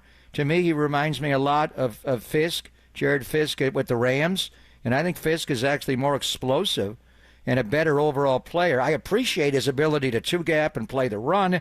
He looks like the cowboy Justin Smith, but do you want to take him that high? But you talk glowingly about him, and I don't even think he's going to be there for the Niners at 11, Yeah. so I'm way off. He may go, but why is the league in love with Michigan's Mason Graham? It's funny, Greg, because when we were at the Combine, I went over and was standing next to Mason Graham, and the first thought was, hold it, that's Mason Graham? Like, he doesn't look the part. He's not imposing. And you think, like, defensive tackles are these hulking guys. I mean, for years, I've been standing next to DeForest Buckner and Eric Armstead and Javon Kinlaw. And, I had this vision of what a defensive tackle looks like. And frankly, the first time I saw Solomon Thomas, I was like, whoa, he's so much smaller than I thought he'd be for a defensive tackle. He went 3 overall in that draft of, what was that, 2017? It was their first draft, 2017. Right? Yeah. It was their first pick. Yeah. And so that was the first thought with Mason Graham, is that, you know what, I could see where, and at that point he was slated, or, people had mocked him going number 4 overall, number 5 overall. And so my first thought was, I could see this guy sliding a little bit because he just doesn't look the part. But, man, you hear people around the league talk about him and just how he, the motor, the technician, he has the wrestling background, so he knows how to use leverage and angles. And I think they feel like, he's one of these guys that is very safe. You know what you're going to get with him. That, there's also parts of his game that might even be better at the NFL level, as far as, penetrating, and maybe the pass rush can be improved upon. And so it sounds like, there was a part of me last week when I was starting to put together my latest mock draft. I was like, you know what? I think I'm going to have Mason Graham there at 11 for the 49ers. And then just I guess it's peer pressure or reading and seeing what other people say. And then I'm just like, it just doesn't seem like he's going to be there at 11. It sounds like, he could go as early as 4 and could go, anywhere between 4 and 8 or 4 and 10 or wherever, which I guess if he's at 10, then, it's not out of the realm of possibility he could fly at another spot. But it just seems like, there's obviously no off-field issues. There's no character issues. There's no work ethic issues. There's no football intelligence issues, football character issues. So I think a lot of that is just he is a clean candidate, a draft pick. And so, would it shock me to see him fall? It wouldn't, only because of what I said, just the eye test. But you put on the film, and he's a disruptive player, and he's a really good player. And, I'm sure everybody at Michigan will have nothing, or have had nothing but rave reviews and positive comments about how he can fit into an NFL team and make that transition from college football to the pros. How come nobody ever says that about our show, by the way, that we don't have any off-the-field issues and that we're all well-behaved and good gentlemen? But I digress on that. There's a reason for that, and I'll tell you later. You're listening to KNBR and KNBR FM San Francisco, the sports leader, a Cumulus Media station. Great to have Matt Mayoko joining us on a Friday. So, a couple of really good NFC West tight ends this last year. George Kittle, we obviously know that. One of the bright spots in what was largely a disappointing season for the 49ers. Trey McBride, the Pro Bowler, got a nice contract extension in this offseason. 4 years, $76 million. And how convenient it is that George Kittle is going into the last year of his contract, and him and the 49ers aim to get an extension done. How do you expect the Trey McBride extension to play into the falling out of what it all happens with George Kittle? Or maybe not so much at all. Well, it has to. When you look at the real estate market and the comps, right down the street from where you live, Trey McBride lives right down the street from where George Kittle lives. And so, I mean, this is another situation where I think the 49ers sitting back and waiting does not help them at all. You know, if they had done this and they had been proactive, and you know, John Lynch said at the NFL Scouting Combine, you know, down the road this offseason, they want to get a deal done with George Kittle to extend him. And if they had just done it right out of the gates of free agency, or they didn't even have to wait till free agency, just right after the season, you know, the number probably could have been like $17.5 million, $18 million per year, because that would have vaulted him into the number one spot for tight ends. And then when you wait, now you're playing catch up. Now you're reacting. And with Trey McBride's contract, and Trey McBride is an ascending player, no question about it, coming off a really good season in his third year with the Cardinals. But now, if you're representing George Kittle, are you going to settle for a penny less than $20 million a year? Probably not. So it just makes it more difficult, I think, that, you know, there's no way that George Kittle should be getting paid less than Trey McBride. I wouldn't think anyway. So I would just say that by their stance, and it's what they've done every year, you know, the one guy that they were proactive with was Diamondor Lenore, signing him in the middle of last season. And that, I think, is going to end up, or already is, looking like a good deal and a good move for the organization. But I just think that they have to be more proactive in identifying who they want to extend, and then just freaking get the deal done.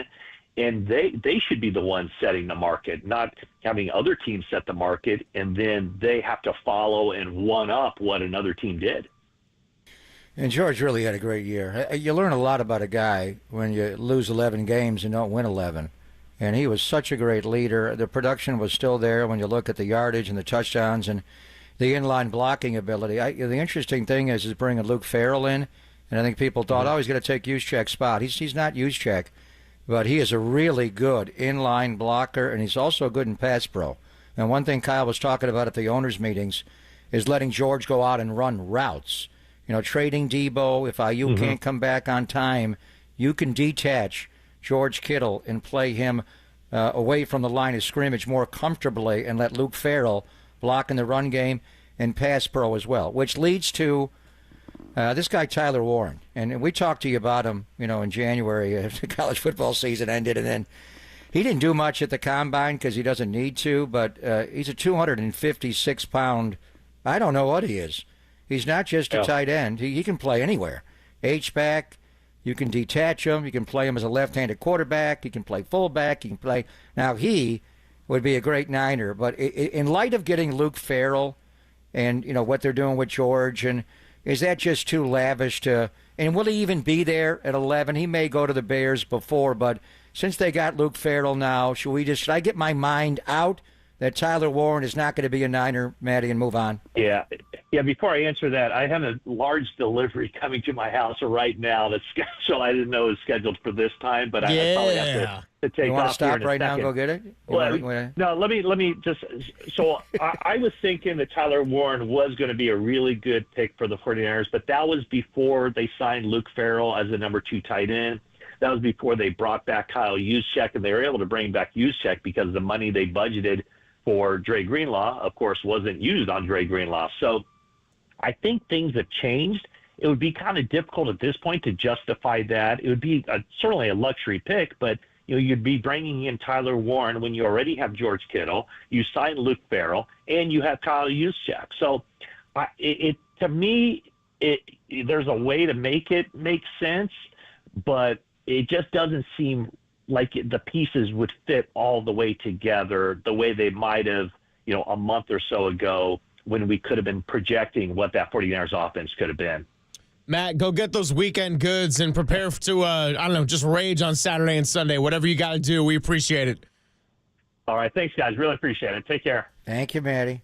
He is Matt Mayoko from Gold Bar Whiskey is delivering the Gold Bar to his house right now. There we go. I was going to say, it's got to be something along the lines of Elliot Gillespie and Gold Bar, or, I don't know, Fireball, maybe for next St. Mary's round of sports, whatever we got going. So, I don't know. Matt Mayoko, I mean. Vodka? Yes, I love vodka. Yeah, thank you, Danny. So, yeah, by the way, Danny's big poll still up on the New York songs, Danny Dunn 24 or the KNBR socials, and we'll do some revisiting of that.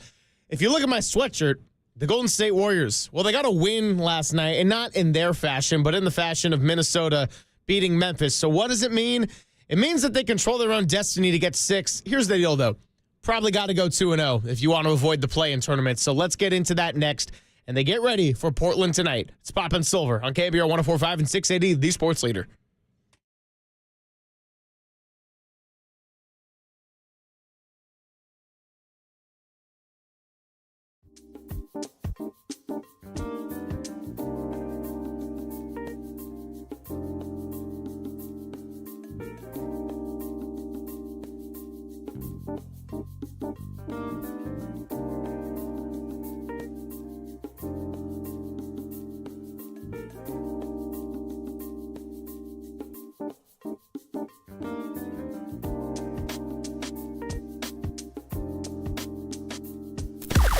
Now, from the O'Donnell Financial Group Sports Desk. Learn more at odfigroup.com. O'Donnell Financial Group, because planning is a process, not a product. The Warriors face off against the Trailblazers tonight in Portland. Immediately following the game, tune into Dubs OT with John Dickinson for instant analysis. And you can weigh in at 415-808-KNBR.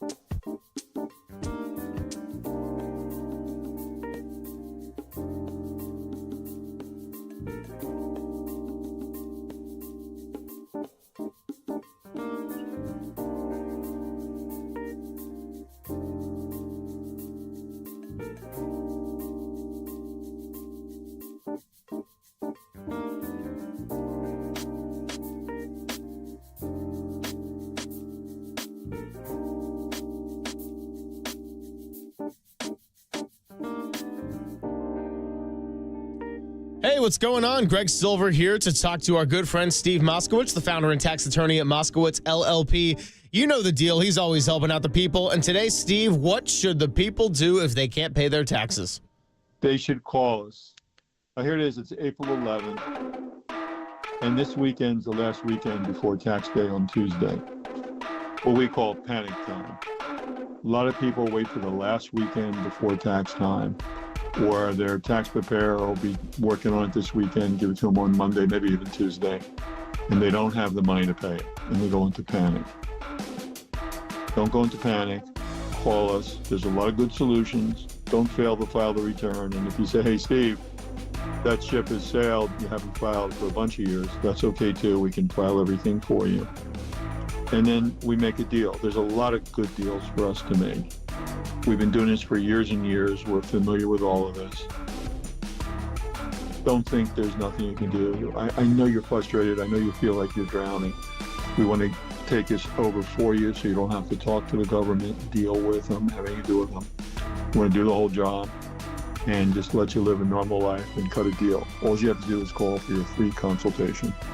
There he is, Steve Moskowitz, the founder and tax attorney of Moskowitz LLP. If you want to get some help, if you can't pay your taxes, you can give him a call now for your free consultation. 1-888-TAX-DEAL, 1-888-TAXDEAL, or you can go online to MoskowitzLLP.com.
And now it's time for the Protect Your Assets Business and Technology Report with me, David Hollander.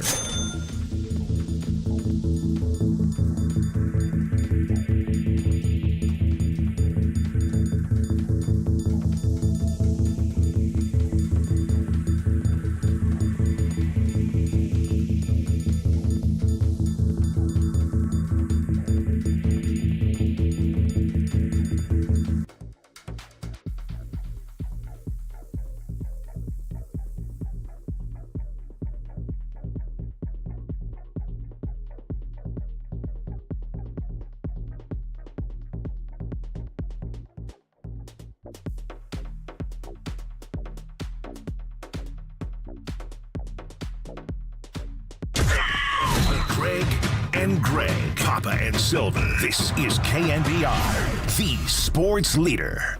Minnesota by 16. Randall against Edey, crossing him over. Now sends it out to the left to Conley. Drives into the lane, tried to bounce it. Does. Finds Randall under the basket. 3 to shoot. Has to dribble to the corner. Sends off an awkward shot for 3. Missed it, but flying in. Anthony Edwards with a long right hand. Grabbed and flushed. I was kind of trying to focus on Anthony Edwards getting 2 of his 44 points last night and Minnesota's big win over the Memphis Grizzlies. But Danny continues to just throw the New York heat on us on a Friday. Don Henley, New York Minute. Let's play this for a hot San Francisco minute. This is nice. It's not quite the boys of summer yet. We're still in April, but I'm vibing with this. Anyway, Papa, big win last night for the Minnesota Timberwolves in regards to the Warriors. And the reason is because if you win your last 2 and take care of business and do what Steph Curry said after the loss to San Antonio, we got to show that we're a good team. This is what good teams do. You will be no worse than the number 6 seed. Now, if you lose either of the last 2 games, and let's be very clear in that the Clippers have been somewhat of a kryptonite for the Warriors. And yes, I know this is all pre-Jimmy Butler, but still Kawhi Leonard and James Harden and Ty Lue, and the fact that you got a different set of problems now with trying to stop the ball. If you lose one of these last 2 games, you are all but very, very likely to be sitting at number 7 or 8. Without a doubt. And first of all, thank you to Ant-Man and the Minnesota Timberwolves for what they did last night. And it didn't look great. I was watching that game. TNT did it with Brian Anderson on the call, and they scored 52 points in the third quarter alone. 52 points. Didn't they fire Taylor Jenkins in Memphis because they were slipping defensively? 52 in one quarter. The Warriors, with all their offensive artillery, have not scored 50 in a quarter very much, and they just went off in that quarter to score 52 in one quarter of play. They were 18 of 21 from the floor, 7 of 8 on the 3 ball. They also made 9 out of 10 from the line. It doesn't add up. It seems like a half of basketball and not a quarter of basketball. But Anthony Edwards went for 18, Julius Randle 14. I mean, wow.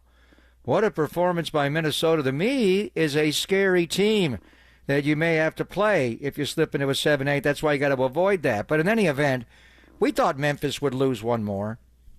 They have. Now, I honestly think we need them to lose another one. They got Denver on the schedule tonight, do they not? They do. Well, how did you pick this game? This is before. I picked it as a Denver win. No, we knew Michael Malone was fired, and I picked it as a Denver win.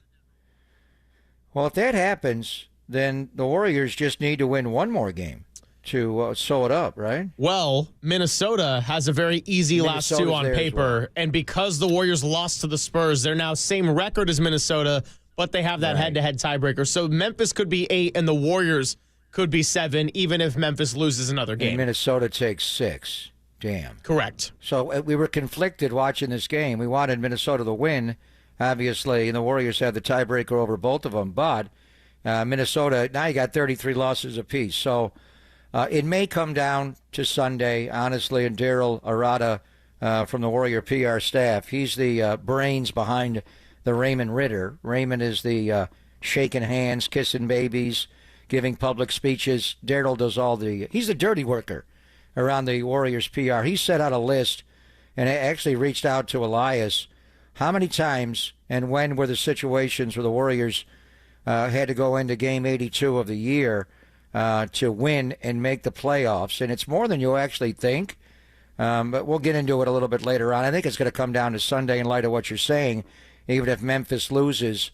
Who's Minnesota playing again tonight? Refresh my memory. It's Brooklyn and Utah, their last 2. Damn. Yeah. They're going to win both. I know.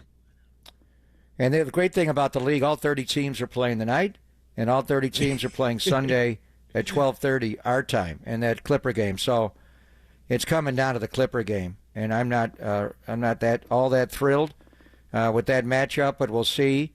I know Jimmy Butler hasn't played. How many times the Warriors play against Kawhi Leonard this year? And he's a different animal. And the way Jeff Van Gundy, their assistant coach, has him defending.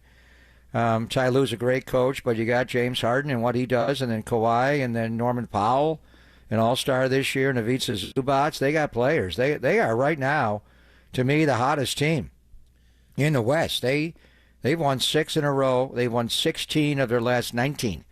So 48 minutes of basketball. What you're in right now, because of the Spurs loss when you lost to San Antonio on the HB shot, you're in the play-in right now. This is it. Yeah. The play-in is essentially, and they're going to be in the 7-8. You'd rather be 7, obviously, and have a home game, but you got 2 cracks to get in.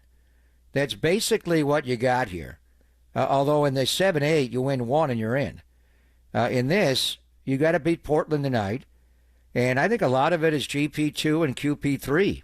When are they coming back? That's why the top of the second, top of the fourth, beginning of the second quarter and fourth quarter is just not jiving the same way, because you don't have the defensive stopper and Gary Payton II to guard the ball. Now, I don't know who's playing for Chauncey tonight, Billups and Portland. They're all listed as out or questionable. We'll have to see. Yeah, Portland's very depleted, and Quentin Post and Gary Payton II, as of last night, were listed as questionable. So we'll see if we get an update on those. Vague. I just checked with the Warriors. What does questionable mean? They say that about everybody. Is it probable or is it doubtful? Would be what you want to know. And are they out? They may know, but they give them. They got to come up with a name, and that's what it is. They've been questionable, and they missed the last couple of games.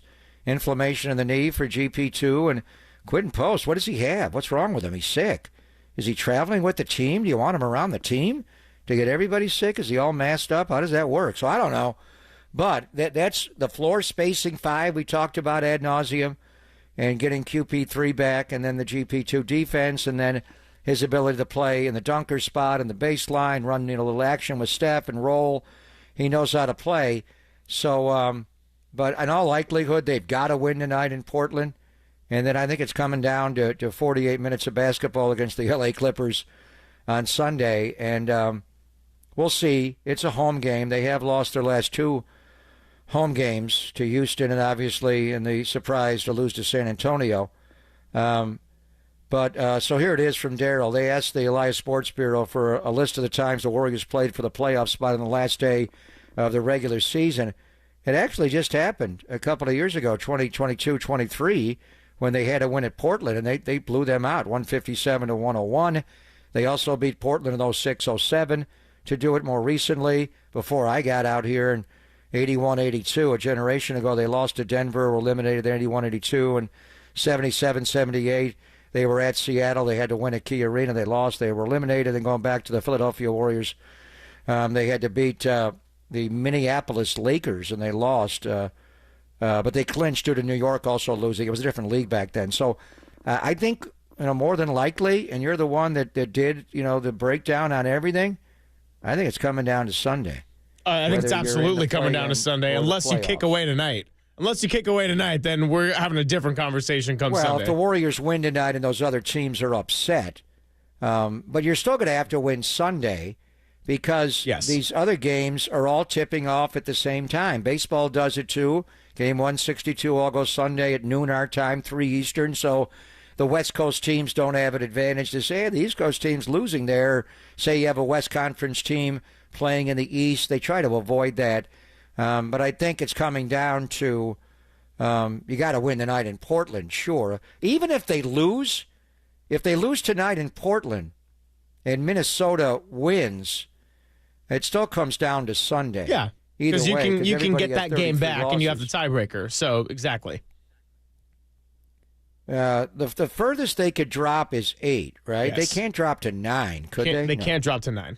And they can't get to 3. No. So they're playing for 4, 5, 6, and 7. Yeah, honestly, though, with 4, as soon as that shot from Harrison Barnes went in, I sort of wrote off 4. I said, all right, no more home court advantage, and it's probably going to be 5 or 6 at this point.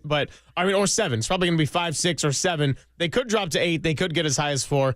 I'm looking at one of those 3 numbers, and what really stings is that had they just taken care of business against San Antonio tonight, they could have found a way to clinch a top 6 without even worried about Sunday. Well, Bachman turned their overdrive. They didn't take care of business, and it's the NBA. San Antonio rose up. They deserve to win that game. They took it over. They have issues right now. The one thing, and we'll get into it, maybe not right now, but I did hear a Steve Kerr interview yesterday that concerned me greatly. He said, and this is why, when he traded for Jimmy Butler, I wasn't on board with any of it. He's flipped the whole year. He saved your year. But Andrew Wiggins, and last year it was the same talking point. Wiggins can't play with Kuminga. What? Figure it out, Coach. The analytics people, the other guys you have on the floor, you need to clone Andrew Wiggins and Jonathan Kuminga and play 5 of them. Obviously, Steph. But that's what you need in the NBA. Now, they don't shoot the ball. Wiggins better than Butler. But Steve said he can't play Jimmy Butler, Draymond Green, and Jonathan Kuminga together. Whoa. So what are your combinations here, Coach? This is when the trade went down. We said right away, Steph's playing, obviously. Duh. And Kuminga was hurt, but Kuminga's coming back. So can you play Steph, Kuminga, Jimmy, and Draymond? And if you do play 4 of those guys, who's the 5th to make it all work? I thought Quentin Post could be that guy with a stretch 5. With Moses or Pajemski or Small, I don't know. Buddy can shoot, I don't know. But you're telling me you're not going to be able to play Jonathan Kuminga on the floor with Jimmy Butler and Draymond Green. So when does Jonathan Kuminga exactly play? When Jimmy's not on the floor? And you're seeing that. Jimmy subs out mid-first quarter. He's out. Kuminga comes in to play with Steph. So can you play Jonathan Kuminga and Jimmy without Draymond? You got a little issue here. And Kuminga needs to get involved more.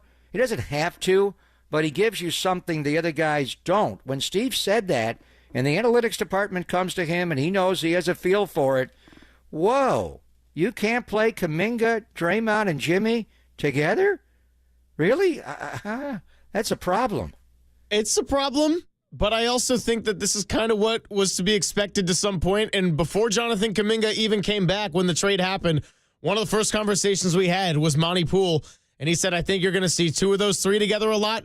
Probably not all 3 of those. So to me, I honestly don't see it as a big surprise. But I like this talking point, and we'll get into this on the other side before we have Reggie Jackson join the show. And if you want to share your thoughts, Jonathan Kuminga, Jimmy Butler, Draymond Green, do you agree with Steve Kerr? Are you alarmed by what he said? Are you freaked out if they got to go and play the Lakers, where Kuminga just had a fantastic game against LA in the previous week? Well, the phone lines are open, 415-808-5627, and we'll revisit this on the other side on KNBR 104.5 and 680, the Sports Leader.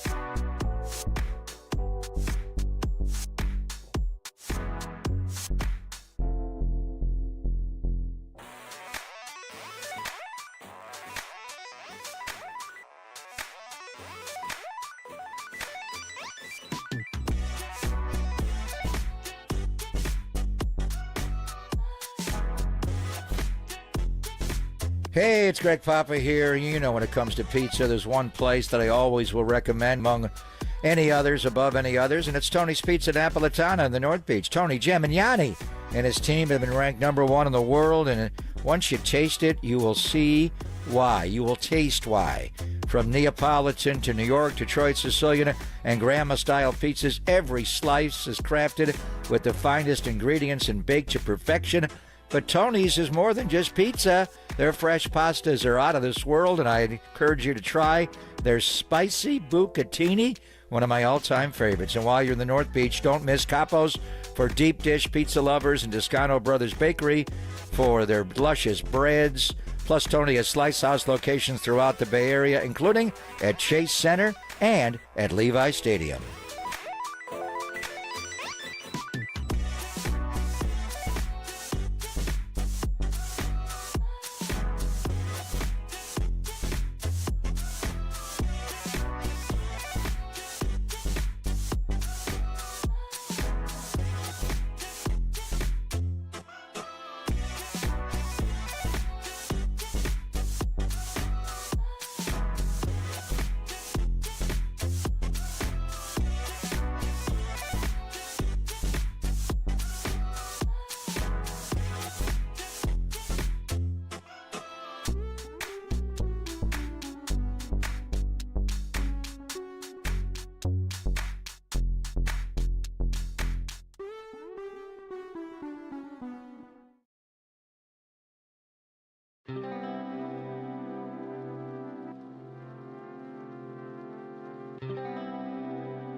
Now, back to Greg Papa and Greg Silver on KNBR, the sports leader.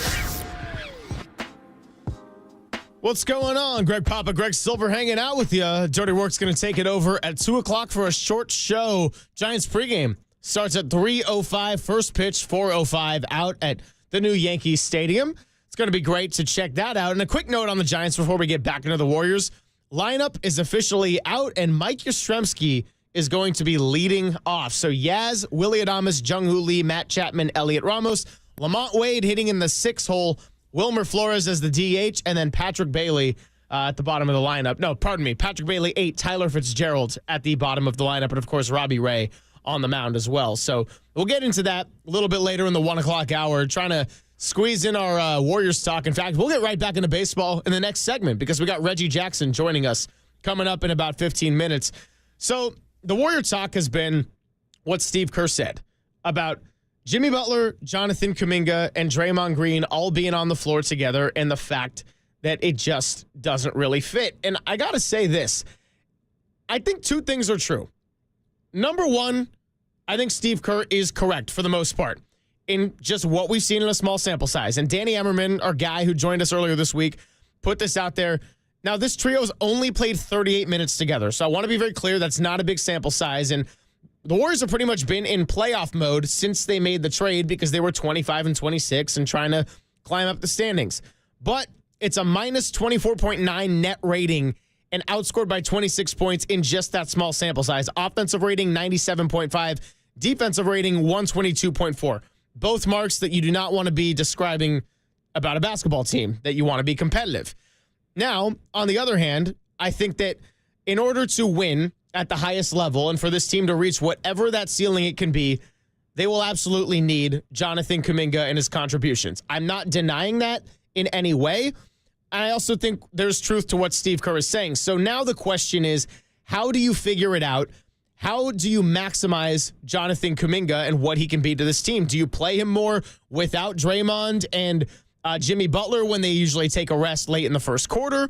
And do you play him with Steph more? Can you make it work with all three of those and have Quentin Post, when he comes back, be the 5? This is why Steve Kerr's making the money to go and figure it out. And once the Jimmy Butler trade happened, it was go time for everybody, which includes your head coach. So that's kind of my original thoughts on it. It doesn't surprise me that 3 players who have a lot of athleticism and they're all, kind of similar in different ways, but no one really shoots the ball that prolifically from outside the arc. It doesn't surprise me that that lineup hasn't been effective, Papa. It's a problem. And it's when they made the trade, that's the first thing we asked. And Jonathan Kuminga was hurt, and he didn't come back for a while. He was out 31 games. Well, we looked at it and said, your 4 best players now, because Kuminga was playing really well before that ankle injury, we're going to be Steph Curry, Draymond Green, Jimmy Butler, and Jonathan Kuminga, and then figure out the 5th.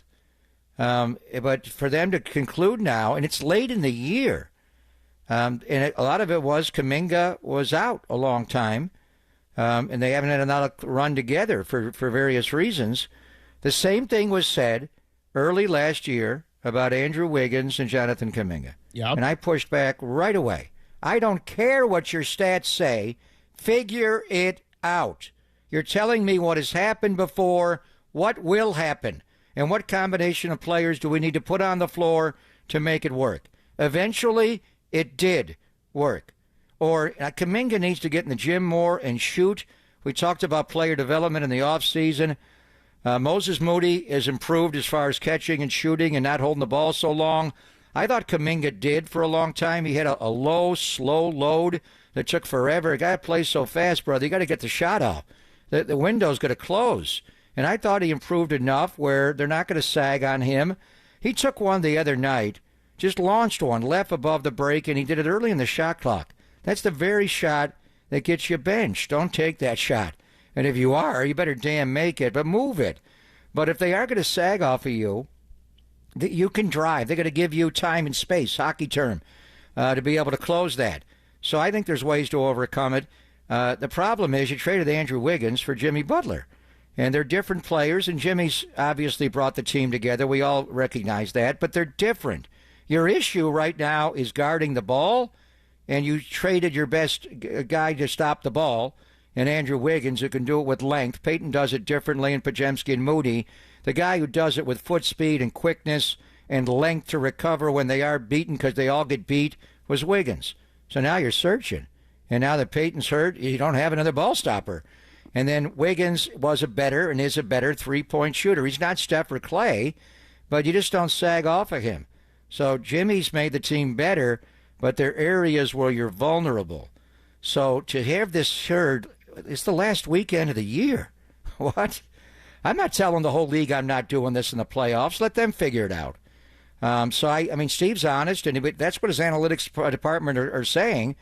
So, what role does that make for Kuminga versus Jimmy? And Jimmy's not playing 48 minutes a night, but he plays 38 last game. He plays 36. And then how many do Jimmy and Draymond overlap? And you're just going to play Kuminga in that role. So obviously Kuminga would be the odd man out. I would make a point for not playing Butler all the time, but they're not going to do that. They love him, and he saved their year. I get it. I hear it. So but it's a problem. And it was the initial thought. I remember when the trade went down, I wrote those 4 names. Can they play together? Because you're trading Andrew Wiggins, who they have to guard, for Jimmy Butler, who is not a three-point shooter. Now, Jimmy does surprise you. He'll rise up with no dribble and just stick a jump shot over a guy. Like, how did he do that? And if they sag off of Jimmy like Kuminga, make him pay. You give Jimmy room to sag, you're going to gap him, he'll drive right through your heart. And he'll take you out, and he's going to get fouled, or he's going to kick for a dunk or a three. He'll make the proper play. So I recognize the lack of shooting, but can you work with it? What if you have the fifth warrior in those situations be Quentin Post? That's what I'm saying. Yeah. You need, Buddy, but you got a guard as well. Well, also, when they closed out that game in L.A., it was those 3 on the floor together with Steph and Pajemski as the other guard. Yeah, I mean, and Kuminga was able to guard Luka. I don't know. I don't like him saying that publicly. The other team, they go to Basketball Reference, they have their analytics, they can see three-man combinations, and everybody loves those, and you're telling me too many stats. I don't care. The Niners suck in the red zone, they suck in the low red zone. Okay, solve it, fix it, or you're going to lose. That's the end of it. Stats just tell me what has happened. It's not going to tell me what is going to happen, and I recognize the lack of shooting, but there's also a trade-off there. We're going to get stops because we got our best defenders on the floor. We're going to run right by you, and we're going to go on the open floor and dunk on you. So there's a trade-off there. I think it may be too late in the year to solve this. That's an issue, though. And believe me, the fan base will freak out because you're all so concerned about Kuminga's playing time and this and that and what his future is. Fan base is super calm. They don't freak out about anything. Yeah, I don't care. I don't even listen to them. And they can't either. But the bottom line is Kuminga's athleticism, there's a need there. Buddy Hield will get played off the court in the playoffs. They will attack him incessantly. Kavan's a good player, but there's a limitation there. Guy Santos, Gary Payton II, they're all limited to some degree. They'll attack Quentin Post. You leave him on the floor, they're going to make him switch out. Do you want to play him as your 5? In a lot of situations, who's he going to guard if you're dealing with the Joker? So there's a lot of, so you need two-way players here. I kind of thought Kuminga had risen above it, but he's not shooting the 3-ball well. So we'll worry about that. They got to beat Portland tonight and then figure out a way to beat the Clippers. How do you guard Kawhi? How do you guard James Harden? I think it's coming down to Sunday. But, I mean, you're already in the play-in right now. You're in a situation where you've got to win both of these games more than likely to avoid a Tuesday play-in. That's what the play-in is. You have to win an extra game here or there, or one extra game to actually get into the playoffs. That's the situation you're in. So we'll get into it more, but I was a little surprised that he was so honest with that information. Maybe push back on it a little bit. It's one of those theories, kind of like the torpedo bats. And I just spoke to Reggie. He's anxious to come on, and we want to talk to, and it'll break our heart. We'll get into the A's situation, obviously, but mainly with the Giants going to the big ballpark in the Bronx. And Reggie's the one that came up with that name for the old Yankee Stadium. You just got to figure out a way, to get it done here and rise up. But they got to win tonight, and then they got to win on Sunday against the L.A. Clippers, which is going to be tough. Or you're into a situation where you lose one game on Tuesday. You got 2 cracks at it, but essentially you're in the play-in right now. So figure out what your combinations are. And I did reach out to the Warriors, and it's still questionable. They really don't know if those guys are going to play. GP2 and Quentin Post, hopefully, if they don't go tonight, they'll be able to go Sunday because you're going to size against Zubats. And you need Zubats, by the way, I think he's got the best plus-minus in the league since the All-Star break. Like, that is a very underrated big man, and the Clippers have been red hot. So, yeah, hey, Steve in Albany, I see you on the phone lines. Want to keep it on the clock, and we got Reggie Jackson coming up, but here's the good news. Ask Papa anything at 1:30 so you can fire off whatever questions you got for us. Come back at 1:30. Also, the Golden State Lumber and Showroom text line is open. And I kind of like the spicy Papa, Danny. Put a little seasoning on it. It's a Friday. We're having a good time talking some Dubs basketball. You can't tell me they can't play together. If you're Joe Lacob and Mike Dunleavy, what the hell do you think I traded Wiggins for Jimmy Butler for? Figure it out. Let's get Reggie Jackson's thoughts, and maybe we'll ask him if Wiggins, Kuminga, Jimmy Butler, and Draymond can all play together. We'll do that on the other side. It's Pop and Silver on the Sports Leader.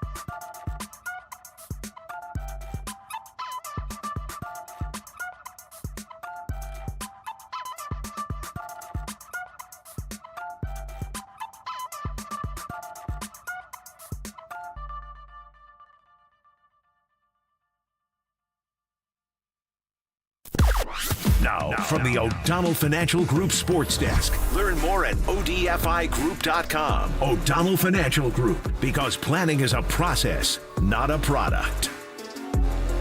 Mark Spears joined Dirty Work yesterday and said that there is no easy path for any team in the Western Conference playoffs. Check out that podcast and more on the KNBR app, YouTube, and the KNBR socials.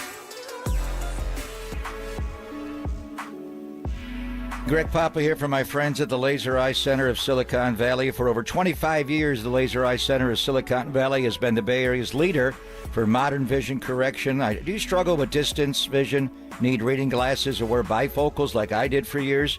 CLR from Laser Eye Center of Silicon Valley could be a game changer for you. Don't wait until you're older like me to see great. Do all the things you love to do with perfect vision and do it now. The Laser Eye Center offers LASIK, Smile, Evo, ICL, or the procedure I had, CLR, which is custom lens replacement. It's the permanent solution to glasses, contacts, and readers. Plus, you'll never develop a cataract. After tens of thousands of procedures, Dr. Craig Bindi and his team at the Laser Eye Center have the experience to tell you which procedure is best for you. No readers, no contacts, no glasses, no cataracts the rest of your life. So book your free consultation today at modernvisioncorrection.com. That's modernvisioncorrection.com.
Papa and Silver now continues live from the KNBR Casino Matrix Progressive Jackpot Studios. Casino Matrix. Progressive jackpots are here. Where are you? Just drop in. Please play responsibly. 1-800-GAMBLER. Reggie Jackson. Long drive right field. Goodbye. A big World Series for Reggie Jackson. Reggie Jackson has seen 2 pitches in the strike zone tonight. 2. And he's hit them both in the seats.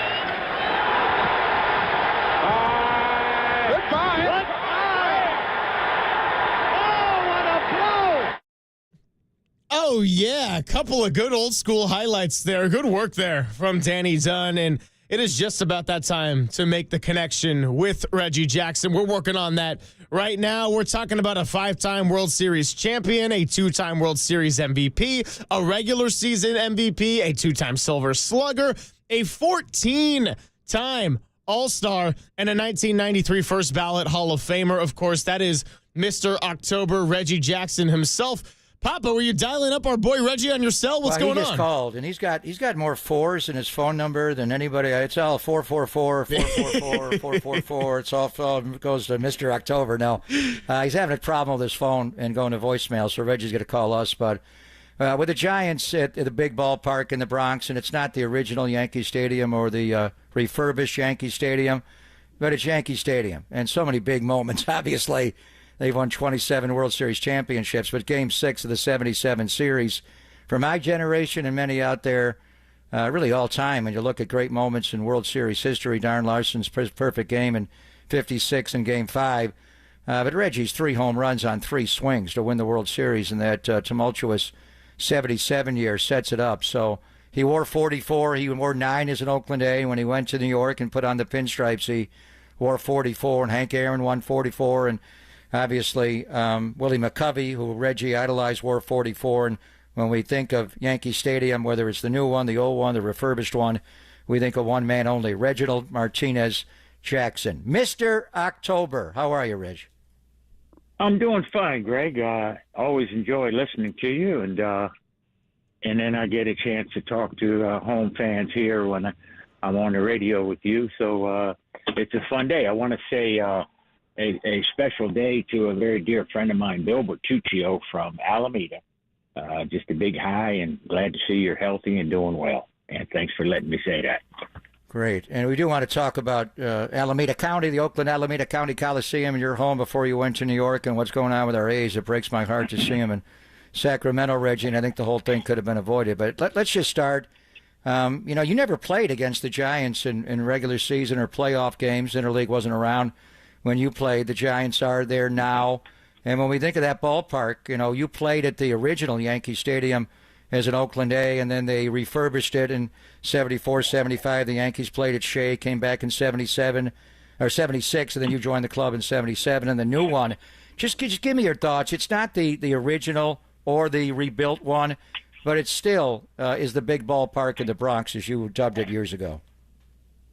Yeah, you're right there. Yankee Stadium is, certainly the mecca of baseball.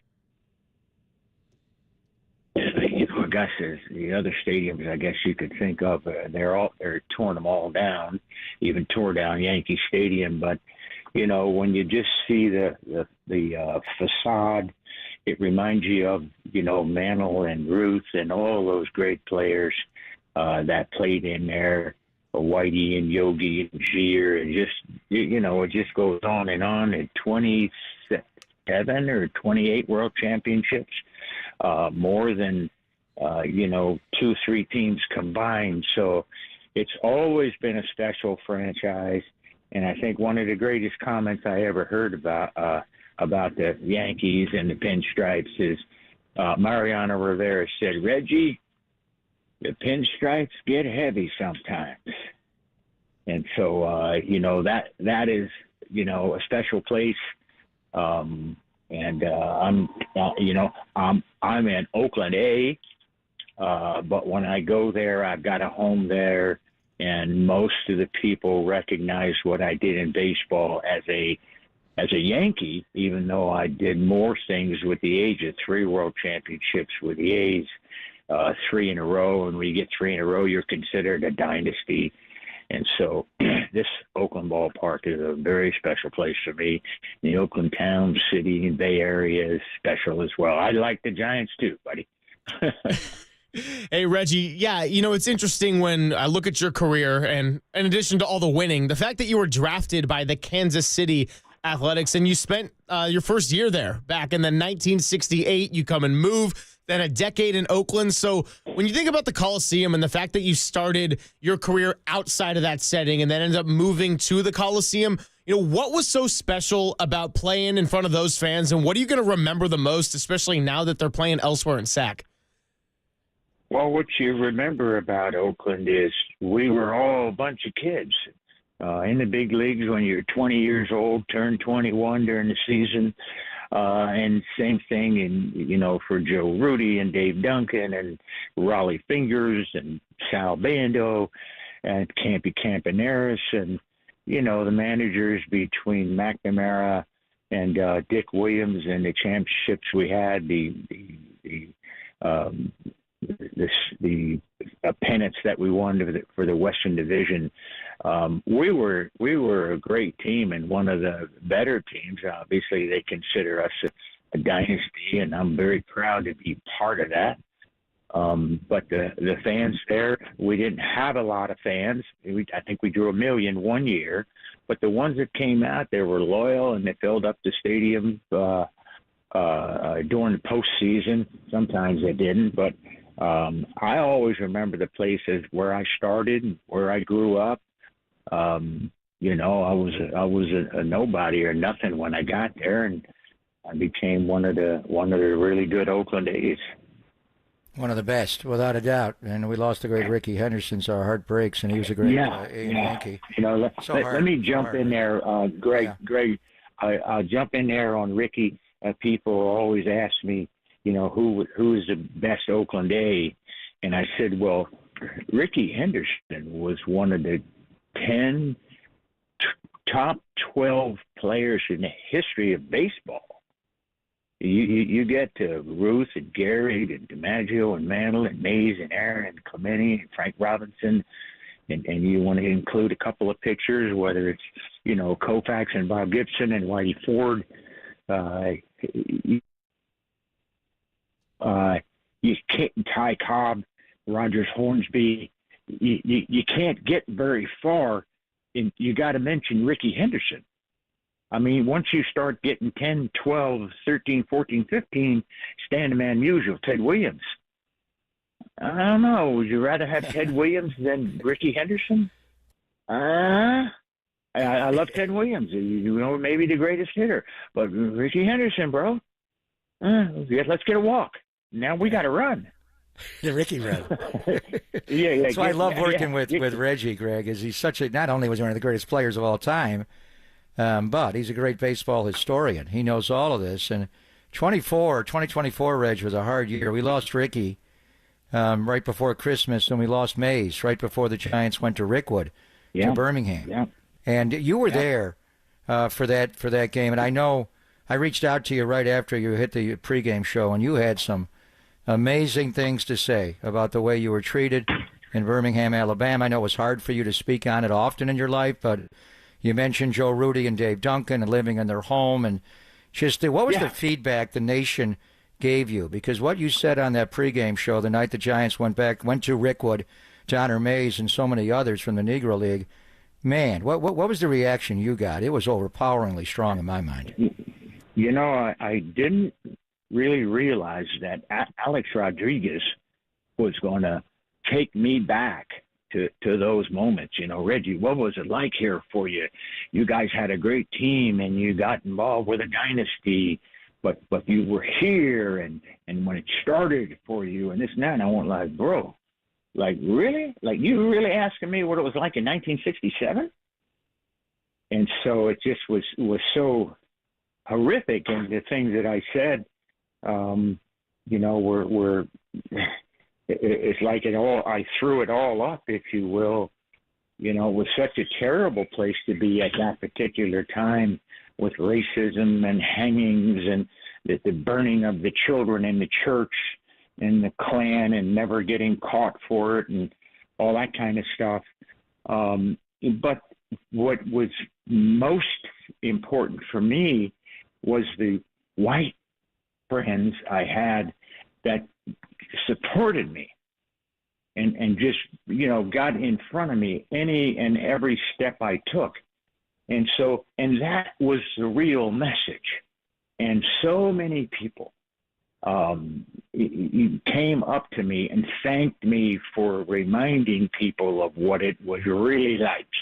Reggie, thanks for pouring cold water on that and letting people know what it was really like and the things that you said we needed to hear to remind us that we still have a ways to go.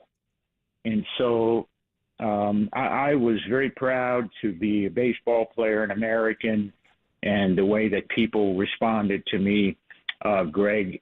I remember the story that, or the narrative that Dan Patrick did when he saw it and heard it, and he said it was riveting for him, and that Reggie poked a finger in the chest and reminded everyone. He gave everyone a reality check.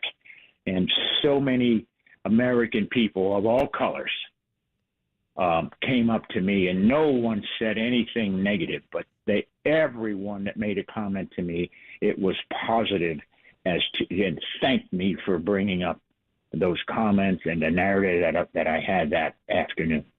Wow, yeah, beautifully said. And the voice you hear is that of Mr. October, a.k.a. Reggie Jackson. And you're listening to KNBR and KNBR FM San Francisco, the sports leader, a Cumulus Media station.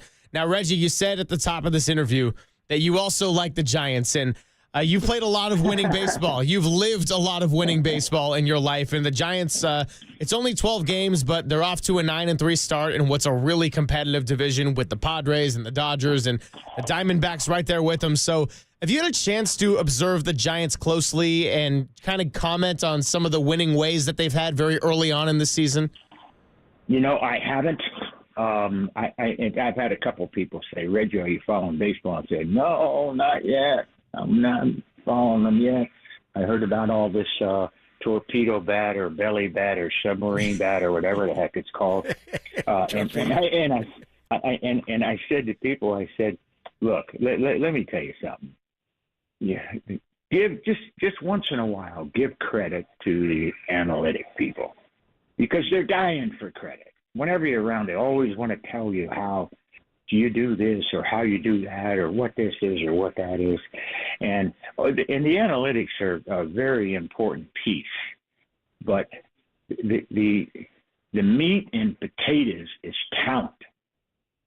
If you don't have talent and the mind to go with it, you can tell a guy where to be and tell him what he's doing and everything, all that other kind of stuff. But you've got to have something inside you that doesn't like to lose and something inside you that understands how to win. I've never seen anyone make a great hitter. All of your great hitters are born. You can tell a guy, hey, they're striking you out with this pitch, and here's the numbers, and you should learn to lay off that, and you should learn to control the strike zone, and you don't swing at the ball in because you're struggling there. But I've never seen a coach make a hitter. I've seen coaches help a good hitter get better. But I can take a newspaper, or I can take your bat and anybody's bat on the team and go up and hit the ball over the fence. But you can't take my bat and give it to a guy that can't hit, and he's going to be a home run hitter. That's not work. That's not happening. Didn't Bucky Dent use Mickey Rivers' home run to hit the home run off of Mike Torres October the 2nd of 78? I think. Mickey Rivers ain't a home run hitter. No, I know. He was Bucky Dent, but the point is he just grabbed a bat and hit one of the biggest home runs ever. He ran into one. He did. And that way, you got a big base hit late in that game to stretch out the lead. So you're Mr. October, obviously. You had a brilliant career, the 563 home runs. You had a great regular season career, but where you became America, because you played in the damn World Series every year, and you won it. You missed in 72 because of the hamstring injury, but your A's teams won 3 in a row. You go to New York with Catfish, you get 2 more. You won 5 in 7 years. So what you did in October is legendary. So I want to ask you about Aaron Judge. What he has done in the regular season is, wow. He broke Roger Maris's record. He's had 2 of the biggest home run years ever. But in the playoffs, Reg, he does search a little bit. It was painful at times watching the slider away last year and striking out. And the comebacker against the Astros a couple of years earlier when he hit into the double play to end the series. So is there something different when you get on that big stage? And Yankee Stadium's the biggest stage of all. But when you get on that stage in October to let your true talent flow the way you always did? There is no question about it that you can name players that, had control of themselves and played differently in postseason. Hell, when you look at the all-star teams or the all-time team for the World Series, they're loaded with Yogi and Mickey and DiMaggio and Gehrig and Ruth and Jeter and those players. And they played in New York, and they learned how to manage the pressure in New York, et cetera.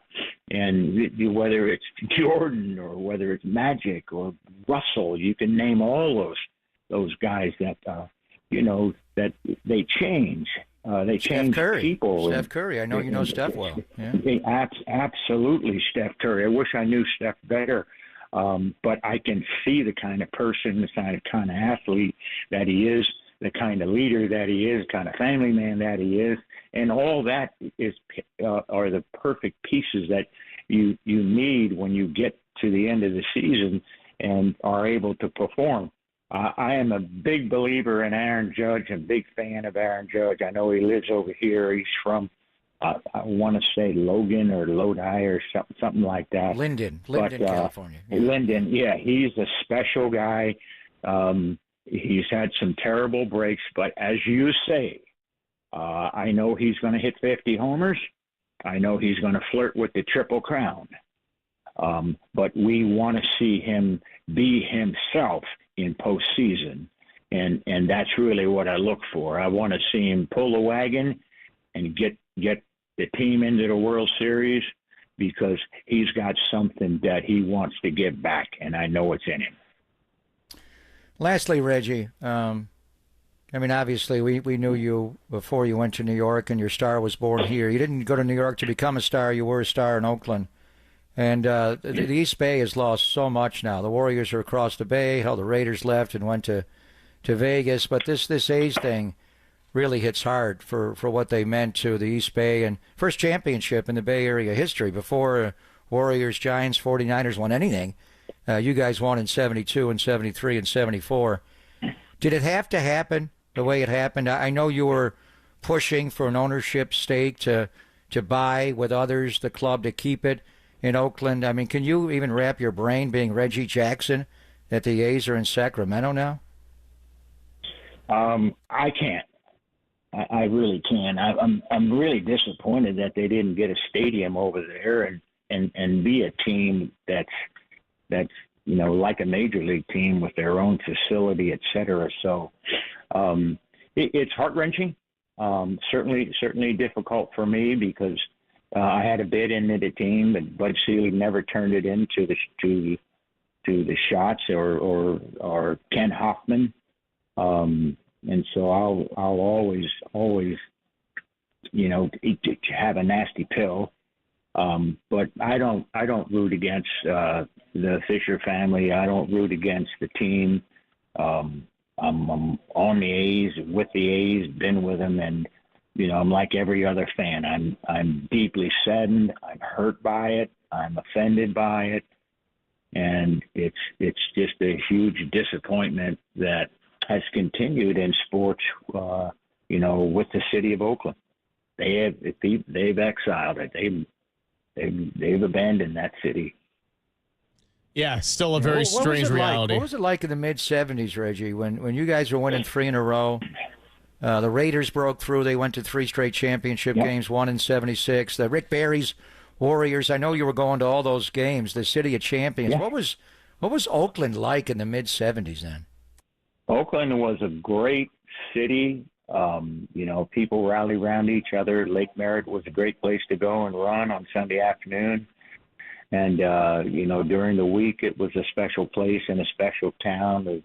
The restaurants, from Vince's to the grotto, the places that you went were always so wonderful. And I don't know what happened to it over the years.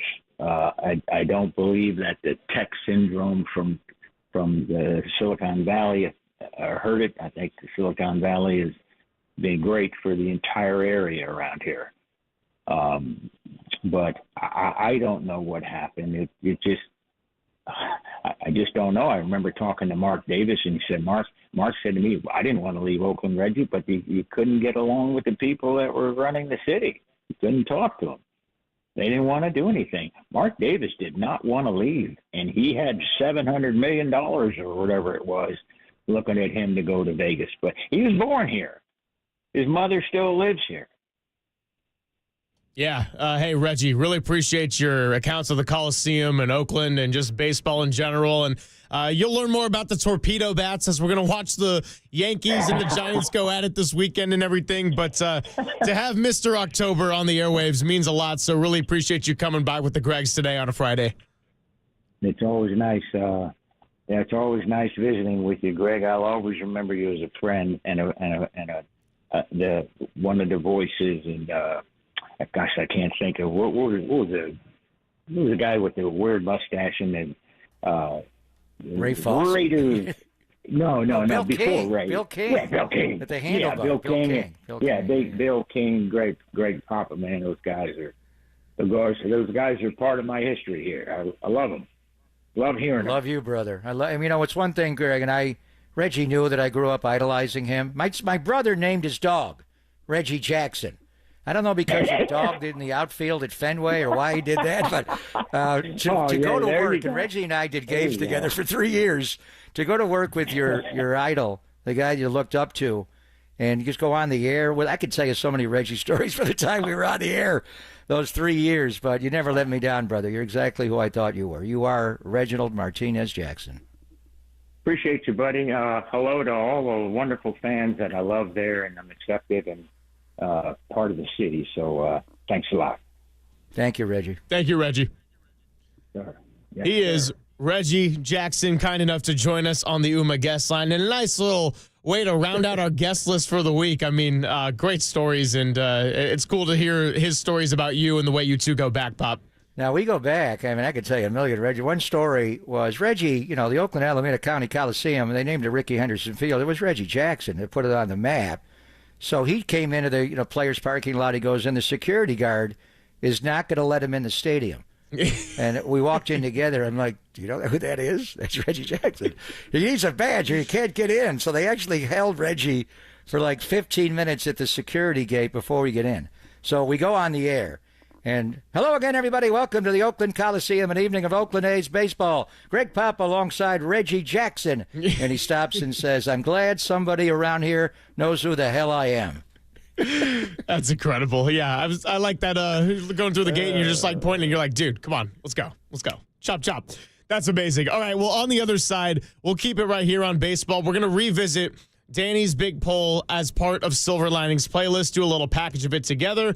And then, we had a texter say he was very, very upset because we didn't take his call. And instead, we got to Reggie Jackson. Dude, it's all good. Phone lines are going to be open at 1:30. We're going to ask Papa anything. And if you don't want to call in, we got the Golden State Lumber and Showroom text line. We got the YouTube chat. It's all good. Ask Papa all your questions coming up. And we'll revisit the poll on the other side. It's Papa and Silver on KNBR 104.5 and 680, the Sports Leader.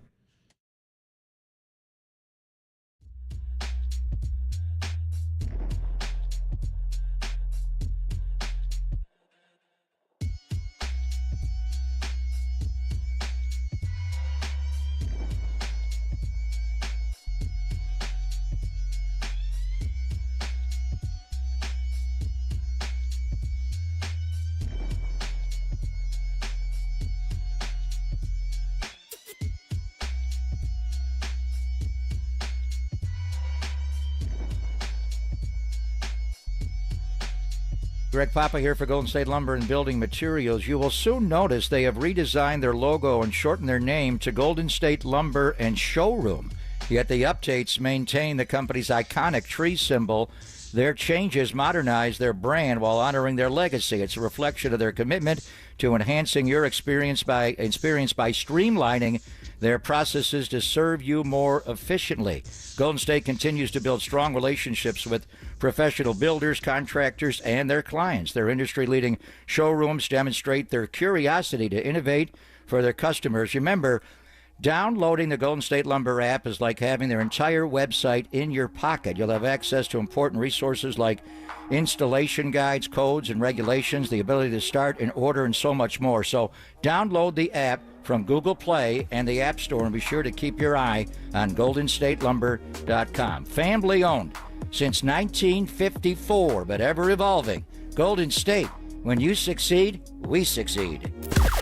Now, from the O'Donnell Financial Group Sports Desk. Learn more at odfigroup.com. O'Donnell Financial Group, because planning is a process, not a product.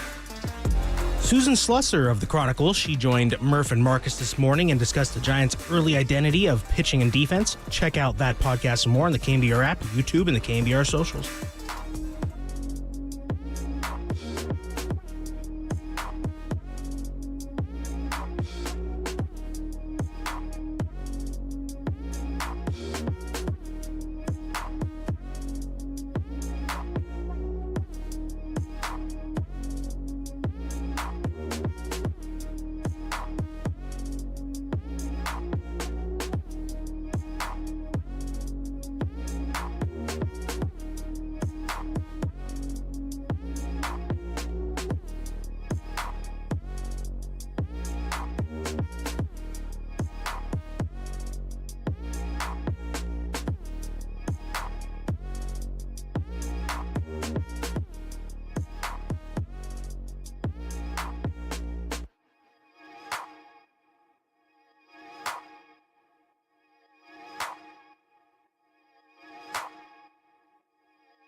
And now it's time for the Protect Your Assets Business and Technology Report with me, David Hollander.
Silver Linings Playlist. The tunes and lyrics that define the stories of the day.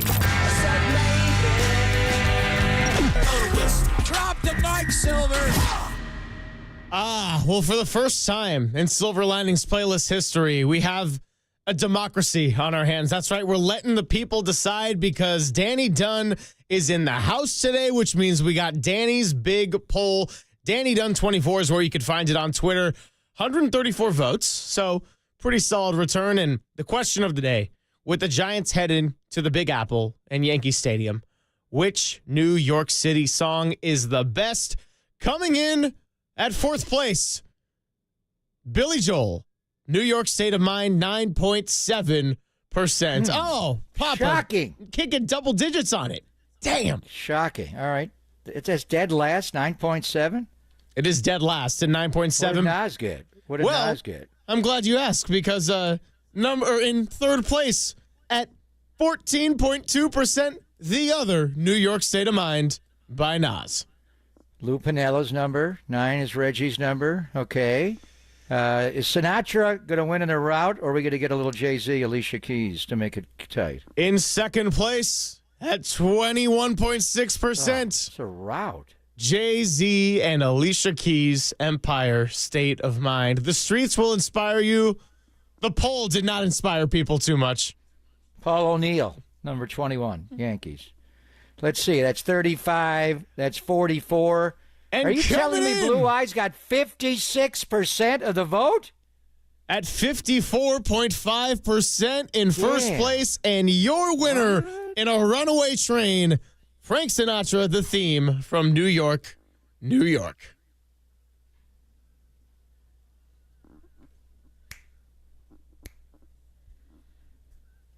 It is a city that doesn't sleep. We'll see if the Giants can get some rest over these 3 days.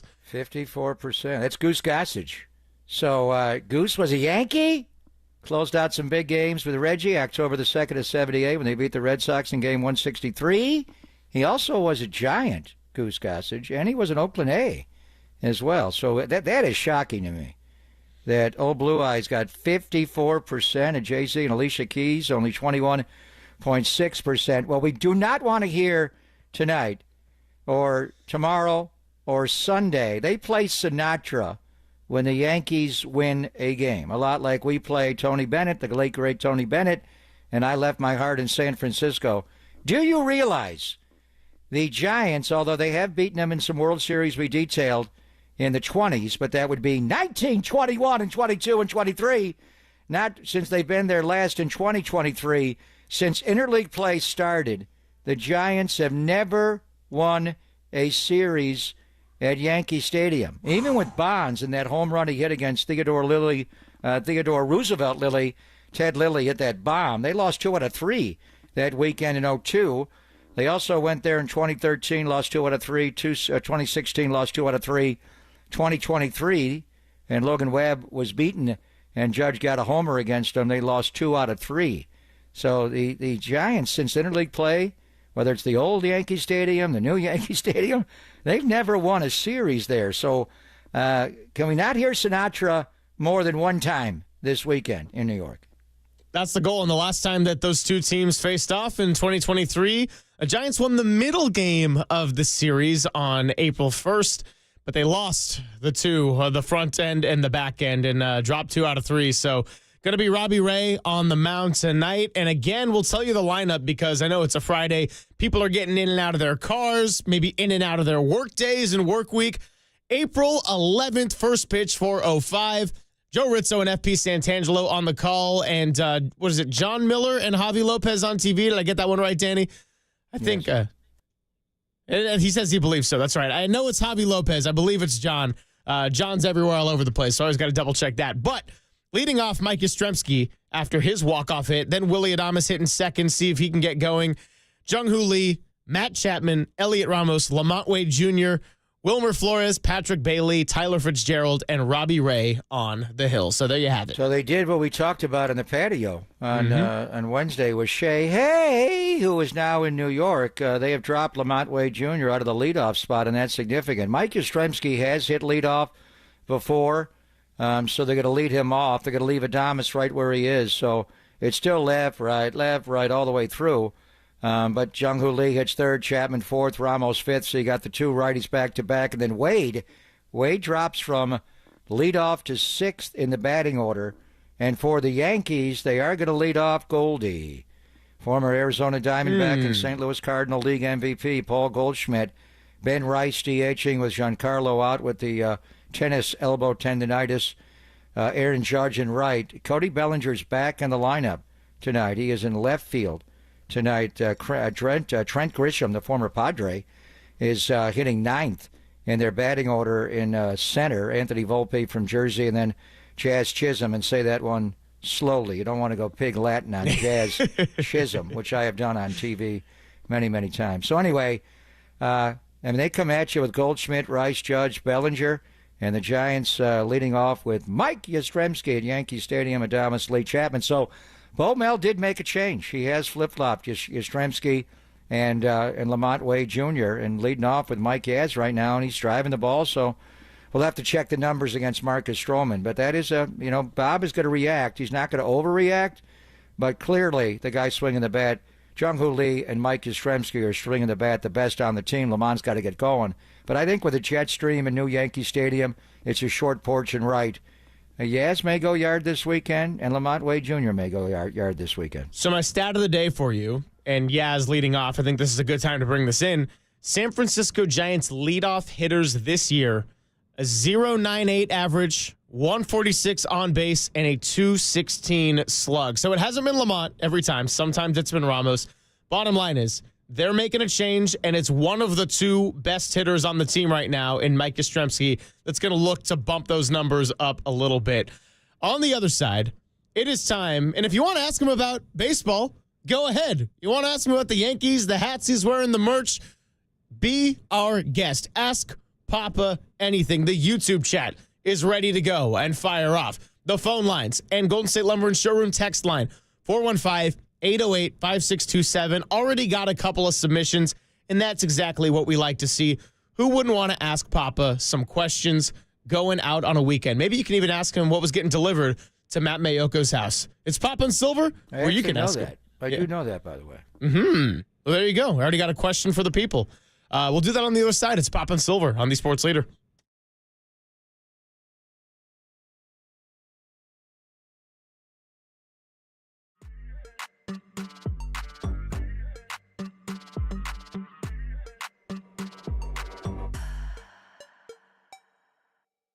Did you know that many of the attorney ads you've seen or heard aren't even based here in the Bay Area, sometimes not even in the state of California?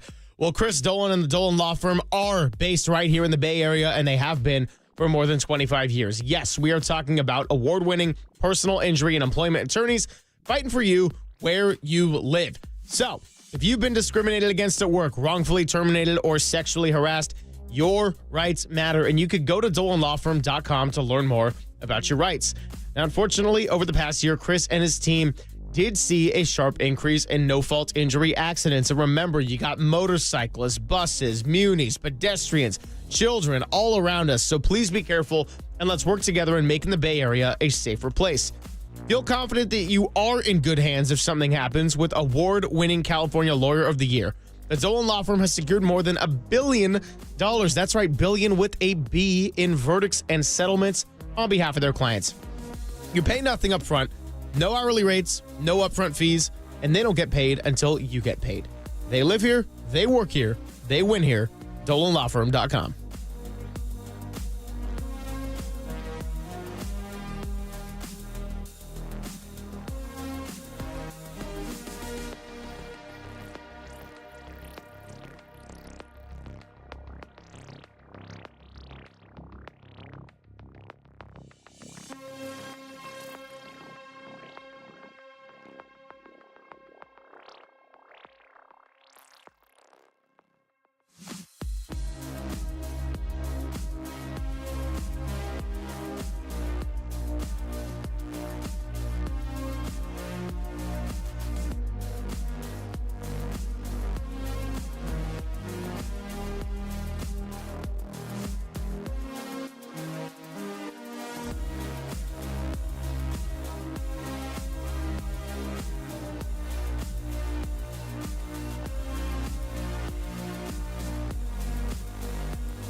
It's time to ask Papa anything.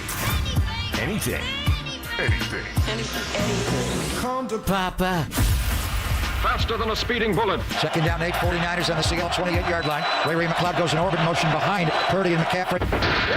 More powerful than a locomotive. Touchdown! San Francisco! Able to leap tall buildings at a single bound. But if I was going to put a piece of food up my what would be the taste? If you did eat the booger, light, I'm going pinky technique, and then I flick them everywhere. It's Super Papa! A piece of sound. A piece of sound that is just fantastic. Great to have Danny Dunn know where all the goods are located. Danny Dunn running the board for us. Danny's big poll, big part of our Friday.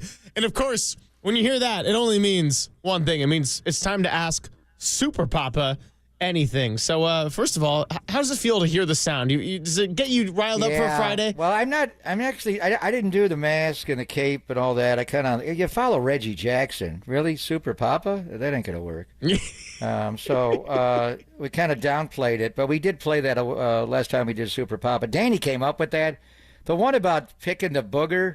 I believe that was when Aaron Rodgers had a camera on him at the end of a game, and it came up on the McAfee show, and John and I got into something about the Smales kid, $10 if he eats it. I don't know.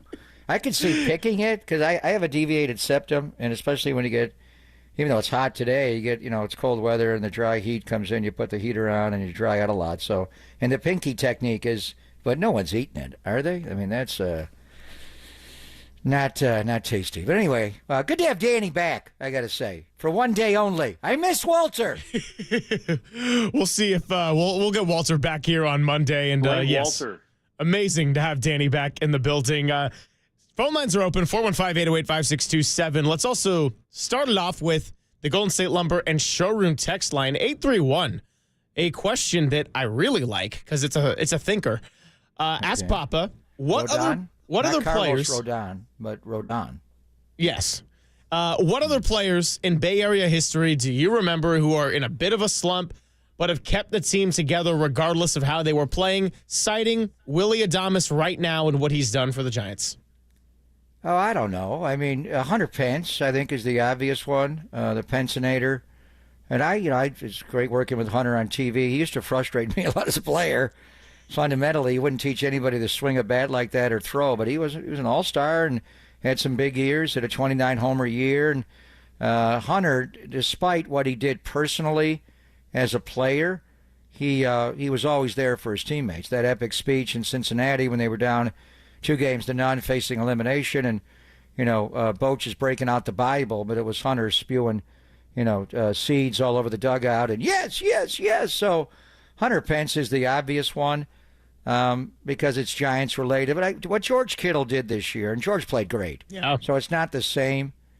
But you wonder about a guy, when the team's playing well, you learn a lot about a guy when the team is having a bad year. And last year was a bad year in every regard. And George rose up to the highest level of leadership on the team. So that's a different category. We've had a lot of guys in the Bay Area that have just put their own personal, accomplishments aside. Adames has been impressive from the first game in Cincinnati. When Ramos hit the opposite field home run, he goes over and grabs his helmet off. It's like, what's going on? And then when Wilmer hit the big 3-run homer to essentially win the game in extras, he did it as well. But you know what? That's all good. But I can do that for you on the bench. I can't play. So we need a guy that could actually play. So it's time for Willy Adames to start to hit a little bit. And Yaz has moved up in the batting order. They dropped Lamont Wade Jr. Down with the matchup with Marcus Stroman. Yaz's numbers against Stroman are just okay. 3 for 14 with a double, a walk, and 4 strikeouts. But Yaz is swinging the bat well. Willy Adames' career against the Stroh Show, Marcus Stroman, is 9 for 19 against him with a double and a 2-run homer. So in all categories, batting average 474, the on-base 565, the slug 840. So it's only 19 at-bats, but it's one thing to be a cheerleader, but they didn't give him a 7-year contract at 180 large. to be a cheerleader. He needs to produce. So it's time for Willie Adames to swing the bat a little bit. 650 really going for the draft theme on Ask Papa. Just ask him plain and simple. Who should the 49ers first round pick be? Can you tell me who the first 10 picks were of the NFL draft? And then I'll tell you. I don't know. Exactly. I have no idea. I think it would come down to O-line versus D-line. I don't think the LSU left tackle will be there at 11, so that's probably not going to happen. There's some good players, though, that can be on the O-line. There are a lot of good edge guys, so that's again, this is where the game of poker is in. The Niners will have them all graded. They have a preference on anything, and if he falls to us, we're taking him. They're probably buttoning that up, and if not right now, the draft is now 13 days away, so it's less than 2 weeks. They got to get this done. If not this weekend, the following weekend, they'll have their board set, and it's all done. Then it's the game of poker. You got to play. Then you sit down and you play Texas Hold'em. Do you move up? Do you move back? Do you stick and pick at 11? If the guy's not there at 11 that you want, can you get him at 18, 19, 20? So there's no way to say that. I'm sure they rank them all and they know what they do, but they're not picking one. They're picking 11. We got a baseball question. We got a football question there. How about a basketball question? 415 on the Golden State Lumber and Showroom text line. I grew up with the early and mid-'80s Warriors. Recently rewatched an old 1987 clip, Warriors Jazz Game 2. Greg Ballard fight. You were on the call. What do you remember about that incident? Everything. So we lost that game and fell behind 2-0. And Greg Ballard got in it with Karl Malone coming off the floor at the Delta Center. And Malone threw the ball at him. Ballard threw the ball back. Maybe Ballard threw it first. And they went at each other. And George Karl, the fans stormed the court. And they didn't win the series then. It was the best 3 out of 5. They went up 2-0. But George was getting into it with a fan. And I remember my call was, George has lost his mind. He's attacking a fan. His wife, Kathy Karl, reached out to me. She was not happy. And it was over the top. We were, the Sleepy Floyd game. We did those games on radio and TV simultaneously. So some of the calls that I listened back on are decidedly not TV. They're radio, and it's just different. But that flipped the series. That game, and that was before the Sleepy Floyd is Superman game. The Warriors were down 2-0. They came home for Game 3 on a Friday night. Terry Teagle, or maybe it was a Wednesday, and they won Game 4 on a Friday. Anyway, Teagle went off. They forced Game 5 back in Salt Lake City. And this is where I got the full, and we thank Steve Young for this, the full effect of the Church of Latter-day Saints. The Mormons do not like to go to big public gatherings on a Sunday. So we went in there to face Game 5, and you're thinking they won the first 2, we won the next 2. They got home court for Game 5. Their fans did not get loud. They didn't show up. And the Warriors rolled them, and they won that series 3-2. So that little back and forth between the great Greg Ballard and Karl Malone, the mailman, throwing the ball at each other and George going off, and that flipped the series. The Warriors were down 2-0, came back to win the best of 5, 3-2. So we had Reggie Jackson on earlier, and we talked about the Oakland Coliseum and moving from Kansas City to Oakland. And he spent a decade here playing in Oakland and all those memories and what he remembered about the 70s and what the city was like. We have a question about another Oakland arena. 928 on the Golden State Lumber and Showroom. Ask Papa, do the Warriors lose that game to the Spurs in Roracle? The other night, is the game 2 nights ago? Yes. Oh, yeah. I mean, like they won a championship at Oracle at Chase Center. I mean, we still thinking about that they wouldn't have, there was a time there when they first moved into Chase, and they said the same thing about Levi's. They said the same thing in Denver for Invesco Field at Mile High, and they won Super Bowls at the old place and couldn't win. And then they said the same thing about going from Candlestick to Pac Bell Park, whatever it was. The building is loud again. Just when I went in there for the first time for a concert, it just looks a lot like Oracle. It's not Roracle. The prices are probably more, but I know. They lost the game because of Harrison Barnes made a tough shot. They couldn't stop dribble penetration. But they got to start winning some home games, obviously. They win tonight in Portland, and we'll see who's going to play in the game for both sides. Then it comes down to the Clipper game on Sunday, and if they lose that game, they're going to have to play Tuesday. So the point is, and they've been a really good home team since they got Jimmy. Last year, they were not a good home team. They were 21-20 on their home. The year before, they could only win at home. Yeah. So in any way, no, I'll be still going back till we miss Oracle Arena and all that. I mean, no. The fan base it's hard going from Oakland to San Francisco, and I understand that. And we talked to Reggie about losing the A's and the Raiders, and he's right. Mark Davis never wanted to leave Oakland. He left because the A's squatted on that ground. They were rooted in Oakland. Were they? Really? They weren't. So anyway, no, I don't think. I never thought of that one iota when San Antonio won that game. All right, a few more minutes here to ask Papa your questions, and then we'll wrap up the show and get ready to hand it off to Dirty Work. I got to give our guy Tacky some love on this one. It's a great question. Ask Papa who's he got in a fight between Walter and Copes. Well, I'm going to break it up, first of all. I don't want anybody fighting, so why are we doing that? That's not happening. We're lovers, not fighters here. Depends how much imbibing Copes did.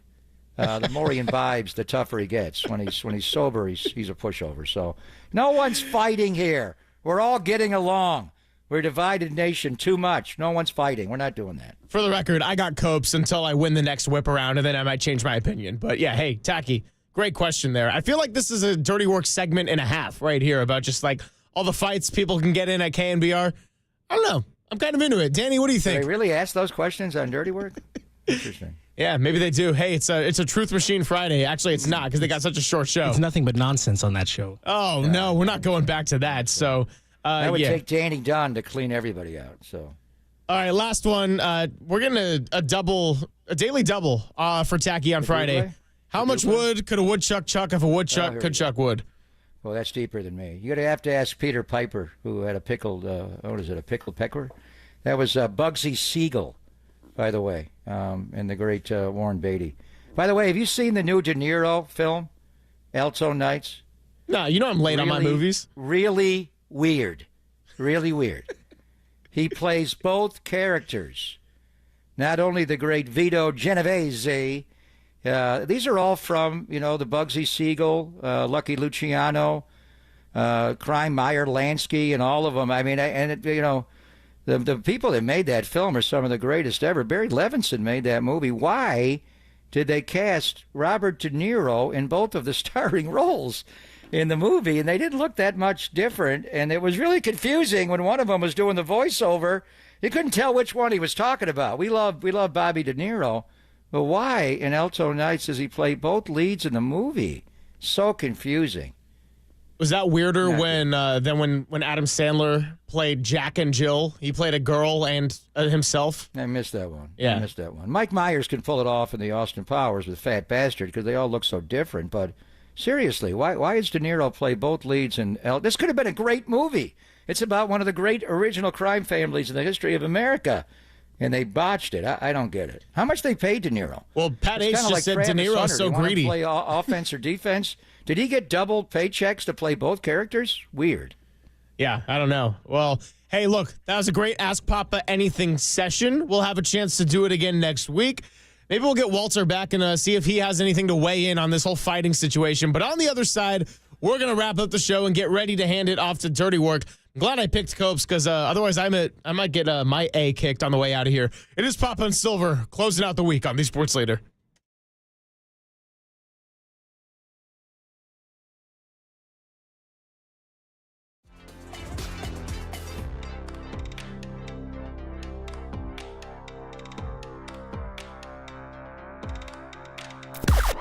Now, from the O'Donnell Financial Group Sports Desk. Learn more at odfigroup.com. O'Donnell Financial Group, because planning is a process, not a product.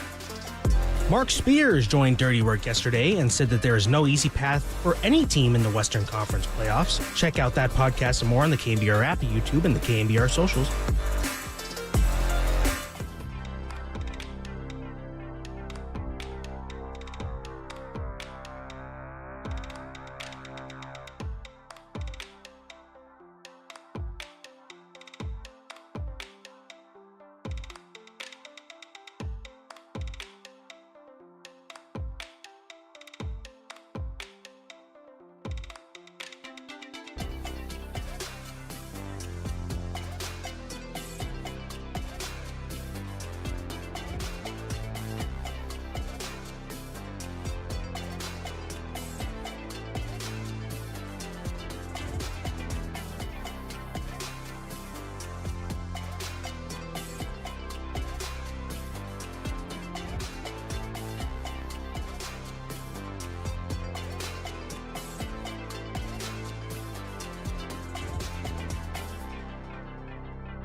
Papa and Silver now continues live from the KNBR Casino Matrix Progressive Jackpot Studios. Casino Matrix. Progressive jackpots are here. Where are you? Just drop in. Please play responsibly. 1-800-GAMBLER. Dad, what's all this for?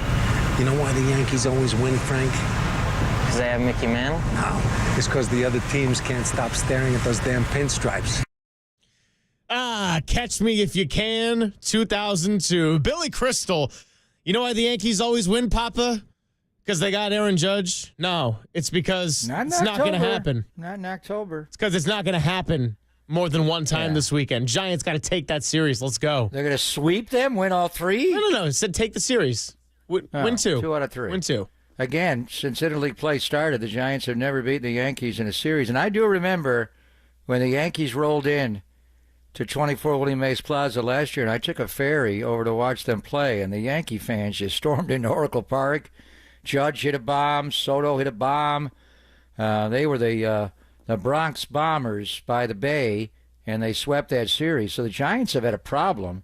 They've lost 4 in a row to the Yankees now, and dating back to July 24th of 2016, they are 1-9 against the New York Yankees. So we'll see, and the weather's going to be an issue. Tonight's game may be delayed.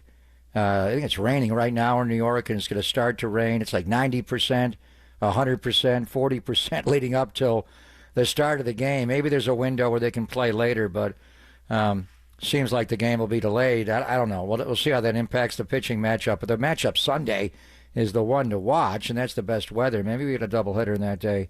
Logan Webb against the former Giant Carlos Rodon. So we'll see. That they need to win 2 out of 3. That'd be fine. But it's early in the year, and Yaz has moved up in the leadoff spot. But it's the Warriors.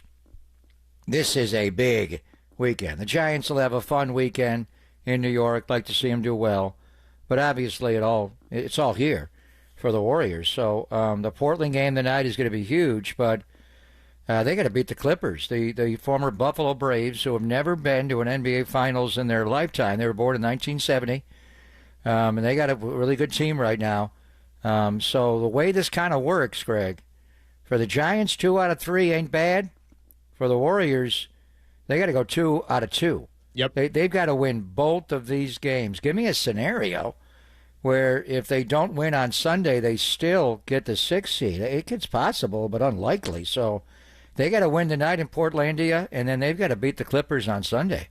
And we'll see if Quentin Post and Gary Payton II go tonight. Portland playing pretty depleted. I got to pull up where all that injury report was, but I know that DeAndre Ayton is not going, and they're sitting a lot of people tonight. So got to take care of this one tonight. Last road game of the season. You got to take care of business on Sunday against a Clippers team that the Warriors have not beaten this year. It'll be Jimmy Butler's first time in a Warriors jersey going up against Ty Lue, Zubats, Kawhi Leonard, James Harden, the LA Clippers, who have been red hot. But hey, they put themselves in this position with a loss to San Antonio. So guess what? You got to do it the hard way if you want to stay out of the play-in tournament. Final thoughts here before we go into the weekend and send it off to dirty work. Well, I mean, obviously it's fun just going to New York, and we'll check in with Joe and FP. And how about Joe Rizzo? You know, he's doing great work whenever he fills in for John, and John will be on TV with Javi, and Dave's away doing the Masters. But Joe Rizzo doing a series at Yankee Stadium is incredible. We were talking to Dave Sims, the new radio voice of the New York Yankees. But whenever I went to Yankee Stadium and did games there for the A's or whomever, it's just a different vibe. So Good luck to Joe. He'll nail it like he always does. So hopefully the weather cooperates. We thought, Cincinnati was going to be every window was like rain, rain, rain, rain. They played every game. They had 3-game series without an interruption, not a rain delay.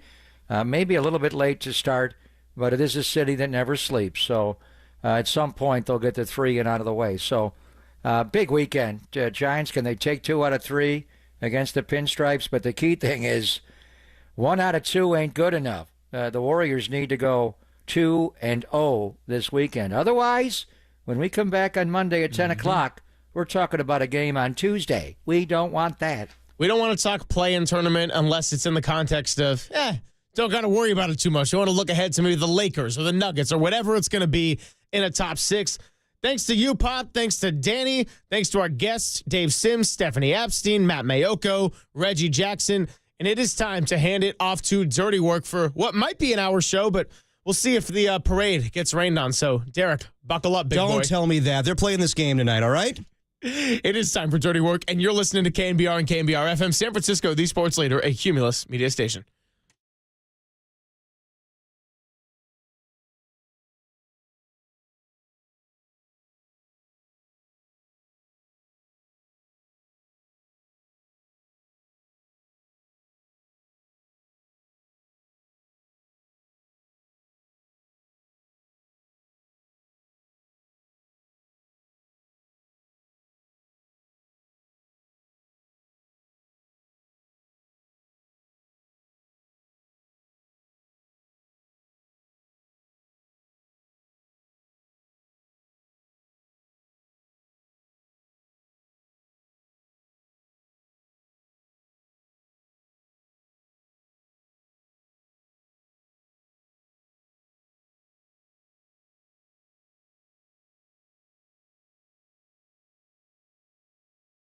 It's Dirty Work on a Friday afternoon. Adam Copeland, D-Pop, Danny Dunn. As soon as he gets his ass out of the chair, Ralph will be sitting down with us. Ralph will get us a weather report as the Giants are scheduled to play today at 3:45 local time on 2:45. Don't give me that. Don't give me that. They're playing this game tonight, all right? Am I right? Am I saying 3:45? Am I wrong on the time? They're playing this game at 4:05. 4:05, excuse me. A 3:05 first pitch at 3:05. And it's happening tonight. I don't care what the weather report says. Giants baseball will be played tonight, and I'm getting out of here at 3:30. No, you're not. Right, 3:05 pregame is when we'll get going, and we'll get to a weather update to you as soon as we can. I texted Darren Chan from, dude, I'm laughing. We were howling in the bullpen, riffing on some stupid stuff, and I can't get over it. We'll get to it. Yeah. Anyway, Giants are scheduled for a 4:05. If we have a show, it's going to be a goofy-ass show, I'll tell you that. A 4:05 first pitch, a 3:05 pregame. We are going to catch up still. We thought we weren't going to talk to him, Marcus Thompson. We're squeezing him in. Marcus said to me yesterday, good thing I'm not coming on with you guys tomorrow on Friday because I'll probably predict a Portland loss as well. I was like, I don't need the Dubs losing. And I'm the negative guy, huh? I don't need the Dubs losing in Portland. Anyway. They can't lose tonight in Portland. I'll tell you this, the Warriors back to controlling their own destiny. Yeah. How about that? Minnesota hammered. Thank you, Minnesota. Yeah, I mean, you control your own destiny. Thanks, Minnesota, until you have to deal with them in a play-in, right? I don't want to have to deal with Anthony hopefully Edwards. we avoid that. But, we'll see what happens with the Warriors tonight. I mean, after them squandering a big opportunity against the Spurs, you think they'll come out with some intensity, guns a-blazing, hopefully. Yeah, we'll see what happens. Warriors in Portland tonight. Of course, Giants in New York to take on the Yankees. And then Sunday, you going out on Sunday? Don't think so. Clippers and the Dubs? No, I will not be there for Sunday. Real quick, I want to get to this. They do their Ask Papa? Yes, they do. Did you have to, submit questions when you were a kid if you wanted to ask him something? Yeah, it's just like around the dinner table. It's like, Derek, you know you can't talk to me face-to-face. You only get one. You have to submit to my agent, and then maybe I'll tell you a bedtime story. I'm not. And when I tell you a bedtime story, it'll be about the Juice running for 2,000 yards in Buffalo. And then I'll regale you with tales of Reginald Jackson. Was he on with them today? Oh, he was on with them. Reggie was on. Can I tell my own Reggie stories? Please. I'm trying to book him. Oh, my God. Trying to book Reggie Jackson? Yeah. So, what happened? So I used to produce my Pop's show back in the day, and trying to get Reggie Jackson on is quite elusive. So anytime you drop my father's name, he's down to do the show. So I text Reggie, and I'm like, hey, Reggie, Derek, trying to get you on with Greg Papa. He hits me back going, yeah, I could probably do that on Friday. Come back to me on that. So I hit him up, doesn't respond. Then I call him, doesn't respond. Then the next day, my father calls me, and he goes, you got to leave Reggie alone. And I'm like, what? Why? And he's like, oh, I got a text from Reggie saying, your producer's, annoying the crap out of me. Just tell him, please, just leave me alone. I'll decide to do the show if I want to. And I'm like, all right. He's like, this is the way Reggie rolls, man. This is Reggie. So wait. So he agreed to come on. But he never gave me a time. Never gave you a time, and then he wouldn't respond to you. And then wouldn't respond to me, and then went to my dad and said, this guy's pissing me off. So then we're doing the show, and then out of nowhere, we had a taped interview with Dusty Baker. So my dad goes, hey, Reggie agreed to come on, and we don't know what time he's going to come on. But he's going to give me a ring when he's good to go. So then we're playing a taped interview of Dusty Baker, and then right as soon as the interview starts, Reggie calls my dad and goes, hey, I'm good to come on right now. So then I call Reggie, and I'm like, hey, Reggie, we're in the middle of a taped interview, but if you're good to come on, we'll get you on in like 10 minutes. He goes, well, I don't know where I'm going to be in 10 minutes. And I'm like, well, Reggie, if by some miracle you're still around in 10 minutes, will you have time to come on the show? I don't know. You went with the Kyle Shanahan. I don't know if anybody's going to be alive in 2 weeks. Yeah. So I was like, okay, he's like, I don't know. Call me back in 10 minutes and maybe I'll come on. Call him back in 10 minutes. He goes, you're lucky. You're lucky I answered the phone. Oh, thank goodness. Yeah. Thank God for Reggie. Hey, I know Reggie Jackson. I mean, obviously, the guy's a Hall of Famer. Big deal. Hit 3 home runs in a World Series.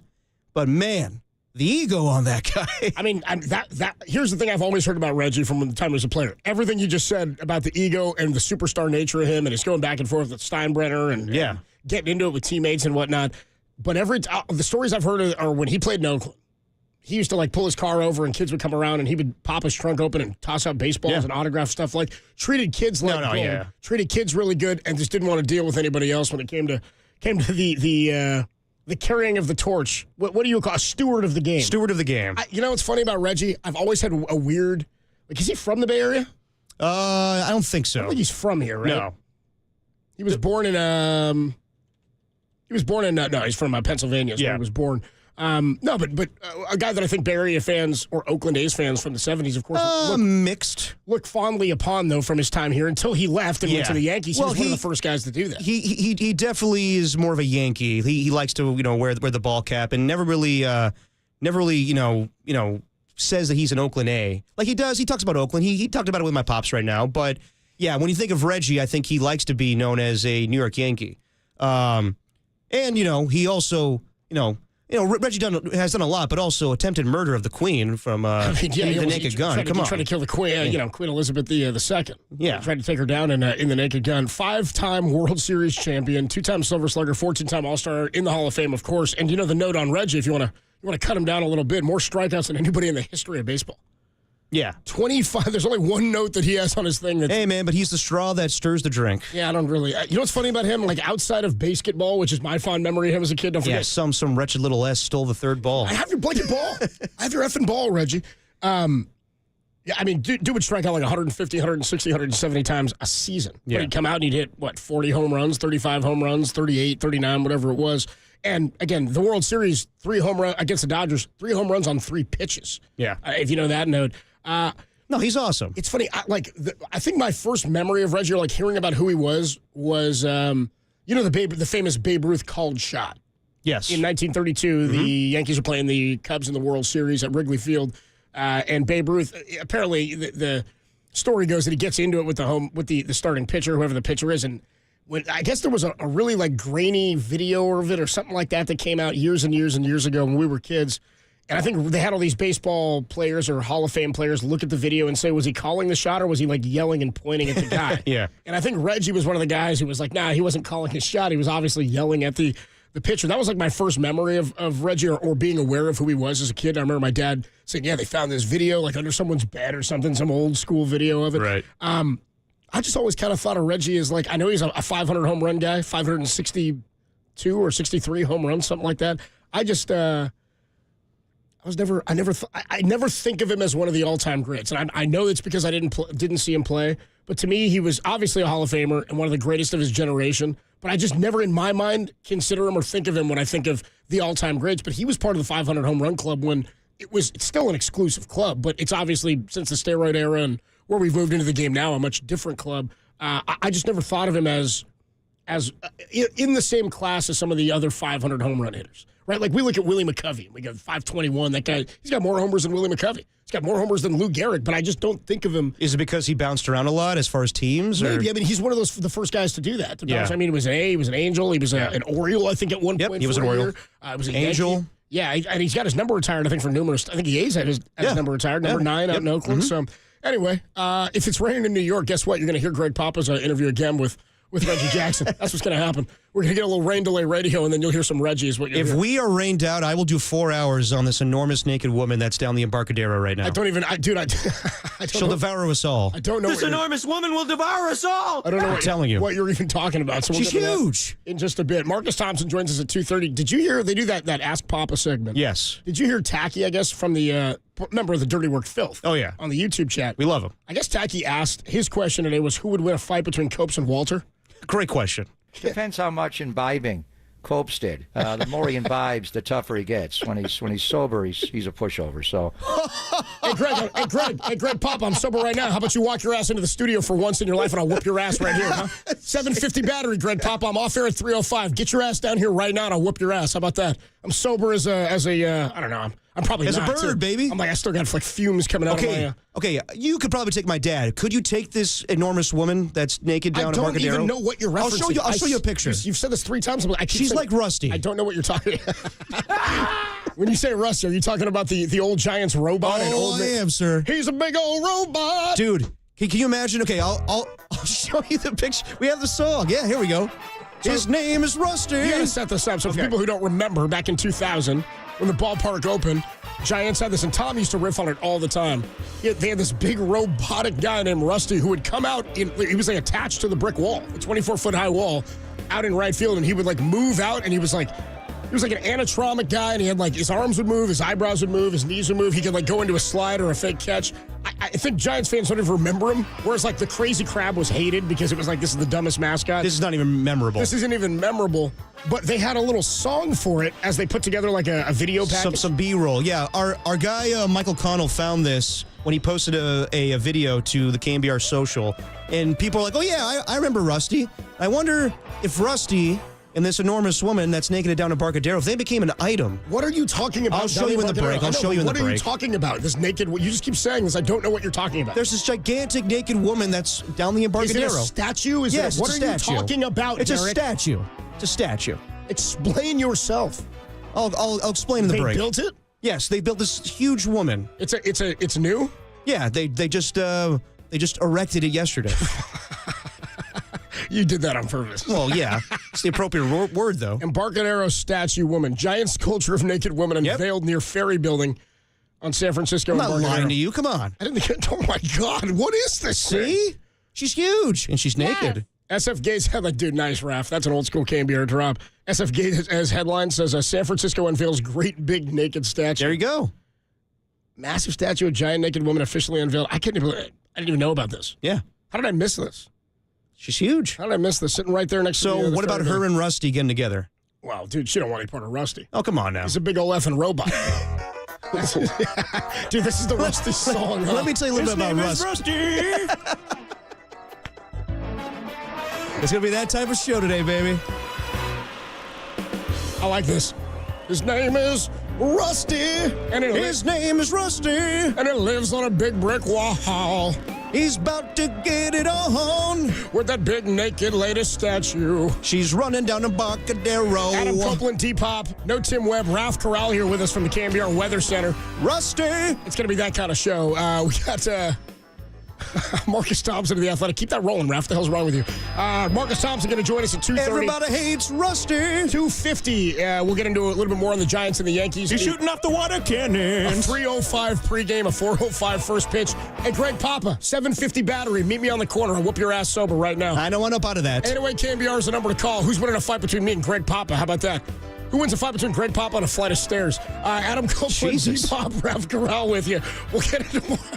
Yeah, see? You rankled the wrong guy today. This should be our song every day when we go to break. We should, dude. Just keep playing this, Ralph. We're going to break. Like a big old effing robot. Marcus Thompson, 2:30. All right. Latest on the weather in New York, and Warriors control their own destiny after a Minnesota win last night over Memphis. And me and Greg Papa are going to scrap. We got more to come. It's Dirty Work. It's Friday. It's Dirty Work on the Sports Leader.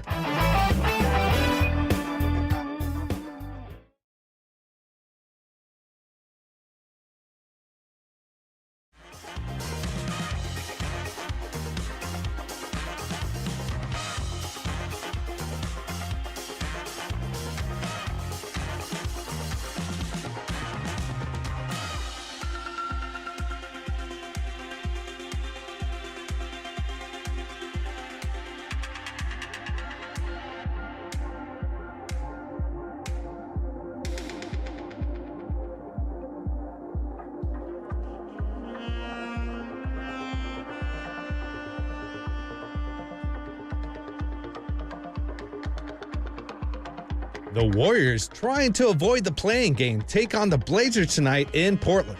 After the game, tune into Dubs OT with JD. He'll break down stats, post-game sound, Kyle Haar will have his Kyle Clicks, and so much more. That's Dubs OT after the game on KNBR, the play-in leader.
Hey, what's going on, everybody? Adam Copeland here for O'Donnell Financial Group. You can declare your retirement independence today with a call to O'Donnell Financial Group. Having the proper investment strategy in place may allow you the freedom to do what you want and when you want, potentially, for the rest of your life.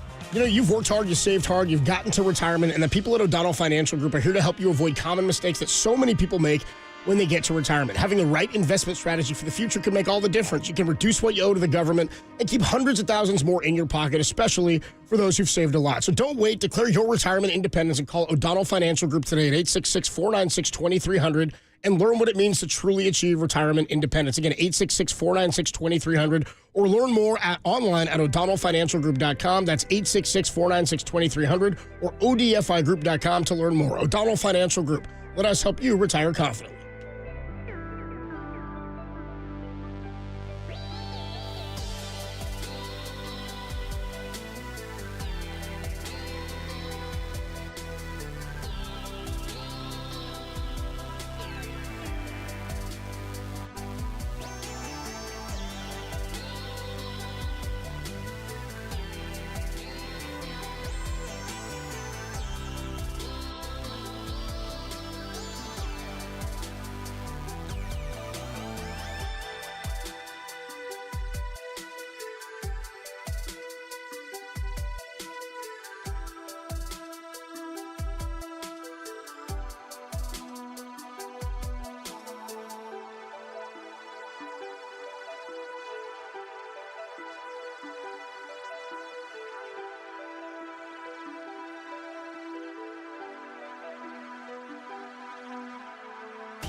And now it's time for the Protect Your Assets Business and Technology Report with me, David Hollander.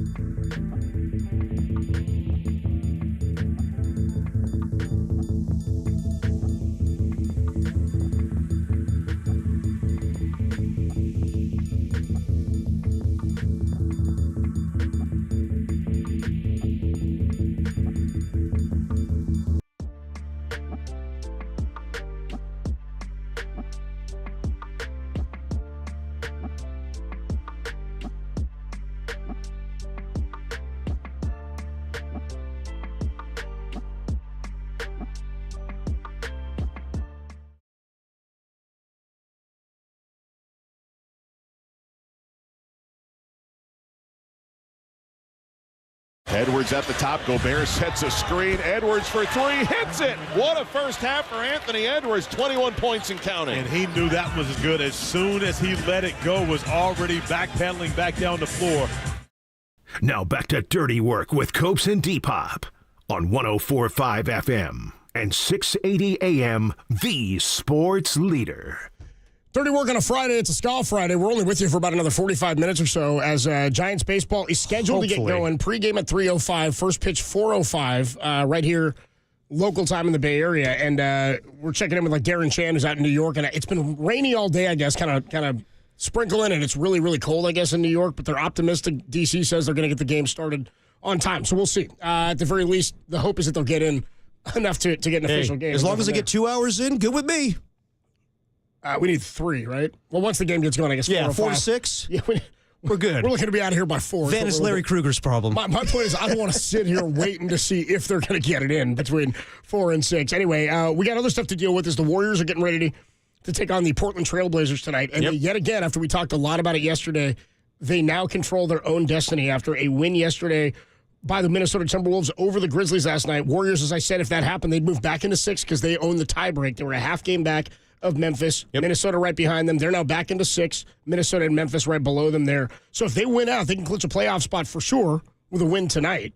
And losses for both the Grizzlies, who are playing at the Nuggets, and the Timberwolves against the Nets. That one's going to be a little tougher. I don't think T-Wolves are losing to the Nets. No. I think that Memphis probably falls down to being a play-in team, but thank you to Minnesota and Anthony Edwards. I think he scored 44 last night. They had a 52-point quarter in the third to give them that win. So, that helps out the Warriors, and hopefully they maintain the 6th spot. But really, it's just about closing the season out strong. It's about getting a win tonight against Portland, which you should beat them. Like I understand things went crazy against the San Antonio Spurs. It was a back-to-back. A lot of excuses. At the end of the day, they should have come away with a win there, and they didn't. The reason that's the worst loss of the year is, one, because of everything that was at stake. Yeah. And how much they did control at that point. Also, a team that was playing for nothing except to rankle your plans of being out of the play-in for San Antonio. You got to know Harrison Barnes loved hitting that shot, but in general, I don't think they played that awful that game. Again, it's funny because we keep looking at that fourth quarter and the final couple of minutes and the 3 turnovers that they had, 2 of them by Draymond, and the inbound pass. It was all a nightmare. They only had 10 turnovers in the game. It was really that they didn't play any defense in the fourth. Spurs had 38 points. So this is a game, it feels like, especially after they whooped the Suns. Yesterday, Mark Spears said to us, look, Portland's got 2 games left at home. They're both at home. He said that game should be in hand easily. That team is checked out. They're not going on the road anymore. They got their bags packed. He said one more order of voodoo donuts for the Portland Trailblazers, and then they're getting out of the Rose Garden. So, it's a game, by all accounts, they should have easily tonight. They should win it big. You'd like to not have to play everybody. I mean, like the thing that was great about the Suns game, this is what's sort of annoying, is even saying, they're going to lose that Spurs game on the back-to-back, like Marcus Thompson said. He said there's a good shot that happens. It's not like everybody played 38 minutes in the Suns game. No. You know what I mean? It's not they had a ton of rest. They definitely had some Pat Spencer minutes. Emptied the bench, but they're playing a guy I didn't even know. Remember that? Oh, yeah. Whatever I can't remember his name. They played a dude I'd never even seen. I was like, I'll pull it up. Been on this team. I guess he was in the G League. But that's the hope tonight, is get out of Portland healthy with a big win, get home early, get some rest. If you can get the guys out of there by mid-4th quarter or end of the 3rd quarter, and they've got the game in hand or a big enough lead, that's best-case scenario. Braxton Key. There you go. The number one thing here is that they now control their own destiny. Am I right that they can get as high as 4? Yes, they can. Even at this point? Yes, they could be anywhere from 4 to 8. Here's the deal, though. It's not really about tonight. I mean, they need to show some grit, as Draymond Green called them out, saying, like, the lack of grit was alarming. And same thing with Steph Curry. He was like, we'll find out if we're a good team these next 2 games. It's not about tonight. It's about Sunday. That's the true test. It's all about, if they win out, they maintain the 6. The LA Clippers are coming. They're actually a really good team, and they've beaten the Warriors every time this year. They're 3-0 against them. So they should handle business tonight against the Portland Trailblazers. It's really Sunday. Can they handle Kawhi Leonard and James Harden and that Clippers team that is really impressive right now? I think they're the 4 seed right now. They're 5, okay. Denver's in the 4, so Denver has the tiebreak over the Clippers. And here's the key. It also would benefit the Warriors if the Kings beat the Clippers tonight. But if the Clippers win tonight, it's not just, okay, they win, then they can rest against the Warriors. No. If the Clippers lose to the Warriors, they could go anywhere from, if they win that game, they can actually propel themselves to the 3rd seed possibly if the Nuggets lose. If the Clippers lose to the Warriors, they can go all the way down, I believe, to the 8th seed themselves. It's all convoluted. The Minnesota Timberwolves have a better record against the Clippers this year. The Clippers have a better record than the Warriors. The Warriors have a better record than the Timberwolves. It's all crazy. The bottom line is, I believe that if those 3 teams all have the same record, if it's Minnesota, the Warriors, and the Clippers, I think the order goes Minnesota, Warriors, Clippers for whatever reason, and that's the way that... whatever reason would be the tiebreak. So as it stands now, the Warriors, Memphis Grizzlies, and Minnesota are all a game back of the Clippers, but the Clippers have the tiebreak, you're saying, over the Warriors. Even though they're a game back. The Warriors... The Timberwolves have the tiebreak over the Clippers. Right, but yes. So, I mean, again, Minnesota can win tonight against Brooklyn, and they'll jump up a half game over Memphis, who lost last night. Yeah. I mean, really, all these teams now... Excuse me. If you're the Warriors, Denver, and the Clippers, you control your own destiny. Yes. Is the point. So these are must-have games. I mean, after the Memphis loss last night to Minnesota, it now puts even more emphasis, especially after tonight, on Sunday's game against the Clippers. I asked Mark Spears yesterday, what are the odds or what are the thoughts that maybe that game doesn't mean as much for the Clippers? Yeah. That's off the table now, because at the very least, it's going to mean seeding or tiebreaks. No, Clippers have to play for something on Sunday. Yeah. So Bottom line is the Warriors got to take care of business. They have to win tonight, and they have to win on Sunday. And I love the fact that Sundays, it's huge. It's their biggest game of the season. It will determine if they can stay in the 6th seed or possibly move up to 5. And I love that it's another playoff team. It's another team that they're going to possibly see in the Western Conference playoffs. And, I love that test. It will be kind of reminiscent of the week against the Grizzlies and the Lakers and the Nuggets and the Rockets. So, the Warriors need to show what they're capable of. And we were talking about it yesterday. I still believe that they could be a championship team if they avoid the play-in. I know that this past week we've seen a lot of, deficiencies in their game and a lot of rust. Obviously they were gassed against the Rockets, whatever happened against the Spurs. I still believe, though, given the Western Conference right now and 3 interim head coaches, a lot of teams that are unproven, I still like the Warriors' chances, but they need to avoid the play-in. If it's going to be all of that intensity, those games, possibly against Anthony Edwards or maybe even the Memphis Grizzlies, I don't like that. I don't like all of those, all of that physicality right before you have a 7-game series. I don't like having to play on Tuesday after playing on Sunday, exactly. after playing on Friday, after playing Wednesday. They need the rest. Steph Curry at 37, Draymond Green at his age, and Jimmy Butler, they need the week off. And most likely, as I said yesterday, if they come away with the 6th seed and play the Lakers, you will have a full week off because most likely with LeBron James facing Steph Curry, the league would want Steph Curry versus LeBron James on Easter Sunday at 12:30. 949 checks in on the Golden State Lumber, and showroom text line says, what? Don't we need tonight's game? Don't they need to win tonight's game to make Sunday's game relevant? Either way, Sunday's game is relevant.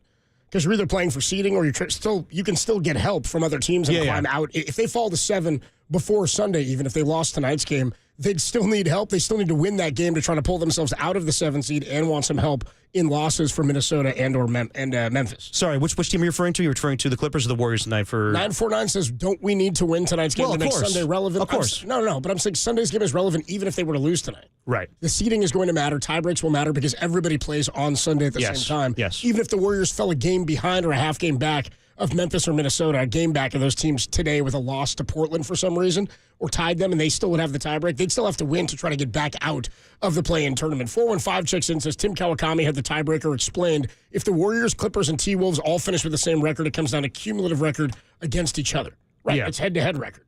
Right? Yeah. What do you mean cumulative record? That I don't know. I mean, JD's the guy that knows everything when it comes to tiebreakers, and Tim Kawakami is extremely knowledgeable as well. I just know I did like the whole playoff machine thing on NBA playoff predictor. I did like if everybody wins out or whatever. If the Timberwolves, Clippers, and Warriors all have the same record, I believe it goes T-Wolves, Warriors, Clippers in that order. Whatever the seeding would be after that. What is it? You don't know what the cumulative record means, though. The playoff picture just playoff picture just so convoluted that in general, we've never seen anything like this before. The point here is you control your own destiny. Yes, all 3 that's of the these bottom teams line do, except 2 of them in the Warriors and Clippers play head to head. So I mean, both teams win today. And by the way, the Clippers play in Sacramento tonight. So yes, they've won winners of 6 in a row, hottest team in the Western Conference. Let's get the thoughts from Marcus Thompson of The Athletic, best sports writer in the country, and he'll join us next to talk a little bit about this playoff picture. Warriors in Portland tonight. And then on Sunday against the Clippers in like a baseball pennant race type of situation for the last week or so. The cool thing about this is basically every game since Jimmy Butler showed up, except for 31 of them, now 29 at this point, every game has had meaning. Oh, yeah. Every single game has carried a lot of weight. Adam Copeland, Depop, no Tim Webb today. Ralph Corral in the KNBR Weather Center is here. What's up, bro? We'll get his weather report from you or from him about the Giants in New York in just a little while. It is rainy in New York. They're optimistic, says Darren Chan, that they are going to get that game in or at least started on time. So 3:05 pregame, 4:05 first pitch. But before we do that, we'll get the thoughts from Marcus Thompson on the Warriors in Portland tonight. That's all coming up next. Dirty Work. It's a Friday, and it's only here on the Sports Leader.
Now back to Dirty Work with Copes and Depop on 104.5 FM and 680 AM, the sports leader. Dirty Work on a Friday. Didn't know if we were going to have time to get in a conversation with our guy Marcus Thompson, best sports writer in the country from The Athletic. Joins us courtesy of the UMA guest line. Marcus is brought to you by Surfside. Before first pitch, grab a pack of Surfside iced tea and vodka or Surfside lemonade and vodka. Surfside, a proud partner of Giants baseball. Marcus joins us on the UMA guest line. What's up, Marcus? What up, Marcus? What's going on, homie? What's up, bro? All right, you going to call it? What's tonight? You calling the loss in Portland or what's up? Nah, they cooking Portland.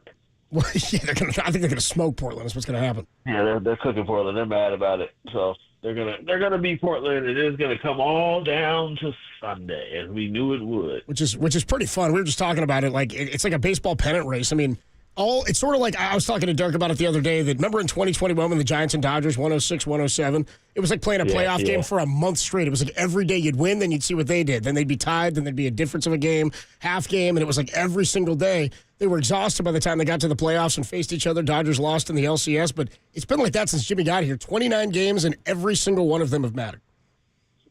Last night, Warriors Nation is like pulling for Ant Edwards, screaming with every shot. Yeah. You know, it's been like that for a while. It starts making you wonder, like, how much they have left. I mean, they desperately need this week off, which means they probably won't get it, right? If they're so tired that they need it, they might be too tired to beat a team that's rolling. So that's the iffy part. So, Marcus, how much does your confidence change if they do end up losing this game on Sunday and they have to play the play-in game on Tuesday? How much does that change your confidence level in this team? It really just depends on the matchup.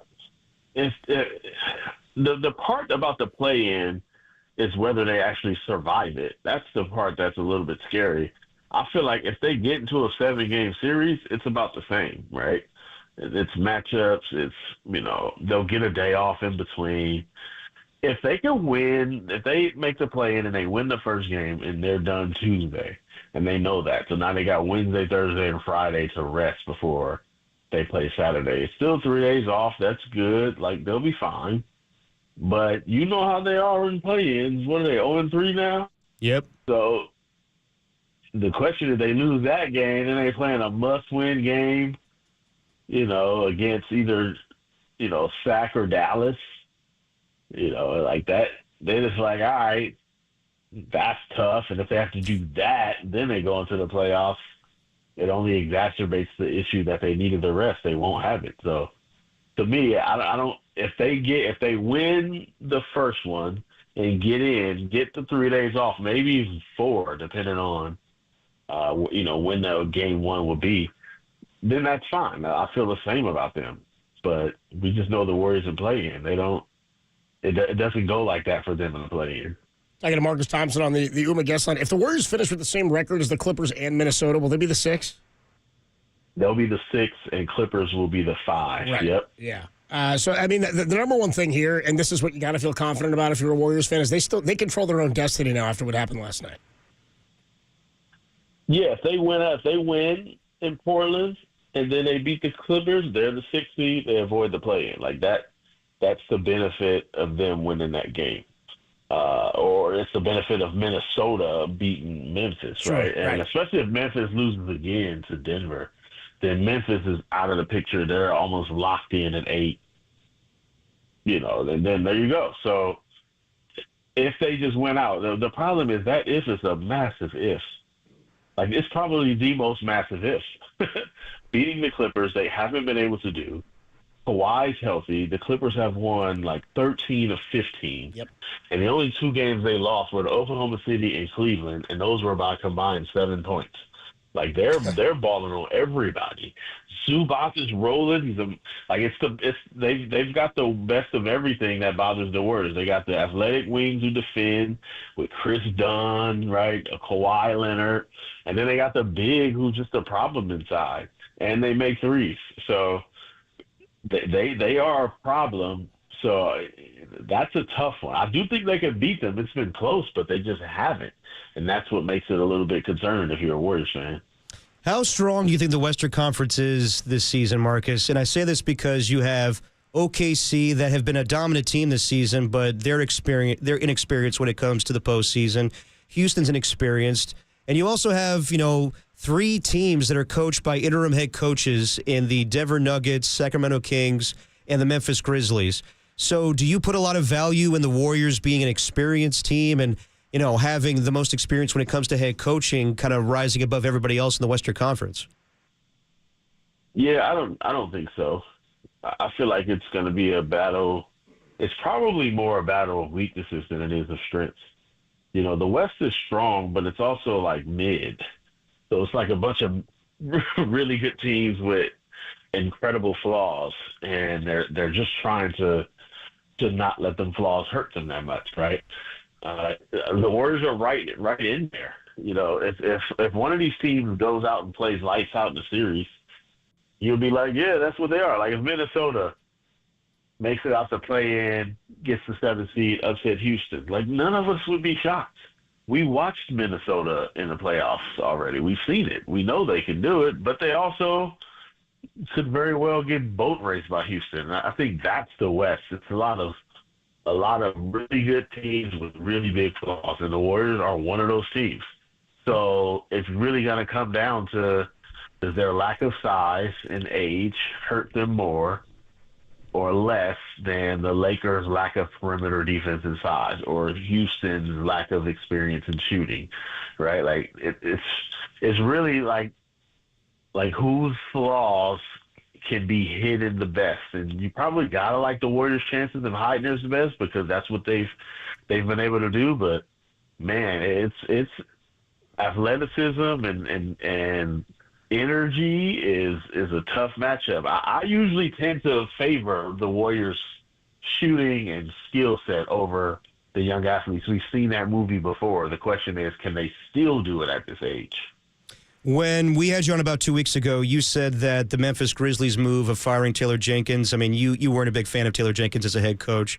What do you think about Michael Malone being fired? I personally think that they're kind of sabotaging their season right before they head to the postseason, but is coaching kind of overrated when we get to the NBA playoffs? Actually, I don't think so. I heard you talking with my brother Mark Spears about this. Yep. I actually don't think – I think in the playoffs is when it matters the most. Yeah. Like it's during a regular season, it doesn't matter. But in a playoff, especially against evenly matched teams, that's where it really gets you. If you look at, if you just follow the Warriors, they became a champion because, I forgot who it was. Was it Nick Turturro who decided to put Andrew Bogut on Tony Allen in Memphis? Yeah, it was. Yeah, right. Yep. Like that was the coach who just shackled their whole offense. They couldn't do anything after that.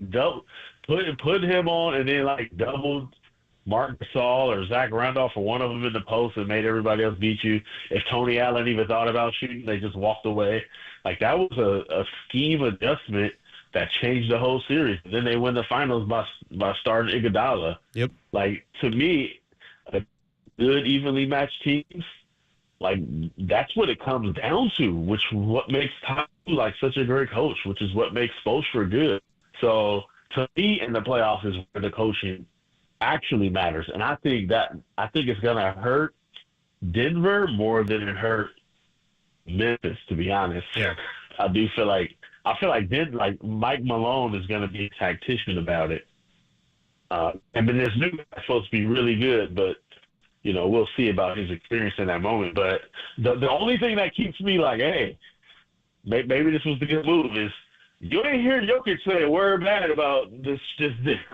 Yeah, exactly. This sound like Jokic had to sign the document. Yeah, right? It's one of those situations where, if Joker wanted him gone, what are you supposed to do with that, right? Right. And now, if he's gone and Joker's happy and everybody's happy, they might just be better because of it. So I don't know. Even though Mike Malone's a great coach, that's a little bit unique with the star. It's hey, things happen. Maybe Jokic, maybe just like John Moran after his coach got fired, maybe Jokic will start a new celebration when he makes shots now. Maybe he'll start the gun celebration. Do you see John Moran's new one last night? Oh, the bomb. He threw a It's not a grenade. He's throwing away his words. Yeah, dude. And John Moran, if anybody missed it last night against Minnesota, he has a new throw a grenade celebration where he acts like he's biting off the pin. It's a word grenade. And then he word grenade. Covers his ears, and he said after the game, "quote It's not what you think. I'm going to take my words, I'm going to throw them out there, and then I'm going to cover my ears. I don't want to hear from anybody." It. Oh, it's not what I think, huh, Joe? It's not what I thought. I'm not talking. I'm throwing my word here. Throw my words into the trash, and then I'm covering my ears and not listening to you. No more talking.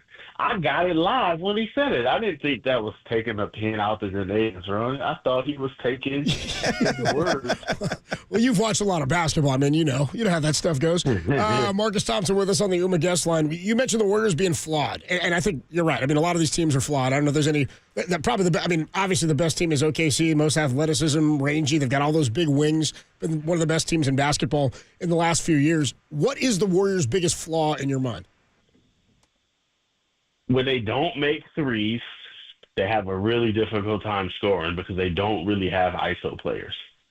So, and in the 7-game series, and which is one of the reasons they don't do well in play-ins, because it's a little harder to rely on a three with that level of, win or go home intensity. Like, it's hard for them to generate offense unless guys are hitting open shots. They got one dude. And once the other team says, "Hey, we're not letting you go," that's literally what happens. They say either Steph is somehow cold or the other team is saying, "We're not letting you score." And Steph is going to move the ball. And now you need somebody else to make a play. And it's just low percentage shots. It's tough. You either got to hit the open three or you got to go generate offense. The reason they won the title is because Wiggins did a really good job at isolating in those situations. So they need Moody and Podziemski, to hit threes to punish the people for doing that to Steph. But outside of it, they don't have somebody to say, all right, they're doubling Steph. I'm just going to take this guy every time. Jimmy's that guy. Now, he's not doing it in that way, but in this setting, he might have to, because you see, once the threes stop falling, what happened in the fourth quarter against San Antonio? Threes stopped falling. Yep. They couldn't score, and it got tough. But in a play-in situation or in a real tough playoff game where you just can't rely on threes, who's going to go get a bucket? That's got to be Jimmy Butler. So I do feel like they're probably more equipped to do it now, but that's always the issue with them. They rely on threes, and they don't have another offensive playmaker outside of Steph. And they're small, by the way. They're still undersized as teams go. When we talk to you next Friday, we'll know what their future is, whether they're out of the play-in, whether they're in the 6th seed. We'll be getting ready for the start of the actual first round of the playoffs. Is there potentially, even if they finish at 6 or 7, wherever it is there a first-round matchup that you think favors them at all? This is hard, man. I know, man. I actually know it's crazy. I'm actually starting to think it's Denver. Yeah. which is a while. Just because Denver is kind of a mess right now. Yep. Right? And in the end, Westbrook's going to be on the court, and you just kind of got to like your chances. So it's tough to say give me Jokic, right, for a first-round series to get out. But, I'm so torn between Houston and L.A. because L.A. is just so much more vulnerable than they were with Anthony Davis because they have no rim protection, and you really need that really unlocks Steph. But they got Bron and Luka who could each drop 30 on you. And, of course, Austin Reeves is going to get every call. Yep. Right? And so that's weird. But you could attack them. You could attack them like you never could before. And that kind of helps the Warriors, like we saw the last time they played. But then, Houston is a bunch of, young pit bulls, and they're hungry, and they're athletic, and they're all over the place. But, man, that stuff ain't going to work in a playoff. You got to hit shots and be composed. You know what I'm saying? Unchecked aggression in the playoffs gets manipulated. We've seen that movie, right? Remember Memphis was gonna knock off the Warriors. In the end, they're gonna outsmart you. You got to be able to hit open shots and play smart down the stretch, which is what Houston doesn't do. So I don't know which is. Do you really want to see Bron and Luka, or do you want to deal with 11 super athletes at 22-year-olds who could just run all day and just gonna foul you all day. Like, both sounds kind of crazy. So in the end, Denver. Yeah, I think I'm with you. And the recent victories over LA and Denver maybe make us think a little differently about it. I mean, we got to see one of those matchups. No question. Yeah, it makes me think that way too. All right, Marcus, you gonna be out there on Sunday, or are you covering, like, I don't know, street luge or something? Where they have you doing the street luge? I don't know. I will be at the season finale. No. Nothing for me now. It's Warriors time. Playoff basketball. All right, bro. I'll see you out there on Sunday. Have a good weekend, man. We'll see you then. Later, Marcus. All right, peace. All right, man. Good deal there, Marcus Thompson. Street luge. Don't be athletic. I mean, dude, they have him doing everything now. Like underwater basket weaving, whatever. Street luge. He's got all see Marcus Thompson out there. I'm interviewing Frankie Muniz from Miracle in Lane 2.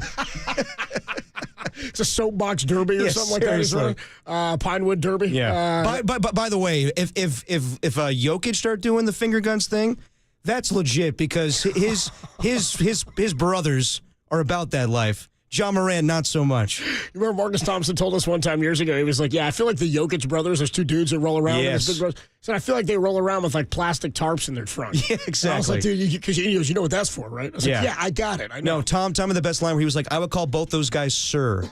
Yeah, right. Looking up at them, too. The Jokic brothers are, it's a different beast, man. Hey, Papa, you want to take those guys on G-Pop? Talking about who's going to win a fight. Let's take on the Jokic brothers. Get them down here to 750 battery. All right, we will take a quick break. Giants baseball, 3:05 pregame, a 4:05 first pitch. How about this? The Giants have tweaked the lineup. Talked about it yesterday. They tweaked it. They have. They have flipped Lamont Wade Jr. and Mike Yastrzemski. We talked about this briefly yesterday, and I said, I guess that would be the one I would do at this point, try to get him at the top of the lineup. I said, my one fear is that Yaz strikes out an awful lot, but they don't really care about that, I guess, in today's game. And maybe you get Wade some better pitches to hit. Bottom line is they're taking on the defending American League champions. They get to avoid Max Fried in this series, which is good. It's some rainy weather out in New York. We'll find out more about the weather report when we go to RAF in the KNBR Weather Center when we come on back. It's Dirty Work. It's a Friday. Giants baseball right around the corner, 3:05, only here on the Sports Leader.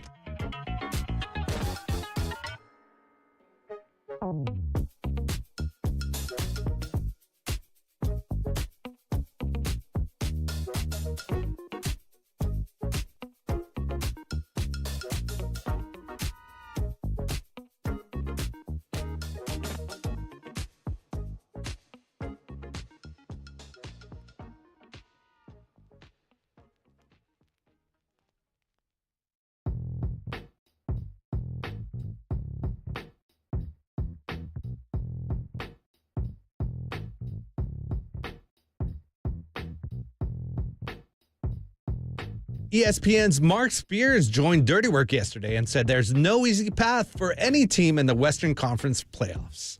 Listen to that interview and all the interviews on KNBR.com and on the KNBR app.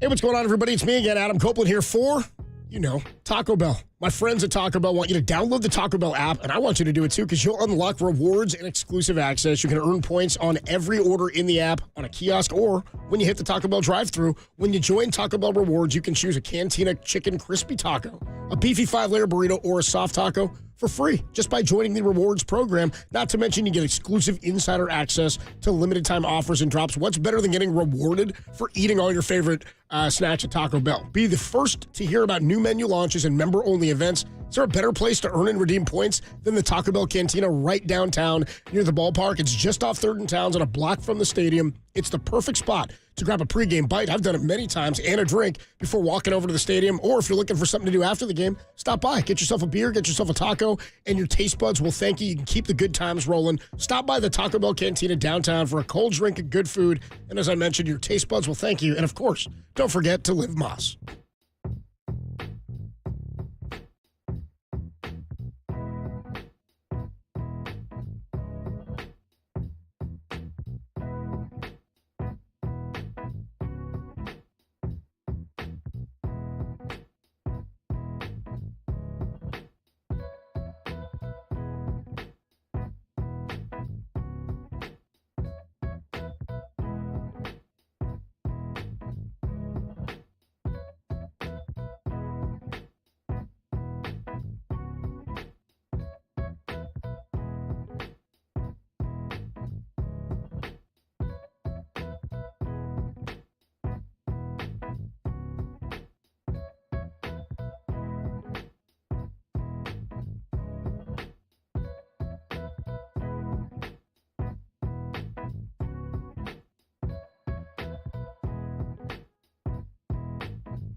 Time for dirty work to put the show to bed. Are you crazy? I don't need a bed. On the sports leader. Now you will go to sleep, or I will put you to sleep.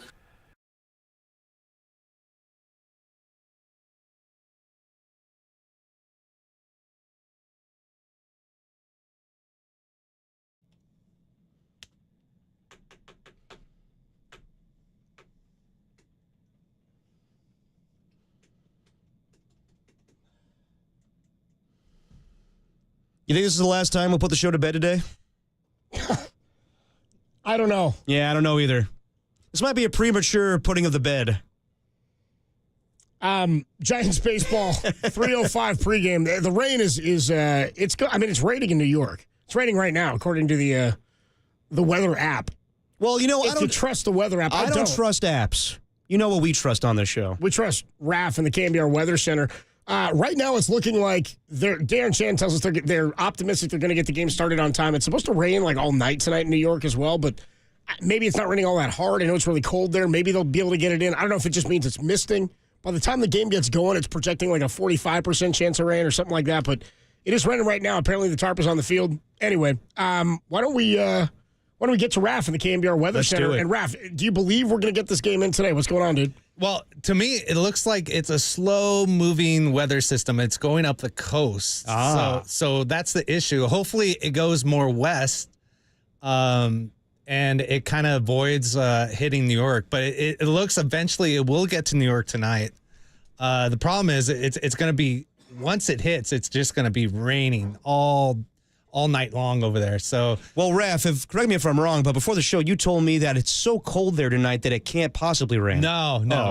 That's wrong. Okay. You said I had bad information. You said that about snow. Yes, snow. Okay, gotcha. That was it. I mixed that up. Yeah. Well, can we get a full-on weather report for tonight's game? Yeah, sure. All right, let's do it. I think we have We have a KNBR weather report. We do. Let's go to the weather center. KNBR weather. Giants baseball rained out due to rain. Not yet, Marty. No official word on today's game, but it does not look good. Oh, no, folks. That's going to leave a mark. Sorry, D-Pop.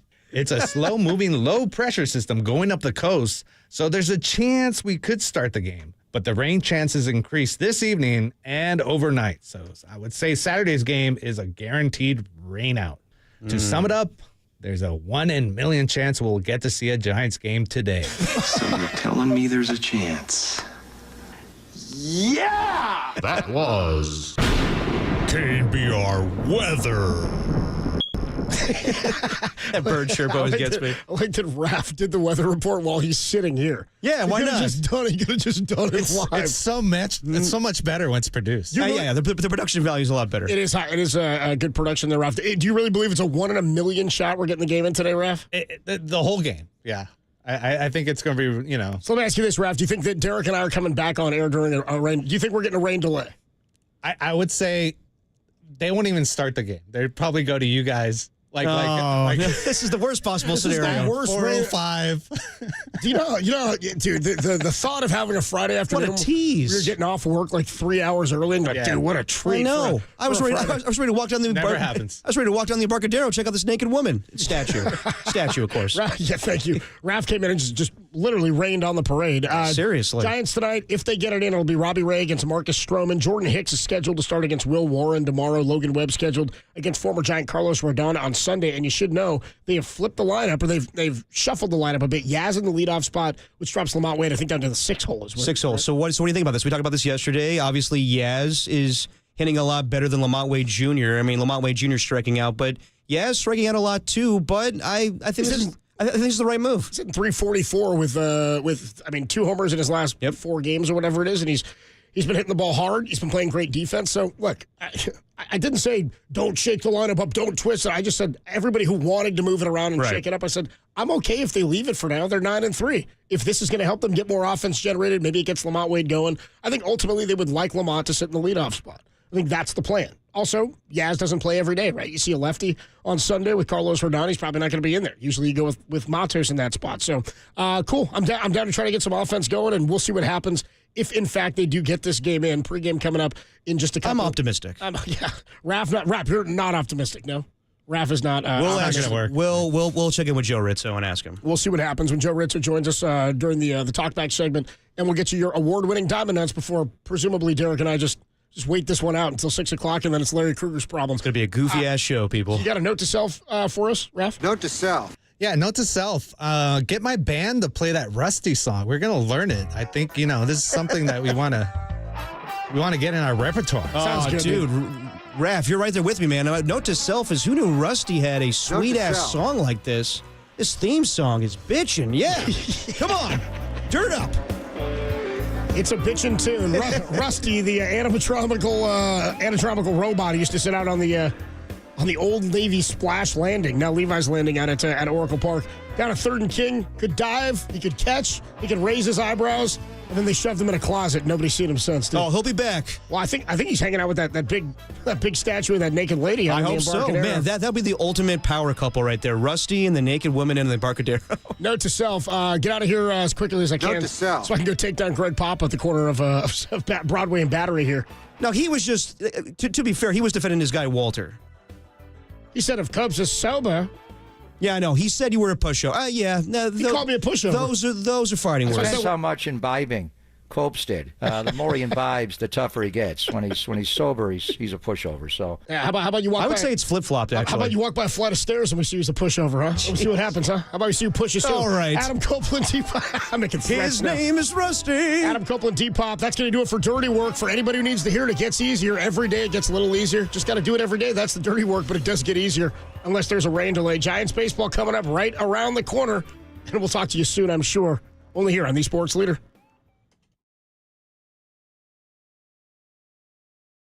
I'm a fool to do your dirty work. Go, yeah.